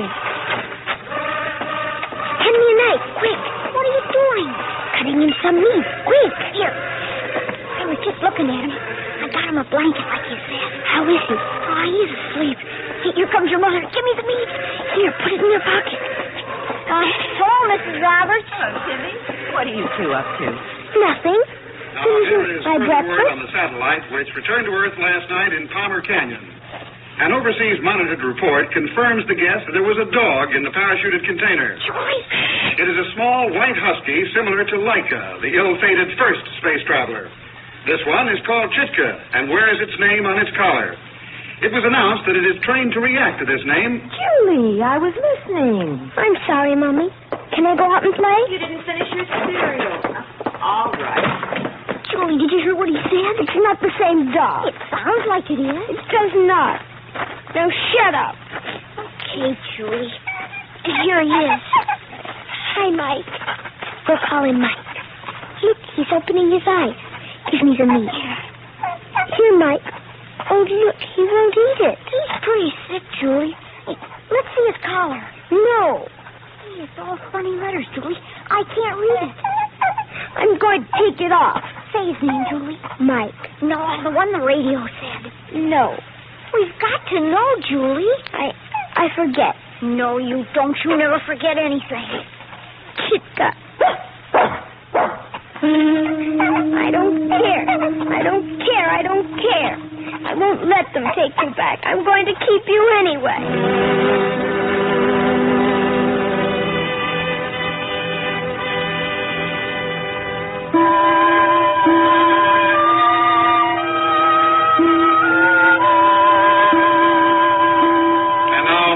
Chitka story.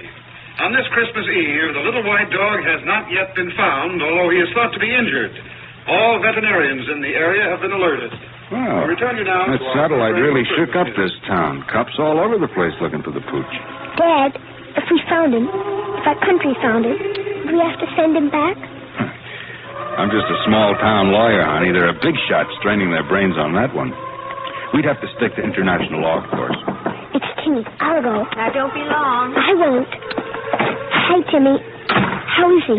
Well, I just looked at him, Julie. I think he's awful sick. Come on, then. Have you got the flashlight? Yeah. Here it is. He just lies there panting like. Oh, he's got to be all right. He's got to be. Oh, Mike. Oh, nice little dog. He's sick, Timmy. Yeah, he sure is. Oh, Mike, don't die. Please don't die. Give me the blanket, Timmy. What are you going to do? Come on, Mike. Come on, nice little dog. But they all know about him. I heard it on the radio. I have to. I can't let him die.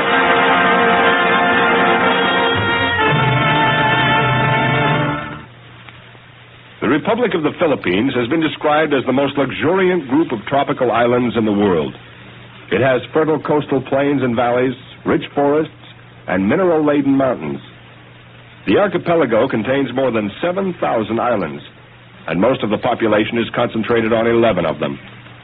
Ownership of land is one of the primary symbols of social position, since the typical Filipino is a farmer whose roots are deep in the soil he tills. Unlike our farmers, whose homes are generally on their farm, the Filipino taos, or farmers, live in small settlements or barrios and walk to work in the nearby fields. The average Filipino home has 1 or 2 rooms and is made of bamboo and woven palm leaves. It is set on bamboo posts about 4 to 6 feet above the ground. This elevation not only keeps the house dry during the rainy season, but also provides shelter for the family animals. The Filipino family is closely knit and is built on a strong foundation of understanding between parent and children. An interesting note is the fact that the woman almost always handles the family finances. Since their inception as a democratic nation, the Republic of the Philippines has continued to grow in stature as an active member of the international community. And now, starring Evelyn Rudy, Act 3 of Dog Star.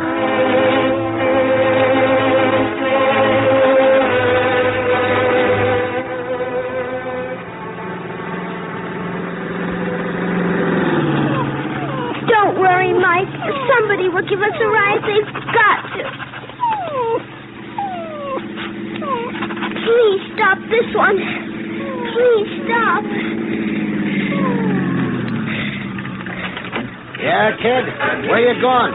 Central Avenue, sir. Anywhere on Central. Okay, hop in. What do you got there, kid? My dog? He shed any of that fur? No, sir. Central Avenue, eh? What are you going down there for on Christmas Eve? A short beer, huh? No, sir. A vet. I mean... A vet? Hey, that dog's hurt. Hey, look, he's bleeding from the mouth. Okay, kid, out. Oh, mister, can't you please take us Now, apart? listen, these are no seat covers. Out. Oh, Mike. Stay alive just 5 minutes. The vet'll make you well. Just 5 minutes.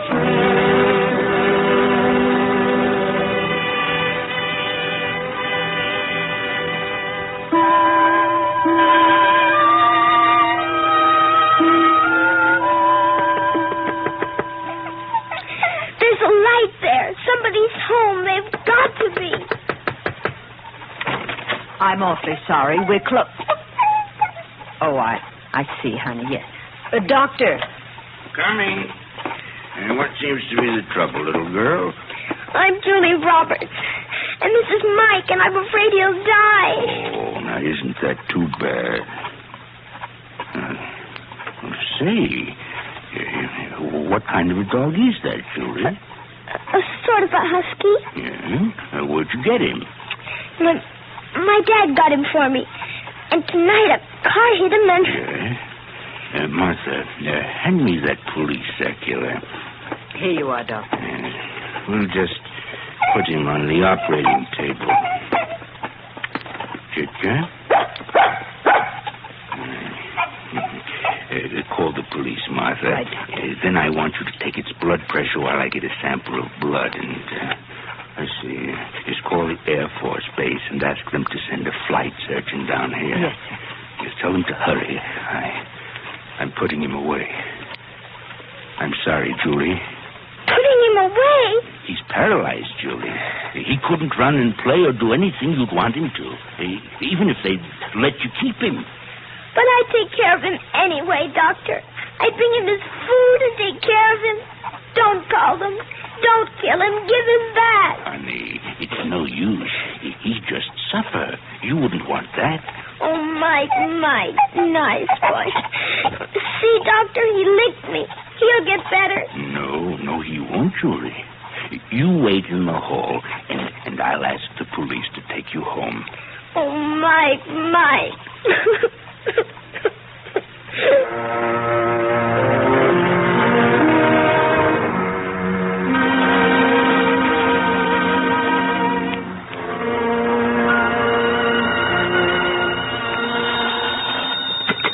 Oakdale Police. Yes, ma'am? No kidding. Yeah, well, thank you, ma'am. Hey, Scoop, you want to get that AP job in New York? Here's your chance. That pooch just turned up at the Parks Dog and Cat Hospital. Holy cow. Thanks, Sarge.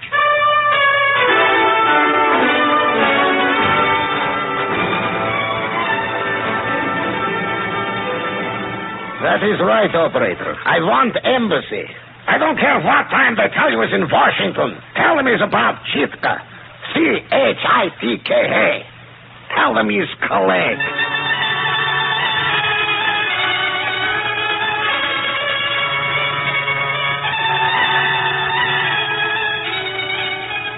Central Intelligence? Now, look, this is Peters in Oakdale. You give me the chief? Merry Christmas, Chief. The dog turned up. Yeah, some kid had it. That's right, a little girl. Name of Julie Roberts, 354 Parkdale Terrace, Oakdale. Yeah, I'm sober. A little girl. Что случилось, Читка? Это другой вопрос американский выходка. Читка — советская собака.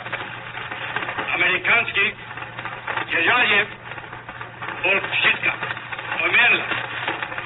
Это оскорбление Советской Республики.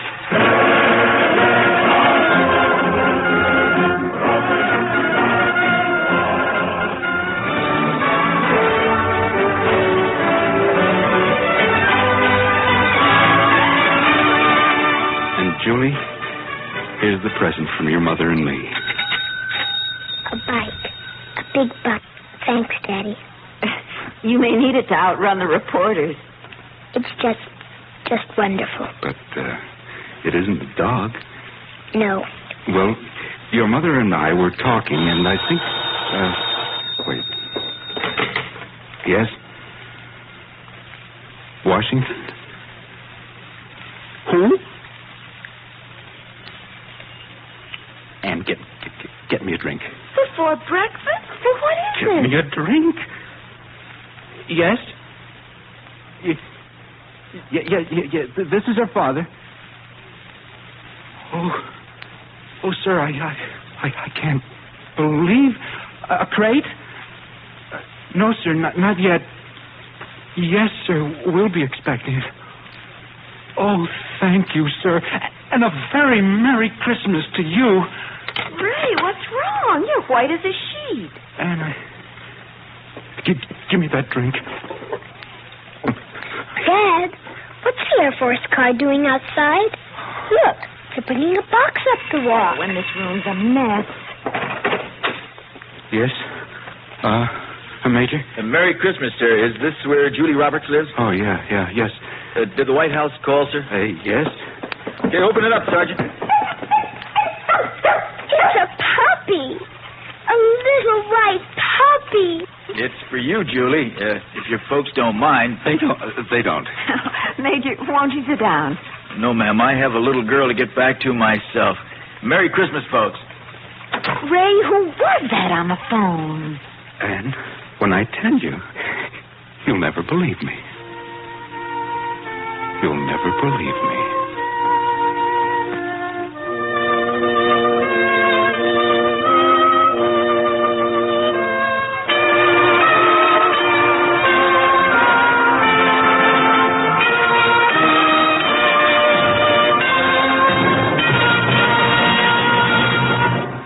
Suspense, in which Evelyn Rudy starred in William N. Robeson's production of Dog Star by Michael Frost. Supporting Evelyn Rudy in Dog Star were Shirley Mitchell, Dick Beale, Shep Menken, Jack Crucian, Sam Pierce, Ben Wright, Lou Krugman, and Norm Alton.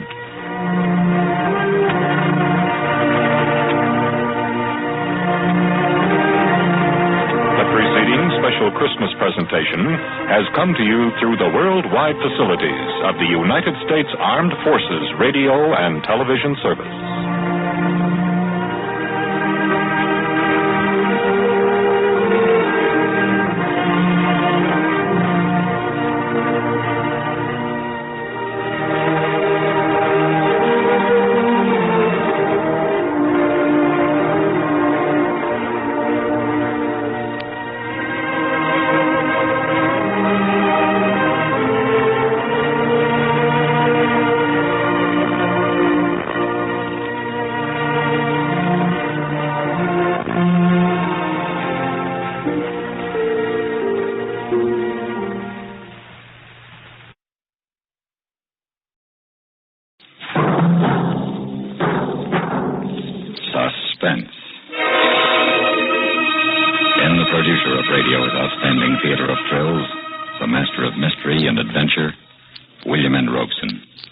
story you're about to hear is a true story, a war story.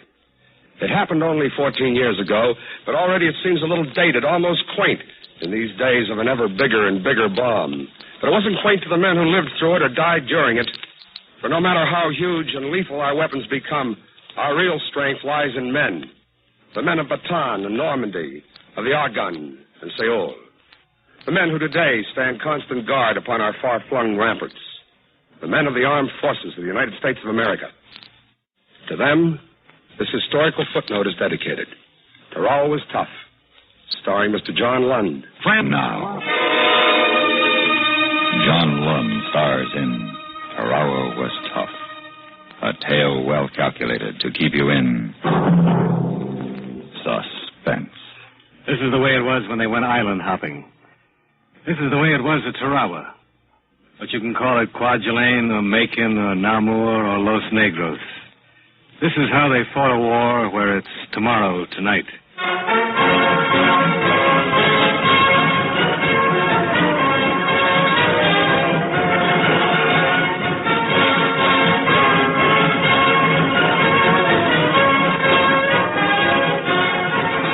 The training's all over now. You're ready to ship out. You're tough and you're hard and you're raring to go. But wars move slowly, even the best of them. And so you sit and wait, crowded into a shed on a pier in the harbor of Wellington, New Zealand. You've been laying around this shed for 12 hours now, waiting to get aboard your transport, and you'd go box-sock if it wasn't for the radio that the Red Cross fellow rigged up. It's tuned to your favorite station, Radio Tokyo. Hey, what a tune, huh? What a tune. Can you imagine what Sinatra will do to that? Sinatra would murder it. Listen to Bing. Bing, Bing. You're getting old, Les. Sinatra's a kid nowadays. Well, I reckon Moish is right, Les. We've been out of the States too long. There's a whole new generation grew up since Pearl Harbor, like these two boots. Can I help it if I was born later than you? Or something, I wished I was born even later. Shorty, what did I ever do down in the canal to get a boot like Odie assigned to my squad? You shouldn't have let your squad get cut up so bad at the tenor room. Hey, look out what you're saying, Shorty. Les is the best sergeant in the whole Marine. Now, Odie, just keep your coveralls on. I was at the tenor room myself. I know all about how Les got those ribbons. Yeah? You get a Guadalcanal patch on your sleeve, you get too big for your britches. Well, listen to what's talking. The commando of Camp Lejeune. I wish I was listening to that record at Eddie's dog cart back in Allentown. Homesick? Kid? I was just thinking. Hey, Les. Hey, how'd they get them new platters like that in Tokyo? By a midget submarine direct from Catalina Island. Oh, come on now. No kidding. How do they? What do you think Argentina stayed neutral for? Huh? Just so they could send the latest American jive to Japan so Tokyo Rose can play 'em for it? Gee. You know, I never was able to understand that international politics. Well, boys, how did you like that one? Pistol Packin' Mama, sung by Bing Crosby and the Andrews Sisters. And this is your chin-up girl in Tokyo. Get her. Yeah, I wonder who writes her material. Chin-up girl. That's kind of cute, huh? Pistol Packin' Mama. Your mama in Tokyo's packing no pistols tonight. She's packing a heart full of pity for you kids. They're selling you down the river back home. 4 more strikes were called today. Doesn't look like you boys are going to get those planes and ships they promised you. Oh, well, She goes on like that all the time. You get used to it. Too bad, you boys. All of you couldn't be back home tonight where you really needed, protecting those near and dear to you. And now I have a special word for the brave Marines down in New Zealand. Hey, that's us. Yeah. You boys are waiting now for transports. You don't know yet where you're going, but I do. You will sail in the morning to attack the Gilbert Islands in the Central Pacific. But you'll never get there. We're waiting for you with hundreds of submarines. I'm sorry for you boys. None of you will ever see land again. And now a recording which seems appropriate to the occasion. Asleep in the Deep. Well, how do you like that? Hey, how's she know where we're going? Ah, Moish, you remind me of that tired old gag about the guy who reads a sign on the door that says, "Keep out, this means you." And he asked, how did they know I was coming? Oh, very funny. Sure, that's just a lucky guess. Nobody's on to us. In case you boys waiting on the piers in Wellington think I was kidding. Huh? She means us. In case you think I don't know what I'm talking about, the time is now 5 minutes after 8. If you'll look out the window at the clock in the Customs House Tower down there in Wellington, New Zealand, you'll discover that it stopped 20 minutes ago at exactly 7:45. What? Moish. Huh? Take a gander out of that window, will you? Yeah. Hey, yeah, she's right. Hey, the hands are pointing 7:45. My watch says 8:05. There you see, boys. Don't ever doubt your Tokyo chin-up girl again. Chins up, and bon voyage.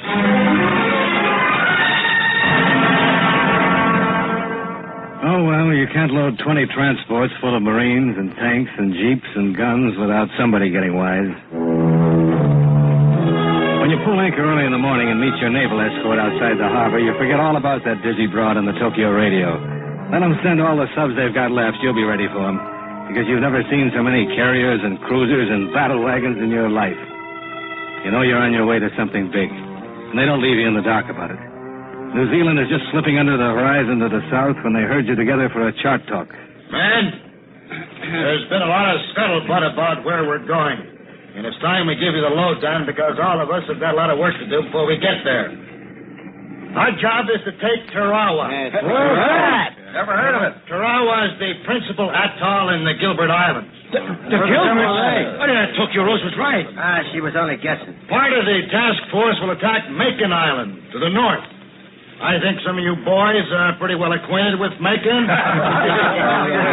Now, another force will attack Alabama in the south. But our job is to take Tarawa. And we expect it to be plenty tough. Now, take a good look at this map. Study it. Study it hard. By the time we go over the side, I want you to know it as well as you know the drill ground at North Island. Now, the island of Badio, here on the extreme southeastern tip of the atoll, is where the Nips have their strongest fortifications. Now, you men who are at Guadalcanal will find this a much different operation. There's no jungle on Tarawa. That's a break. You mean we'll be able to see the little... before we shoot them? I won't guarantee that. Air reconnaissance shows that they're strongly entrenched. The airstrip is surrounded with pillboxes and echelons. That'll take flamethrowers. You'll be supported by flamethrowers, light and heavy tanks. Brother, this is going to be easier than the dry run at Paris Island. Don't be too sure about that. You'll have the strongest support any Marine force has ever had. The island will be softened up for us by naval and air bombardment and all that, but remember, you're going to have to take the island yourselves. On foot.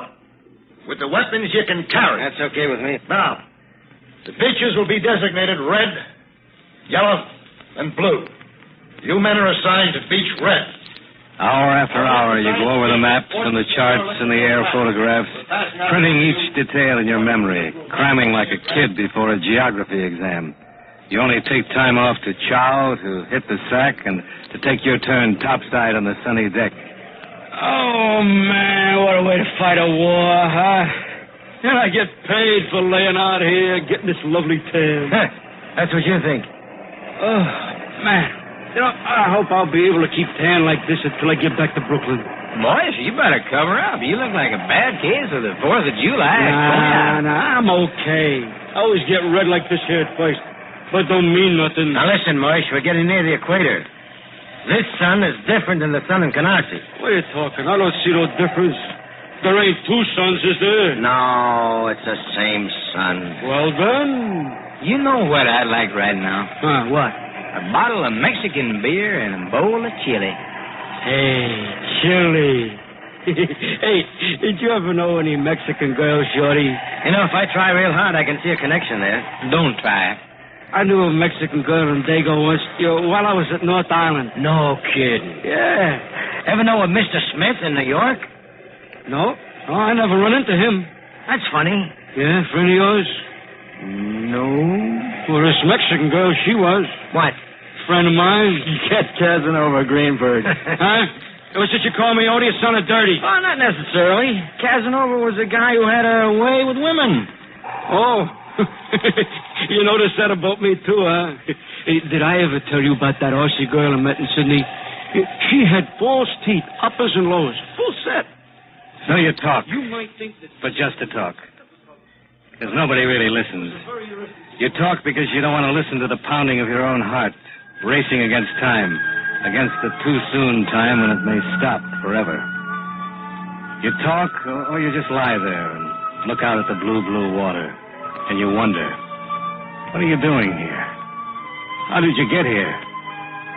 And you wonder if Tokyo Rose was guessing, or did she really have the word? And you wonder, most of all, if you ever will reach dry land again.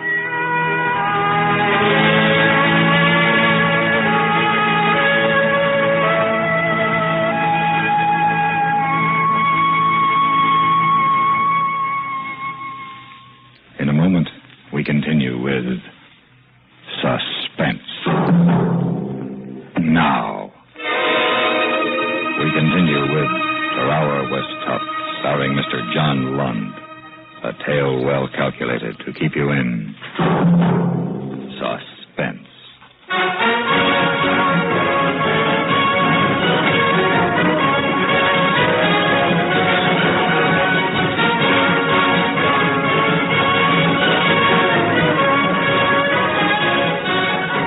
There are 2,000 Marines aboard this transport, and below decks it isn't exactly a cruise ship. The bunks are stacked 4 deep, and there isn't any headroom. You have to slip in sideways. Your gear hangs on the steel upright. Your netting-covered tin hat swings slowly with the motion of the ship. It's hot down here, and it stinks. Stinks of the sweat and cigarette smoke of hundreds of men. But you're not noticing any of this now. You're lying on your bunk with Moish up above you and Shorty below, studying that map of Tarawa. I sure wish we were going into Beach Yellow instead of Beach Red. Why? Well, Beach Red's next to that pier. I bet the Japs will have guns all over it. Kid, by the time we get ashore, that pier just won't naturally be there. The bombardment will take care of it. The brass has learned a lot since Guadalcanal. Was the canal tough, Shorty? Wes never tells me much about it. Kid, it was tough, it was rugged, it was hell. This Tarawa thing going to be a breeze. I hope you're right. Oh, boys, I just got the dope from the skipper. Yeah, what is it? When do we go over? My back. Hey, Odie, don't sit up so sudden. How's the sunburn, Moish?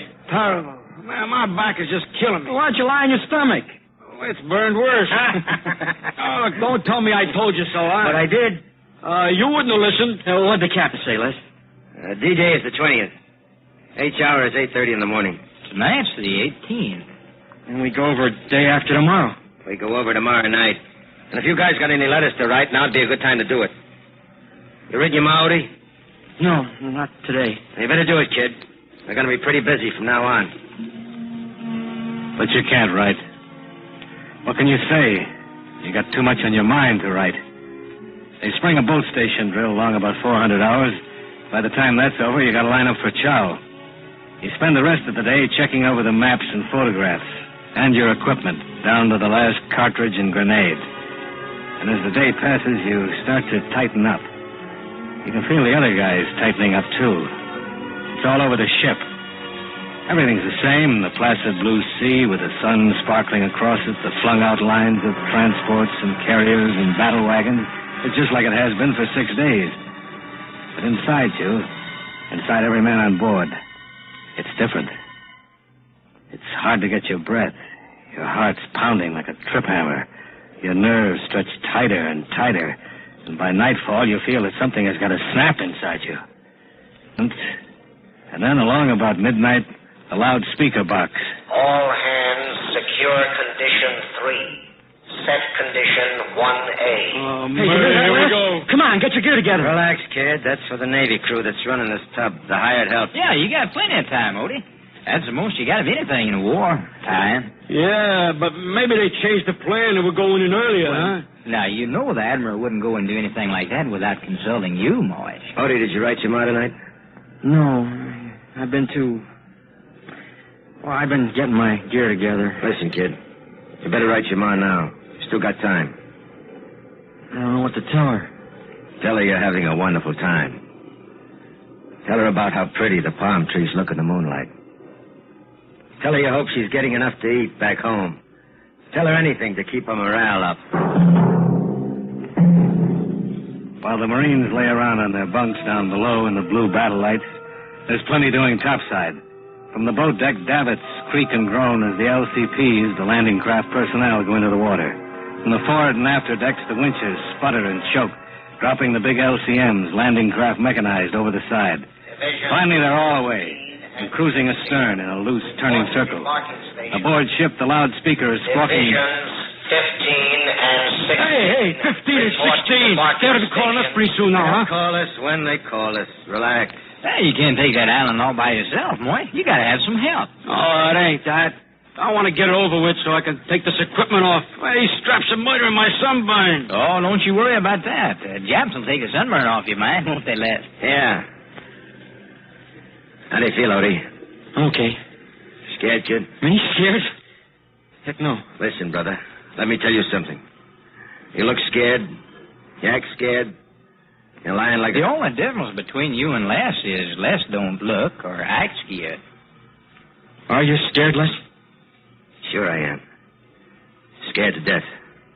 Oh, Les, I'm glad you said it, because honestly, I'm so scared I don't know. Kid, it's just natural. Hey, you guys, where's the chaplain? Well, he ain't there in the head. We're looking for him everywhere. Last I saw him, he was aft in the sick bay hearing prayers. Well, thanks, Mac. You better hurry. He's got to land down that deck as long as a Gene Autry picture in Abilene on a Saturday night. Divisions 17 and 18 report to debarking station. 18, that's us. Come on, Les. Hurry up. Come on, Shorty. Well, you better save your strength, kid. You're going to need it later.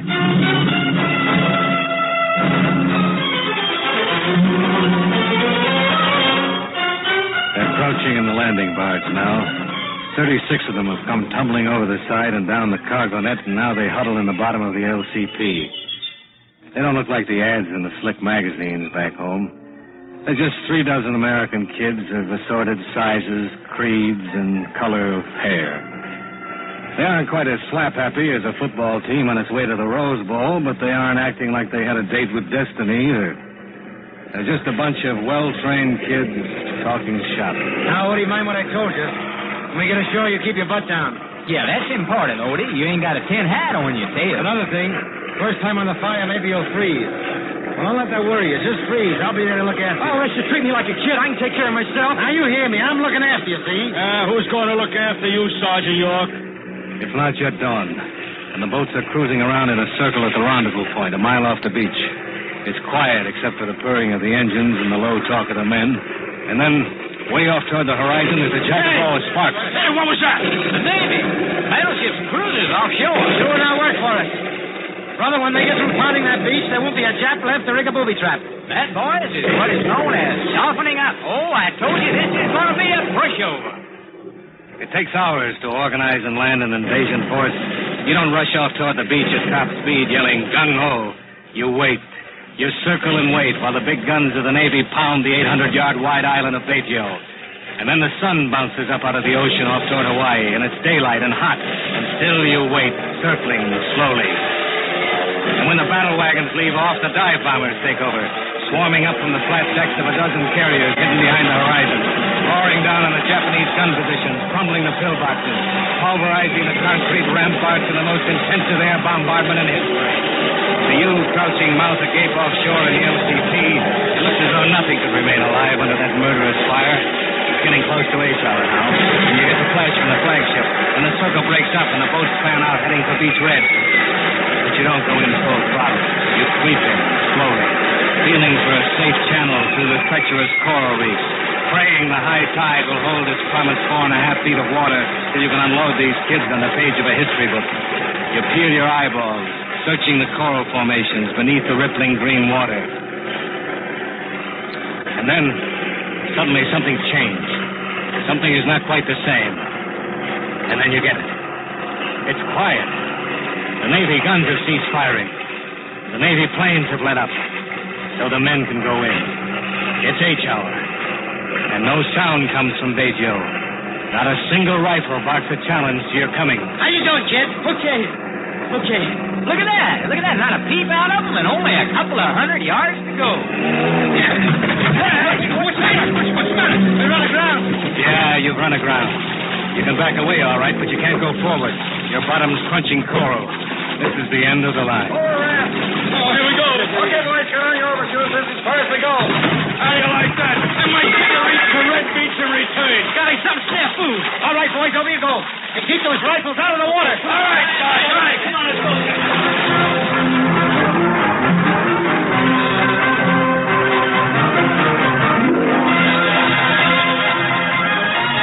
Too many Japs went to school in the States.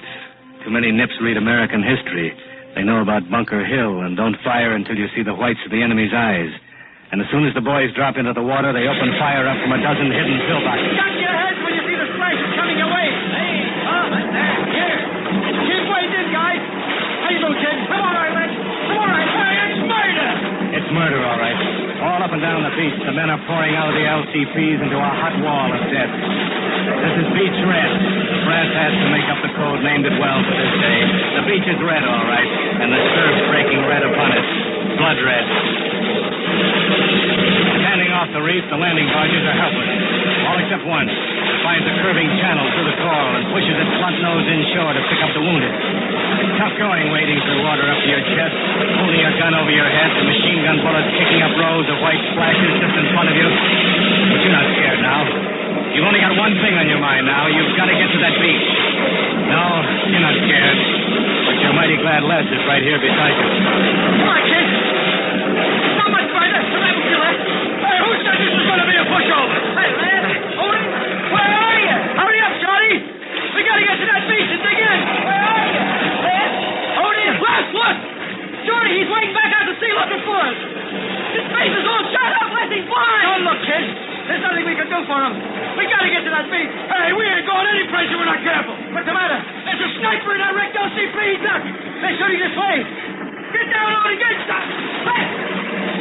He stopped one. He stopped one that had my name on it. All right, there's an LCP over there picking up wounded. We got to get him on it. LCP! Over this way! Wounded man! Navy! Bring that boat over here! Hey, see this, Tony. They're coming. It's going to be okay, lads. I'll take care of you. I'll get you back to the transport. You're going to be okay, lad. You're going to sit home around this, kid. You get back home to see Mom. Right over here, Mike. Is he hurt bad? I don't know. He can't talk. All right, give me a hand. Post him up, will you? He's pretty heavy. Okay. Hey, wait a minute. What's the matter? I can't take this man. I'm only picking up wounded. He's dead. He's dead? Yeah, I'm only picking up wounded. Look, sailor. Look, he's my brother. Your brother? Yeah, you see, I can't leave him here. Yeah. But, gee, that's tough. You gotta take him. Yeah, well, don't give me a hand with him. I guess I can report he died on the way out. Thanks, sailor. Thanks a lot. Hey, that one catch in the arm. You better climb it, too. I'm okay. You take care of that, will you? Come on, boys. We got some jobs to kill.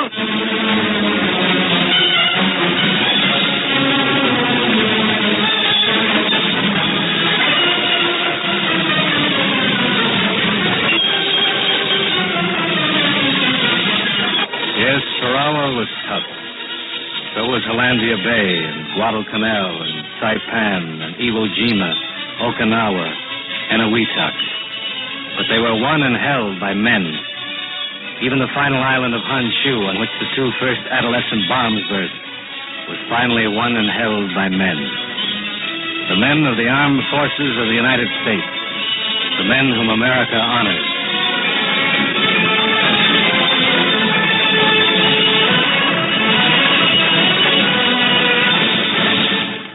Suspense, in which Mr. John Lund starred in Tarawa Was Tough. Written, produced, and directed by William N. Robeson. Listen. Listen again next week when we bring you another tale well calculated to keep you in suspense. Supporting Mr. Lund in Tarawa Was Tough were Ellen Morgan, Jack Crucian, Dick Crenna, Joe DeSantis, Robert Easton, John Daner, Larry Thor, and Lou Krugman. Suspense has come to you through the worldwide facilities of the United States Armed Forces Radio and Television Service.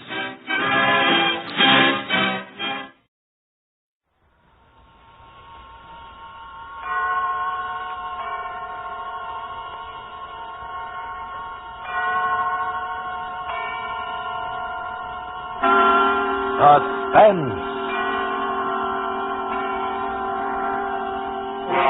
Autolite and its 96,000 dealers presents William Powell in The Escape of Lacey Abbott, a suspense play produced and edited by William Spears. Mr. Wilcox, I am from the SPCTC.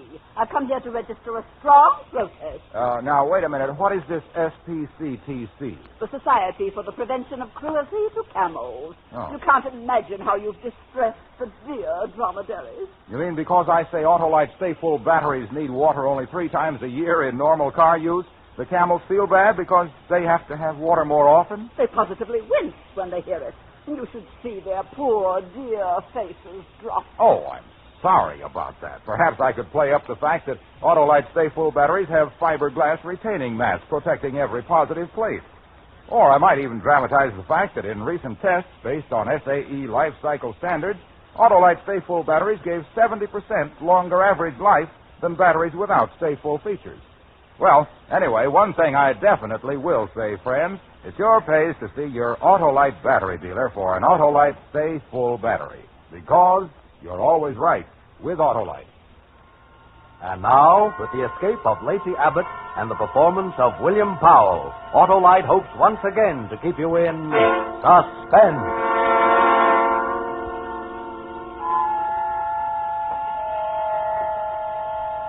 Hey, you.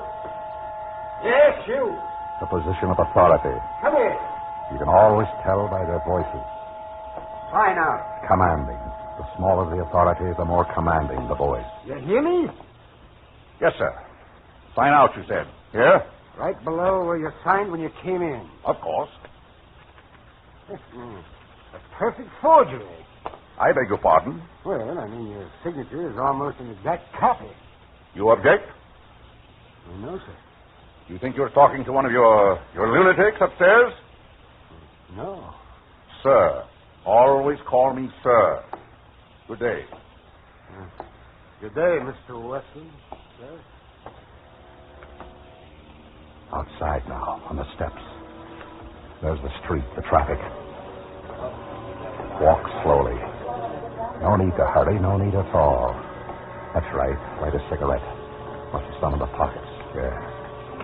What brand did the late Mr. Westland smoke? Excellent. Light it. Might have carried a lighter. No need to run. There won't be an alarm for at least 20 minutes. One look back over the shoulder. Casually. It's pleasant to be at the outside looking in after 2 years in the psychopathic war in Bellevue.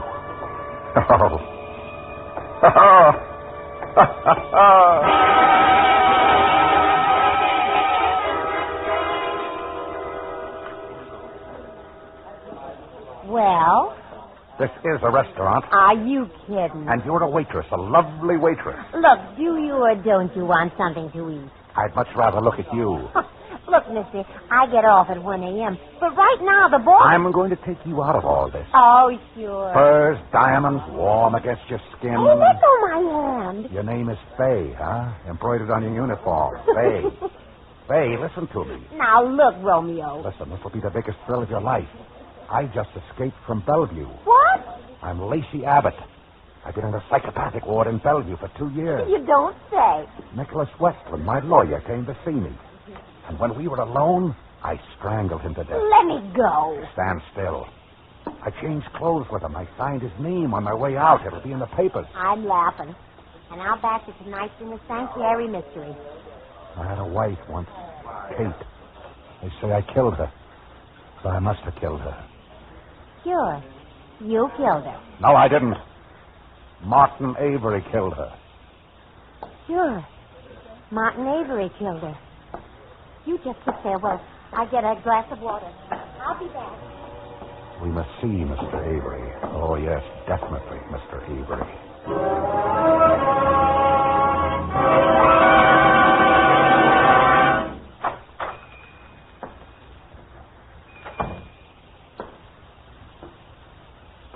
Anyone home? All right.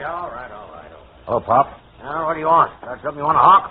Don't bother me with it. Everybody's selling, nobody's buying. You got me wrong, Pop. I'm a buyer. I want to buy a .45 automatic. Got a permit? No? You from the police? Nah, Pop. Let's see your wallet. All right. Lawyer, huh? That's right. Okay. $15. Thanks, Pop. I won't forget this. And neither will a friend of mine.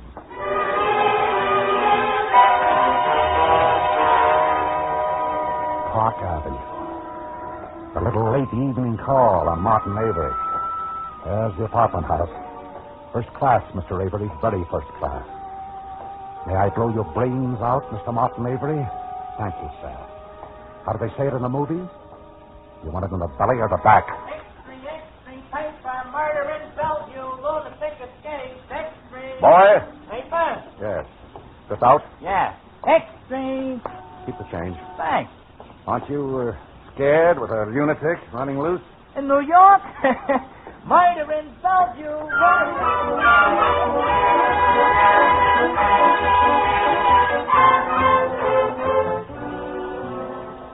Door unlocked. How thoughtful. Lavish apartment, Mr. Martin Avery. Lush. Not like it used to be.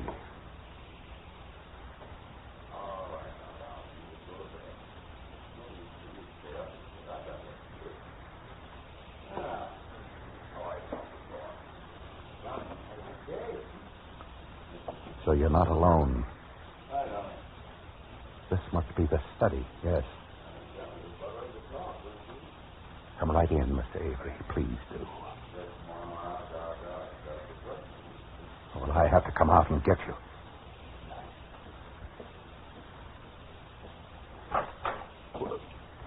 Lacey. Shut the door. Quietly. Lacey. Shut it. You're in Bellevue. But you see, I'm not. They'll find you. Look. My picture on the front page. Lousy picture. I could go to work in a delicatessen on the East Side, live in a hole, never leave Manhattan. Who'd find me? They'll find you. They'll find you first. I don't expect anything from you, Lacey. You're a sick man. I feel sorry for you, but I have my wife and child, my son here in the apartment now. I don't want... This gun? It's just to keep your voice down. It's a toy. It can't hurt. It kills. Pull the drapes over the window. What? Cover the windows. Will there be any dawn? That's the question. If there is, you'll see it come up the way I had to see it for 2 years on thick, soft, blind walls. All right, now what do you want? I waited a long time for this, a long time. Put down the gun.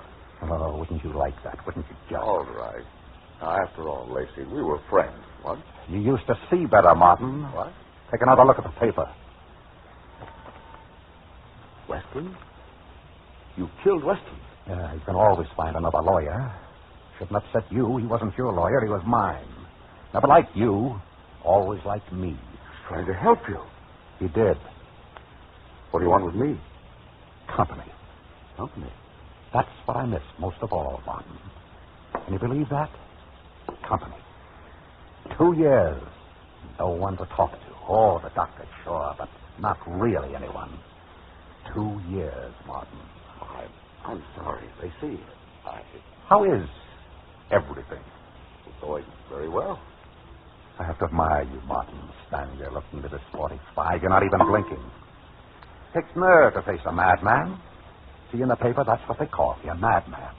With a gun in his hand. You never know what a madman will do, Martin. It takes nerve to stand there looking at me like that. No expression. Cold. They should put a drink in your hand and photograph you. Oh, yes, we could read the magazines in Bellevue. Those that wouldn't excite us, with the staples removed. But, Martin, you're not listening to me. You're watching the door. Relax, Martin. It's going to be a long night. Maybe you won't see the end of it. It depends. Depends on whether you say the things I want to hear. Whether you do things I like. It's up to me. Yes. I waited a long time. And Now, it's up to me.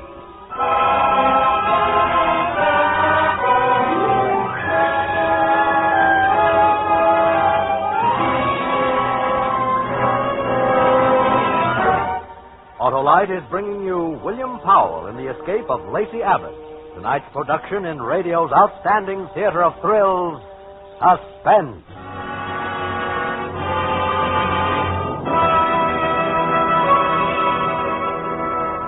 Well, Mr. Wilcox, have you made up your mind? About camels, you mean? You bet I have. And? You can tell your camel friends that Harlow Wilcox will never again shame them with Autolite Stay Full batteries, the batteries that need water only 3 times a year in normal car use. Oh, they'll be overjoyed. You can undroop the dreary dromedaries by reporting that Wilcox will no longer imply that Autolite Stay Full batteries are ruining Camel's go-without-water reputation. How elated they'll be. From now on, I'll merely mention that Autolite Stay Full batteries have fiberglass retaining mats at every positive plate for longer battery life.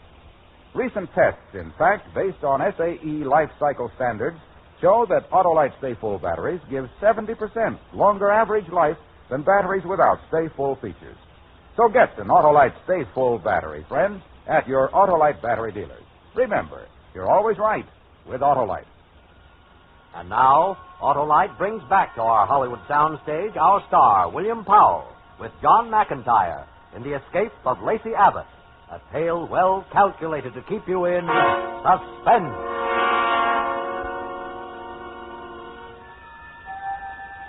Look at him.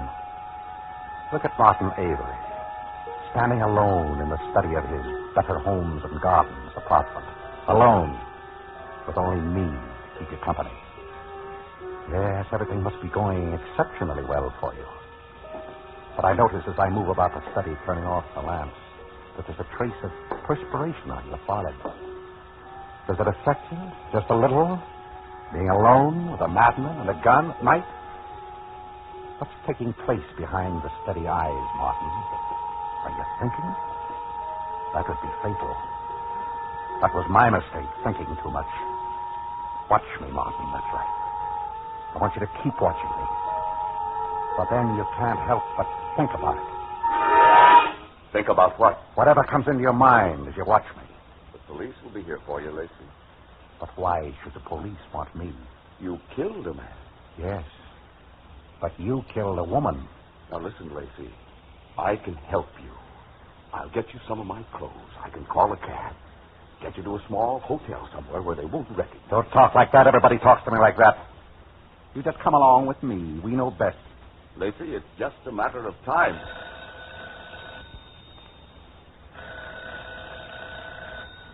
Answer it. Go on. But watch what you say. And hold it out here so I can hear it, too. Hello? Mr. Martin Avery? Yes, speaking. I'm Mrs. Nicholas Westland. I don't know if you've heard. Lacey Abbott escaped. My husband... Yes, I saw the papers. I'm sorry. Well, I didn't know. I thought I'd better warn you. Nicholas told me how much the man hated you. Thank you for calling, Miss Westland. I hope I... Good night. Good night, Miss Westland. Are you all right? Yes, I'm all right. Good night. You can hang up, Martin. Murder. Please, Martin. You know, I'm not responsible for what I do. You're as responsible as anyone. You knew what you did when you killed Westland. Now you're going to say I'm not crazy? You know what I mean. I'm either responsible or I'm not. If I'm responsible, then I'm a murderer. If not, then Nicholas Westland's death was an unfortunate accident. But that was all taken care of in court 2 years ago. Remember? You testified against me. I told the truth. Did you? Yes. I was the only one that knew you were lying, Martin. You know I told the truth. Where are your wife and your boys sleeping, Martin?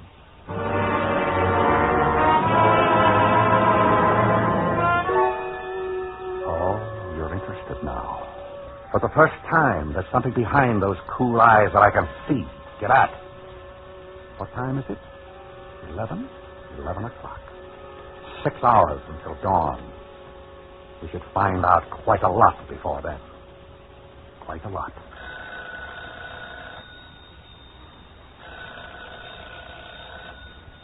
Should I answer it? Answer it. Hold the receiver up, that's right. Just like before, so that I can hear. Go ahead. Hello? Martin Avery? Yes? This is Lieutenant Creekmore, police. What is it, Lieutenant? Is everything all right up there? Yes, everything is all right. You're sure? Yes? Have you heard that Lacey Abbott escaped from Bellevue tonight? I saw it in the late paper. Oh, and you know about Nicholas Westland. It was a tragedy. Well, we thought Abbott was getting better, but, well... Too bad. The reason I called you, you know how Lacey Abbott feels about you. He may try to get you. You think so? Well, he might try, but you don't have to worry, Mr. Avery. I have 4 of my best men covering the front and rear entrances to your apartment house. If he shows, we'll get him. Good night. Solicitors. We're fortunate in having such a solicitors police force. Now, listen, Lacey, I played your game. Now, let me get you out of here. You go down to the second floor landing. I'll call the men up from downstairs, tell them you're up here, and that'll give you a chance to get out. You didn't answer me, Martin. Where are your wife and son sleeping? In the back bedroom. Through that door and... Straight back down the hall. The nursery? Why, do you? The nursery? Just off the bedroom. How old is your boy? He's a year and 6 months. I remember somebody told me that you were married while the trial. My trial was in progress. Yes. 1 year for the trial, 2 years in the psychopathic... I wish there was something I could do for you. Oh, there is. What? Just tell me, why did you kill my wife? You can see the sweat now. Yes, and in a minute he'll be pulling a handkerchief from his pocket and writing at it. It's taken a lot to shake you, Martin. You've had it all your own way so long. The money, the good life, the good married life. Tell me! You waken them. Quiet. Let me tell you a little story. A bedtime story. Listen to me, Lacey. Once upon a time, there were 2 men who went into business together. The business prospered, and things looked pretty good. Each partner had 50% of the stock in the company. And then along came a big, bad menace, a corporation that wanted to buy them out. One partner wants to sell, the other partner no. The partner that said no had a wife. Let's call her Kate. And it seems his stock was negotiable in Kate's name as well as his own. Shut up! The partner that wants to sell, that's you, pulled a fast one while I'm out of town. And you got Kate to sign away everything. But before I got back, she saw what you're doing. And right there was where she disappeared. No, now listen to me, Lacey. And I wonder who it was that saw to it. I wonder who it was that killed her. You're still out of your mind. That's just a fantasy. Just a fantasy, huh? I suppose it's just a fantasy that at the inquest, a few well-chosen words from you started them looking at me. Wondering about me, wondering why I was away. Or what I'd done with the body. Lacey. A fantasy that had almost killed me to lose her. Yes, I was out of my mind then. And again, your few well-chosen words. I've noticed you haven't been insulted lately, but I just thought it was overwork. You've got to listen. Thanks, partner, I do thank you, and I stand ready to repay you, Martin. Where's her body? I don't know. Martin? It was never proven she was dead. Let's say it was taken for granted. I did everything I could for you. Now, why don't you? 4 hours until dawn. But I can see it now, Martin. If you try hard enough, you can see it too. On the wall. Give me the gun. Advanced psychology, huh? You must have been studying. Give me the gun. Response to the command. Isn't that the way it goes? Response to the command sometimes works the impossible. The subject will sometimes obey your command against his better judgment. Give it to me. No, Martin. Give it to me. Yeah, you can do better than that. Hey! More noise. Someone might come in to see. That's better. You know, I could have killed you. Why didn't you?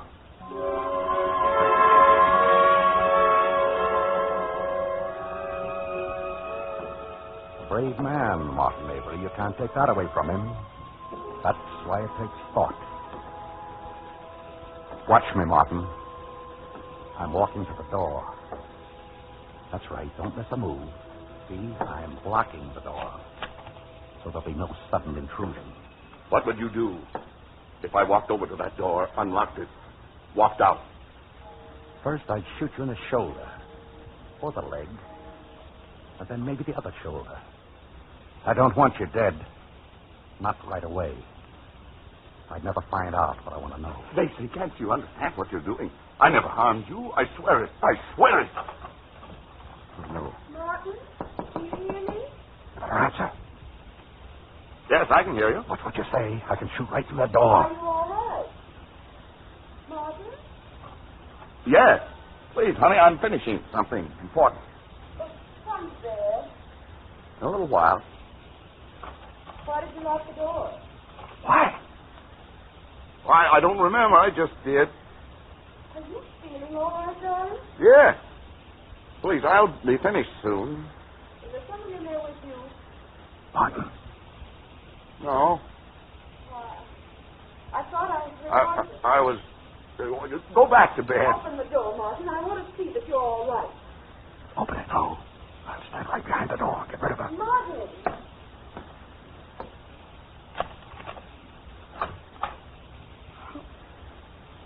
Is anything wrong? No, darling. Please, go back to bed like a good girl. I'll be alone. Well, all right. Better get it's 3 o'clock. Sit at the desk, Martin. Let me see the light in your face. Are you happy with her? Yes, I see you are. How is she like Kate? Is she like Kate at all? Oh, but she's your wife, and she's Kate to you. Does the light trouble your eyes? It glares? Just a little light? But it glares white in the dark as you stare at it. Beyond that pool of light, everything is black, Martin. Black as it is in me. Black. Stare into the black. Now, what do you see? What do you see? I see her, too. Everywhere I look. Everywhere. The worldly hope men set their hearts upon turns ashes. Or it prospers. And anon like snow upon the desert dusty face, lighting a little hour or two, is gone. Almost I am, Martin. Ah, she's beautiful, Martin, your wife. Beautiful. Leave the wise to talk. One thing is certain. That life flies. One thing is certain, and the rest is lies. The flower that once has blown forever dies. Dies. Dies!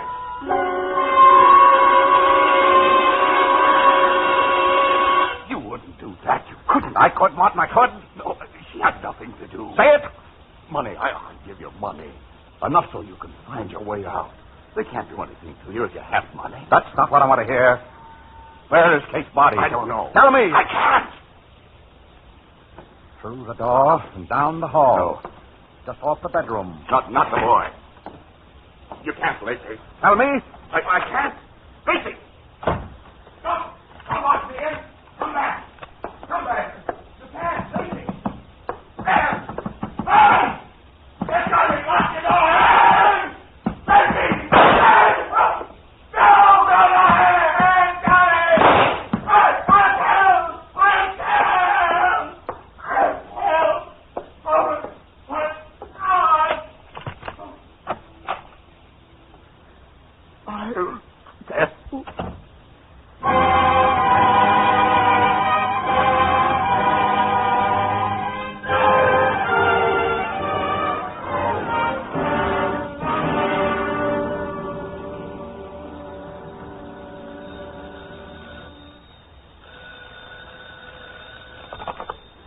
Nicholas Westland speaking.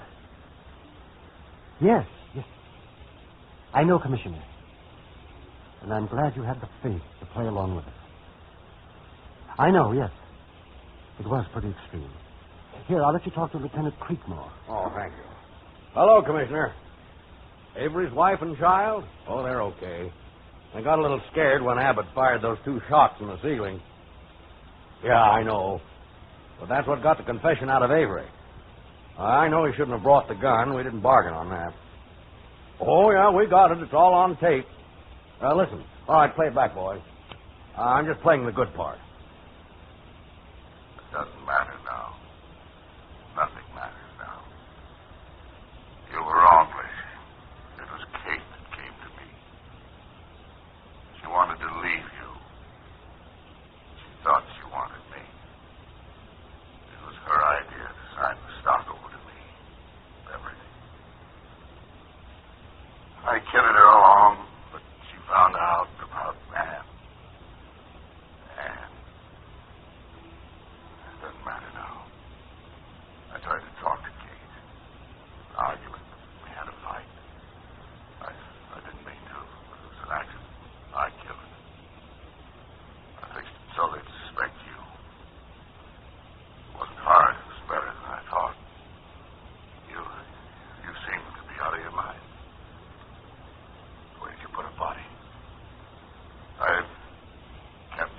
All right, boys, that's enough. Did you get that? Yeah. Well, we'd never have cracked Martin Avery any other way. Now, they wanted to release Lacey Abbott 6 months ago. Why, they said he was as sane as I am. But I'm glad we waited till he had this worked out in his head. You'll have my full report tomorrow. Good night. And thanks, Commissioner, for letting us try it. Well, what's the matter, Mr. Abbott? Well, you should be feeling pretty good about all this. Your plan worked out great. Well, you're clear. What difference does that make? He said Kate came to him. Kate came to him.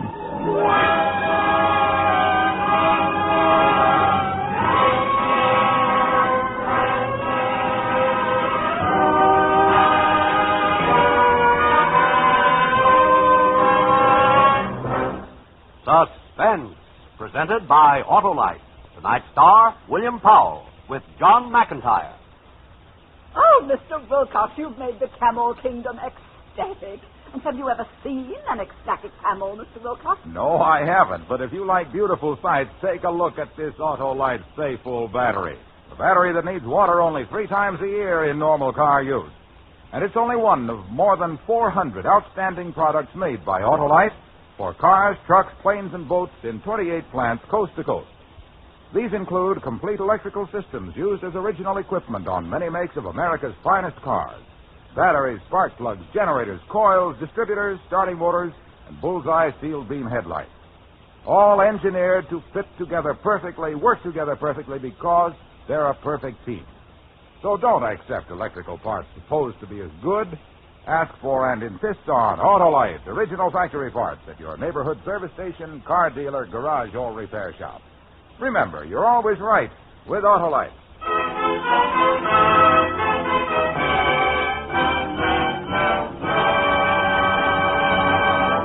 Next Thursday for Suspense, an unusual bit of casting that we think will intrigue you. Our stars will be radio's usually happy couple, Ozzie and Harriet. The play is called Mr. Diogenes, and it is, as we say, a tale well calculated to keep you in suspense.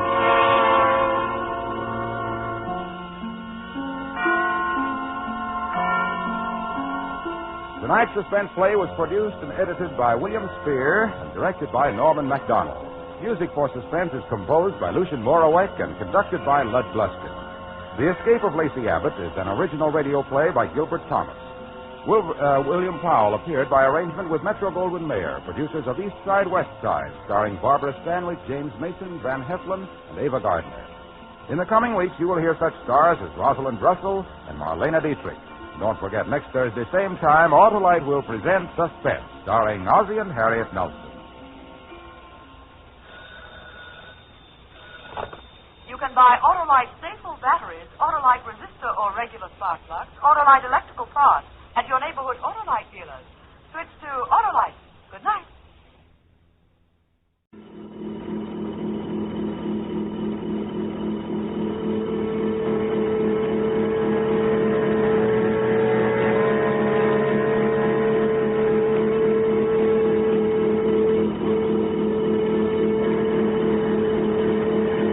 Didn't see the brightness because he was back aft alone. He sat quietly relaxed. He wasn't bored. It was just that he had no interest. After 14 years in the mapping command, even the strangest of the new worlds was routine to him. And what little imagination he had was beginning to center upon a small farm he'd seen on the southern plains of Vega 5. The brightness that Wisher didn't see grew with the passing moments. A pale young man named Grenville, who was Wisher's crewman, watched it for a long while, absently. When the gleam took on brilliance and a blue-white dazzling blaze, Grenville was startled. He stared at the screen for a long moment, then carefully checked the distance. Still a few light minutes away, the planet was already uncommonly bright. The blueness and the brightness flowed in together. It was the most beautiful thing Grenville had ever seen.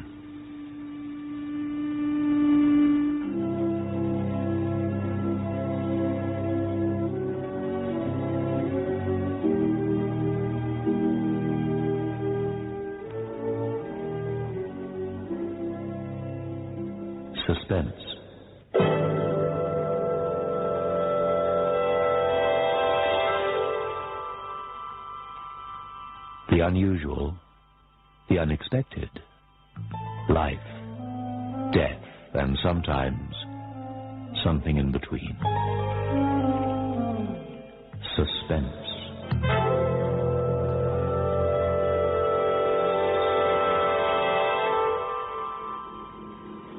Grenville watched the planet grow. Slowly the moons came out. 4 winked on and ringed the bright world like pearls in a great necklace. The glare's incredible.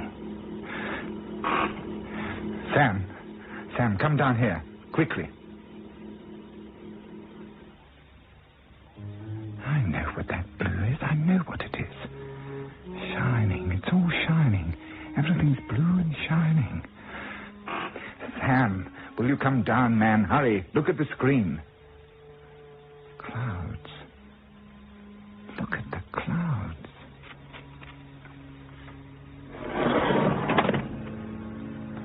Sam, look. Isn't it beautiful? See. Whew. Well, I'll be. It's blue. The entire world's blue. Ice caps. Clouds are white. But the rest's entirely blue. It's all water. A world of water. How's that for a freak, huh? 1 in a million, right?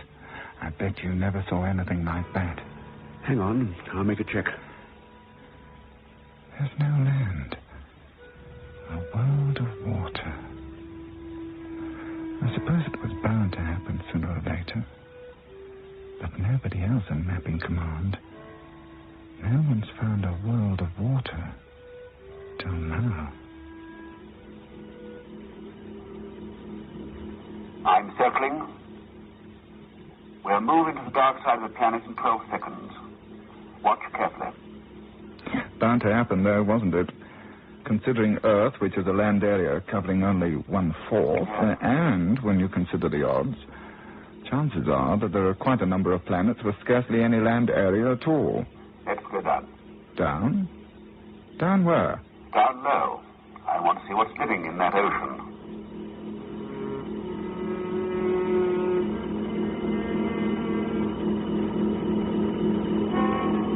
Stratosphere.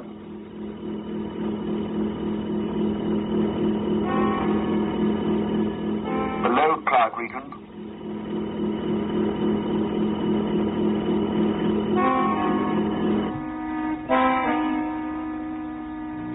Leveling off completed. 1,000 feet. Screen at full magnification. And you're the man who always follows the regulations without question. I do, normally. Without the regs, Mapping Command, death trap. Nowhere in space is the need for rules as great as out here on the frontier. We owe our lives to the regs. Then I wonder how they'd feel about us probing the water of an all-water planet from 1,000 feet up. Well, inevitably, there are some things the regs can't foresee. All planets are new, but this one's newer than all the rest. Extra different. All water. Nothing. Nothing at all. No fish. No seaweed. 800 feet, that's as near as we're going. Evolution's been confined underwater, then? Completely underwater? If there is evolution. Look! Sam, see! An island! Yes, I see it. They didn't see the second island. Radar picked it up for them. They patrolled the dark side of the planet, but found no more islands. This planet's my assignment. They might even name it after me. There are a load of planets named after men in Mapping Command. When the tourists come, they'll be coming to Grenville Planet, one of the most spectacular wonders of the universe. We'll land.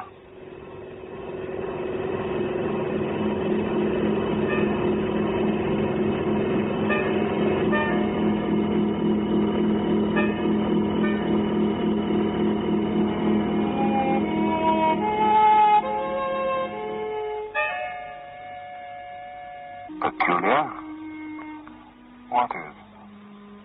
I don't know. Doesn't feel right. There was nothing on the islands that could hurt them. They were quite sure of that. The check had revealed the presence of a great number of small, four-footed animals, but only one type was larger than a dog, and that one was slow and noisy. Both men were standing close in by the ship. It was a rule. You never left the ship area until you were sure. The regulations said so. Have to be careful about snakes. How's the air check? I'm just reading the meters. It's good. Okay, let's breathe this world.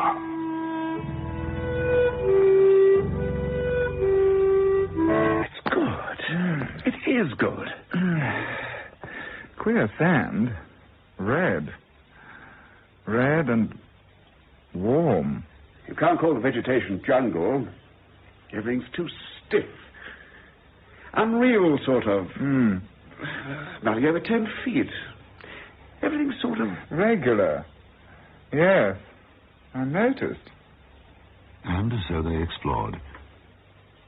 Wisher began to feel more confident. They had their rifles. They had the ship and the alarm system. There was nothing that could harm them. The day passed. Just before twilight, 2 of the moons came out. Moons. What?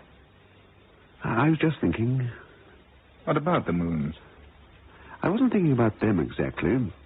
I was thinking about the tide. 4 good-sized moons in conjunction could raise one heck of a tide. So? That's probably where the land went. Well, let the technicians worry about all that. No, it's just that these islands have no right to be here at all. 4 moons. They could produce tides that would wash continents away.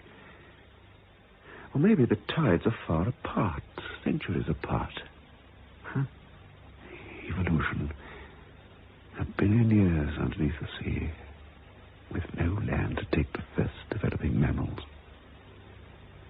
I wonder what's going on this minute underneath all that water. When they went into the ship for the night, Wisher didn't need the regulations to tell him to seal the airlock and set the alarm screens.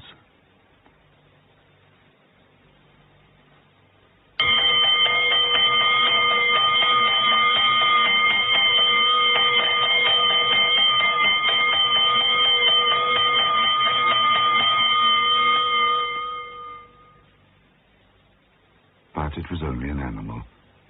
One of the large ones. A weird, bristling thing with a lean, powerful body. By the time morning came, Wisher, who'd been frightened half to death, was in favor of leaving for the one remaining star they would map before returning to base. Grenville was secretly keen to return as well, but for different reasons. Grenville had decided that Grenville was now a famous man. That island, over there, that's North Grenville. This one, South Grenville. Don't go near the water. All right, Mummy. I'll work the edge of the vegetation. Funny. No birds. Leave the rifle, take the pistol. Easier. Okay. No shellfish. The beach is a bare, dead plot of ground. There's danger here. I know it, but I can't explain it. Sea, noiseless. No tide, no waves, nothing. It's because there's nothing, just stillness everywhere, that I know there's danger. The seas of every world I've ever been to have been choked with life. From Earth on, out to Deneb. Anyway, I'll take a specimen of the water. It took a lot of courage for Wisher to approach those waves. He took a quick water sample and hurried back to the ship. The water was earth water, so far as his instruments could tell. There was nothing wrong with it. There was nothing much living in it either. Then Grenville came back with his specimen sack. No shellfish. Why? Well, maybe they just don't like it here. The computers finished constructing the orbits of those moons. So? So the moons conjunct every 112 years. They rise at a tide of 600 feet. Well, I don't see what... The tide is at least 400 feet higher than either of the islands. Oh. Where in the name of... Grenville, where did the animals come from? They should be drowned. Right. And would be. Unless they're amphibian, they're not. Or unless a new batch evolves every 100 years. It doesn't make sense. The sand, it seems artificial. Why is the island here at all? And then the idea popped unbidden into his brain. And he slowly turned and looked at Grenville, who was staring moodily out to sea. That's it. That has to be the reason. The whole island is artificial. It's restored. Put here by whoever lives under the sea.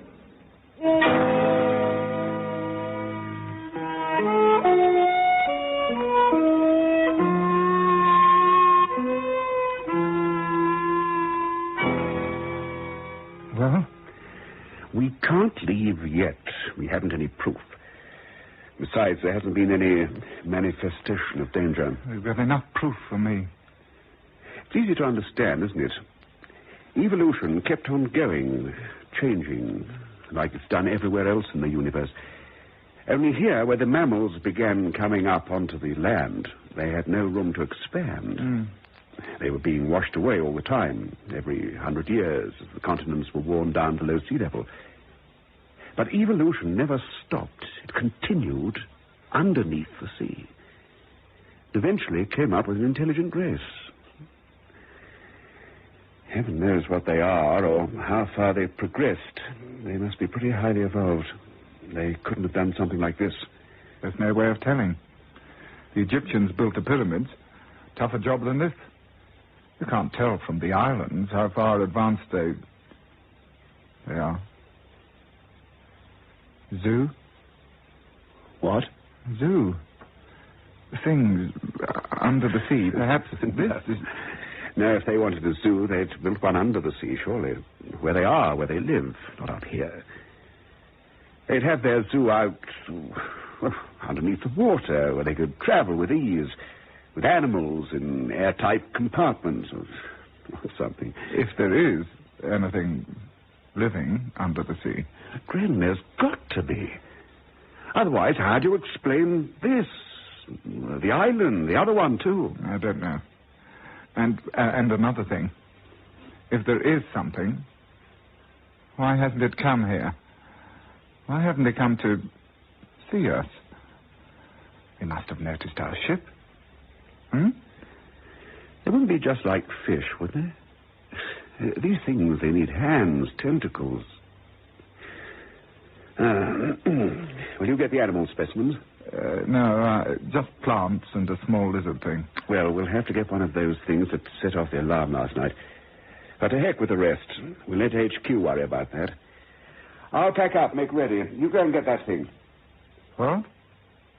I said go and get that animal thing. Then we leave, huh? Yes. Do you think we need one of those things that... set the alarm off last night? Yes. Okay. You wouldn't like to have a shot at getting one and let me pack up? No. Okay. Okay, then. I think I'll just have a... I think I'll just smoke a cigarette before I leave. I won't have much time if I'm to get one of those things. Just 5 minutes, and then I'll... You? No, thanks.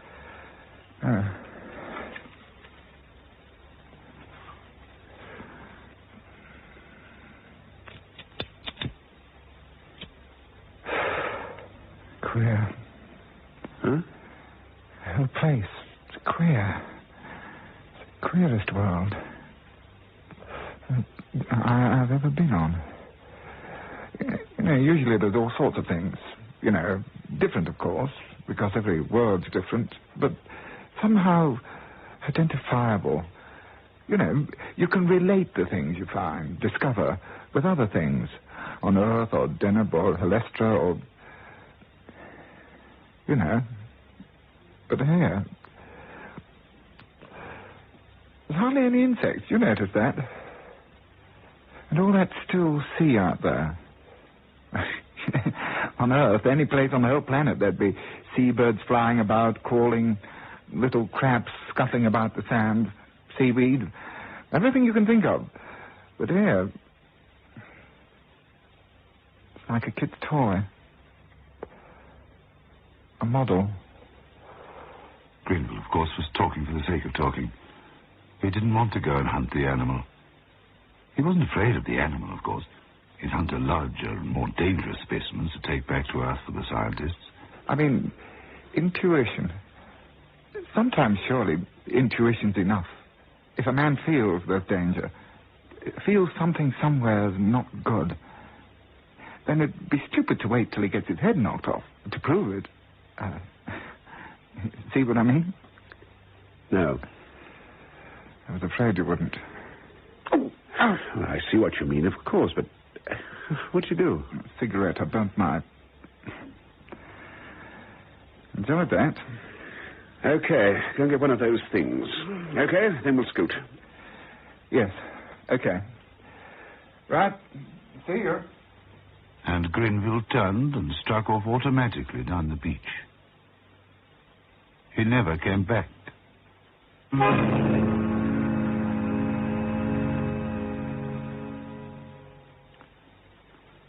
At the end of the third hour, Wisher went to the arms locker and pulled out a heavy rifle. Then he went outside the ship again and waited. If Grenville comes back before me, it'll be all right. Because the alarm's set to deactivate when it registers the sound pattern of either of our voices. If he comes back and doesn't see me, he'll know the alarm's on. If no one comes back, the ship will blow by itself. The beach was wide and curved. Grenville's deep footprints were easy to follow. From out of nowhere, it seemed, a wind sprung up. Wisher welcomed it like a friend. Something, at last, was happening on Grenville's planet. This is the end of it. When I get out of this, I'll go home. With Grenville or without him. The heel prints turned abruptly into an alien forest. Wisher walked some distance farther on to a relatively clear space.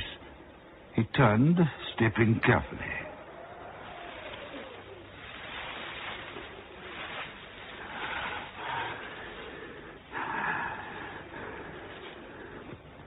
He started to circle the spot where Grenville had gone in. The wood around him was soggy, sterile. Ship. Somebody's the ship. Ship can take care of itself. Me, another 5 minutes and then... Grenville, my lad, I'm sorry. Very sorry.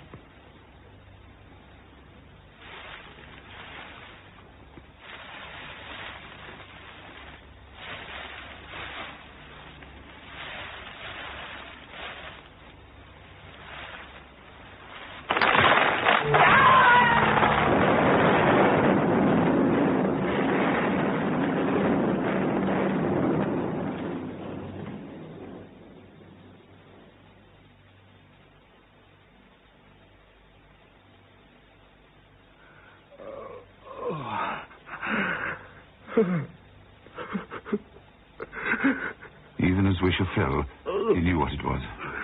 Animal trap. He knew with a blast of glacial fear, he knew. He reached for his rifle and felt the metal bite into his legs anew.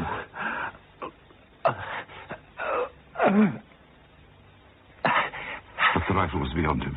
Out of his belt, he dragged his pistol and in a sea of pain, held upright by the trap, he waited.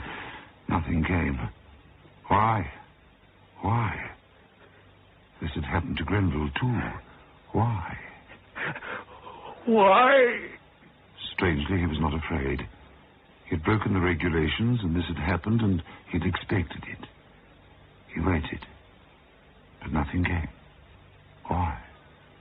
Why? He looked down into the hole, and he saw the hot redness of his own blood. And as he watched it bubble, he realized that he was dying. Why doesn't something come?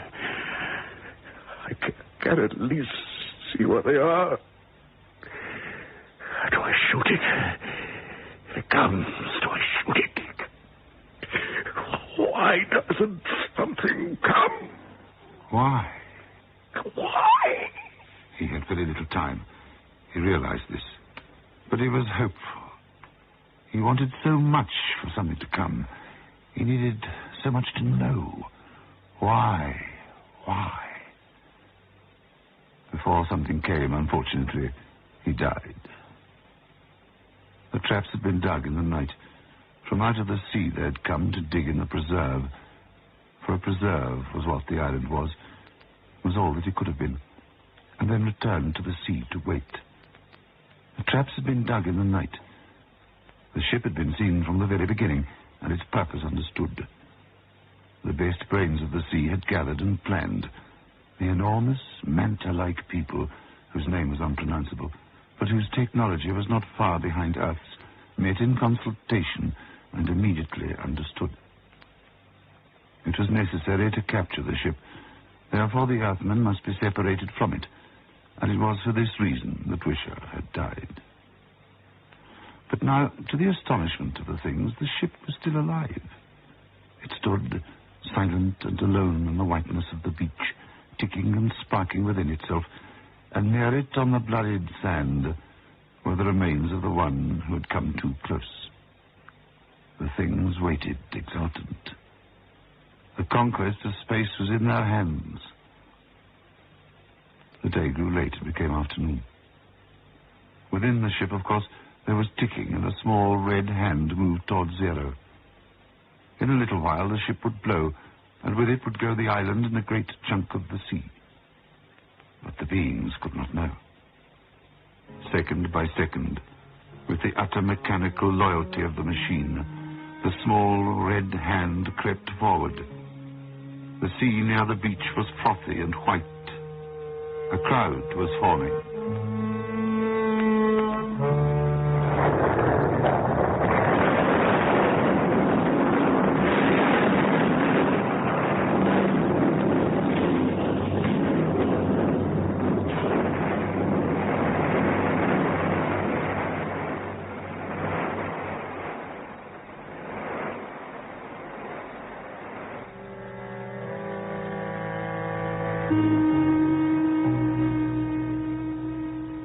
Grenville's Planet was adapted for broadcasting and produced by Michael McCabe.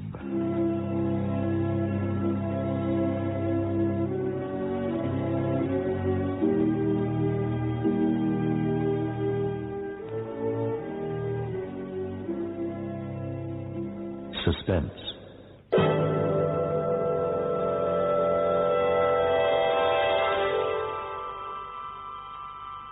The unusual, the unexpected, life, death, and sometimes something in between. Suspense.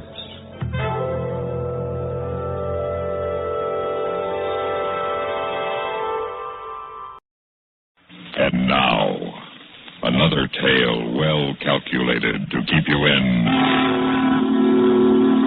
suspense. A Statement of Fact by E. Jack Newman.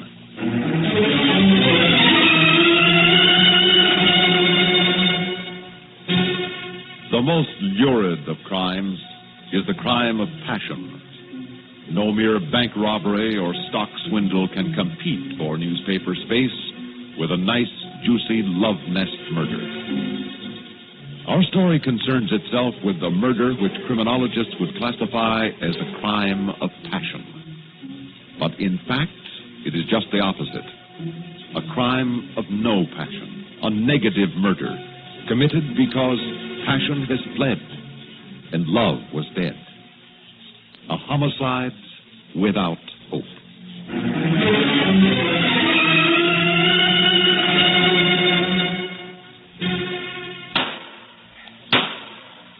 It is the findings of this coroner's jury that Robert Ames Dudley met his death at the hand of his wife, Ellen Randall Dudley. In view of the evidence, the jury recommends that said Ellen Randall Dudley be taken into custody and held for action by the grand jury. Well, Chris, just as you predicted. They couldn't have arrived at any other verdict. Now, all the police have to do is find her. She'll show up. An international beauty with a face as well known as a movie star's. How far can she get before she's recognized? Well, a defendant that famous could be the making of the prosecutor who convicted her. You're reading my mind, John. But how could you... Easy. With a little help from a pal. Well, sure, I'll be glad to help, but what makes you think you can be the next DA? There are other men in the office with lots longer service. The man that gets to Ellen Randall Dudley first can be the next district attorney. Don't you realize that his name, yes, and his picture, will be linked with her in newspaper stories all over the world? Oh, sure. First things first. I'll have a warrant for her arrest issued by our office. And then you and I have got to use every pipeline we have into the police and sheriff's office. I want to know the minute she's picked up. Chris, I've watched you pull off some pretty fast deals ever since we were in law school. Fast deals? You hurt my feelings, John. I'm merely doing my duty as a servant of the people.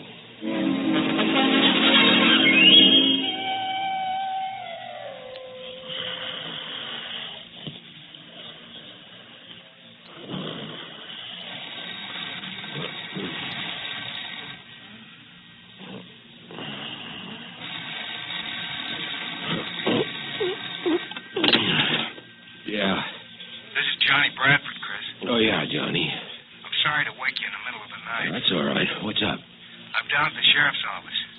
They picked up Ellen Dudley a half an hour ago, out in Allenview. She was hiding in the restroom of an all-night bus station. Good. I'll be right down. The sheriff's holding her incommunicado, Chris. That's bad. You have to work fast on this one. Yes, I know. Listen, can you get to the sheriff? I can try. Get to him. And tell him the district attorney will hold him personally responsible for the conduct of his office and his officers in this situation. Remind them that the accused is the state's prisoner, not the county's. Yeah, Chris, but he can still hold her legally for 48 hours. I know. And he's coming up for re-election. I know. You just get the word to him. I'll be there in less than a half hour.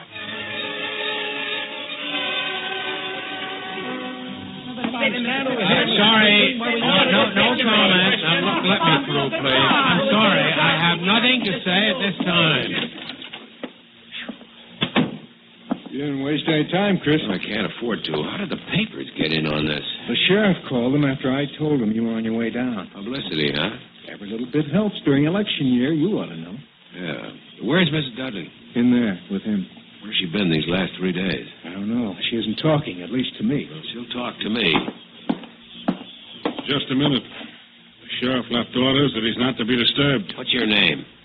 Deputy P.G. Thaler. Mr. Thaler, I want you to go and stand by that door over there. Huh? No one, absolutely no one, is to come through that door until I say so. I take my orders from Sheriff Morrow. Thaler, I want... Hey, I thought I told you I didn't want anyone around here. Good morning, Sheriff. Who are you? Dale Christian, Deputy District Attorney. Oh. Yeah, Mr. Bradford here said you were on the way down. Now, we can handle this situation all right, Mr. Christian. Is Mrs. Dudley in there? Yeah. Is she guarded? No need to Get in guard there, her. John. Don't take your eyes off her. Right. Now, look here. Now, you look here, Sheriff. You're going to do as I say. Just a minute there, Bradford. He has no right to go into my office. He has every right to go in there, and I'll show you why. Here. See this? It's a warrant issued yesterday afternoon for the arrest of Ellen Randall Dudley. When you see that seal and that signature, your authority is automatically superseded. No one comes in here and tells me how to run my job. I'm telling you. You're trying to get your name and picture in every newspaper in the country at the expense of this case, and I'll have no more of it. Now, this is no pressman's holiday. If you have any brains at all, you'll take Mr. Thaler here and go outside and get rid of those reporters as fast as you can. I'll take action against you for this, Mr. Christian. Do that, Sheriff, and see where it'll get you. Good morning, Mrs. Dudley. Yes? My name is Christian, Mrs. Dudley. I'm the Deputy District Attorney. All right, John. What are you going to do? Just take a few notes, Mrs. Dudley. What kind of notes? Mr. Bradford is also from my office. He's here to take notes on what you say to me, Mrs. Dudley. Oh. I'm obligated to warn you that whatever you say right now may be used later in the court. You don't have to talk to me unless you want to. You understand that? Yes. This won't take long. I'd just like to get your story in your own words. Pardon me. Yes? I don't understand you, Mr. Christian. You just told me that anything I tell you may be used against me in court. Yes? Well, then, to be on the safe side, I shouldn't tell you anything. Mrs. Dudley, listen to me. Now, listen carefully. Yesterday afternoon, I attended a coroner's inquest inquiring into the death of your husband, Robert Ames Dudley. Yes? A coroner's jury there determined that Mr. Dudley came to his death as the result of wounds inflicted by you, his wife. A hatchet was presented as evidence. Mr. Thomas Unger of the Police Crime Laboratory positively identified it as the murder weapon. Sergeant Victor Manning also testified, and he explained that several fingerprints on the murder weapon belonged to you. Two witnesses, your maid, Ethel Lee Barth, and a neighbor, Mrs. Frank Thompson, gave testimony that further incriminates you. Enough evidence was presented for the coroner's jury to recommend that you be taken into custody and held for the action of the grand jury. Do you understand what I've just told you? Yes, I think so. In a few days, the grand jury will meet and charge you with murdering your husband. There's no doubt that they will make that indictment, Mrs. Dudley. From there, you will be arraigned and later on taken into a court and tried. Do you understand that? Yes. Fine. Now, a frank, honest statement on your part before all of these things take place can save a great deal of pain on both sides. Such a statement from you right now may determine the disposition and the proper plea to be entered on your behalf. What do you mean, Mr. Christian? Proper plea? You murdered your husband on the night of the 13th. The sooner you admit that, the better off you'll be. You make a full confession, you sign it, you enter a plea of guilty, and I promise you I'll do all I can for you with the court. Okay? Suppose I don't admit anything. Then you can expect no clemency. And that, of course, is entirely up to you, Mrs. Dudley. But I must tell you that the death house and the state penitentiary is full of people who didn't listen to reason while they still had a chance. This is your chance, Mrs. Dudley, right here and now. Well? I don't know what to do. If you don't take my advice, they'll hang you. I promise you, Mrs. Dudley, they'll hang you as certainly as you're sitting in that chair. Well? I don't know what to do. I don't know what to do. Suppose you begin at the beginning. The beginning? What was the beginning? I don't know. Well, let's say, where did you meet your husband? It seems to me I read someplace that it was in Europe. Yes, that's right. In the south of France. I had a villa on Cap Ferrat that summer. What summer would that be? 1952. Meet him through friends, did you? Yes. At a gala in Monte Carlo. We were married 3 weeks later at the Mairie in Grasse. Rather a short engagement, wasn't it? It seemed an eternity at the time. I was fed up with European gentlemen, I suppose. Bored with the kind of men who put all women into two categories. Possible wives or possible mistresses. Roger was only interested in me as a wife. And he was so refreshing. So healthy. So American. You remind me of him a little. You look about the same age. He was 36. I'm 34.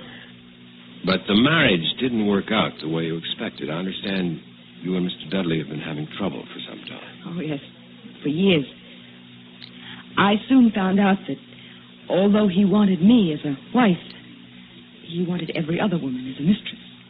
And he drank? He drank. Last July, you had him arrested when he came home drunk and threatened you. Isn't that so? Yes. But he got out of that very easily. They didn't do a thing to him. Roger was awfully good at talking himself out of things. Oh, he had a law degree, too, you know. So I understand. Roger never went into practice. He didn't have to. That was his trouble.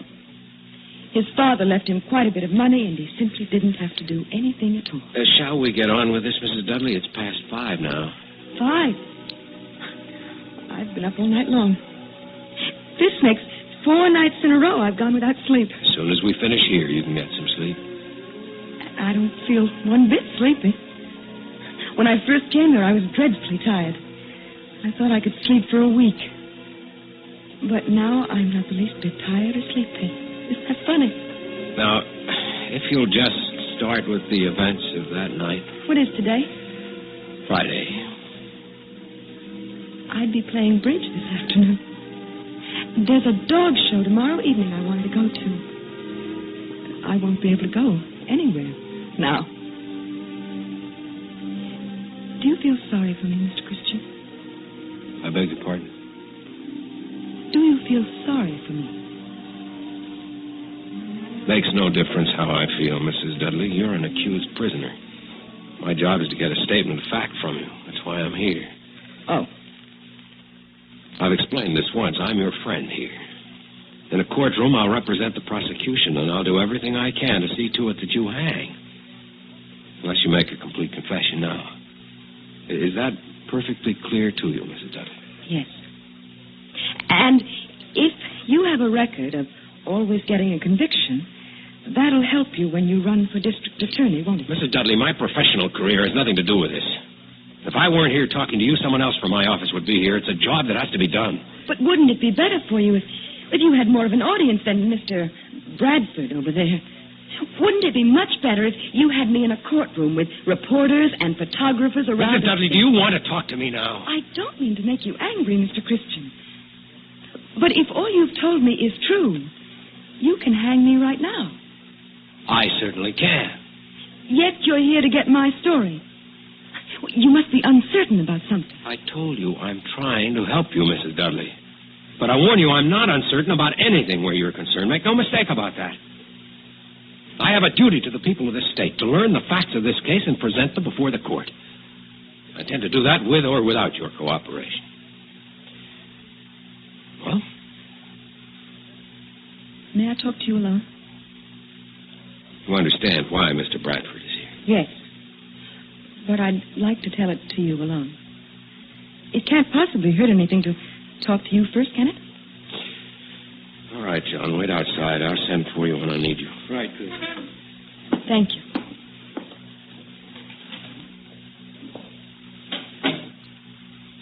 All right, Mrs. Dudley. We're quite alone. What do you want to tell me? I killed my husband. Very well. Tell me how it happened. I was having some people over for dinner that night. I was busy in the kitchen with the maid fixing dinner. When Roger came downstairs, I asked him to do a simple thing. Just a little thing. I asked him to start a fire in the fireplace. It was pretty chilly out, and the fire always made that room look so warm and nice. Have you seen my house? Yes, Mrs. Dudley. Go on, please. He took so long down in the basement, getting things ready for the fire, and our guests were arriving at 7:30. So I asked him to come up and make some martinis and let the fire go for the moment. He called me a name. Why? I never knew why he did things like that. I went downstairs to ask him why he was so angry. And he called me another name. wasn't just the name or him being angry. It was all of those things he had done to me before. The arguing, the fighting, the insults. When he started up the stairs, I picked up the hatchet and I hit him with it. He fell down. Then what did you do? I ran upstairs, put on my coat, and I left the house. Where have you been these last 3 days? I never left Allenview. I had a room at a motel last night. Then I thought I'd better get away. Go east, maybe. But somebody recognized me at the bus station. Did you ever think about killing your husband before this? Oh, yes. Did you know you were going to kill him when you went down to the basement? No. Why did you kill him? He took my life away from me, Mr. Christian. I don't understand. He took my life away from me. He stole my life. I don't understand that, Mrs. Dudley. When I went down the stairs that night and saw him standing there, I suddenly realized all he had taken from me. Everything that was young and fresh and wanting. And I despised him for it. So I killed him. But why did you have to kill him? You could have divorced him, left him. Don't you see what he had taken from me, Mr. Christian?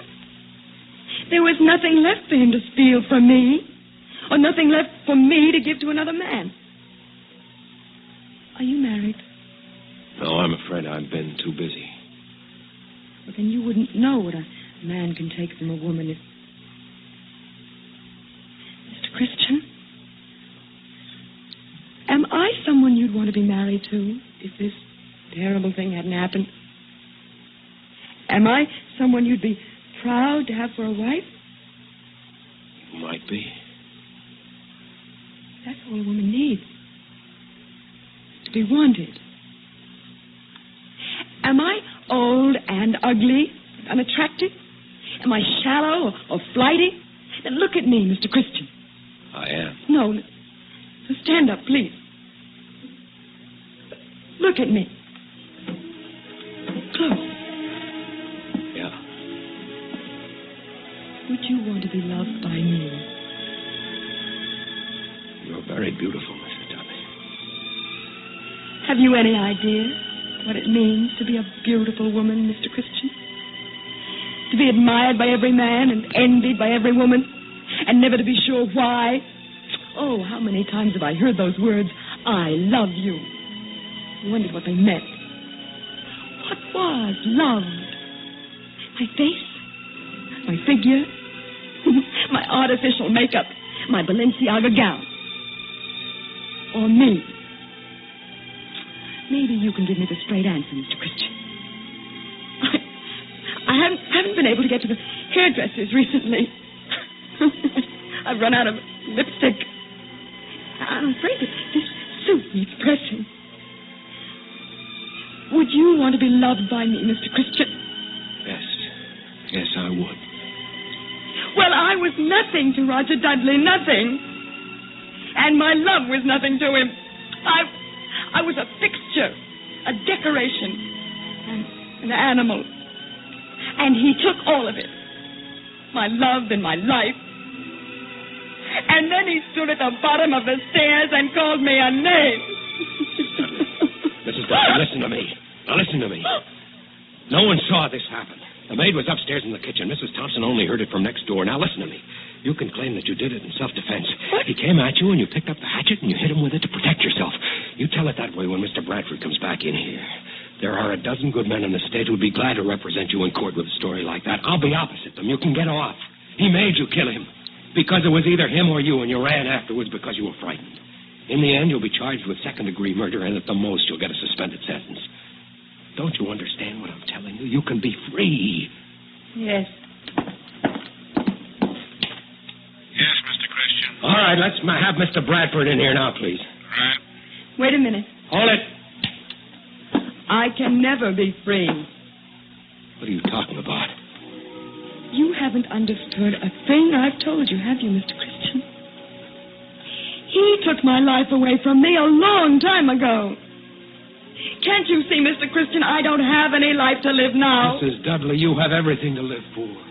Look, you're young and beautiful, and you want and need all the things that life can give you. Too late, Mr. No, Christian. it's not too late. You must listen to me. You're too valuable a person, too desirable, too beautiful to die. You must live. Fine. For me, for us. You need to be loved, and you need me. God help me, I need you. I need you. I need you.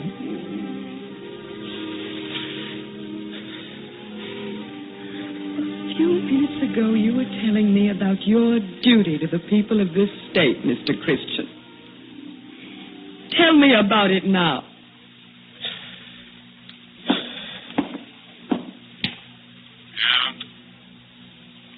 All right, send in Mr. Bradford.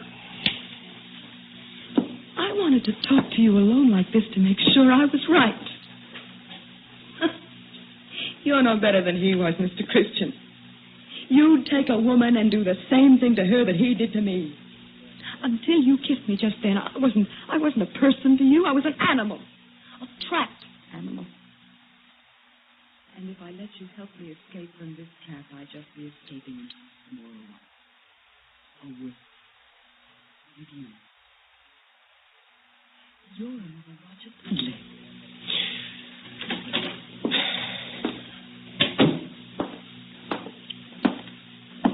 Okay, Chris? Chris? Are you ready to make your statement of fact, Mrs. Dudley? Yes. All right, John, take it down. From the beginning, Mrs. Dudley, just as it happened.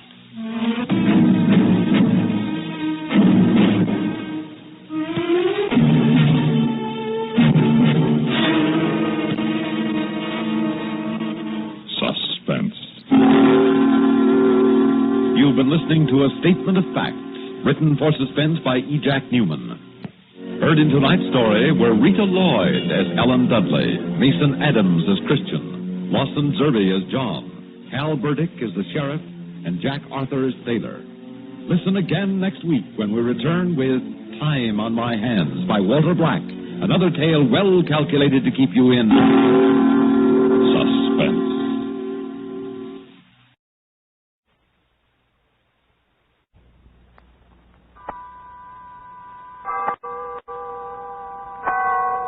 Autolite and its 98,000 dealers bring you Mr. Herbert Marshall in a true story. Tonight's presentation of Suspense.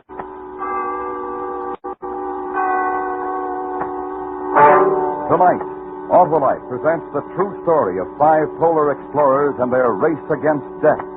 A radio dramatization of The Diary of Captain Scott. Our star, Mr. Herbert Marshall.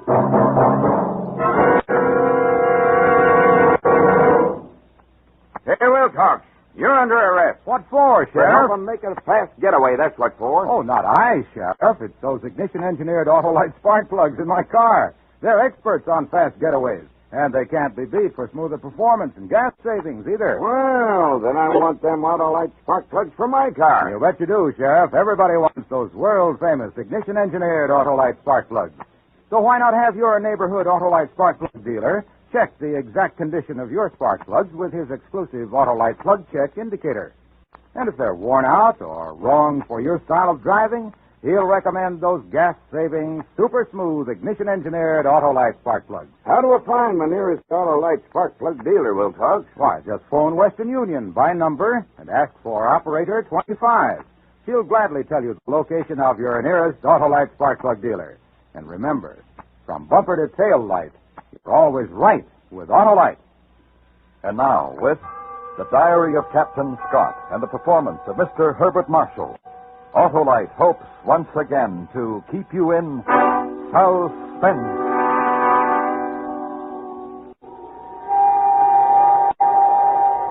Wednesday, January 18th, 1912. Camp 69, temperature minus 22 degrees a.m. The South Pole. We have arrived, yes, but under very different circumstances from those expected. We've had a horrible day. The elation ran high all morning since we were nearing our goal and thought to be the first 5 men to reach the pole. But our hopes were dashed when Evans sighted a flag and a tent near the spot. The Norwegians have forestalled us in our first to get here. In the empty tent, under the name of their leader, Raoul Amundsen, were listed the 5 men who were with him. It was a terrible disappointment, and I'm very sorry for my loyal companions. There's no doubt of it now. They did find an easier way up over the barrier. Oh, we thought as much back at Cape Armitage. It's a rotten shame, men, and I'm sorry. Good Lord, Captain Scott, you've done everything you could. There's more to do. More for all of us. 800 miles, as a matter of fact. Are you ready to start back, Evans? I can't think of a reason to stay in this ruddy, miserable place. Is the sledge ready, Oates? A bit frozen in, I suppose. Yes, I imagine. Wilson, do you vote to start? The faster the better, Captain. Bowers, can you get a sight and start us off on course? Sky is a bit overcast, but I think so. Yes, I think I can. We'll go then, as quickly as we can. The minute saved here will mean a minute more of comfort aboard the ship.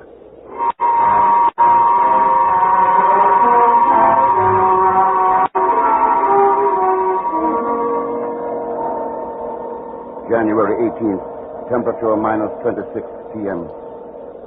The moment of departure is here. It is impossible to collect our thoughts, and few of them are voiced. But I know that the same are with all of us. Can we pull the heavy sledge with great distance? 800 miles of a trackless, windswept barrier and drift. Can we find the carefully arranged supply camps being left on our trail? Can we trust our navigation instruments? Can we survive?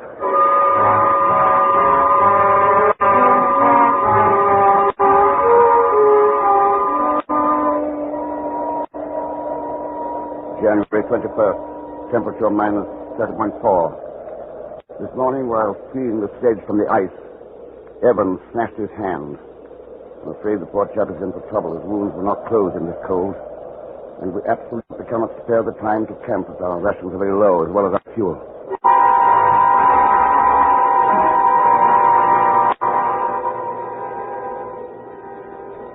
January 28th, night camp. Temperature minus 27.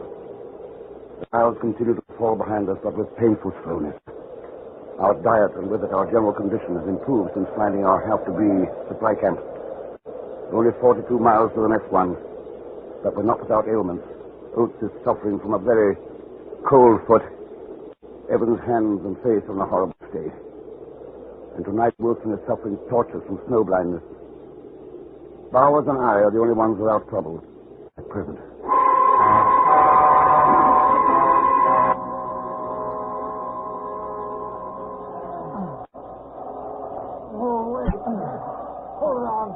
I've got to rest. Don't try to help, Evans. Just hold to the sled. I wasn't helping, Captain. I've got to rest anyway. I get dizzy. Don't sit down, Evans. Stay up on your feet. Can't we put him in his sleeping bag and put him on the sledge? No, I won't do that. We can pull him. I won't do it. If it's for the good of the rest of us, Evans. No, I'll stay here first. Then it's an order. No, not that kind of an order. I won't be dragged on by the rest of us. Then you've got to come along. 7 or 8 more miles, Evans. Then we'll be stopping for some rest and a hot meal. I'm not thinking of those miles. How many more 7 miles are there? Let's cover these as How well. many more? Evans. I'll do the best I can. I'm sure of it, Evans. And everything will be all right? Yes. All right. There'll be hot food in a few more hours. Let's move on.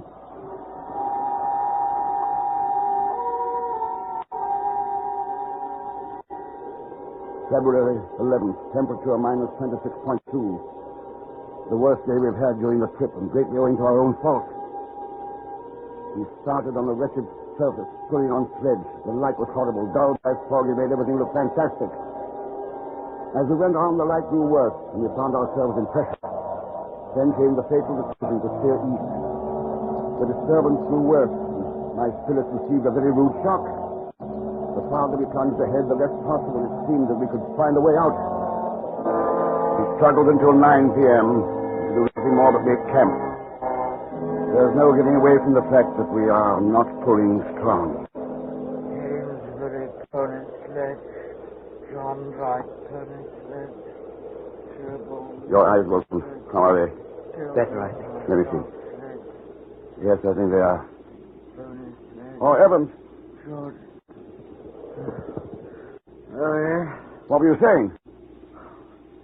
Was I saying something? I didn't think I was. I thought I was asleep. Perhaps you were. Know what you were saying, Evans? You were naming the schools that donated sledges for the expedition. Oh, thought I was asleep. Must have been dreaming about home. I like it better there than I do here. I mean, I like dreaming about it. I like it. Get as much rest as you can, Evans. You'll want an early start. Boats, how's your foot? It's better, Captain. It bothers a bit in the morning, but then it gets better. Good. How do you get along so well, Captain? Well, because I know everything's going to be all right. Are you just cheering us up, or do you really think so? Of course I think so. You know as well as I what splendid planning we've had. Everything's going precisely as it should. There's a line of supply camps right back to the ship.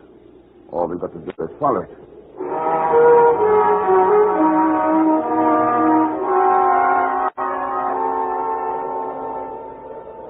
February 17th, a very terrible day, although we got out of the turmoil. Evans looked a little better after a good sleep and declared he was all right. He started in his place on the traces, but half an hour later he had to leave the sledge and follow behind. At the first rest stop, he came up very slowly. He stayed with us for a while, then dropped out again. We tried to pull him on the sledge, but had not the strength, and he fell behind. At lunch camp, we saw him coming far astern, and when we looked again, he had fallen.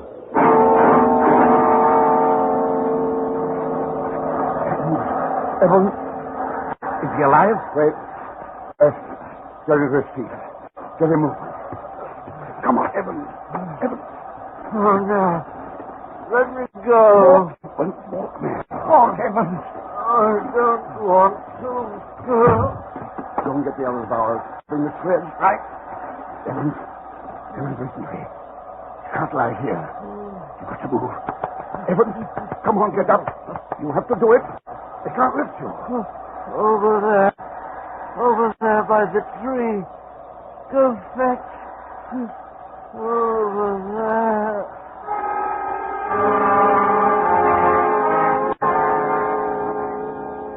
When we got him into the tent, he was quite comatose. And he died quietly at 12:30 p.m. It's a terrible thing to lose a companion that way. His passing is a frightfully personal thing to each of us. As is usual, our doubts and fears are not voiced. But I don't think that one of us does not wonder how many of the remaining 4 can survive.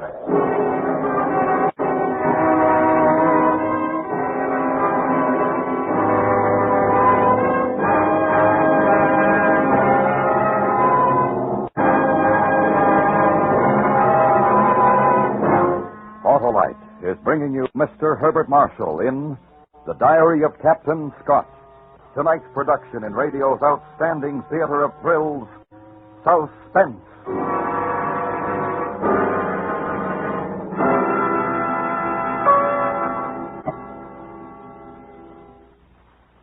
Hey, well, Cox, are them Autolite spark plugs really as slick as I hear tell?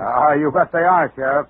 You see, Autolite spark plugs are designed by the same Autolite engineers who designed the coil, distributor, starting motor, generator, and all the other important parts of the complete ignition systems used as original equipment on many leading makes of our finest cars, trucks, and tractors. Well, what about that Autolite resistor spark plug? Why, Sheriff, that Autolite resistor spark plug gives double life, greater gas savings, and smoother performance as compared to spark plugs without a built-in resistor. And what's more, it reduces spark plug interference with radio and television reception. The Autolite resistor spark plug is just one of a complete line of ignition-engineered Autolite spark plugs designed and built for every use. So, friends, take a tip from me and have your nearest Autolite spark plug dealer check your spark plug soon. And remember, from bumper to tail light, you're always right with Autolite. And now, Autolite brings back to our Hollywood soundstage Mr. Herbert Marshall in Elliot Lewis's production of The Diary of Captain Scott. A true story, well calculated to keep you in suspense.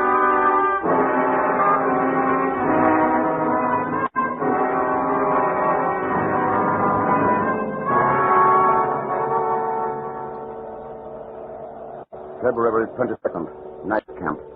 Temperature minus 22.9.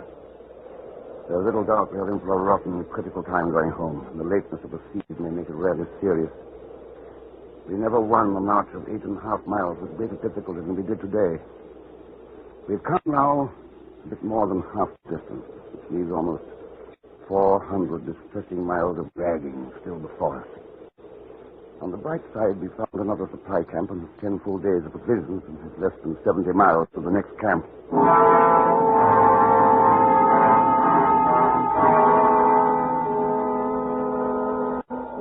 February 25th, night camp. Temperature minus 23.2. A little despondent again. A really terrible stuff. Oates' foot is almost completely gone. He is helpless. It leaves the pulling up to Wilson, almost totally blind now.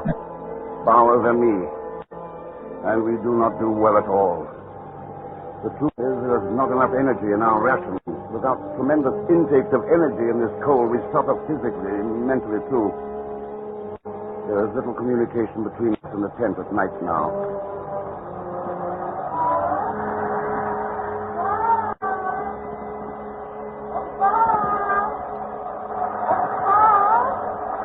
Yes? What is it, Scott? Oh, I thought I heard something. I thought you said something, didn't you? No. Bowers. I've got to talk to you, Bowers. Oh, of course. Hi, Bowers. I'm terribly worried. I didn't think it was you who was called. I heard my wife. Under these conditions, I Wait, hardly think... you. It started last night. I was with her, Bowers, and there wasn't a dream. I was lying awake, looking up at the peak of the tent. And suddenly I was with her. In our library at home. You must have been dreaming. No, I wasn't. I could feel everything and smell everything. The perfume she was wearing, the warmth from the fire.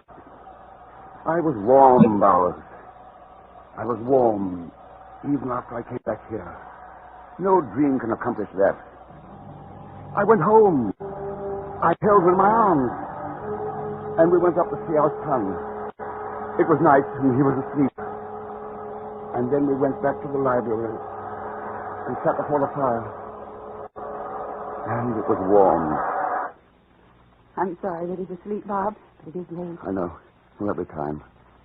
And oh, what tales I'll have to tell him. Of courageous men serving their country. I'll make him proud to be an Englishman. Oh, I'm sure he will be, darling. Above all, we must guard him against indolence. We must make him a strenuous man. Interest him in natural history. Better than games. He'll be a good man. And you, Kate, if I could tell you the millions of thoughts I've had of you. I was with you, I think. I worried so. I knew you must have been suffering. There was but some. There's bound to be when a feat is as great as ours. Years of planning. 800 miles we marched to the pole. 800 back. But what wealth we brought to the scientists. And what honor we brought to England. You're home, darling. And that's more important than science and honor. You're home and you won't ever go away again. No. I've served my duty, I think. I shall collect and arrange my notes. Perhaps I shall write a book and describe the bottom of the world and living there. But never go back. The drift snow, like finest flower, flickering up under one's clothing and stinging the sand dust. But never go back. The great cloudy columns of snowdrift advancing from the south and heralding the storm. But never go back. No, I like it here. I'm warm. Warm. I'm warm. It was a dream, Scott. Good Lord, it's nothing to worry about. It was not a dream. All of your senses don't coordinate in a dream. You don't smell and touch and feel. Well, I've told you. If it's the first sign of a breakdown, I wanted you to know. Oh, of course it isn't. You're in splendid shape. Thanks, Bowers. I owe you a great deal. Nonsense. At least I owe you the privilege of getting some sleep. Good night, Bowers. Good night.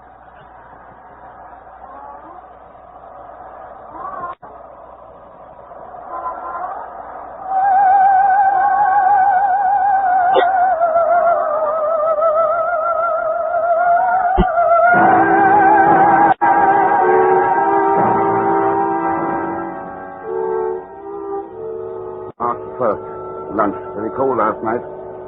Minimum minus 41.5. But our fortunes have changed. At least the future looks brighter. Bauer's excellent navigating has kept us precisely on course, and on it we found an unexpected supply tent containing rations and a note addressed to me. The men back at the Cape had taken it upon themselves to change plans, for which we are happy. The next camp, we expected only supplies, has been enlarged and manned. We are to be met there with dog sledges. At that point, our dragging days are finished, and only 24.5 miles away.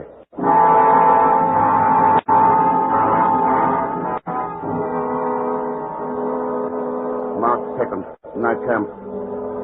All the elation of yesterday has been crashed. Misfortune rarely comes singly. This day we have suffered 3 distinct blows. First, through some oversight, our fuel oil supply is less than half what we thought it was. Second, Titus Oates disclosed his feet. They show very bad indeed. He will never be saved.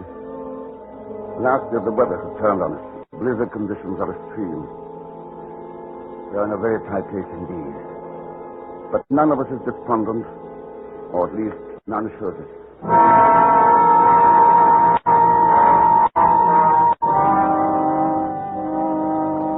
March 10th. Things steadily going downhill. Midday, minus 43. Blizzard still with us. Oates unable to go on, still camped at noon. Have covered only 11 miles in 8 days past. Captain. Yes, Oates. It's quite difficult to say this without sounding heroic, but I'm going to die, and I know it. No, you aren't, Oates. You mustn't talk like that. It's no good, Captain. I know I am, and I'm not afraid. Stop that, Oates. I know what I'm saying. And the quicker it happens, the better. I'm not going to hold the rest of you back. I know how I felt about poor Evans. He was holding us back, and I knew he was going to die, and I was angry at him for keeping on as long as he did. Oates! What kind of talk is that, Oates? Oh, it's the truth, and I don't care. When he was holding us back, and I knew there was no chance of him, I wanted him to die. I don't know what the rest of you were thinking, but that's what I was. And now I'm holding you back. And I won't have that. I want you to leave me. We'll not leave you, Oates. Please, Captain. I'm not afraid. I'd like to go. I'm tired and it hurts, and I'd like to go to sleep and not wake up. I've no family to leave like the rest of you. We won't leave you, Oates. You know that. I want it that way. I'll get in my sleeping bag and I'll go to sleep. I'm not afraid. I want to. We can't do that, Oates. Even if we agreed with you, we couldn't leave you. Please, Captain, you know I'm right. All of you know. Please. Please.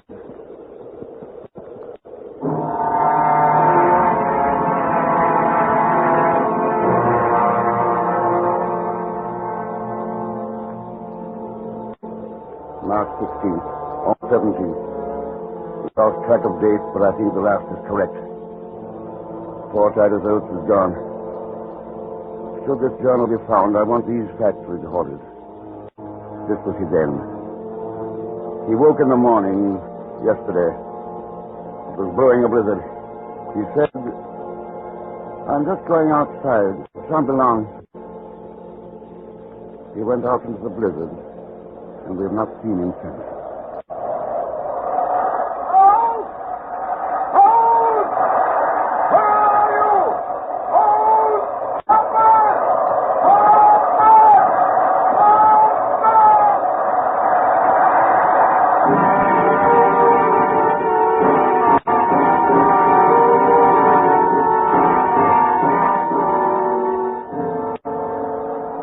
March 18th, nightcap.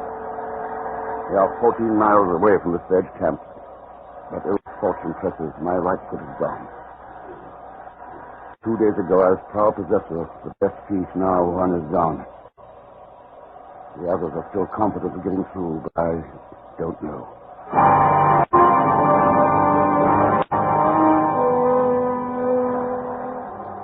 March 21st. Got within 11 miles of Dog Sledge camp yesterday. The blizzard forced us to lay up. We cannot move against it. We do not dare to leave the tent. We would surely die if we did. Oh, Bob. Here I am,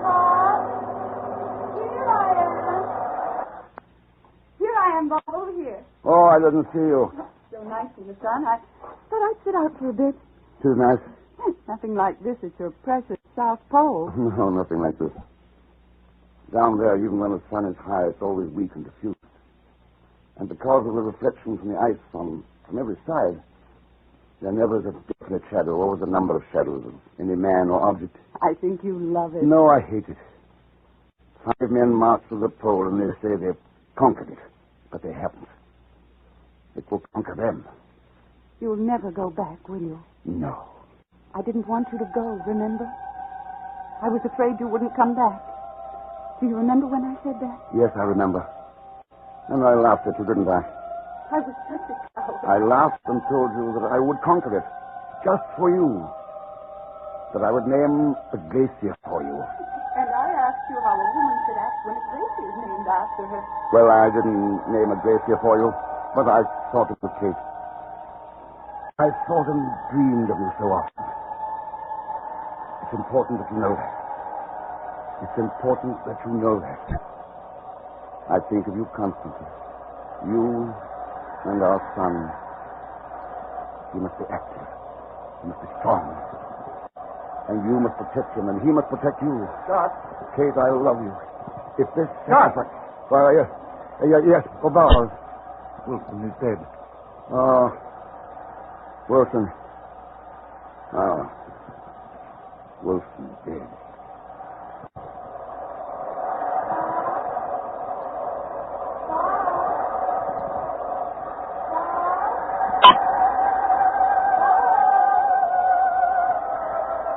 March 29th.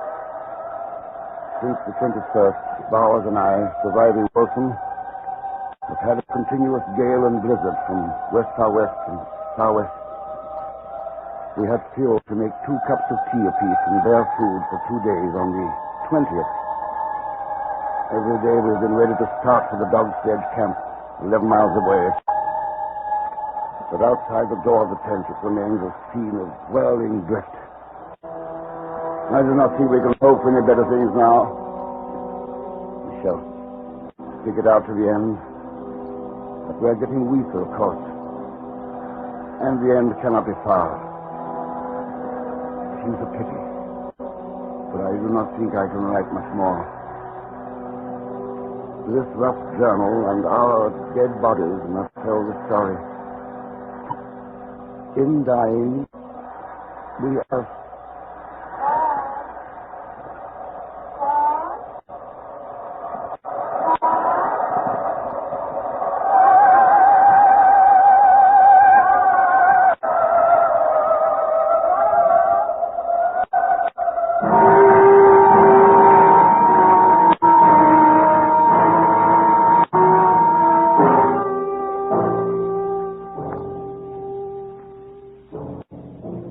Following year, an expedition formed by Captain Scott's comrades at the main depot at Cape Armitage set out and found his body, along with that of Bowers and Wilson. Search was carried on for Oates and Evans, but they were never found. A great cairn was built at the site of Scott's final camp, a trivial monument to the courage of 5 men, and especially to the complete devotion to duty of Robert Falcon Scott, who until his dying breath continued to keep a record of the fatal journey.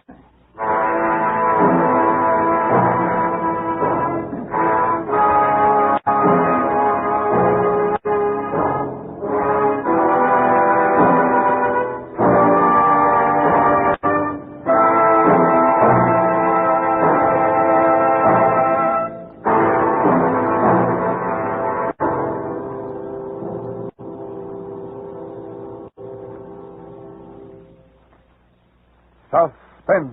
A true story presented by Autolite. Tonight's star, Mr. Herbert Marshall.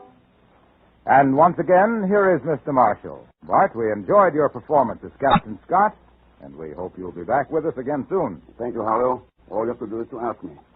An invitation from Autolite to appear on Suspense is, it's as welcome as a letter from home. Well, Bart, it is like a letter from home because, you see, we count you a member of the Autolite family. Along with the 98,000 Autolite distributors and dealers, the nearly 30,000 men and women in 28 great Autolite plants from coast to coast, and the 18,000 people who have invested a portion of their savings in Autolite. Well, Harlow, to all of the Autolite family, may I say thank you. And to our listeners, may I say good night. And remember, you're always right with Autolite.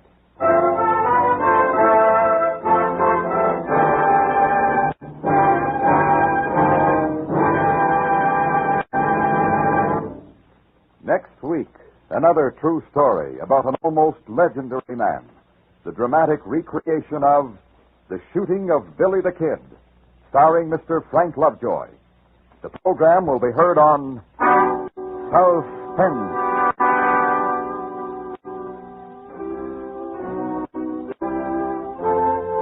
Suspense is produced and directed by Elliott Lewis, with music composed by Lucian Morwick and conducted by Lud Gluskin. The soloist tonight was Eloise. The Diary of Captain Scott was adapted for Suspense by Gil Dowd. In tonight's story, June Whitley was heard as Kate, Tudor Owen as Bowers, Ben Wright as Oates, Joseph Kearns as Evans, and Charles Davis as Wilson.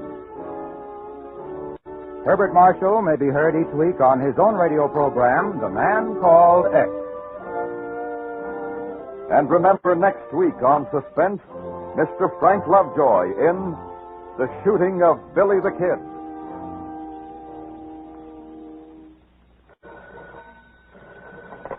For the location of your nearest Autolite spark plug or Autolite battery dealer, or your nearest authorized Autolite service station, phone Western Union by number and ask for operator 25. Switch to Autolite. Good night. This is the CBS Radio Network.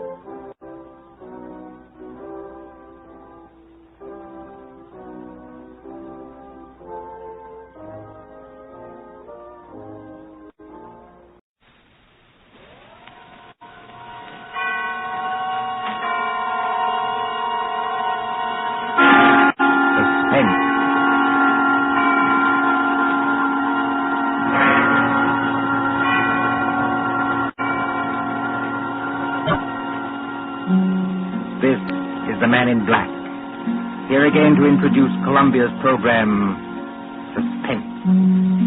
Our stars this evening are three. In order of their appearance, they are Walter Hampton, one of the theater's proudest names for 2 generations, and Susan Hayward and Lee Bowman, 2 of Hollywood's brightest younger stars. The story called The Dead Sleep Lightly by John Dixon Carr is tonight's tale of suspense. If you've been with us on these Tuesday nights, you will know that suspense is compounded of mystery and suspicion and dangerous adventure. In this series are tales calculated to intrigue you, to stir your nerves, to offer you a precarious situation, and then withhold a solution until the last possible moment. And so with The Dead Sleep Lightly, and with the performances of Walter Hampden, Susan Hayward, and Lee Bowman, we again hope to keep you in suspense. Ashes to ashes and dust to dust. Meadowvale Cemetery, not far from New York. Meadowvale Cemetery, on a dim gray morning in early April, when rain forms a mist across leafless trees and white gravestones. You see, over there, the group of silk-hatted gentlemen, each with his protecting umbrella, gathered around an open grave. You see the clay soil freshly dug. You can hear perhaps the creaking of support as the coffin is lowered into its everlasting house. And the droning voice of the clergyman. I am the resurrection and the life, saith the Lord. He that believeth on me, though he were dead, yet shall he live. Live? Quiet, Mr. Templeton, please. What's wrong with old Templeton? Please, sir, remember where you are. She's not alive, I tell you. She's not alive.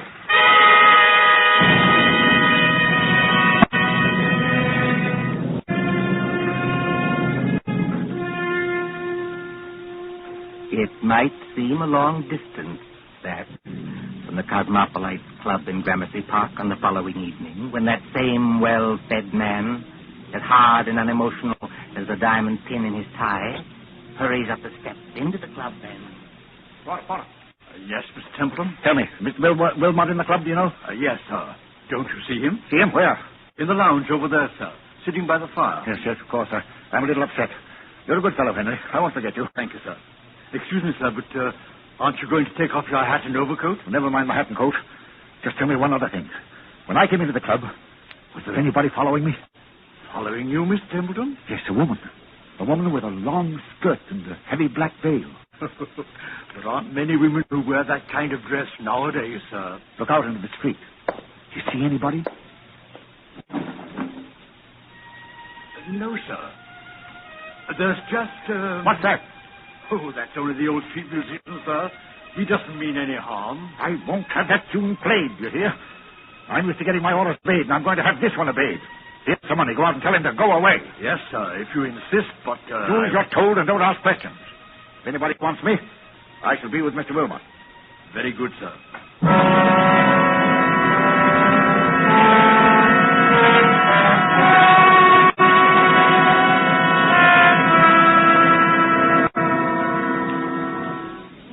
Good evening, Wilmot. Mind if I sit down for a minute? Not at all. Pull up a chair. Want some coffee? No, thanks. I'll get down to brass tacks right away. Yes, you always do. I've noticed that. Well, I'm a pretty self-sufficient kind of a fellow, Wilmot. I made a name for myself, even if I do say it myself. But, well, fact is, I need advice.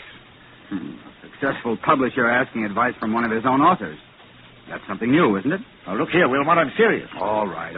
I take it back. What's on your mind? Well, you've studied what we'll call the supernatural, haven't you? I've lectured and written books about it, yes. And did you ever meet a ghost? No, I can't say I ever did. Have you? It might only be my own imagination. Yes, that's what scares me. You get on in years, and your arteries harden, and you don't take enough exercise, and you think something ought to be done about your waistline, but you never bother. You see, Wilmot, I went to a funeral yesterday. You did? Whose funeral was it? The person who died has nothing to do with this. It was old Simpson of Harley and Sons. We thought it was only decent to make up a party and go to the funeral. And I took my secretary along, a girl named Molly Carroll. I'm leaving for Washington tomorrow. Besides, I'm moving house. So there was a lot of work to do. What I couldn't stand was that infernal cemetery in the rain. And we must have gone in by the wrong gate, because we were in a neglected, desolate part of the cemetery where the rank grass grew over the grave.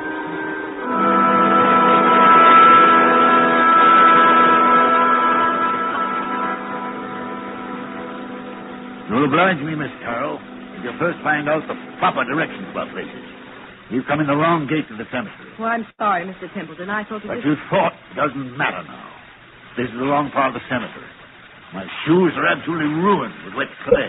Well, it isn't doing my own shoes and stockings any good either, Mr. Templeton. If there's been any damage to them, Miss Carroll, I'll replace them. You never found me ungenerous, and I'll have you. Well, not exactly ungenerous, no. I'll pay you the compliment, Miss Carroll, saying that you're the best secretary I ever had. Thank you. Yet you want to leave me. Yes, I want to get married. That's what Mr. Barnes was telling me. And who is this paragon of yours? What does he do? Does he make any money? Well, Frank's a radio technician. He's not very wealthy, I'll admit. Wealthy? Well, radio technician. I'll bet he doesn't make as much as I pay you. Yet you want to get married. Well, is there anything very strange about that? Yes, if it interferes with your career. If it... Good Lord. Look at that. Look at what, Mr. Templeton? Over there. I'm pointing. You mean that? It's only an old gravestone covered with weeds and brambles. I haven't seen that grave in years. It looks rather neglected. It is neglected, isn't it? Will you go closer, please, and read the inscription? Mr. Templeton... Do as I tell you, please. It says... Let's see if I can get some of these weeds aside. It says... Sacred to the memory of Mary Ellen Cleaver, born September 5th, 1892, departed this life March 25th, 1919. Thou shouldst still be adored as this moment thou art, lest thy loveliness fade, as it will. You lower that umbrella, Mr. Templeton, you'll get soaking wet. Sentimental trash. But she always liked it. She always liked it? Mary Ellen Cleaver. Did you know her? Very well indeed. She was my wife. Your wife? But I never knew you were married. Neither does anybody else. Where's my flask of brandy? What have I done with it? It's in your hip pocket, Mr. Templeton, but do you think that's very wise? You've already had more than enough. Whatever I do is wise, Miss Carroll. Well, we were married very young. She was a nice little thing. I was fond of her, yes. But she couldn't have helped me. I'm not a snob, but she wasn't in my class. No style, you know, no manners, no education. Indeed. Could I have introduced her to the friends I was making? No. Wouldn't have been kind to her. She didn't even want to go to the places where I was invited. She'd sit at home and say, what was it like? Did you have a nice time? What was Mrs. So-and-so wearing? And she loved me. I'll put that to her credit. But... You left her? I thought it was the kindest thing to do, yes. She went away. Then I heard she'd had... Had what? Nothing, doesn't matter. Well, there was a war on, and I attended the peace conference in Europe. Never even knew she was dead until I heard some friends had buried her. I always promised to call her up. She said she'd come back to me if I did. You couldn't call her up now, Mr. Templeton, even if you wanted to. No, I suppose not. But I was fond of her. I wish there was something I could do. Well, you could have her grave cared for. Have some flowers put on it. That's it. That's an idea. She'd have liked that. Can you take care of that for me? I'll look after it tomorrow morning, Mr. Templeton.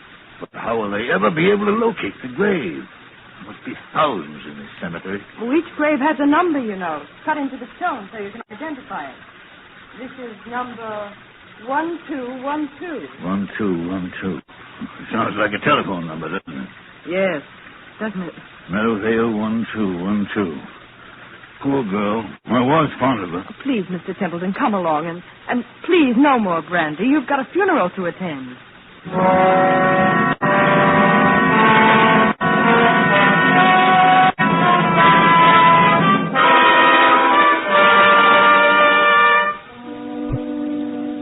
And then, Wilmot, the night came. And the horror. What horror? Oh, take it easy, man. There's nothing to worry about. You're sitting here in the Cosmopolites Club. Yes, but I wasn't sitting in the club last night. I was on my way home. And why should that scare you? I don't know, but it did. I'd been jumpy all day. That infernal number kept running through my head. Meadowvale 1212. Have you ever seen my house? Yes, it's that big sham Gothic place on Riverside Drive, isn't it? Yes, big and dark and drafty like a mausoleum. I told you it was moving house to an apartment downtown. But there were some papers there. I had to get out of the safe in the library to take with me to Washington tomorrow. I knew the servants would be gone, of course. But I hoped Mrs. Bloom, that's my housekeeper, would still be there. Then, when I went up the park, about 6:30... Meadowvale 1212. Meadowvale 1212. Meadowvale 1212. Meadowvale 1212.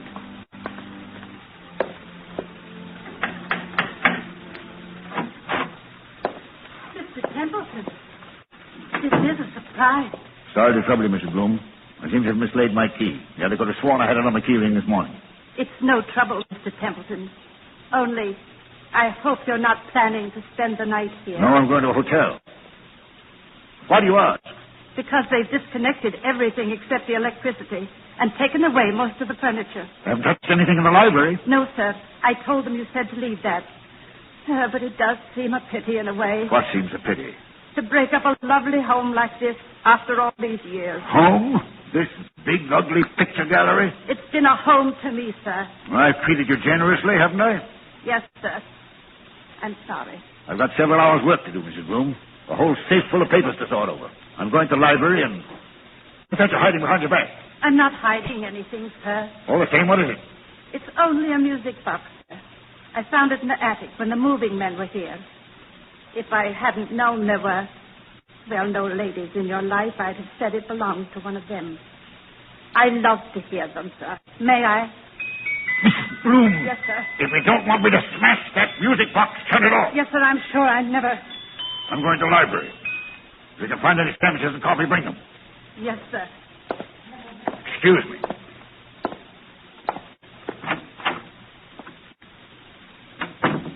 Same old library. Same old Crawford desk.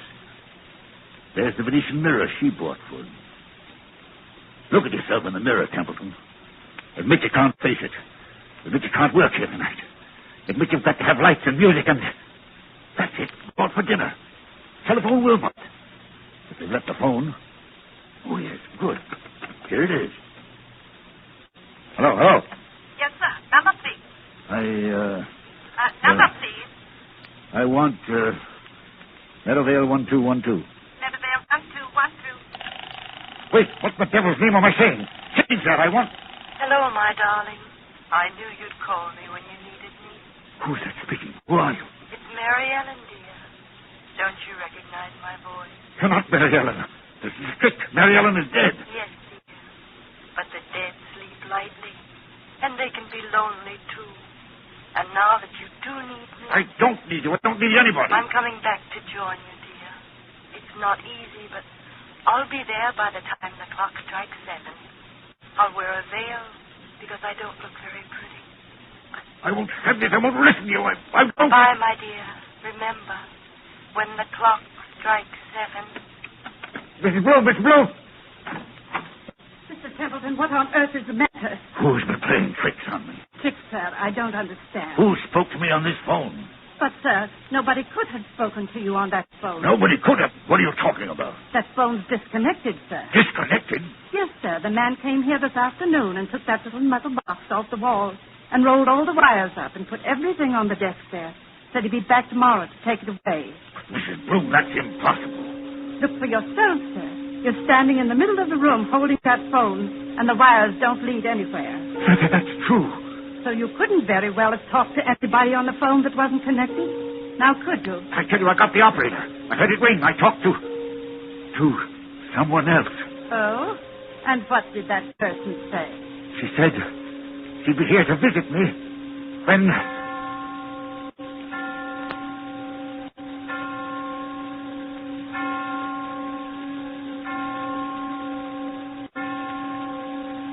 Mr. Templeton, what's the matter?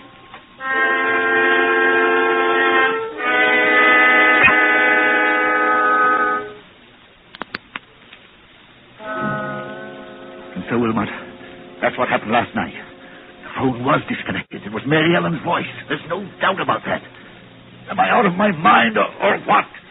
Before I say anything about that, my friend. Well? Let's hear the end of your story. What did happen when the clock struck 7? I don't know. You don't know? No, I lost my head. Ran out of that house as though the devil were after me. Maybe he was. And since then? I spent the night at the hotel. Today, I've walked past that house 50 times, 100 times, trying to muster up enough nerve to go in. I couldn't do it, but I've got to go in there. Why? It's those papers I've got to take to Washington. Send somebody else to get them. I can't do that, Wilmot. It's confidential information for the government. I've thought of everything. I've even bought a revolver, see? For the love of heaven, man, put that gun away. You want the other club members to think you have gone insane? Then I thought of you. You know all the tricks of fake spiritualists. You've written about it and lectured about it. Which reminds me, by the way, that I'm lecturing before the Acropolis Club in about 20 minutes. You've got to break that engagement, Wilmot. Why? Because you're going with me to my house tonight, now. It's impossible, old man. Now sit quietly and listen to me. I'll go with you willingly, tomorrow morning. That's too late. I'm taking an early plane to Washington. Well, then wait until I can get away from the lecture. Say, around midnight. I'll tell you what I'll do. I'll take a taxi and join you as soon as I can. That won't do. I've got to know the answer now. You understand? Aren't you being a little unreasonable about this? Unreasonable or not, I usually get my own way, and I mean to have it now. Well, then I'm afraid you'll have to go to the house alone. Besides... You know, Wilmot, you worry me. You sit there puffing at that pipe and looking at me out of those queer eyes of yours like a young Satan. I've often wondered what you were really thinking about. Since you flatter my intelligence so much, I was wondering whether you'd been quite frank with me. Frank with you? How? About your late wife, Mary Ellen Kleber. What about her? Well, after she left you, something happened that, you don't like to talk about. Was there, by any chance, a child, a son, for instance, or... Did you say a son? Yes. I don't know what you're talking about. Well, then let's agree not to understand each other, shall we? Now, are you coming with me or aren't you? I tell you, man, I'll get there as soon as I can.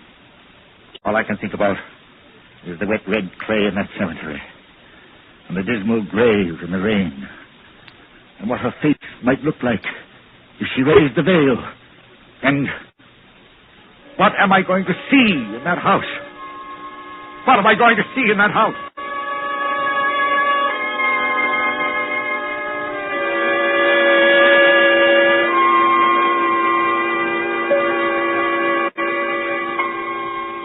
So the clock chimes, the hours dwindle, the traffic roar of the city sinks to a low growl behind twinkling lights. It is midnight when a taxi moves along a certain street towards a certain house out of the bygone age. Lightless, black against the stars, surrounded by iron railings and with a path bordered by fir trees leading to the front door. Look, too, at the face of Mr. Patrick Wilmot when that taxi draws near. All right, driver. This is the place. I'll be in wait for you, sir. No, you needn't wait. Keep the change. Thank you, sir. Good night.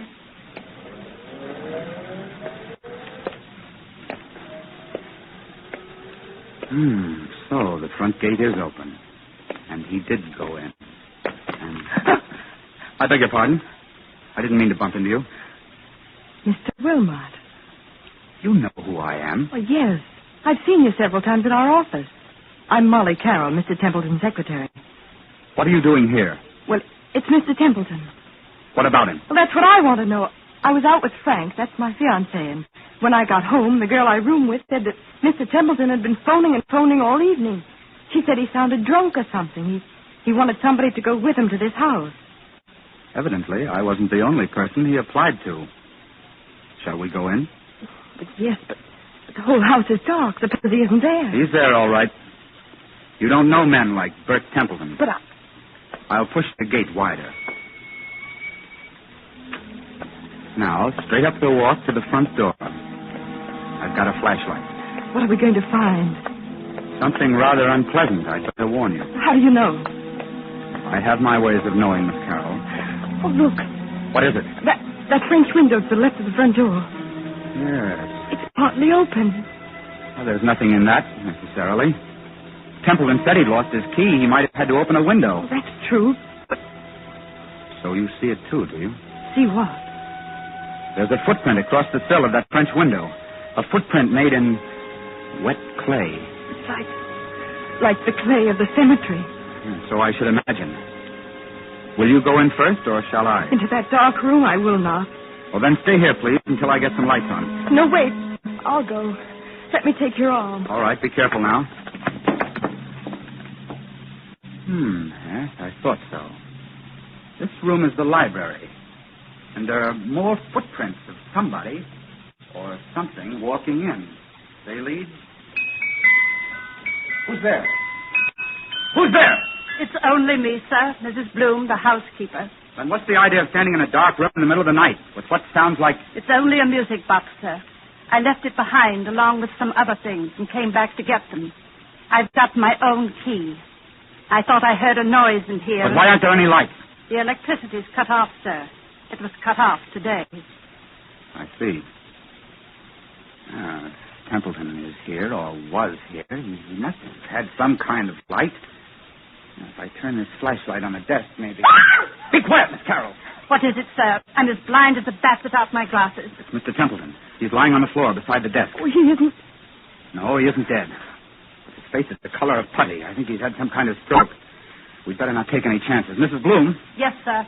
Get outside to the nearest telephone and call for an ambulance. Tell him it's an emergency case. You're Mr. Wilmot, aren't you? But what happened to him?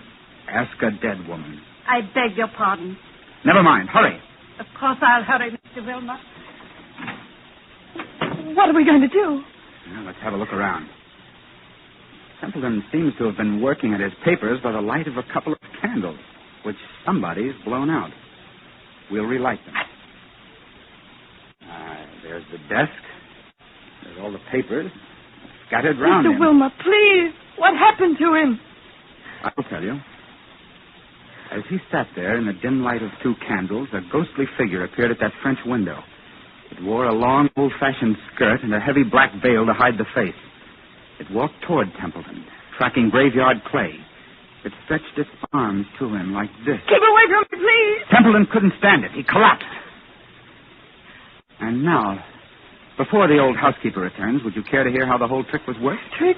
What trick? Have you heard about the ghost voice that talked on a disconnected telephone? Oh, yes. Yes, he said something about it this morning, but I thought he wasn't himself. He wasn't, but he heard it. Remember Mrs. Bloom's story about the telephone man? Yes. Well, they don't send a man round to yank the whole apparatus off the wall, put it on the desk, and say he'll be back for it next day. This man from the telephone company was an imposter. The man from the telephone company was an imposter? Exactly. Oh, look, he's moving his hands. He's trying to open his eyes. Isn't there anything we can do for him? No, there's nothing we can do till the doctor arrives. In the meantime, listen to me. All right. What did this imposter do? He took away the real phone and substituted a spirit telephone. You don't know what a spirit telephone is? No, of course not. It's an old device used by fake mediums. You see a telephone without wires standing on a desk, like that one. You pick up the receiver and talk to the dead. Of course, you never really talk into the phone at all. But if you don't talk into the phone, then... Fixed underneath the desk is a tiny microphone with hidden wires leading to another room in the same house. That microphone picks up every word you think you're saying to the phone. Is that clear? I think so. Now, the dummy telephone is really a low-power radio receiving set. Somebody in another room can talk back to you after hearing what you say on the wired microphone. Then, Mr. Templeton... If Templeton hadn't rung Meadowvale 1212, then rest assured that same number would have rung him. Well, then the scheme couldn't fail either way. But, you see, there's one thing in this matter I haven't got quite clear even yet. And what's that? Tell me, Miss Carroll, just why did you work this whole trick? Why did you try to scare your father to death? My father. Templeton is your father, isn't he? That might be rather difficult to prove, Mr. Wilmot. By George, I admire you. Thanks very much. I'm flattered. Expressionless as ever. Eyes as hard and cold and blue and handsome as... Well, make your own comparisons. But I knew you were guilty, of course, when I heard your fiancé was a radio technician. You can leave Frank out of this. Oh, you have scruples. Have I touched you? Nothing can touch me. Not since my mother died. Your fiancé installed the ghost mechanism and took it away today. He probably thought it was only a joke. He did. I swear he did. And the rest of it was plain enough. Who led Templeton to the wrong gate in the cemetery, past that woman's grave? You did. Who was the only one who could have stolen the key to this house off that key ring he took to the office? You were. You needed that key to come and go as you liked and impersonate the 2 voices on the phone. Is there any need to go on with this? He killed her, you know. You mean Templeton killed your mother? Oh, not with a knife or a bullet or poison. All he did was break her heart. And that's no offense in law. Yeah, steady now. Well, I've done what I wanted to do. I've torn his whole rotten life to pieces. And there he is, gasping for breath on the floor. And I'm glad. Oh, God, forgive me. He is my father. Does he know you're his daughter? No, of course not. When I went to work for him as a secretary, he hadn't even seen me since I was a child. But I got near him. I worked for years to get near him. No, I wish I hadn't. Now, here, you've got to pull yourself together. Why? Who cares? The ambulance coming and maybe the police. What do I care? Tell the police what you like. My dear girl, you don't think I'll tell them anything. I'm merely an onlooker, an amateur Satan who doesn't believe in ghost voices. Mary Ellen. What's that? Templeton, his eyes are open. He's trying to get up. Mary Ellen. It's as though he could see something that we can't What's see. that he's got in his hand? It's a revolver. He had one at the club. He's putting it against his chest. I'll stop him. Look out! Look out! Oh, he did love her after all. And now he's tried to join her. Oh, don't let him die. He's all right, Molly. You grabbed the gun just in time. If he doesn't die, I'll make it up to him. I swear I'll make it up to him. I tell you now, he's not going to die. But... Mary Ellen. What? Mary Ellen. But what? Mary Ellen. I was just wondering. Is there a ghost in this room tonight?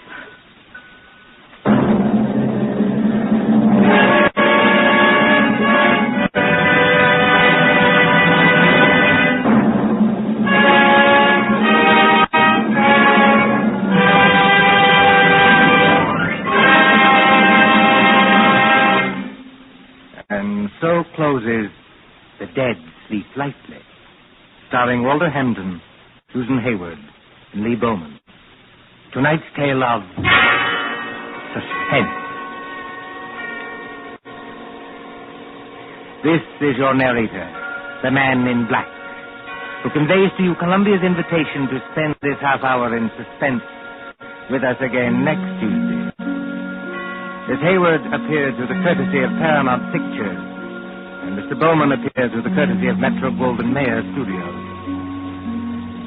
William Spear, the producer, John Dietz, the director, Bernard Herrmann, the composer-conductor, and John Dixon Carr, the author, collaborated on tonight's Suspense.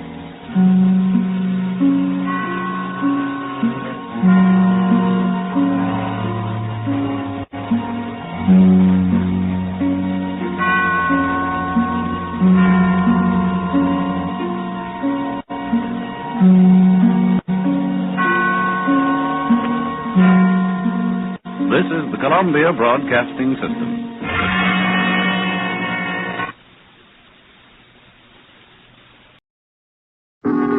Suspense.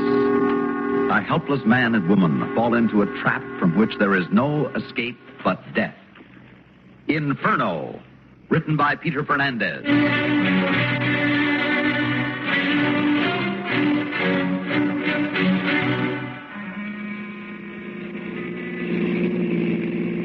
Lester, did you see that sign?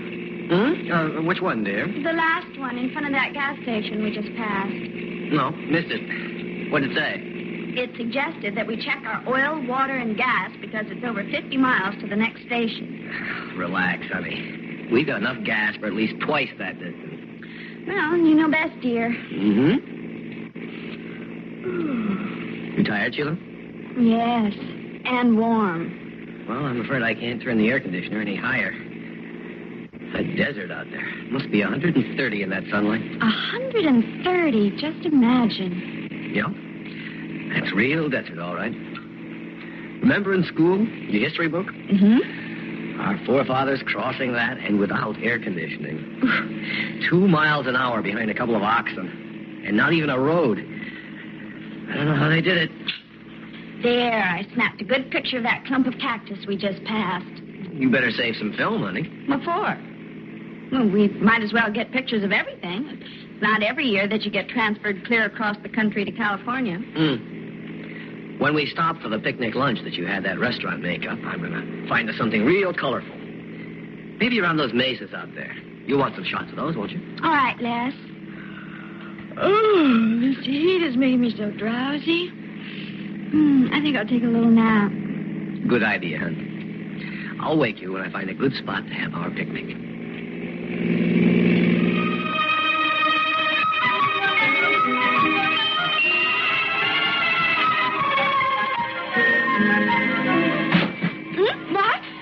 What was that, Lester? For goodness sakes, where are we? I don't know. Just saw this old dirt road leading off the highway to these hills. Old mining road, probably. Thought we could follow it a bit. It's about time for lunch. I promised you. Oh, be careful, dear. I promised you something special for our picnic. But how far are we from the highway? 5 miles, maybe. There. Up ahead there.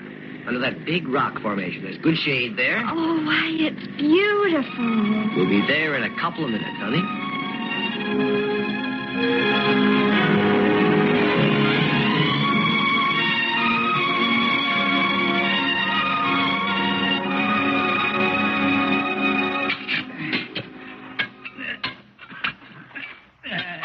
Give it all.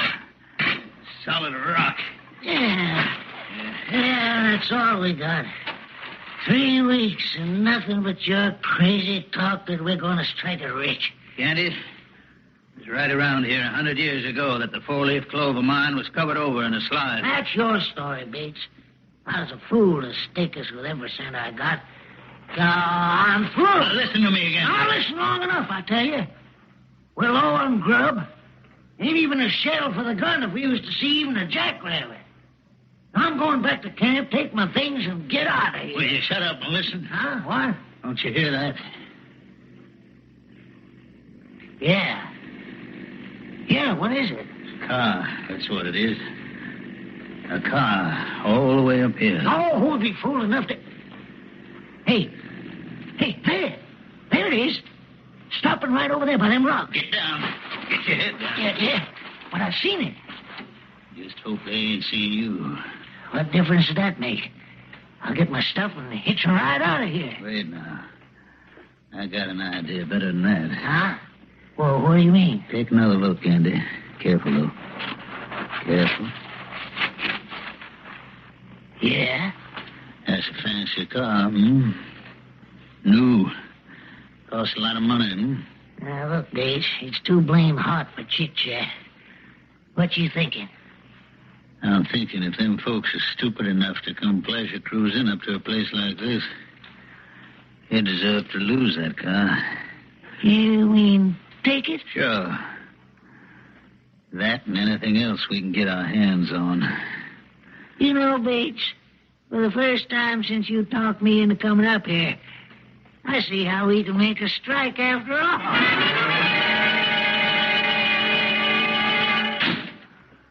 What a spot, Lester. Sure beats the state park back in Greenville for a picnic. That was a good lunch. Now, about those pictures. Fine. Now, you want to take one of me against this rock? Oh, no, Les, I couldn't get any of the scenery. Look, over there. Where? Over there, with all those hills in the background. And see that long stretch of desert? We'll take turns. I'll get a nice shot of you, and then you can take one of me in the same setting. Out there? Honey, that's out in the sun. No, I think here in the shade where it's not so hot. Oh, it'll only take a few minutes, and then we can get back in the car and cool off. Come on, dear. We'll never be able to get shots like this again. Well, okay.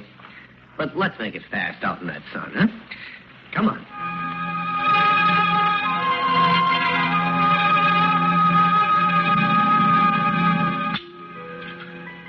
Well, that's the end of this roll, honey.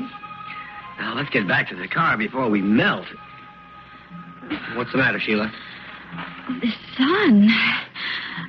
I had no idea how hot it was. Oh. Sheila. Fainted. If I can carry you back to the car. Oh, Lester. What happened? You passed out. I was afraid of something like this. We should have stayed by the car in the shade. I'll be all right now, dear. You can put me down. Oh, no. Here. You sit here in the car. Oh, this heat. Oh, I'll switch on the air conditioner. Sit right there. Oh, come around to the driver's seat. We'll be all right with the air conditioner going. Here we are. Now, as soon as you're feeling better, we'll get out of here. It's not working. Oh, of course. I've got to start the engine for the air conditioner to work. I always forget that. That's funny. What's funny, Les?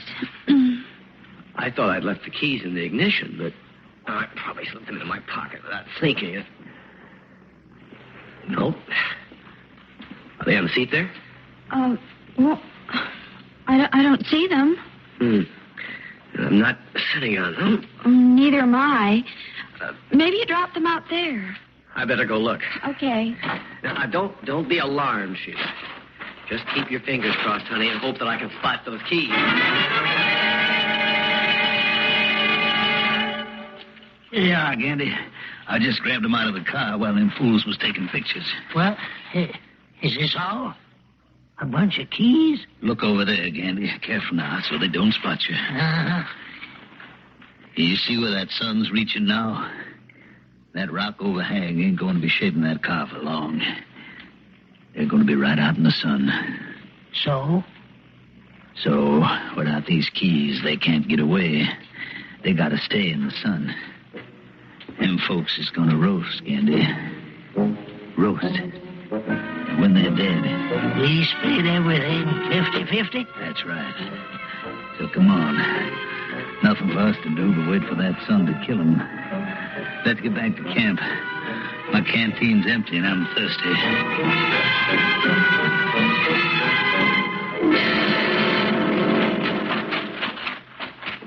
No. The keys aren't out there.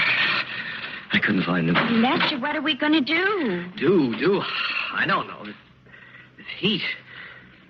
Sheila, we've got to get out of here. Maybe you could start the car without the keys. Oh, let me think. Yes, there is a way.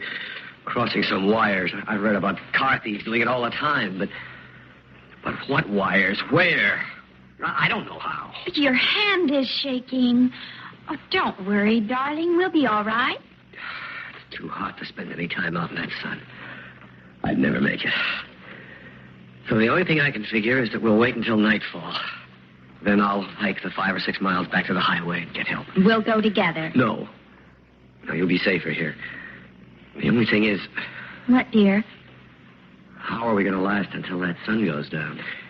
We'll try, Lester. Well, just try. The sun's already hitting part of the car. It's getting so hot in here. Honey, I'm afraid we'll have to get under the car. It'll give us some shade, and there'll be some air. It's our only hope, Sheila, to last out till nightfall. Now, come on, honey. Wait a minute. We still have a bottle of soda pop left from our picnic. I'd better bring it along. Good. Now, come on, Sheila. We've got to hold out until sunset.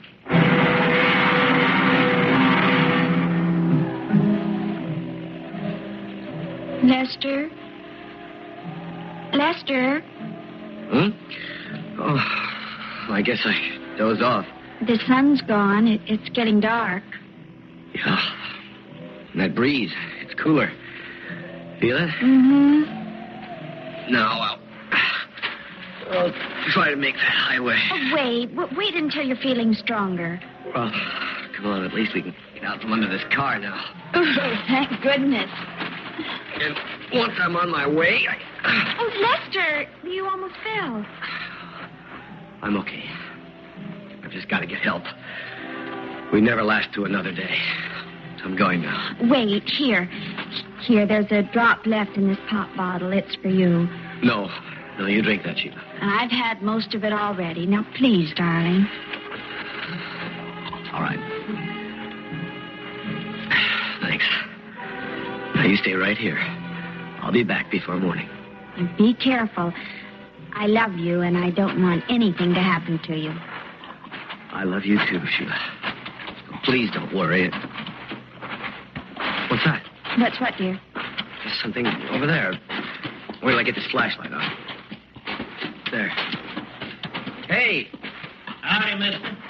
Oh, we thought there was no one around here for miles. Well, that's what I was thinking. With a big, fancy automobile, too. Well.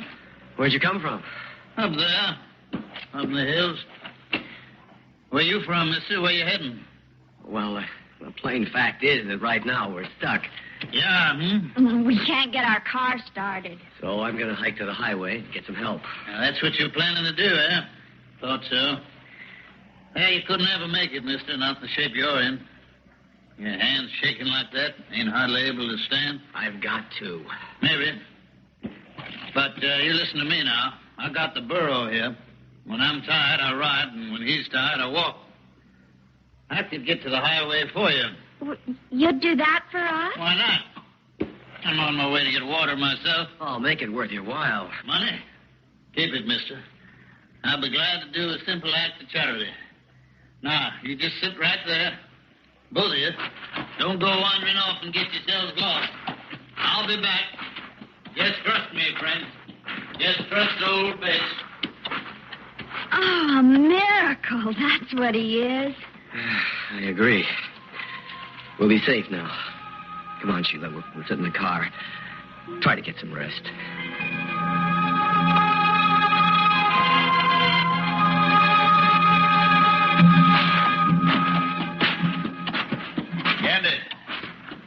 Yandy. Huh? What? Oh. Yeah, Bates. He was going to leave for help. I stopped him. They're going to wait for me now. Wait.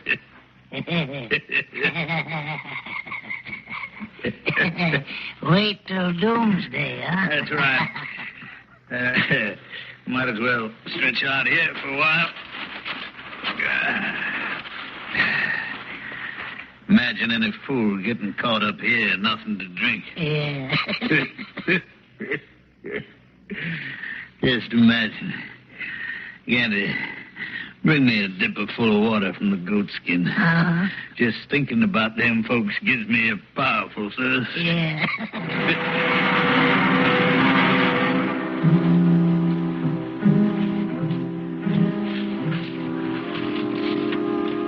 Look at that moon, Sheila. Uh-huh. Almost as bright as daylight. Mm-hmm. But cooler. Much cooler. We must be thankful for that. What time is it? 10:15. He's been gone for almost an hour and a half.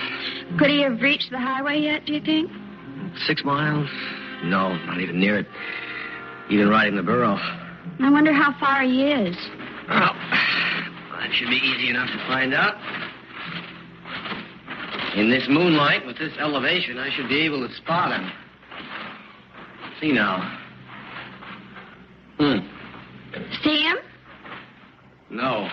Well, there are shadows. Those rocks way out there. If he's moving, we should be able to... That's strange. What do you mean? I wonder if we haven't been fooled. The way he looked at us and at the car. Almost as if... Sheila, he's not out there. But he went in that direction. He could have circled around behind these rocks. Right now, he could be waiting until morning and that sun again and the end for us. He seems such a harmless old man. Harmless? To kill us, he wouldn't need a gun or a knife, not out here. Just to trick us, as he's done now. Then you'll have to try to make the highway after all? No, I can't. Why not? If that's his plan, to stick around until dawn, to watch us die and then take everything, he's a killer. And I can't leave you alone here. Sheila. Yes, dear? Look, you see where I've got the flashlight pointing? Uh-huh. That's a print from his animal in that alkali dust. And then, over here, see? Another. Yes.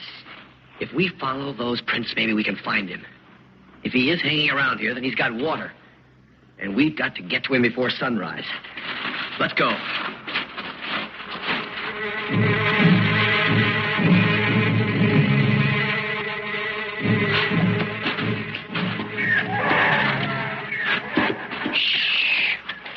What was that? I don't know. It could have been an animal. That burro of his. He must have a camp around here. Lester, look. Between those boulders. Isn't that a tent?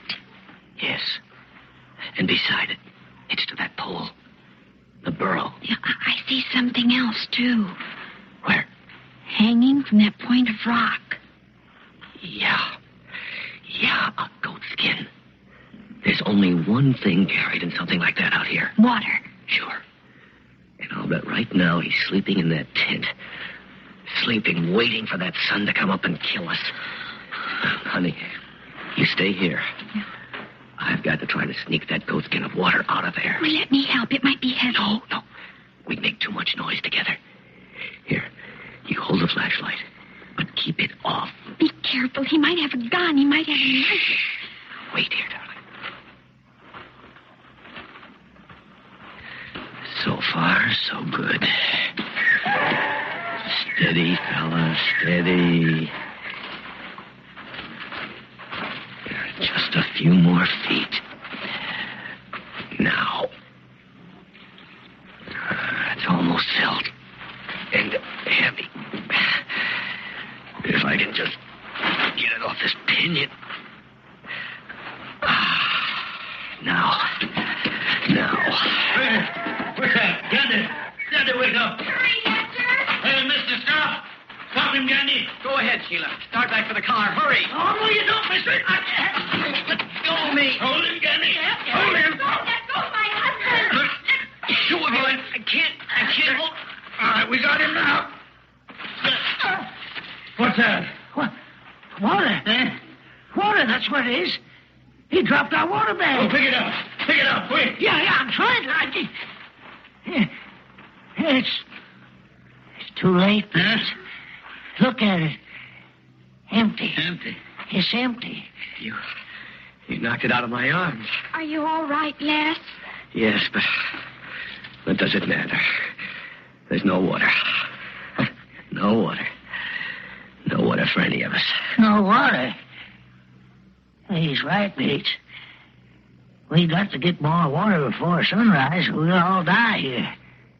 Us as well as them. You don't have to tell me. Quick now and hitch the burro and pack our gear. We'll take the car just like I planned. Have you still got the keys for it? I got them. Don't you worry about that. Let's get moving. I'm coming, Bates. I'm coming. Did you hear that? They took the keys. Yes. Let's get back to the car. But you can't start it. Well, that's true, but at least we can try to prevent them from taking it. Come on.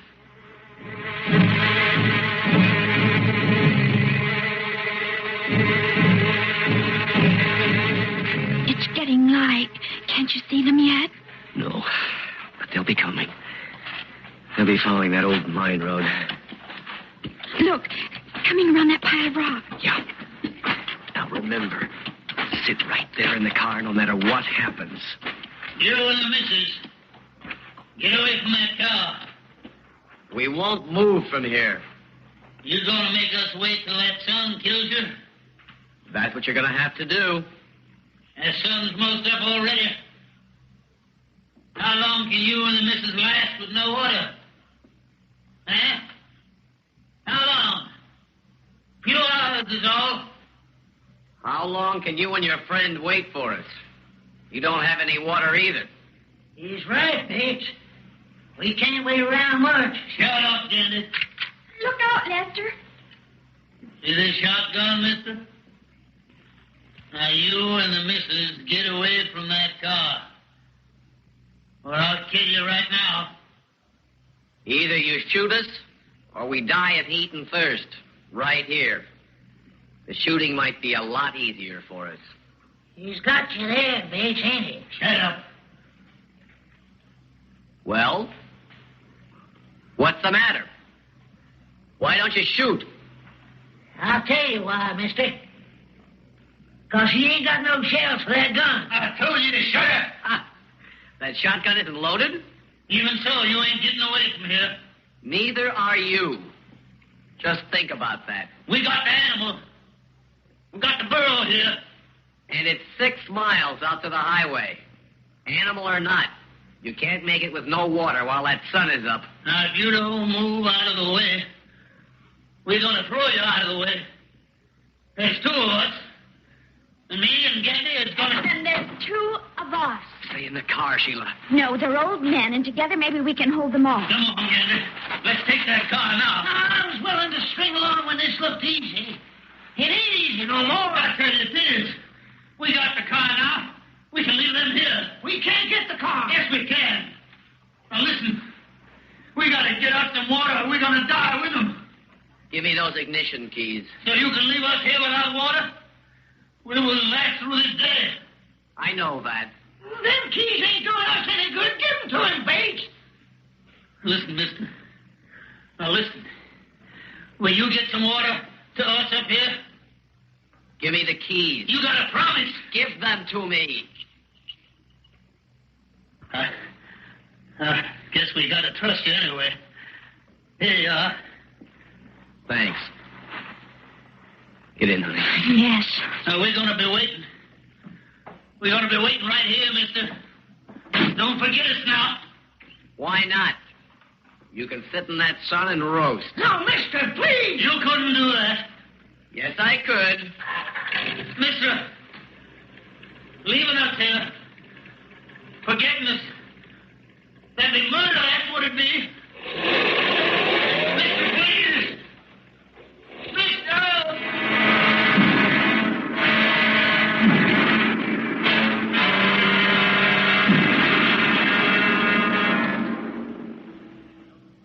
In just a moment, we'll return for the concluding act of Suspense.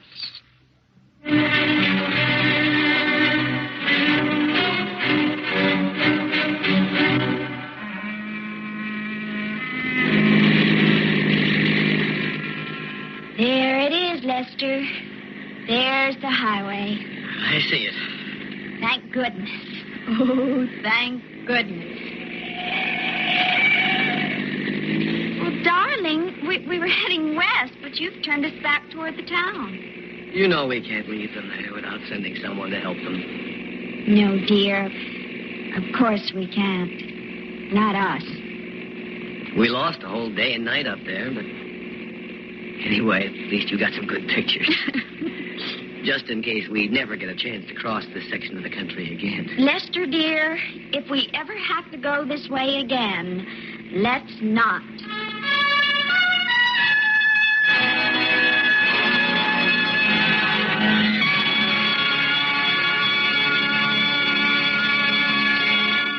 Suspense.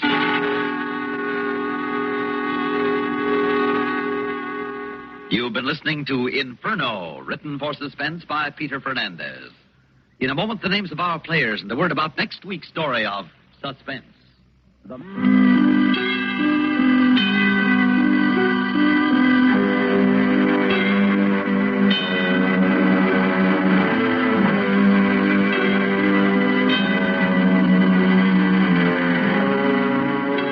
Heard in tonight's story were Ellen McRae as Sheila, Richard Holland as Lester, Mandel Kramer as Bates, and Robert Dryden as Gandy.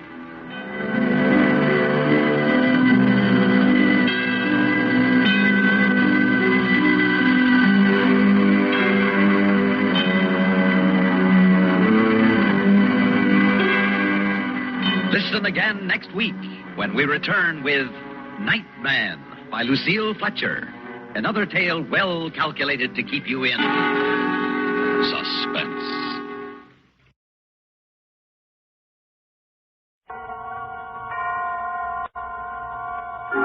Suspense.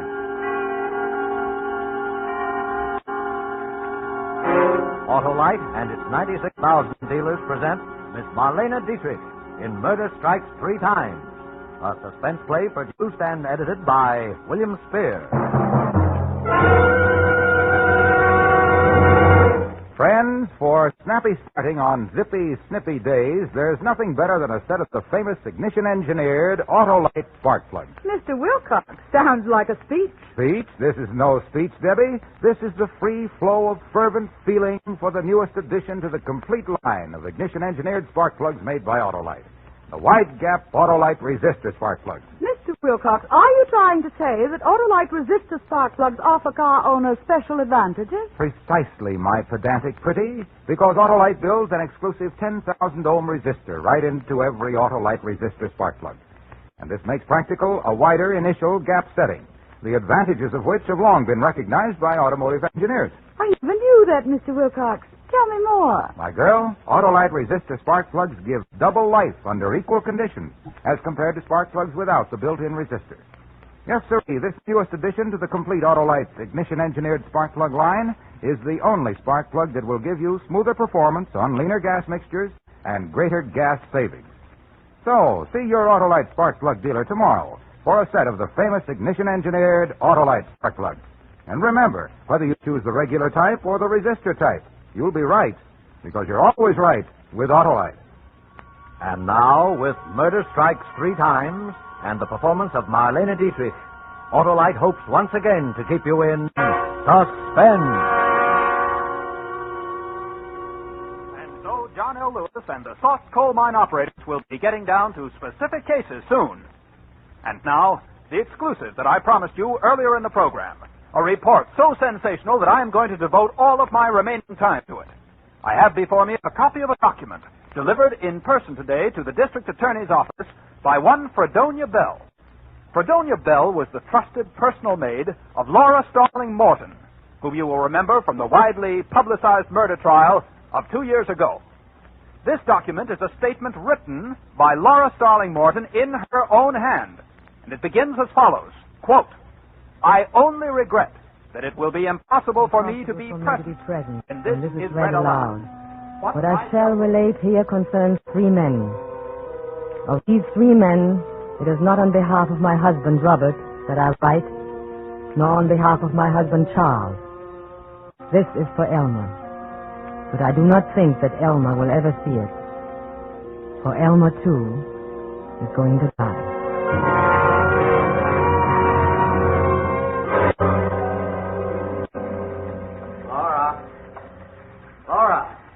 Robert?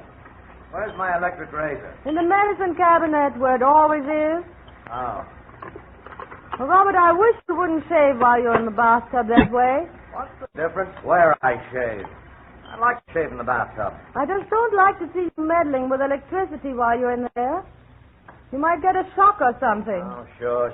Mrs. Thomas Edison. All right, go ahead. I don't care. I like to shave in the bathtub. I'm relaxed in the bathtub. I read in the bathtub. I think in the bathtub. I'm not going to change my habits for you. I know, dear. I suppose that is a lot to expect. Oh, for heaven's sake. I can't really understand.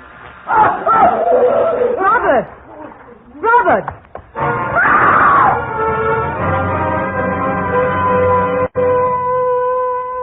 It was a good loud scream. Then I stood in the door of the bathroom and looked. A good long look. Then I called the doctor. The doctor called the police.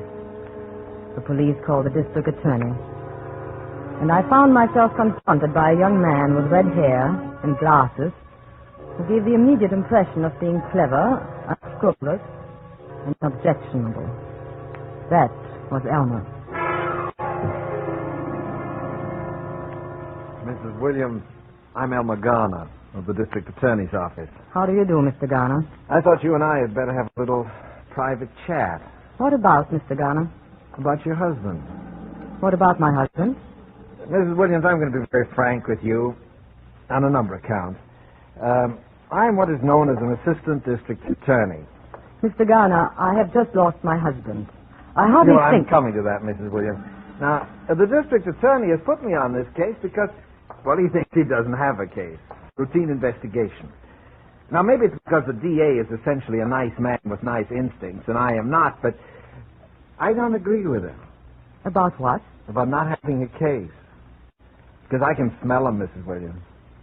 I can smell him a mile away. What can you smell, Mr. Garner? Murder. Oh, I see. Good. Well, your attitude is very good. No phony hysteria, no fake indignation. Realistic. Oh, I like that. I'm that way myself. Mr. Garner, I'm trying my best to maintain my composure under trying circumstances. I must say your extraordinary insinuation does not make it any easier. Now, look. I know you killed him. And you know that I know you killed him. Mr. Garner. Now, as I said, I was going to be very frank with you, Miss Williams, and I am. On your side of the story is the fact that although I know you killed him, it may be a little difficult to prove that you killed him. Not too difficult, but a little. I should think it might, since it is utterly untrue. Now, let's see what cards I hold. You are a laboratory technician, or you were before you were married, right? Right. And your technical knowledge would have told you that a man using a faulty electrical appliance while sitting in a tub full of water stood an excellent chance of electrocuting himself. I also know that a man firing a bullet into his head would stand an excellent chance of killing himself. The insulation in the cable of that electric razor was frayed. Now, that might have happened through normal wear, but it also might have happened because it was tampered with by you. And then again, as you say, it might not. Would it surprise you to know that we've got your fingerprints all over that razor? It would surprise me more if you hadn't. Or on everything else in the house, for that matter, Mr. Garner. Uh-huh. Oh, you're a very intelligent woman, Mrs. Williams. You're right. It would have looked funny. You were smart not to wipe off those prints. Very smart. Thank you. However, so much for the means. Now, for the motive. We can establish, of course, that you and your husband didn't get along. Unfortunately, you can establish that about many husbands and wives. And that your husband was insured for $50,000 in your favor. And that there's about $50,000 more in community property. And that you inherit, right? Naturally. Well, $100,000 is quite a nice little motive, Mrs. Williams. But it doesn't prove anything, does it, Mr. Garner? It depends on how it's used by the prosecuting attorney. And that's me, you know. I know. Tell me, do you have a lawyer, Mrs. Williams? Not yet. Uh-huh. Oh, you are a very intelligent woman. That would have looked bad, too, if you'd had a lawyer right on tap. But you're going to need a lawyer, you know. So it would appear. All right. How about me? You? Sure. I'm a lawyer. You have just finished telling me that you would be the prosecuting attorney. Well, that's just the point. Why spend a lot of money on a lawyer who probably can't get you off anyway when you can spend it on me and have a sure thing? You see? Yes, I see. All I want is half. $50,000. No. Is that too much? No. Now, look, sister, you don't seem to realize that I'm in a position, depending how I handle this case, either to set you free or to hang you. That, Mr. Garner, is where we disagree. You mean you're willing to gamble if I can't do it? If you wish to put it that way... All right. But $50,000 will look cheap. Cheap! When they slip that noose around your neck.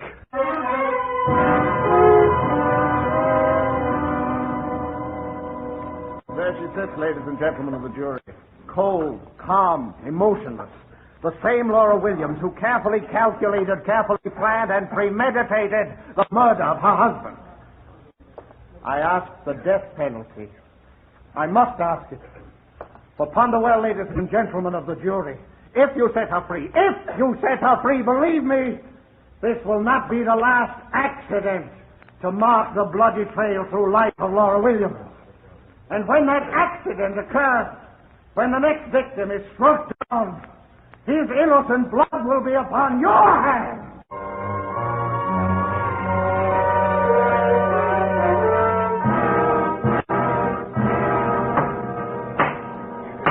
Ladies and gentlemen of the jury, have you reached a verdict?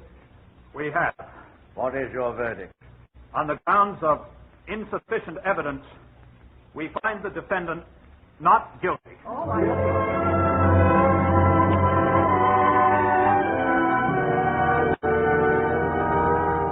Mrs. Williams, I guess the sporting thing to say is congratulations. Congratulations. Thank you, Mr. Garner. Say one thing, you've got what it takes. The jury was evenly divided that whole first day. Did you know that? Yes, I knew it. Yes, I wasn't too far wrong at that, was I? Just far enough, Mr. Garner. Listen again, just as a sporting proposition, tell me. Did you... Did I what? Oh, come on, we're alone here anyway. It doesn't matter because you can't be tried twice for the same thing. You know that, don't you? Yes, I know it. Well, did you? Yes. You cheap, contemptible blackmailer, yes. I killed him. How do you like that? I killed him.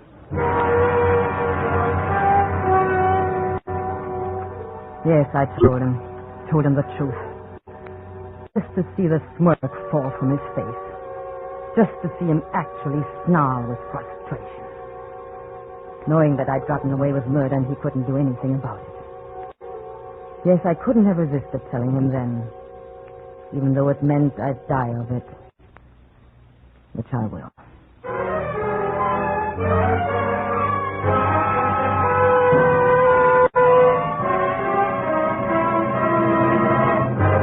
Autolite is bringing you Marlene Dietrich in Murder Strikes 3 Times. Tonight's production in radio's outstanding theater of thrills, Suspense.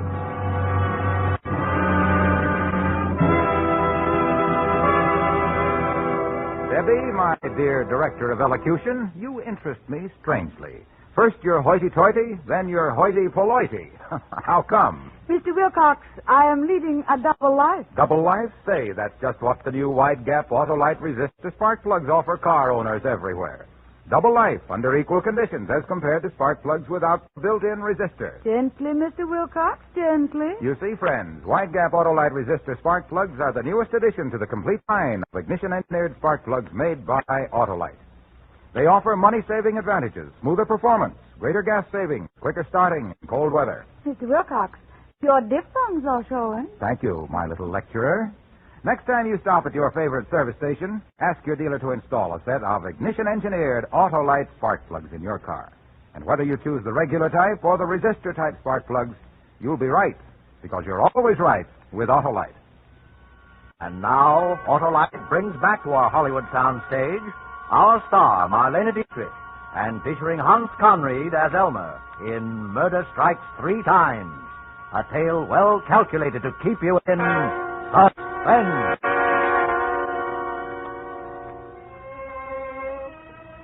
Perhaps I gambled too recklessly with Elmer. I since had cause to wonder. But there were things I could not foresee, as well as Elmer. Suffice it to say that after my acquittal, with $100,000 from Robert's estate, I moved to another city and took up my life again under another name. that there, as Laura Starling, I met and married Charles Morton, a charming and eccentric man whose genius as a research chemist accounted not only for those qualities which endeared him to me, but for a very considerable personal fortune as well. I was quite happy and completely in love. And as the years went by, I had seen, I thought, the last of Elmer.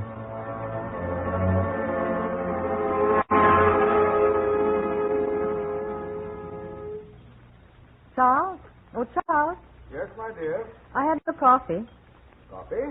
You said you wanted coffee. It's ready now. But I have some coffee. You took that out there 3 hours ago. Now come in and get your coffee. Yes, in a moment, my dear. As soon as I finish. Charles, you come out of the smelly laboratory and have your coffee. Besides, I have a surprise for you. You have? Well, I'll be right in, dear. And bring the other coffee cup with you. Yes. Now, what's all this about a surprise? Look. What? Oh, yes. I seem to have left my glasses in the laboratory. Oh, Charles, you're simply priceless. It's a cake. This is our anniversary, darling. Our 4th wedding anniversary. Is it? So it is. Laura, this is so thoughtful of you. I'm afraid I'm hopeless, my dear. I know it's the husband who should be thoughtful, but You're just you, darling. Now sit down and relax for a while. Yes. Oh, here's your cup. Thank you. Charles, what's in that cup? Coffee. Charles, I'm sure that even in the atomic age, coffee does not come in the form of white crystals. Oh, yes. I'd finished my coffee and... Charles, what is it? Thiochlorate. You see, at the moment, I'm Charles. working... What? It's deadly poison. So it is. You see, the Oh, cyanide Charles, I resin- wish you wouldn't mix things up in the cups and dishes that way. It's dangerous. Dangerous? Suppose you got the cups mixed up. Suppose you Good drank... heavens, Laura. Half the stuff you use in chemistry is dangerous if you go to drink it. But who's going to do that? It's like eating soap. You wash your hands with it every day, but who'd think of eating it? Now, you take that cup right back out to the laboratory and empty it and wash it out. Well, all right. Charles, Yes? I was wondering, since it's our anniversary, Yes? let's go out to dinner and celebrate. Why, yes. I think that's a splendid idea. Oh, my goodness. What? Oh, I completely forgot. My brother's coming to see us today. Brother? Or my half-brother. I meant to tell you... Charles, I never knew you had a brother. Didn't you? Well, you see, he's been in the army for about 5 years. He just got back a short time ago, and I got a wire yesterday saying he'd be passing through town and he'd like to see me. So... Does he know you're remarried? Well, I suppose. I suppose he doesn't. As a matter of fact, we've never been very close. Neither of us much of a letter writing, and so on, but he's the only relative I've got. And all the sympathy I've wasted on you because I thought you were an orphan or something. Oh, I was, practically. When is he coming? Why, this afternoon sometime, I think. Well, I guess that's your answer. I am sorry, my dear. Charles, that's all right. Maybe your brother would like to go out and celebrate with us. Well? Right in there, sir. Hello there. Hello, Charles. Come in. And I want you to meet my wife. Laura, this is my brother, Elmer.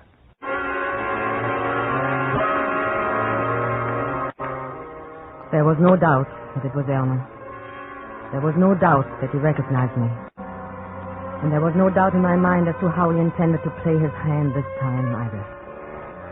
For he gave no public sign of recognition, but simply looked straight at me and smiled.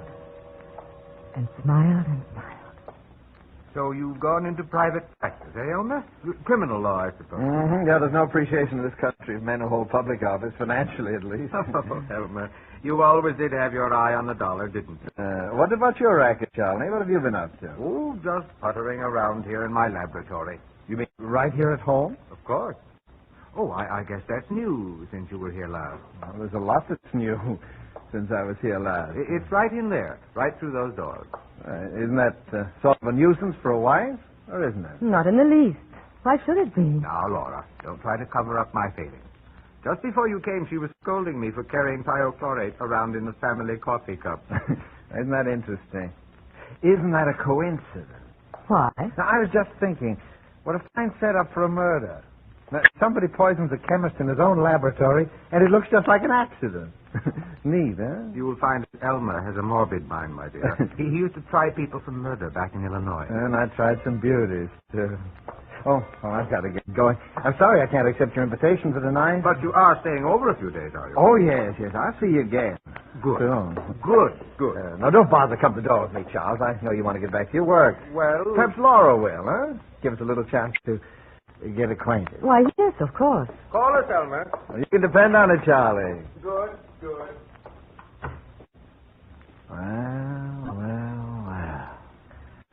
Little Laura Williams. What do you want? What do you think old Charlie would say if he knew, huh? I asked you a question. I suppose he'd go on loving you in his own peculiar fashion, but never be quite the same, would it? There'd always be that little gnawing doubt. Another accident, maybe.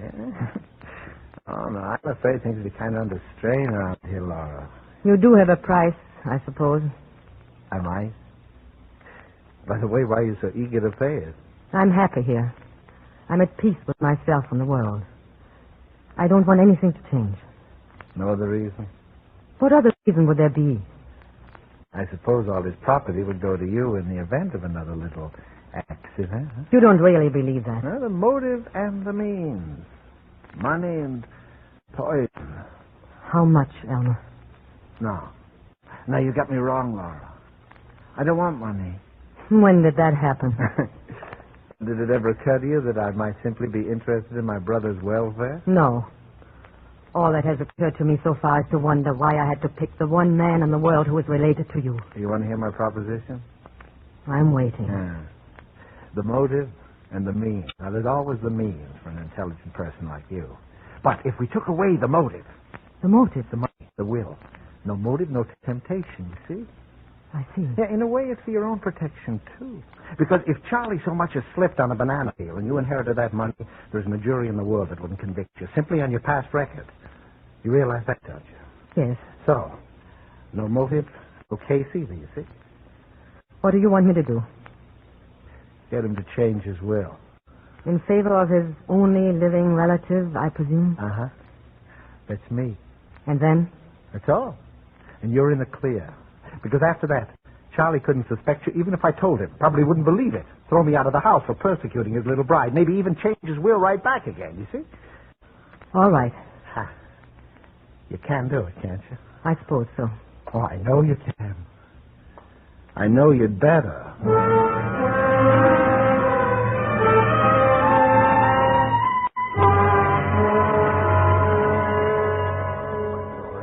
Such a strange request from me. Darling, I don't want your money. I only want you. I know, dear, but after all, I'm considerably older than you are, my dear, and chances are that someday... No, the whole idea of losing you and then profiting by it, it's just hateful. But who else would I leave it to? Leave it to your brother. Elmer? Why not? It doesn't matter, but... Well... Please, darling, for me.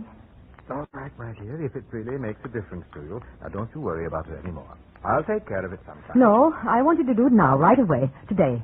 Well, I'd have to get in touch with my lawyer. I'll call him for you. I'll get him on the phone right now. My goodness, love.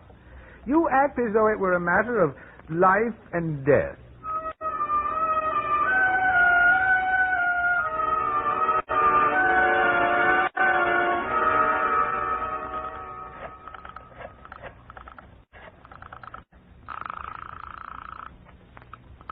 Ambassador Hotel. Mr. Elmer Garner, please. Thank you. Yeah? This is Laura. Uh-huh. It's all right. It's all arranged. Is it? Yes, the lawyer's coming tomorrow. Did he tell the lawyer the changes he wanted made? Yes, he did. Not that I think you'd ever tell a lie, Laura, but how do I know all this? Hasn't he told you? No. Then perhaps you'd better drop in this evening. That's more like it. I'll expect you after dinner. I'll be there.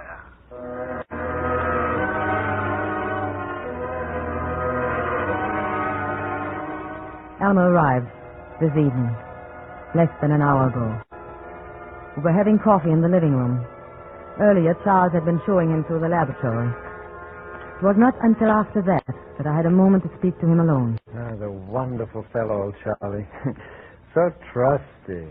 Did he tell you? About what? The will. Oh, that. Yeah. It seems to be that I'm to be old Charlie's beloved heir. He still can't understand it. Are you satisfied then? My dear Laura, I was never more satisfied in my life. Almost evens things up, doesn't it? Almost. You never forgot that, did you? That you lost. Lost? Who said I lost? Game isn't over till the last card is played, sister. It is for you. Now get out of here. Okay, all in good time. Sorry I had to leave you, but those reactions have to be checked every hour. Oh, that's all right, Charlie. Laura and I were just going over old times in Illinois. You didn't know we both came from Illinois, did you? No, I hadn't realized. I'm sure I told you, Charles. You must have forgotten. Oh, yes, probably. Coffee ready? Yes. Will you have coffee with us, Elmer? Oh, you bet I will. Anything in it? No, nothing in mine. Charles always takes his black, too. Laura does make the best coffee. Well, then, here's to Laura's coffee. There was something about his smile when he said it. That smile. And then all of a sudden I saw it. I saw the whole terrible thing. Don't drink it, Charles!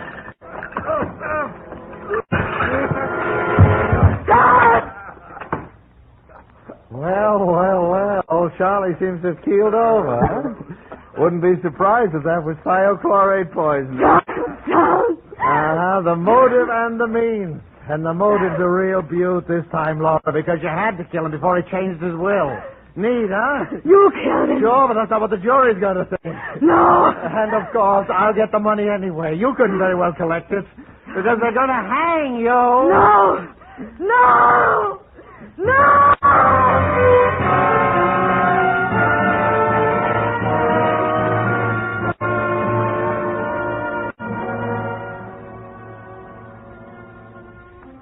Elmer's downstairs in the living room. I'm in my study. And once more I'm waiting for the police. There's no escape for me, of course. Elmer knows that. But there's one little thing that he has forgotten, the last play of the game. For I just have drawn up a will of my own, leaving my property and everything that I inherit from Charles to Elmer. It is dated 3 days ago. This statement I shall give into the safekeeping of my personal maid, Fredonia Bell, who, after all is said and done, has been the only true friend I've ever had. I shall give it to her with instructions for its eventual disposal, which I know she will follow to the letter. When that is done, I shall play the last card in the game. I don't think Elmer will find it possible to trump that card.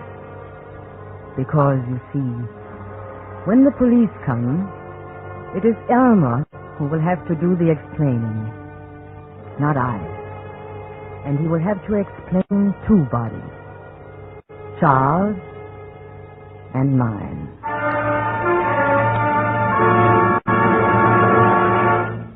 Charles and mine, unquote. And as the world knows, Laura Morton was found dead by the same means which caused her husband's death in that double tragedy 2 years ago. And now we have this document. And the irony of the document, ladies and gentlemen, the terrible irony, is that it was delivered to the district attorney's office by Fredonia Bell this evening at 8 o'clock, 2 years later.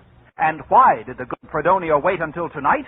Because she was thus following explicitly the instructions of her mistress, Laura Starling Morton, who specified that the envelope be handed to the police exactly 24 hours after the execution of Elmer Garner. Good night.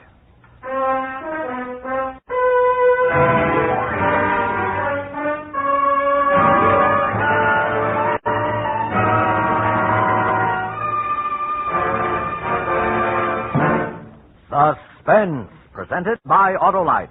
Tonight, starring Marlene Dietrich and featuring Hans Conried. Well, Deborah, are you satisfied with my diction? Completely, Mr. Wilcox. I've decided it is what you say that matters, not how you say it. Well, then, let me say that Autolite makes more than 400 products for cars, trucks, planes, and boats in 28 plants, coast to coast. These include complete electrical systems used as original equipment on many makes of America's finest cars. Spark plugs, batteries, generators, coils, distributors, starting motors, bullseye, sealed beam headlights. All engineered to fit together perfectly, work together perfectly, because they're a perfect team. So, friends, don't accept electrical parts supposed to be as good. Ask for and insist on Autolite's original factory parts at your neighborhood service station, car dealer, garage, or repair shop. Remember, you're always right with Autolite.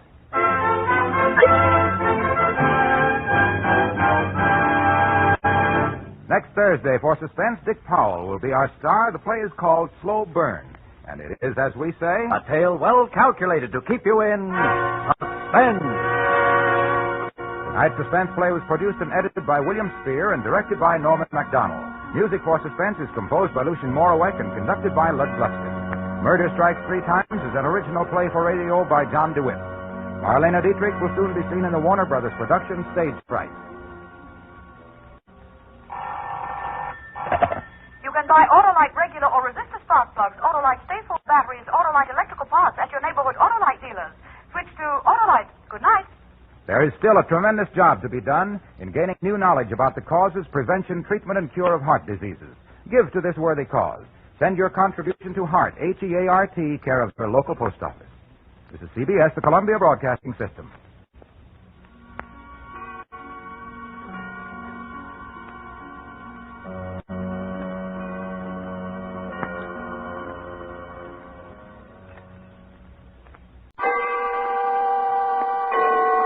Autolite and its 98,000 dealers bring you Mr. Herbert Marshall in tonight's presentation of Suspense.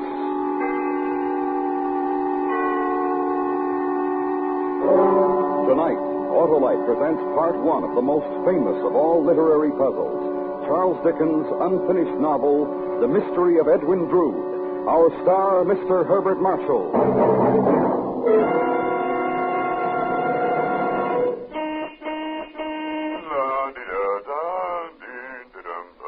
Well, if it isn't Oscar, the singing limousine. Every car sings when it's got what I've got, Harlow. Ah, you don't have to tell me, Oscar. I know. You've got ignition-engineered Autolite spark plugs. The spark plugs that are world famous for quality and performance. I'm starting the year right, Harlow. Ah, you sure are, Oscar, because Autolite spark plugs are ignition-engineered to give top performance at all times. They're specified as original equipment on many leading makes of our finest cars, trucks, and tractors. My Autolite spark plug dealer told me spark plugs were the very heart of my ignition system. And he was right, too. So, friends, have your spark plugs checked by your nearest dealer who sells Autolite spark plugs. To quickly locate him, just look for the Autolite spark plug sign or phone Western Union by number and ask for Operator 25. And remember, from bumper to tail light, you're always right with Autolite. And now, Autolite presents Charles Dickens' The Mystery of Edwin Drood, starring Mr. Herbert Marshall, hoping once again to keep you in suspense.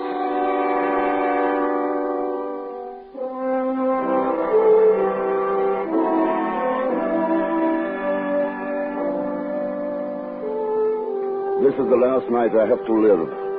And I will set down the naked truth without disguise. I was never a brave man, but the task comes without much difficulty. I can speak of myself as if I had already passed from the world. For while I write this, my grave is digging, and my name is inscribed in the black book of death.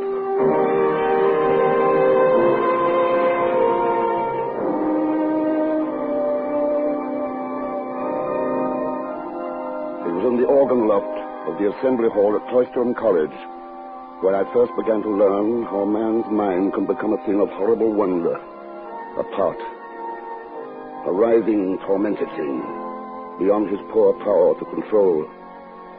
I'd gone there, as I so often did, for the peace and quiet, for the song of birds, the scents from gardens and woods that joined with me, and my music. And it was there, suddenly, without warning, that my mind filled with those words. Words long forgotten, only half learned at best, somewhere in the dim past. When the wicked man turneth away from his wickedness, he shall save his soul alive. The wicked man? What has that to do with me, with John Jasper, simple instructor in music? Jack?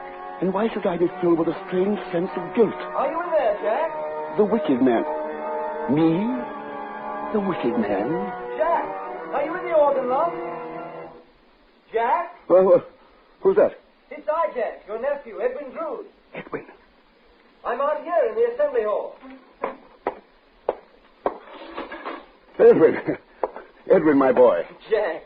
Jack, it's good to see you again. Let me see what the past 3 months have done for you. Uh-huh. I can't say they've done you a bit of harm. No reason why they should. But tell me of yourself. You look a little tired. Tired? Oh, nonsense. Never felt that in my life. Not worried about something, are you? Some strain you're under, perhaps? In this sleepy old college town? Oh, but look here. Come into my office. We're wasting all this time in talk. I've been saving a special welcome for you, my boy. Sit down and rest your weary bones while I make it ready. Oh, Jack. Jack, I'm truly home again. I can see that now. No wonder you love it here at Cloistrom. Is that what you think, Edwin? Well, who could think otherwise, looking at you? You're respected, your talent for teaching music admired and looked up to. You'd be duty-bound to love it. You're wrong, Edwin. I hate it. What? I hate it. Jack, I'd never dreamed. Well, no, let there be an end to such talk, Edwin. We've delayed our toast much too long as it is. To your future, Edwin. No, Jack, hold on. I'll not make that the first toast upon my return. Oh, why not? There's a much better one to drink to on this day of all days. To my future wife, Rosa. Of course, Edwin. To Rosa.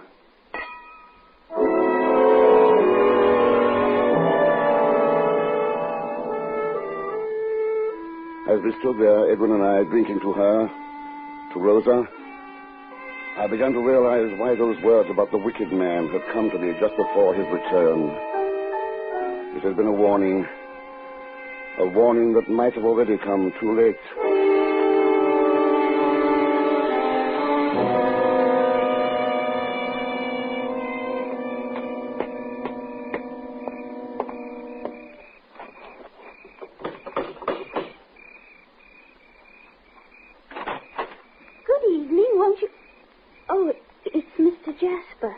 Good evening, Rosa. Have I startled you? Why, no, Mr. Jasper. It was only that You were expecting someone else? Well, Edwin said that he might get here early. I'm sorry I disappointed you then. Oh, no, it isn't that, really. Oh, I'm being quite rude, aren't I? Please come in. Thank you, my dear. You look most charming, Rosa. I'd swear that gown was purchased in London expressly for your party tonight. You surprised me, Mr. Jasper. I didn't know you were so observant concerning women. Concerning women, Rosa? Or you? Why, me? I'm only one of your music students. No. You're a good deal more than that to me, Rosa. I'll open the parlor. We can wait there for the other guests.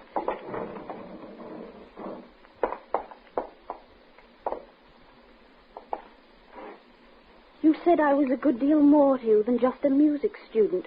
What did you mean? Edwin's my nephew. You're his betrothed. Surely the love I bear for him extends to you also. Oh, I hadn't thought of your feelings toward me in just that way. Had you thought of them then? Allow me to be frank, Mr. Jasper. I'm going to marry Edwin despite the fact that I do not love him. You do not? Oh, as a brother, perhaps as a very dear friend, but not as one should love a husband. Then why marry him, Rosa? Because I couldn't bear to see him hurt. Because I promised both my parents and his that we would marry. There's nothing that can change your mind? No, Mr. Jasper. Not even if you loved another? I do love another.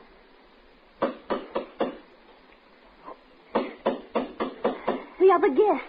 Rosa. Oh, excuse me, please. I must let them in.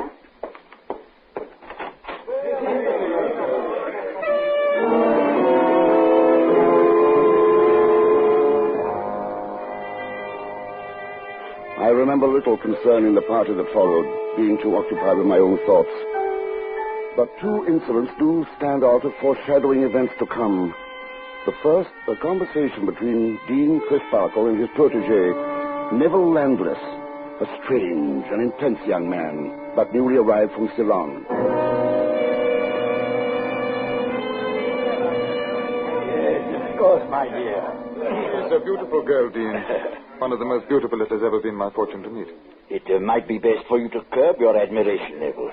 Rose is already spoken for. In Ceylon, that is not always a reason. I need hardly remind you, my boy, that this is Cloistrom in England. I warrant her fiancé would not take too kindly to your attitude. Fiancé? Young Edwin Drood. Ah, yes. I now understand his air of proprietorship. Obviously, he is not one who appreciates his good fortune. May I ask, Mr. Landis, the exact meaning of your remarks concerning me and Rosa? Edwin, really, I don't mind, Mr. Drood. It seemed to me that you were taking the young lady in question rather for granted. I merely commented on it. A manner of comment that hardly comes under the heading of civility in England, Mr. Landis. Though perhaps your somewhat heathen background may account for it. Oh, come now, gentlemen, this is hard. Nor does it seem very civil for you to comment so upon a stranger here, one who has not had your so-called advantages in upbringing. Perhaps the best civility is to mind our own business. If you will set me that example, I promise to follow it. You take too much upon yourself, sir. In my part of the world, you will be called to account for it.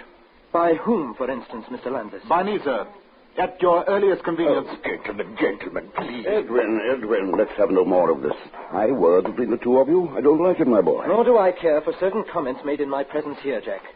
This is hardly a matter of moment, Edwin. We are all hosts here to Mr. Landis, a stranger newly arrived. You should respect the obligations of hospitality. Shall it be over, then? So far as I'm concerned, Jack, there's no anger left. Mr. Landis? None, Mr. Jasper. So be it, then. The incident is over.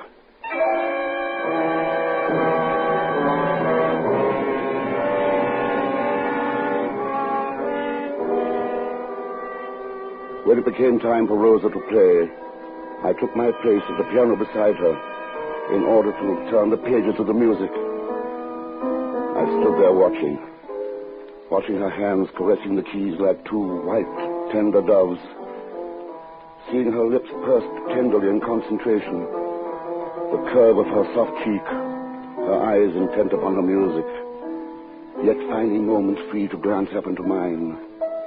A tide of emotion welled up within me as I watched. And then I saw it begin to overtake her, too.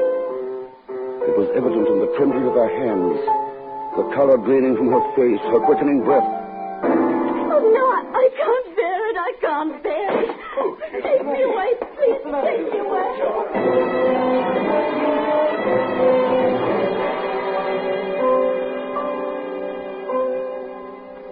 It was then the decision was made. It was then I knew that the end result was as fixed in time as the inexorable approach of death. In this instance, the death of Edwin Drood.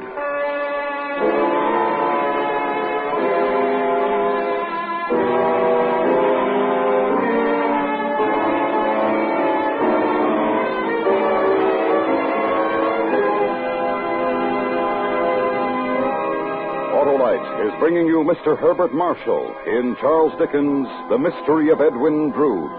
Tonight's presentation in radio's outstanding theater of thrills, Suspense.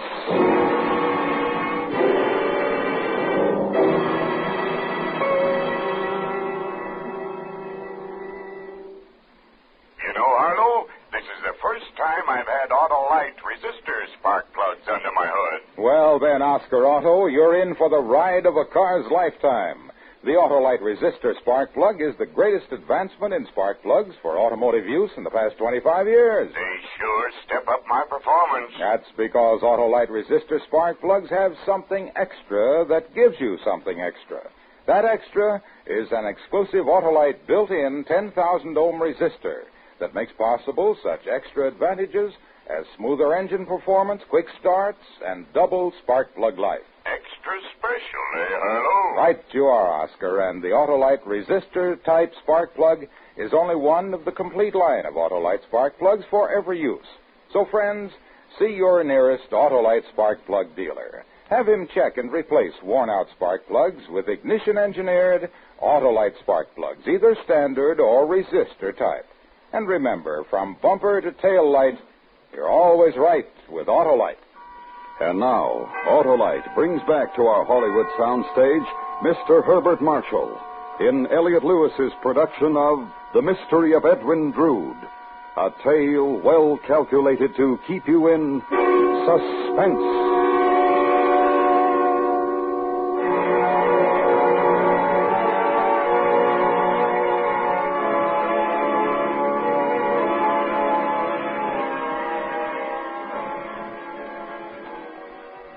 I have said that a man's mind can become a thing of horrible wonder, a part. So it must have been with mine that night. For I know now that the plan, the complete, the perfect plan, was born the very moment that Edwin Drood led Rosa from the room.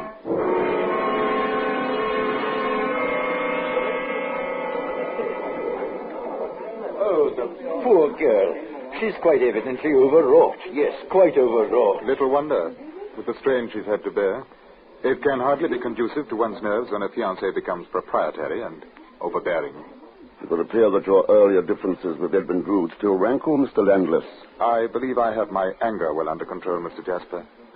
Though the same can hardly be said for the circumstances that provoked it. Oh, come now, Neville. It is hardly becoming to maintain such a disagreeable attitude. Hardly becoming perhaps but a natural reaction. And one that can be as naturally overcome. And just how would you suggest this to be done, sir? Through friendly discussion over a friendly nightcap, Mr. Landless. Shall we say at my gatehouse? Within the hour? Will Drood be amenable? He's already accepted my invitation. Then I shall accept also. Thank you, Mr. Landless. You shall not regret it, I assure you.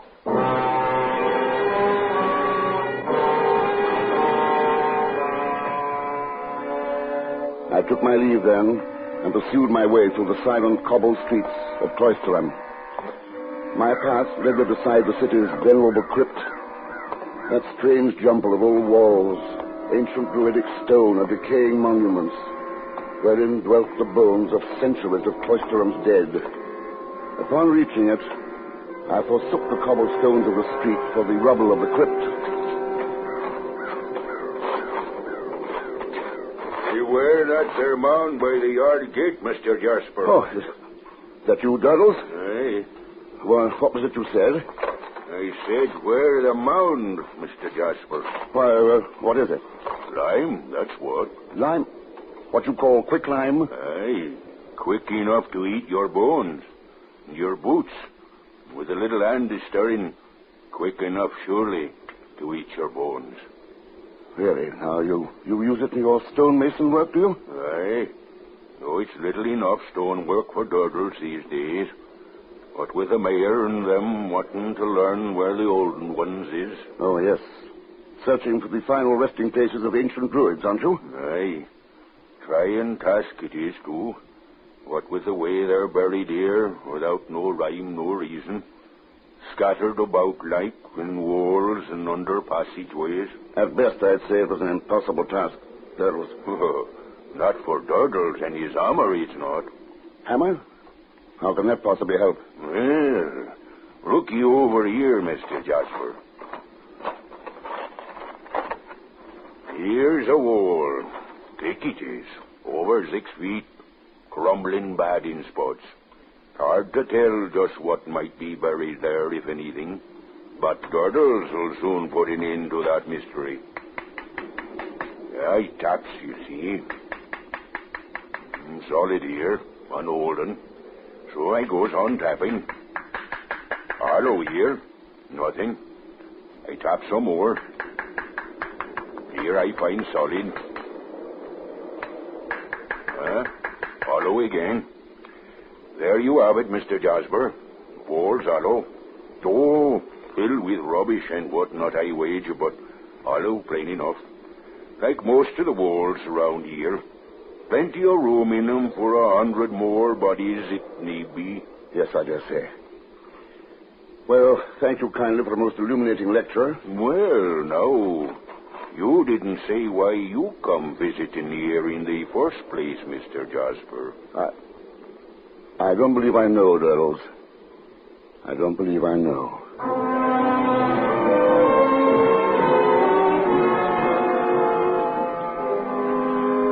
When I arrived at my lodgings, Edwin was already there.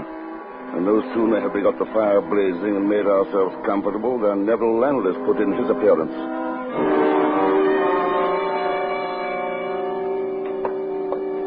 Please to sit down, Mr. Landless. Whatever small comforts you find here, consider to be your own.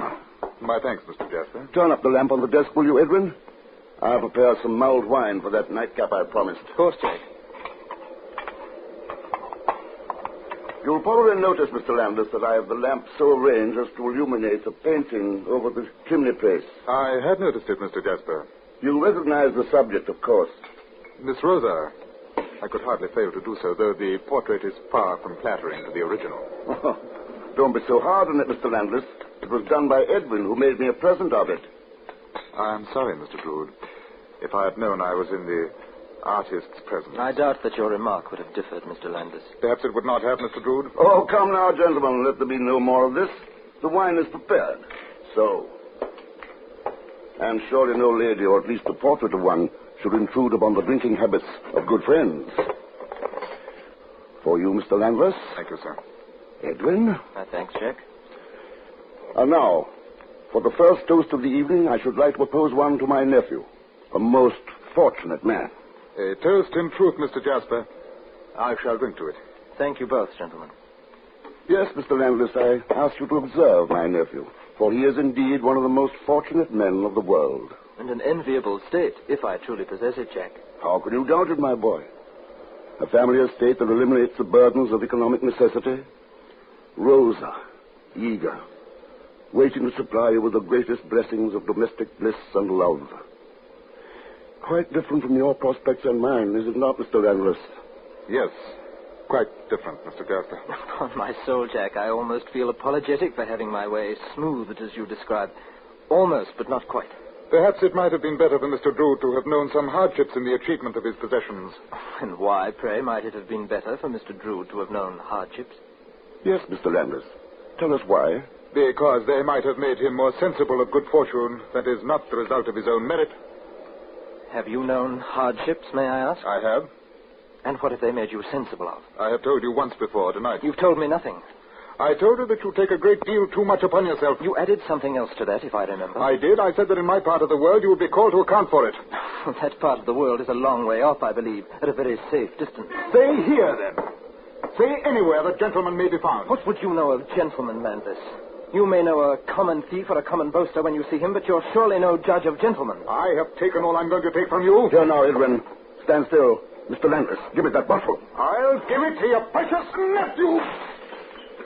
I warn you, Drood. I'll cut you down someday for this. I swear it.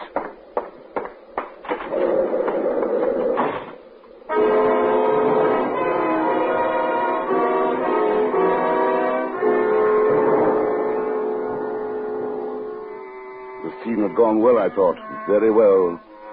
And after Landis's enraged departure, after I'd calmed Edwin down and sent him home, I waited for what I knew would inevitably follow. It was close to midnight when it did.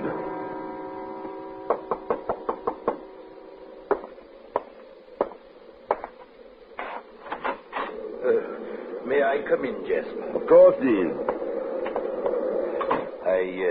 I understand you had some difficulty with my protege tonight. He told you? Oh, there was no overlooking his wrought-up state when he came home. I questioned him at once. It must have been rather difficult. Murderous might be a more exact term. Murderous? Surely you exaggerate, Jasper. I hardly think so. But what could justify the use of such an expression? The facts. I feel certain that if I had not been there to intervene, he would have laid Edwin dead at his feet. Oh, unbelievable. And yet he did repeat to me the warning he gave young Drood. That he'd cut him down someday? His exact words, Jasper. I think, sir, that you have in your charge a most dangerous man. One who might well attempt to carry out his threat against Edwin's life. Oh, no, I can't believe that, Jasper. I'm confident that if we could get them together again, get them to shake hands upon it, all their differences could be resolved. You're much more optimistic than I. Surely it's worth a try for your nephew's sake, if for no other. Talk to him, I'll talk with Neville. I know he'll meet with Drood whenever and wherever you say. Very well, Dean, I'll try. Though I say to you now, and you are my witness, I'm convinced that unless Neville Landis leaves Cloisterham, the end result could be nothing but tragedy.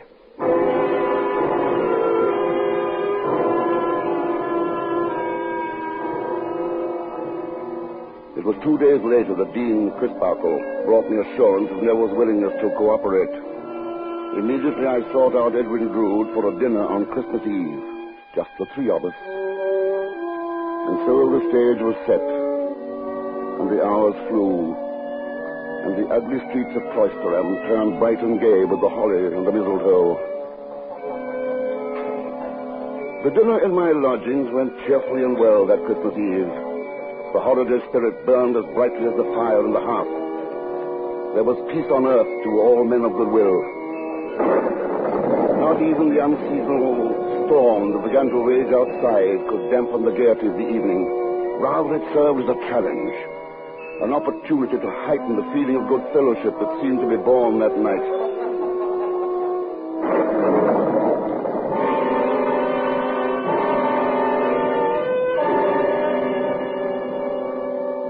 Sometime around midnight when the two men, arm in arm, took their departure. You would suggest something like this, Jack. Fancy going to see the river at this hour on Christmas Eve. Only a madman would suggest such a thing. And only two young madmen such as you would take up such a suggestion, if indeed you are to take it up. Nothing could stop me from it now, Mr. Jasper. It's unbelievable that sluggish, muddy stream could ever become a raging torrent. Nevertheless, you'll find it is so, Mr. Landless. One of the few worthwhile sights to behold in Cloisterham. Our river, reborn at the height of a storm. I warn you to be careful, however. The footing will be treacherous. You're a wicked man, Jack. To inflame us over the idea and then attempt to draw us back. Well, you'll not succeed in stopping us now, eh, Neville? No, Edwin. Nothing will stop us now. Then come along. We'll be on our merry way.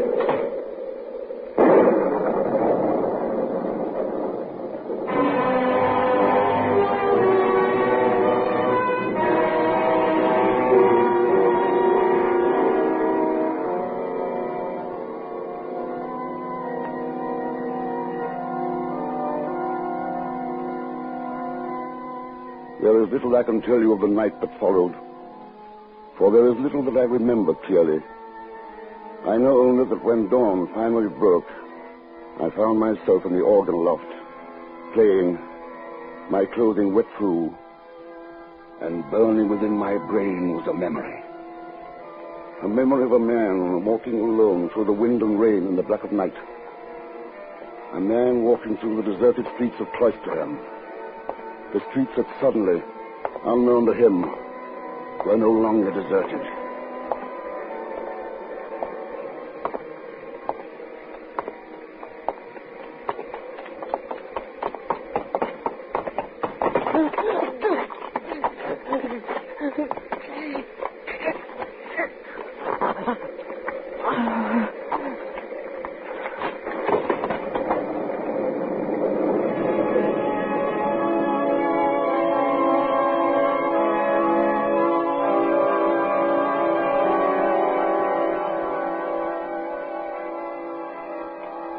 A memory, I said it was.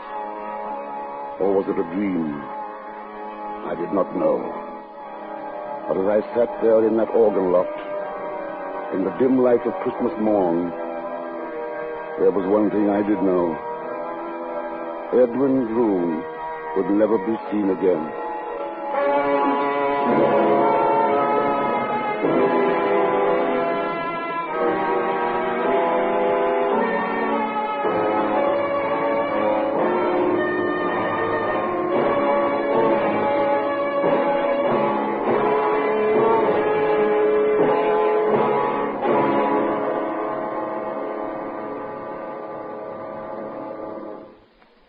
Suspense, presented by Autolite. Tonight's star, Mr. Herbert Marshall.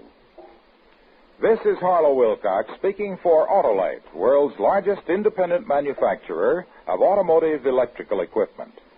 Autolite is proud to serve the greatest names in the industry. They are members of the Autolite family, as well as are the 98,000 Autolite distributors and dealers in the United States and thousands more in Canada and throughout the world. Our family also includes the nearly 30,000 men and women in 28 great Autolite plants from coast to coast and Autolite plants in many foreign countries, as well as the 18,000 people who have invested a portion of their savings in Autolite. Every Autolite product is backed by constant research and precision built to the highest standards of quality and performance. So remember, from bumper to tail light, you're always right with Autolite.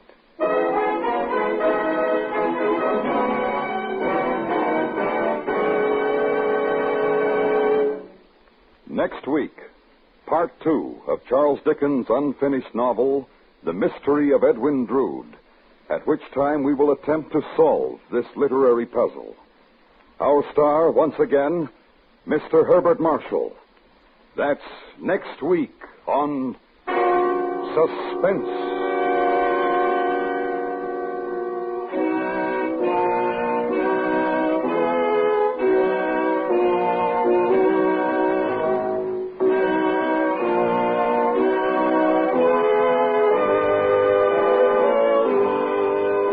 Suspense is produced and directed by Elliott Lewis, with music composed by Lucian Morowick and conducted by Lud Gluskin. The Mystery of Edwin Drood was adapted from Charles Dickens' unfinished novel by Sidney Marshall.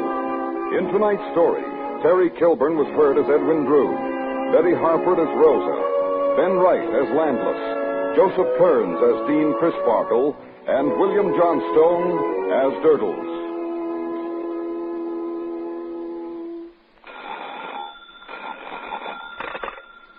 Buy Autolite resistor or standard type spark plugs, Autolite stay full batteries, and Autolite electrical parts at your neighborhood Autolite dealers.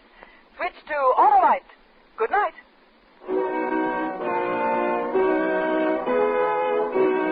This is the CBS Radio Network.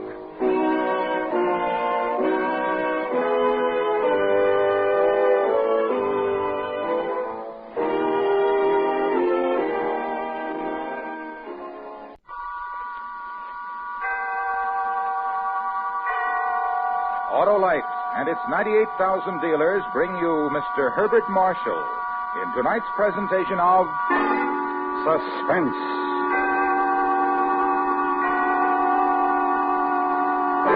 Tonight, Autolite presents Part 2 of one of the most famous of all literary puzzles, Charles Dickens' unfinished novel, The Mystery of Edwin Drood. Our star, Mr. Herbert Marshall.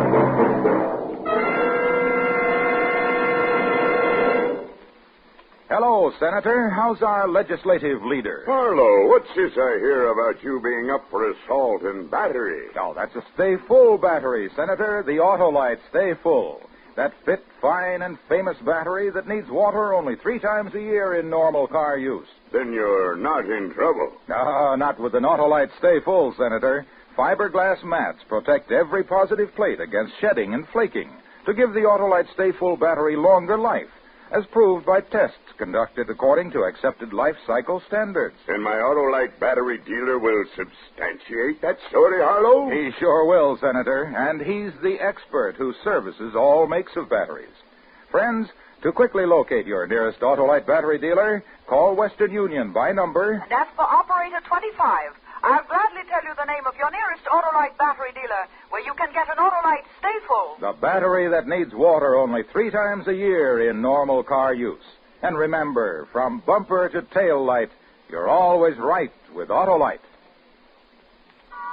And now, Autolite presents Charles Dickens' The Mystery of Edwin Drood, starring Mr. Herbert Marshall, hoping once again to keep you in suspense.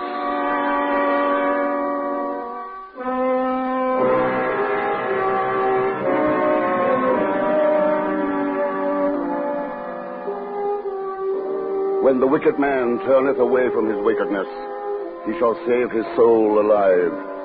So it has been said, so it has been written. But what of him who strives to turn away in torment and desperation and finds that he cannot?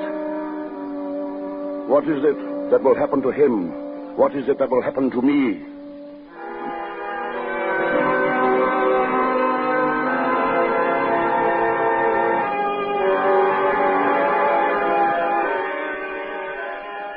It was on a gray Christmas morn that I, John Jasper, instructor in music at Cloisterham College, sought the answers to those questions. I sought them within myself, within my music, within the paling stars seen dimly through the organ loft windows. But no answers came, only a memory or a dream. I seemed to see a man walking alone through the deserted, night-blackened streets of Cloisterham. The deserted streets which were suddenly no longer deserted.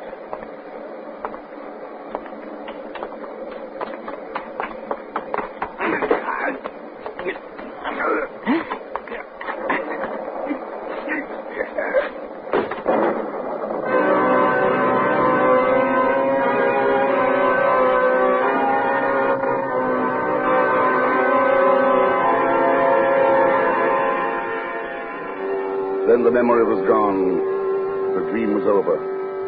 And I was at my gatehouse lodgings looking for him who should have been there, looking for the man I suddenly knew would never be there again. Edwin! Edwin!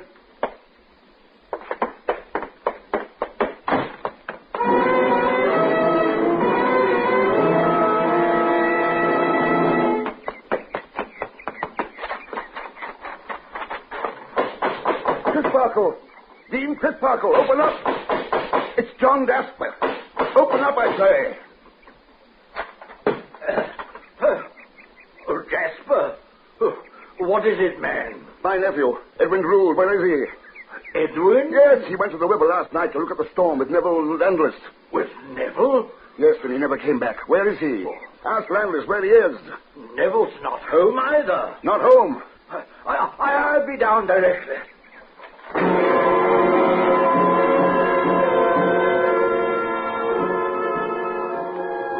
As he joined me, the great realization of what might have transpired was clearly writ upon Dean Crisparkle's face.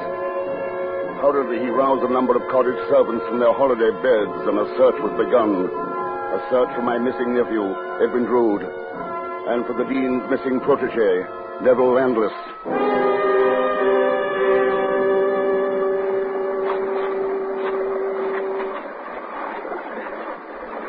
There it is. The river.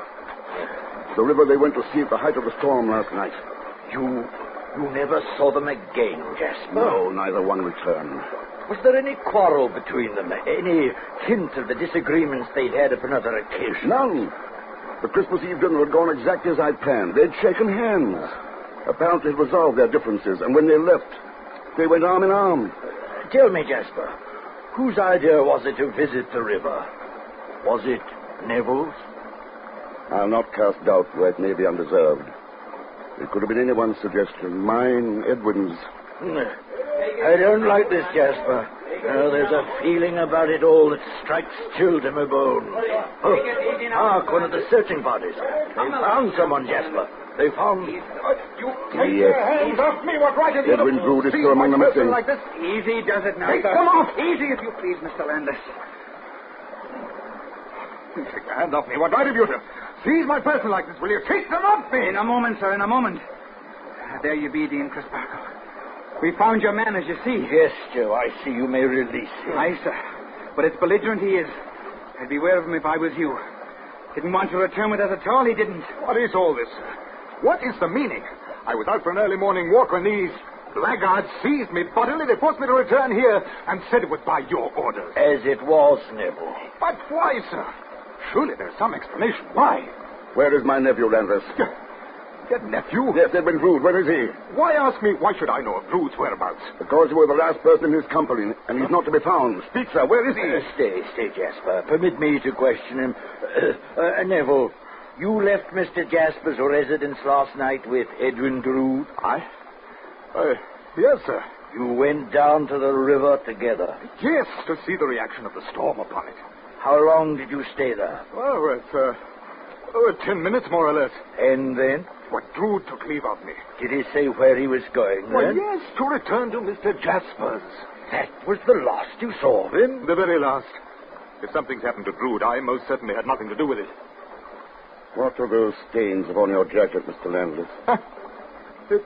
Stains? And that walking stick you're carrying, Joe. The same stains are upon it.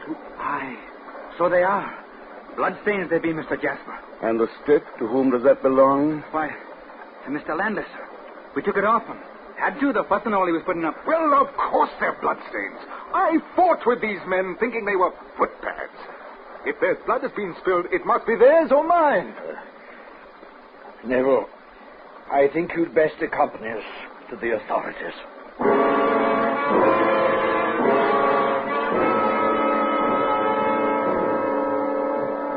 At my suggestion, we repaired to the residence of Cloisterham's Lord High Mayor, Mr.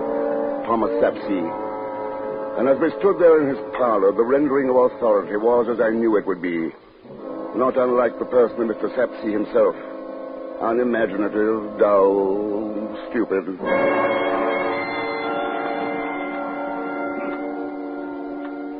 Well, Well, gentlemen, this all seems quite clear to me, quite clear. And I am one who has spared little pain, gentlemen, in training myself to see things clearly. They may be clear to you, sir, but they are far from being so to me. Patience, young man, patience. Justice will be done here, of that you may rest well assured. Yes, well assured. And now, allow me to enumerate the situation. Point number 1. There have been several witnessed quarrels between the two young men in question. The missing Edwin Drood, the here present Neville Landless. The quarrels have been repaired, sir. Mr. Jasper himself bears witness to that. I have stated there was no quarrel or apparent difference at your last meeting, Mr. Landless. Quite so, quite so. One meeting without quarrel, several with. The scales are unbalanced, I quote. Particularly, one might say, as the subject or object of those quarrels was the fiancée of Mr. Drood. Surely, Mr. Sepsi, it is not necessary to bring a young lady's name into this. I apologize for the necessity, Mr. Jasper, but it would seem to me that the charming and delightful Miss Rosa is truly at the heart of the matter confronting us. At its heart, yes. In one respect, I am forced to agree with you. There is no doubt that Landless was extremely envious of Edwin's good fortune in being betrothed of Rosa. Yes, as I say, the heart. Now, point number 2. The two gentlemen disappeared together into the night. Point number 3. Mr. Drood never appears again. Point 4. Mr. Landless is apprehended upon the heath, obviously fleeing Cloisterham, and is returned only by force. Point 5. Unexplained bloodstains are found upon his person and upon the stick he was carrying. I was not fleeing Cloisterham, and the bloodstains are not unexplained. Circumstances indicate otherwise, Mr. Landless. Yes, otherwise. And the taking of a fellow creature's life is to take something that don't belong to you, you know. Taking of a fellow creature? What madness is this? Oh, Mr. Jasper, surely you don't believe that... My interest lies only in the return of my nephew. And it is never to return in seeing that justice is rightly done. Yes, precisely what I had in mind, Mr. Jasper. Precisely.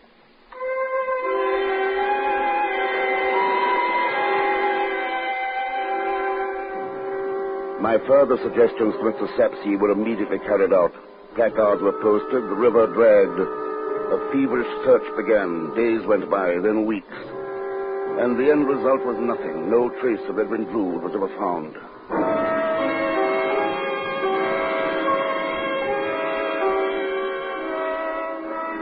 Finally, when all hope was abandoned, Mr. Sapsea delivered his final resolution.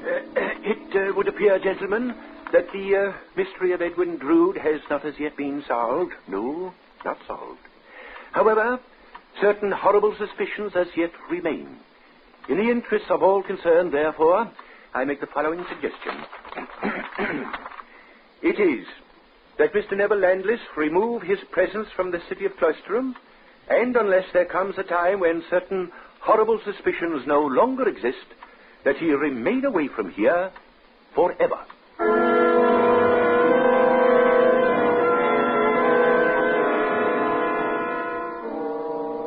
Late afternoon of that same day, I went to see Rosa. We met in the garden of the seminary house. You wish to see me, Mr. Jasper? That is a desire which has lived with me for a long while, Rosa. Only the unhappy circumstances of the past few weeks have prevented its fulfillment. And you feel that Mayor Sapesy's announcement has now cleared the way for you? Not for me. For us. Grief does not come to an end with an official pronouncement, Mr. Jasper. Surely even the natural sadness you feel must be tinged with relief. Relief? You no longer are faced with the prospect of a forced, distasteful marriage to Edwin. You're free of your promise to your parents. Now that Edwin's gone, there's nothing to prevent our getting married at once. Our getting married? I'm sorry I put it so bluntly, my dear, but we waited so long, kept our love for each other buried so deeply. Surely you can't blame me for speaking so frankly now. No, and with Edwin gone, there's no need for me to be silent. You have my solemn word for it, Mr. Jasper, that there is not one drop of love in my heart for you, rather only loathing and hatred. Rosa! I've always despised you, though I tried to hide it for Edwin's sake. Despised you because you pursued me with your eyes, with your thoughts, whispering to me in your mind of your obscene love, even though I was engaged to Edwin. Edwin, the nephew you so falsely pretended was the dearest thing on earth to you. Rosa, you're overwrought. The strain of these past weeks. You refuse to believe. I can't believe it, my dear. Love you, an old man. The man I love, the man I still love, is Neville Landless. Landless? Yes, Neville, the man I was going to marry. What do you mean, Rosa? You were going to marry Edwin? No, Mr. Jasper. You told me you were. That was before Edwin and I released each other from our vows, Mr. Jasper. Released? Then Edwin didn't have to die. No, Mr. Jasper. Whether Edwin was alive or dead, I was free to marry the man of my choice.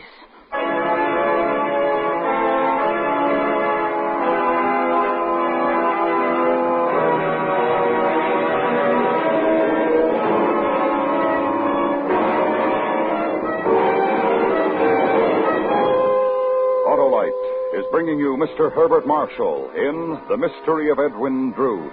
Tonight's presentation in radio's outstanding theater of thrills, Suspense.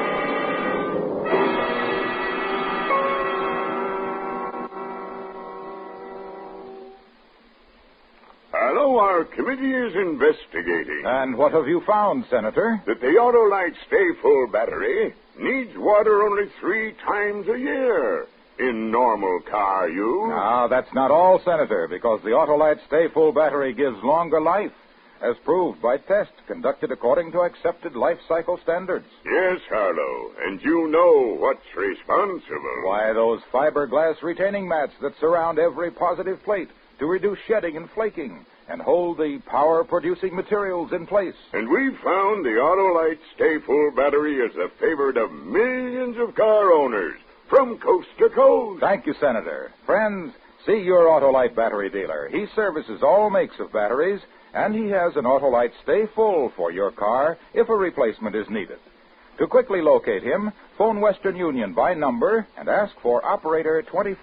I'll tell you the name of your nearest Autolite battery dealer, where you can get an Autolite Stay Full, the battery that needs water only 3 times a year in normal car use. And remember, from bumper to tail light, you're always right with Autolite. And now, Autolite brings back to our Hollywood soundstage Mr. Herbert Marshall in Elliot Lewis's production of The Mystery of Edwin Drood, a tale well calculated to keep you in suspense.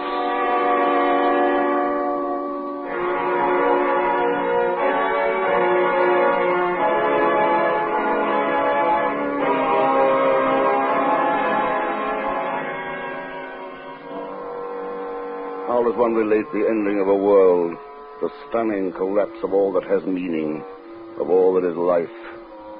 I will not attempt to do so. For everything that can be said was said on that fateful afternoon. And so the story of Edwin Drood was over. Or so I thought.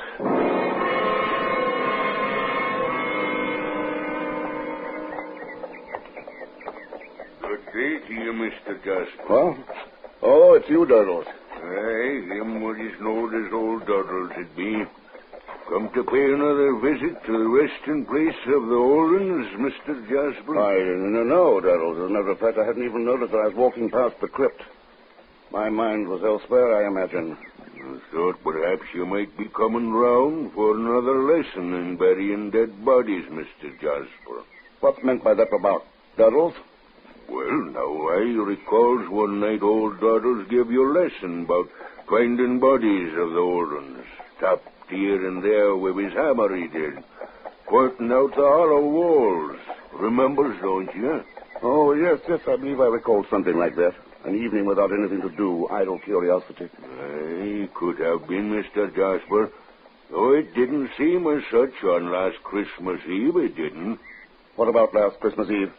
Why, you was down here again, Mr. Jasper, tapping the walls with Doddle's hammer yourself, you was. You're mistaken. I was nowhere near the crypt on Christmas Eve. Perhaps. And I'll wager you had a bottle or two of holiday cheer beneath your belt at the time. Perhaps. Though I would have swore it were you.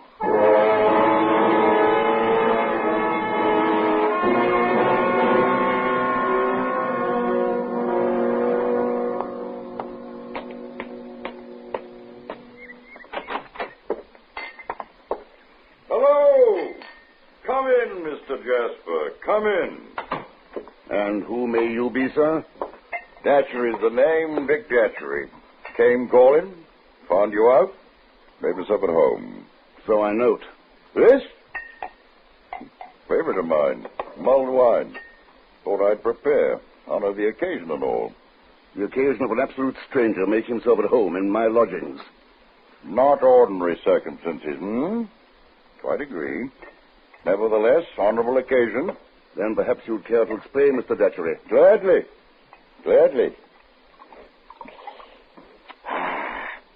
Perfect, sir. Won't you join me? I'm awaiting that explanation, sir. I bring you greetings, sir. Greetings from whom? Your dear boy, Mr. Jasper. Greetings from Edwin Drood. Greetings from Edwin? Aye, sent you the best. Apologizes for not writing. Trust you're not worried. Told you, didn't I? Honorable occasion. Indeed, this is an occasion, Mr. Datchery. I've been worried sick about the dear boy. You found him well? Blooming, best of health. Where is he? Where did you meet with him? London, some lodging house. Kept meeting on stairs, natural thing. Of course, quite natural. Business took me to Cloisterham. Told Edwin. Made me promise a greeting. Here I am. Care to try the wine? Quite good. My apologies, Mr. Datchery. Certainly I would. Toast to Edwin? To Edwin. Perfect. Well, you're on my way now. Duty over. One moment, Mr. Datchery. I must write Edwin and tell him how happy you've made me. What's the dear boy's address? You haven't got it. He moved. Didn't say where. Then there's no more you can tell me about him, where he can be reached? Nothing. I see. Wondering if it's a tall tale, Mr. Jasper?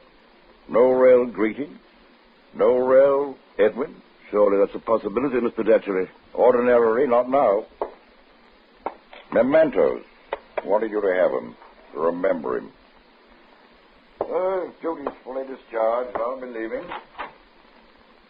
Good day, Mr. Jasper. Excellent wine.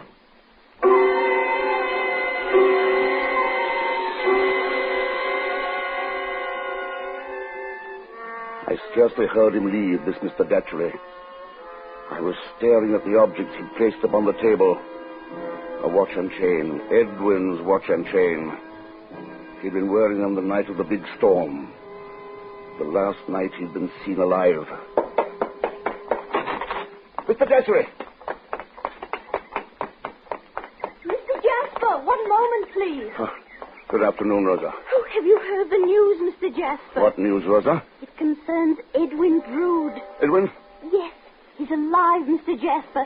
Edwin's alive. Oh, did you hear me, Mr. Jasper? Did you hear what I said about Edwin? He's alive. That's a rather astounding statement, Rosa. I know. I could scarcely believe it myself, but here. This came to me in the post today from London. It's a letter from Edwin. Oh, isn't it wonderful, Mr. Jasper? We were all so certain that he was dead, that someone had killed him on the night of the storm. And there in your very hand is the proof that he's alive.